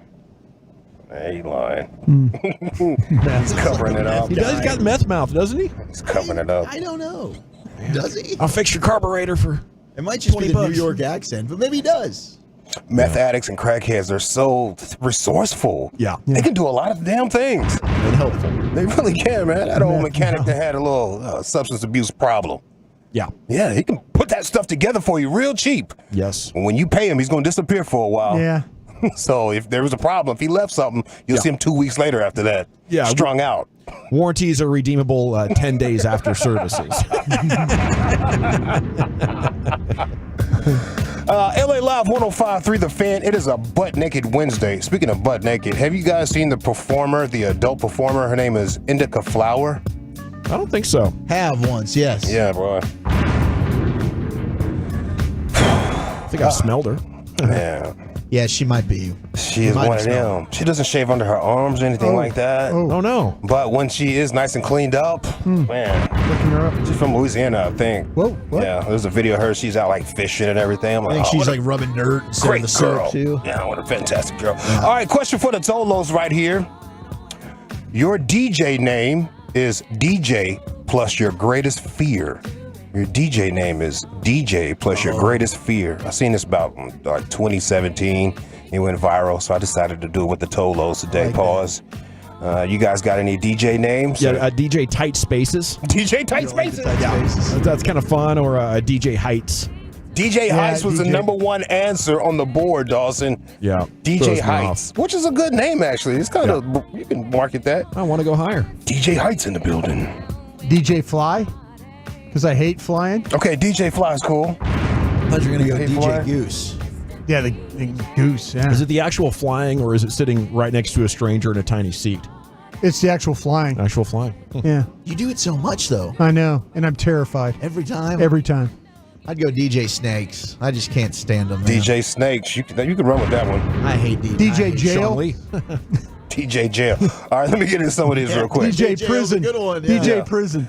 Let's see. DJ dying without expressing my fullest potential. Ouch. That's deep. Shout out to Mon. What's up, bro? GP, stand up. 817 DJ Mid-Grade Flower. DJ Massive Failure. Oh, damn. Got a new DJ. His name is DJ Massive Failure. He's going to be taking over the ones and twos at 3 o'clock. Let's see here. DJ Dak in the playoffs. Haunting. Yeah. DJ Submarine implodes on my way to see the Titanic. A submarine? I don't think I could do that gig. The submarine would not be a good gig. Do they just stick guys in the Navy? Or you talking about the submarine that had imploded? Yes. Yeah. Oh, that was specific. The research vessel. Yeah. It's kind of like a decision if you want to go on the sub with the Navy. They'll pay you a lot more money. Oh. Yeah. They'll pay you a lot more money. Lucius, you have to be a shorter guy to do that? Like, do they take a height limit on the submarine guy? I don't know. I really don't know. I would think so, but I don't know. Yeah. I remember I told them, no, sir. Nope, I'm good, bro. I'm good. I am good. I did talk to a guy that was a submarine pilot on the USS Louisiana. Yeah. He said they were underwater for 3 months. See, I can... And he said all they did was play hide and go seek with like other subs. Nah. They'd hide behind like ice packs and stuff and come out and Weirdos. Yeah. Speaking of subs in the Titanic, I think that there's another billionaire that wants to go down there to prove that you can go down there safely. Yeah, good luck. Why? Why don't you send the crash dummy down there? Come on, yeah. I would. Don't I crash would. out. Yeah, send the crash dummy down there. Somebody on the fan text said DJ New Generations. DJ name plus your greatest fear. DJ New Generations. We got DJ Claustrophobia. That's why I went with Tight Spaces. I thought it sounded cool. I like it. Yeah. I like it. DJ Tight Spaces. DJ name is DJ plus your greatest fear. DJ Foreclosure. God darn it. No, wow. DJ Bankruptcy. Yeah, DJ ED. Yeah, they're going on tour. ED. DJ ED. DJ ED. That's good. DJ Broke. Oh, there you go. DJ God. I see that. That was a God-fearing man. They only fear God, bro. DJ Blue Waffle. Oh, geez. There's a throwback. Yeah. That was disgusting. DJ spousal support. DJ Alimony, yeah. DJ Alimony is in the building. Yeah. I see DJ Salmonella. I'm scared of salmonella too. I'll wash my hands so much when I'm working with chicken. Oh my gosh, I'll wash everything down. DJ spousal support. Did I say that already? Yeah, you did. DJ divorce. That one right there, though. DJ divorce doing the weddings. Don't be fearful of that. Yeah. There's some freedom involved there. Hey, listen, I'm not mad at you, bro. Yeah. I'm not mad at you. DJ civil unrest. Coming soon. DJ syphilis, I thought that's what you were DJ syphilis. Yeah, we've gotten a lot of DJ STDs. Okay. How you're running around single these days, can't imagine. The anxiety. That DJ lack of air conditioning. I'm looking at you in there, Luce. You look like you're struggling bad in there. Yeah, I'm pretty. Yeah, man, this is a sauna situation in this joint. And I left the gym, came straight here, didn't wash up or anything. Just I'm in this joint. Musty so man. I have not cooled down since noon. Musty man. Uncomfortable. Yeah, I'm not musty yet, but if it dries up, it might get musty on you. Question for the Tolos. Your DJ name is DJ plus your greatest fear. My man said DJ castration. Ooh. DJ castration. Yeah. DJ Shark Attack. I didn't realize how afraid I was of a shark attack until I was at the beach in the last couple of years. I didn't want to go into the water. I thought something was going to attack me. It can possibly happen. Irrational, maybe, yes. It could possibly happen. It could, yeah. Carter showed me some app that tracks all the sharks, apparently. Oh, cool. Because I don't know how they all been tracked and tagged and everything, but you can track all the sharks. They're going to miss that one shark. So it gets through the net. Come on, the man. shark net. Like all the sharks are registered or something. Yeah. DJ Cowboys never win a ring again. Ouch. Ooh. I'm fearful of that. Yeah, that is something to be fearful of. Enjoy these Rangers and Mavs, what I say. And eat well, exercise, stay active. DJ name is DJ plus something you fear, and this guy says DJ butt cheeks. What? He fears punching? I guess it's a phobia for some. It could be. Why? It could be. They get to clapping, all that movement. It sounds like something like an 11-year-old would say that they think is dirty and funny. I like butt cheek. It could be. School is out. School is out. It could be. DJ Brainworms. that can go. Dude, that messed me up the other day when you guys were talking about that. Yeah, my man said a brain, was it RFK? Yeah. Said a brainworm ate some of his brain. So gross. But he's okay now. He's okay. He's okay now. He's recovered. I'm all right. He got that part of the brain back. It grew back. DJ Storms. Lately, We've had some. Yeah. Been traumatized by these storms now. Yeah, you got to relax. We've had enough. DJ, my wife saying we need to talk. I wish you would. We need to talk. I wish you would. We need to talk. We need speak. to talk. Okay. DJ plus your greatest fear is your DJ name. DJ Snake in the toilet. Oh, yeah. Every time I go, I check. Damn, man. That would... Not going to get me. Seems like that happens in Australia. They must have an interesting plumbing system or something. Australia's a different place. Yeah. Like everything there is scary looking. Speaking of Australia, too, I had Outback over the weekend. Yeah? How'd it go? I like the Outback, the blooming onions and everything. They have like the blooming mushroom, which is pretty cool. But steaks, they cook their steaks different, huh? A little rubbery? I mean, it's like a different flavor. Yeah. It's probably the seasoning they're putting on. Seasoning, Okay, yeah, because it didn't taste like a steak from the like Texas Roadhouse or something. No, Roadhouse still gets it. Okay, yeah, I'm not gonna get that steak again. But I still like your establishment. Yeah. DJ Flesh Eating Bacteria. DJ Big Back. My man said, I'm scared of getting the big back. Boy, be eating, boy. DJ Lou Sterrett. Exactly. There you go.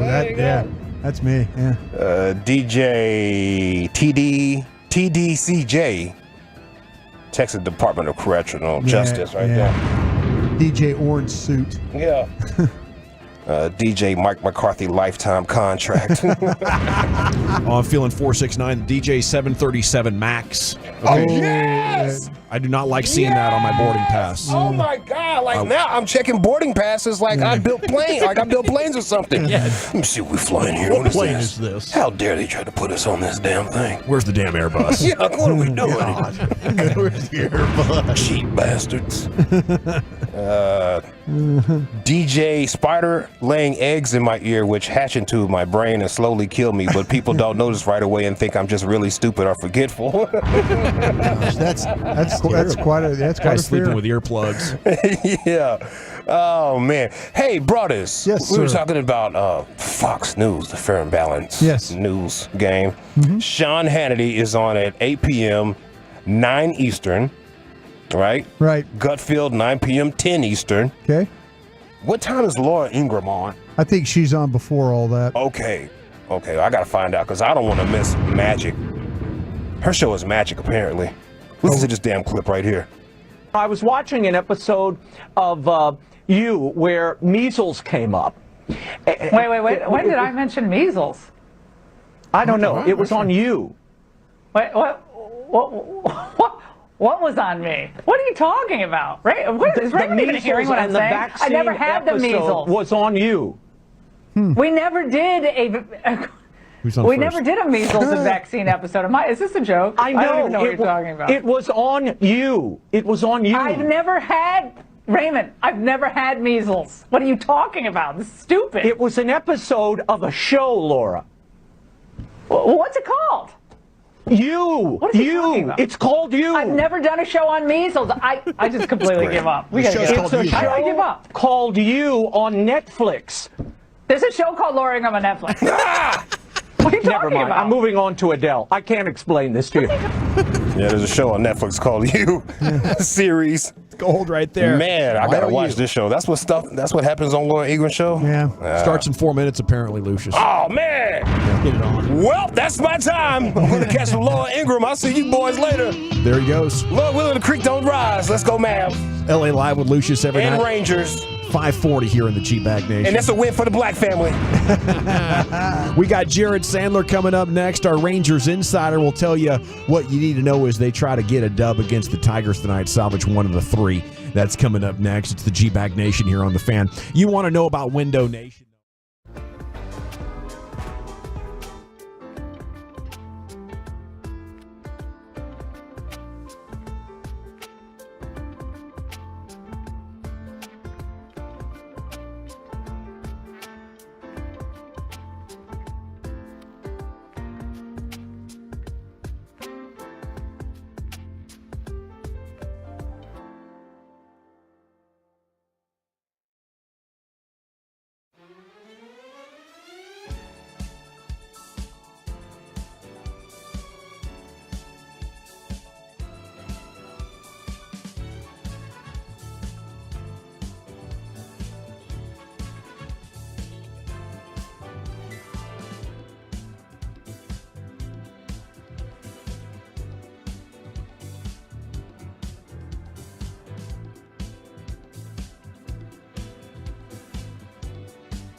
Mazda of Arlington and her studios, you're rolling with the G-Bag Nation on 105.3 The Fan. Yeah, baby, it's hour 5 of the nation. Rangers pregame is coming up here at 6:30 as they try to get the final game against the Detroit Tigers, and Jared Sandler is joining us now here on your home of the World Series champions as Rangers preview is brought to you by Blue Nail Roofing. And good afternoon, Jared. How are you?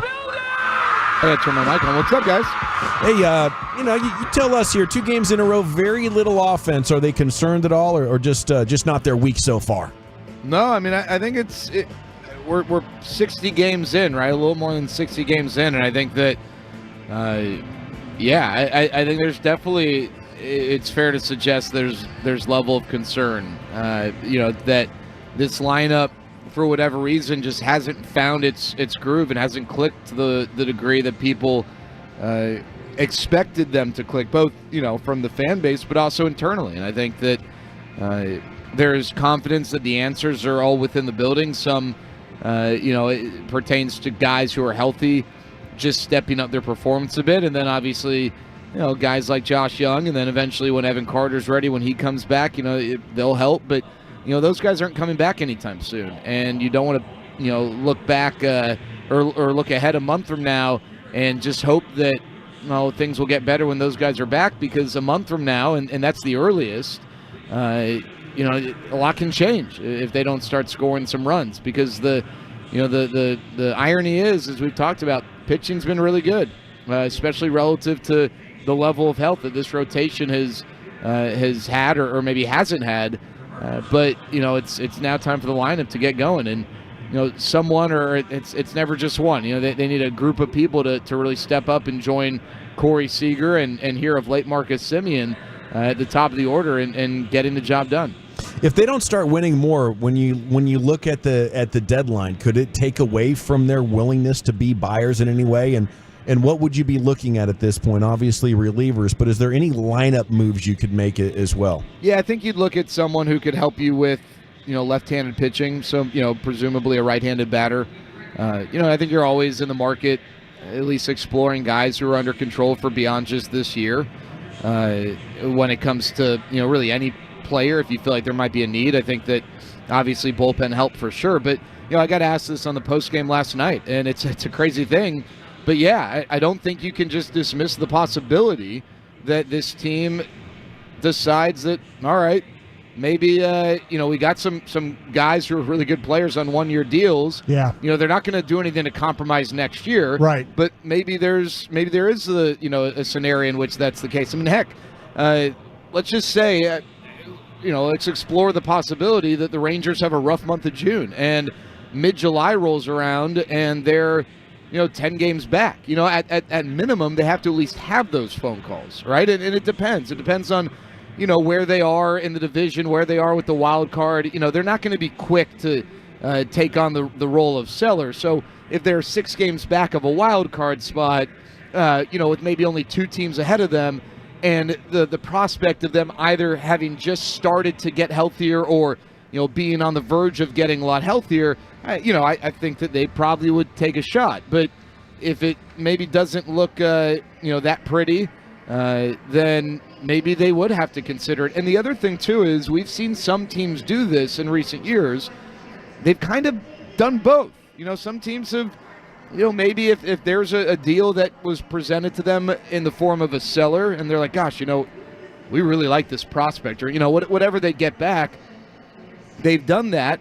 And then they've also maybe at the same time made a move to fill a hole elsewhere and to take a shot. So, that's not conventional. But I think that it's fair to at least consider the possibility that we don't know what this team is going to have or what their approach is going to be when the deadline rolls around. Didn't Seattle do that last year? They shipped off their reliever to Arizona.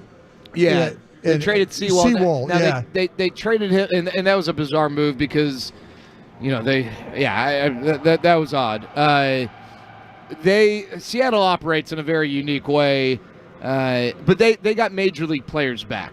Josh Rojas and Dominic Canzone. So it was a weird move. They felt like they were trading from a position of strength, and so maybe they could do that. They did it at the time. They were not nearly as as strong in terms of their playoff potential. It didn't look. The picture did not look nearly as clear. I don't know. Would they have done that if they were right, neck and neck? I don't know. It did look like maybe they were gonna not challenge for a playoff spot, but that was odd, Broadus, for sure. But you're right. That is an example of a team that sold. I don't know though. I don't know that they totally bought though in a separate move in a big way. But it's something that we've seen done. And the other thing too is the Padres last year. The Rangers were playing the Padres in the days leading up to the deadline. And no one knew whether the Padres were going to be buyers or sellers, and they could have been big in either direction. And maybe that's where the Rangers are. Maybe, it's July 21st, and we're like, don't know. Like, what are they going to do? But I think, obviously, the hope and the expectation is this team starts to win games, and it's not a question of whether they're buyers or sellers. It's just a matter of, what sort of buying moves they make. Is the hope still just internally you get Josh Young back, and maybe that helps out the lineup, and guys like Heim, who were so good last year, and even expectations for Wyatt Langford? I mean, you're still looking for his first big league over-the-fence home run to this point. Yeah, like I said, with Young and Carter, you can certainly hope that, but you got to find a way to get the job done before those guys get back. So yeah, you look at Langford, you look at Heim. I mean, here's the reality, guys. Everyone is, with the exception of Josh Smith, everyone has just performed at a level at minimum slightly below what they, where they were last year, and some guys maybe more so than just slightly. And so, they need. I don't know if it's. Is it realistic to expect 7 guys to all step up and take steps forward? I don't know. Not, yeah. But we're also not asking for 7 leaps. We're asking for 7 steps. But what about 3 or 4? What if you get Adolis Garcia going back towards just an 800 OPS, right? What if you get Nathaniel Lowe to bring some of that power back to couple with the great ability to get on base? And I'm thinking Jonah Heim too, someone in the bottom of the order. What if you get Jonah to just get a little more pop back? These are guys who it's not crazy to think. You're not asking Wyatt Langford overnight to now become Mike Trout, right? I intentionally left Wyatt out of that because hey, he's a rookie with 40 days of minor league experience. It maybe was a little unfair or silly for all of us to say, hey, he's going to be in the middle of the order, help carry this lineup, right? But there are other guys who you feel like they can step up in the interim, and it's just a matter of who those guys are going to be. And if it's a game of whack-a-mole, that is fine. That is how a lineup is throughout the year anyway. A bullpen, it's not as fun when it's whack-a-mole, but a lineup, that's just the nature of it. Guys are going to, they're going to surge, they're going to slump, and you just kind of want to complement each other. But it's kind of time for some of these other guys, the middle and the bottom of the order to really start to take steps in the right direction. Jared, do you live with this team? Do you feel like they're pressing? It's a good question, Broadus. I don't.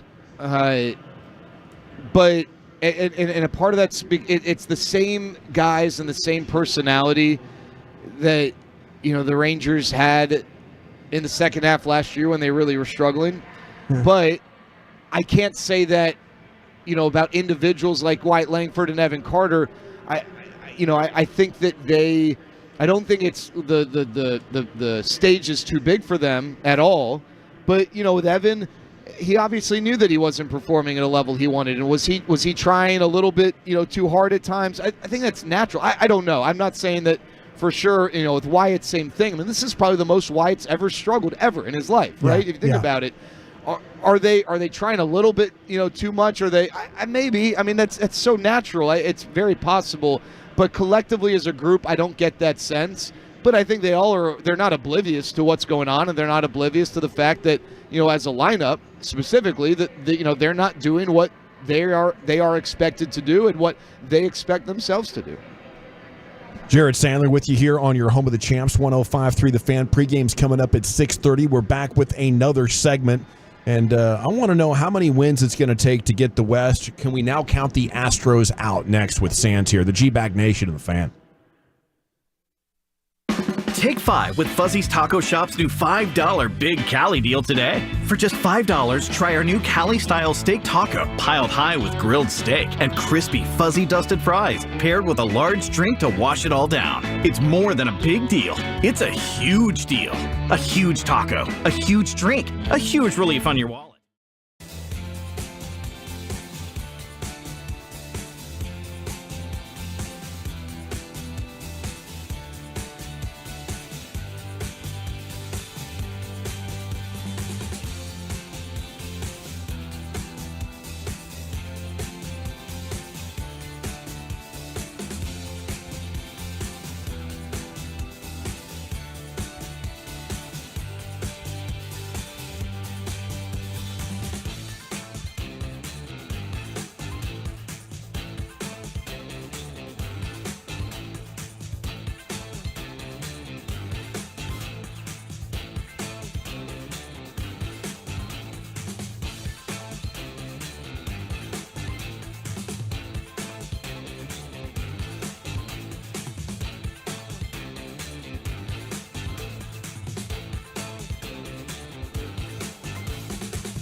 Do you think it's true that you've got to forget something else to remember that Uber Eats has groceries? No, that's absurd. Hey, remember when you used to be a, what was it, Pepper Lady? Pepper Lady? Wasn't it Cinnamon Sisters? Basil Babes. Saffron Squad? Nutmeg Maidens? Paprika? No. Nutmeg Maidens? I just said that. Was it Spice Girls? Doesn't sound right. Was it Saffron Squad?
from the United States Postal Service. This segment of The Fan is brought to you by Shell Energy. Shell Energy offers a variety of home electricity plans to choose from standard to 100% renewable, so you can find the right plan to power your life. Switch today at shellenergy.com. Shell Energy Solutions, TXBUCT number 10174. Shell Energy. Yeah, buddy, welcome back. It is the G-Back Nation here on the Fan segments brought to you by Cars for Kids. Donate today, carsforkids.org. It's brought to you by the Frankels. Life's unpredictable. Accidents happen. Frankel & Frankel, the go-to attorneys for car and truck wrecks in DFW. If you or a loved one's been in an accident, contact the Frankels for a free consultation. 214 or 817-333-3333. Jump online to frankelfirm.com. And Jared Sandler back with us with the pregame coming up in 12 and a half minutes. Sands, how we doing? I just crushed some frozen grapes, so I'm doing Nice. great. Living my best life. All-Star voting is underway. Who are we clicking for this go around? Well, I think all the Rangers, right? But Yes. Realistically, you look at Marcus Semien and Corey Seager. They, absolutely deserve consideration. Marcus should, I think you can make a strong case he should be the starting second baseman when you really also factor in that he's been the best defensive second baseman. Corey's coming on strong, and I think you obviously got to give him consideration, and I hope Josh Smith gets some consideration too. He's not a household name, but he's having a great year, and I don't know how many of these guys are going to be able to get in as starters. I'm curious to see. That's going to be up to the fans, and hopefully get some votes. I think you go to Rangers.com/vote, and I actually tweeted something at Jared Sandler on Twitter. If you reply to my tweet, if you post a screenshot of your ballot. I will. You'll be entered into a drawing. I'm going to give away 2 pairs of tickets. So that's nice, man. Yeah. So hopefully we can get some fans to, listen. I'll be honest. You look at the numbers. It's not like last year where the Rangers had a number of guys who should be starters, right? The offensive performance hasn't been there, but it'd be great for the fans to show the team some love. They brought a World Series here. And if you sneak him into the All-Star game, especially because it's going to be here in Arlington, I'm not going to make any apologies by it. And but I do think Bruce Bochy will be able to call upon some of his guys to fill out the roster. And but I do think those middle infielders deserve extra consideration. That's what I was going to ask you, Jared. The fact that Boch is the manager, could he kind of sneak Josh Smith onto the roster? Yeah, he could. I mean, there's the whole balance of every team's got to have an all-star. But he plays a lot of different positions, so you could play him the whole game. You could just bounce him around to all those spots. Yeah, he plays all 9 innings. Yeah, absolutely. No doubt about it. And he'd probably like playing all 9 innings. I'm sure he would. Yeah. I think Boch will do his best. Obviously, I've talked to managers before about this, and I think they enjoy managing. I don't think they like the politics. The politics of it, but. You got the player vote and then the last man vote that the fans will have. So, there are going to be lots of ways, but hopefully you get some guys starting the All-Star game for sure. He might cost the Rangers some money. Maybe Josh has an All-Star clause in his contract. You got to be careful that maybe we have to pay $500,000 for him making the All-Star team. Yeah, don't want that. It's Jared Sandler here with you. What do you mean you don't want that? No, I'm kidding. I'm kidding. You want eat your grapes. Yeah, no, I was kidding. Grapes. I was kidding. This All-Star game definitely not quite as glorious as last summer's as far as Rangers representation, but it could be much worse. As the Astros, they got owned in the postseason, and now this season's been very disappointing. What do you think we're seeing? Are they done for this year consideration? Are they done for good? Do they need to get back into the lab and do some team building? Where is Houston, and what's it going to take to win the West this year, Sands? Well, one of the things you look at the one of the biggest differences between Seattle, Houston, and Texas is health. The Astros and Rangers have been ravaged, and the Mariners have been relatively healthy. I'm not saying that's the only difference, but you realize, and Broadus knows this. You guys know this. It's not easy to win, and one of the things that's tough is the health side of it, and a lot of times that really is a deciding factor. And whether a team's going to be able to, push past that hump or whatnot. Last year at this time, the Rangers were off to such a great start. They had really, strong injury luck. They had 2 injuries. Now, it was their best position player in Corey Seager and their best pitcher in Jacob deGrom. But in this sport, this isn't football, this isn't basketball. In this sport, if all you have is 1 injury to your starting rotation, 1 to your lineup, you can overcome that. Doesn't matter how good those guys are, right? it was in the second half this team started to struggle. What happened in the second half? They just had all sorts of injuries. And so, if one of those two teams, the Rangers or Astros, can just get some luck and start getting health in the right direction, I think they'll be able to, really compete with the Mariners. But right now, the Mariners starting rotation is awesome. You can look at the baseball side of it, but one thing that, I think is worth pointing out is that one of those three teams has been way healthier than the other two, and that's the team that's winning the division. Is Kenta Maeda going to provide us a little bit of get out of this slump here? Yeah, he should. I mean, listen, we've had a number of these guys throughout the year, and sometimes the Rangers have hit them, sometimes they haven't, but this is absolutely a guy the Rangers should score some runs against. They did it in Detroit against Maeda. He just hasn't been very good this year, and hopefully this is a guy that the Rangers can get to early. Spank him. I read in the morning news Gray and Scherzer close to a return. Is that how you see it? Well, yeah, I think John Gray definitely is. Max Scherzer is going to have to go on a rehab assignment first. He's going to be a little farther out just because he hasn't pitched at all. Gray's, growing thing was a little more minor, but I think we should see them back soon. Spores, Bradford also heading in the right direction. Malley as well. Thank you, sir. Have a great night. We'll catch up with you soon. See you guys. There is Jared Sandler, a must-follow for Rangers fans everywhere. Gonna have an NBA Finals Game 1 edition of the G-Bag Nation tomorrow, and it's perfect because we have a full show. We'll take you right up to 30 minutes before tip-off. Tim Cato of The Athletic is going to join us at 3 o'clock. We'll be taking your phone calls. We'll be giving you all the top storylines and breaking down the matchups. For Lucius Alexander in the Pimp Cup over there at Master Control, another 4.5 hours of flawless radio producing, engineering, and hosting. For Carter Freeman, who's coordinating that video, you can watch us at 105thefan.com, Twitch, and YouTube. Of course, Zach Wolchuk. Eric Chiafalo will return tomorrow. Had the LASIK surgery done today, so send him some love on social media. I'm sure he'd love to hear from you. And for Brian Broaddus, I'm Gavin Dawson. Till tomorrow at 2 o'clock, you're going home with the G-Bag Nation here on 105.3 The Fan. This is the story of the one. As head of maintenance at a concert hall, he knows the show must always go on. That's why he works behind the scenes, ensuring every light is working, the HVAC is humming, and his facility shines. With Grainger's supplies and solutions for every challenge he faces, plus 24/7 customer support, his venue never misses a beat. Call quickgrainger.com or just stop by. Grainger, for the ones who get it done. With your choice of select sandwich, nugs, fries, and a drink, Wendy's $5 Biggie Bag is your go-to. Your nugget wingman. Your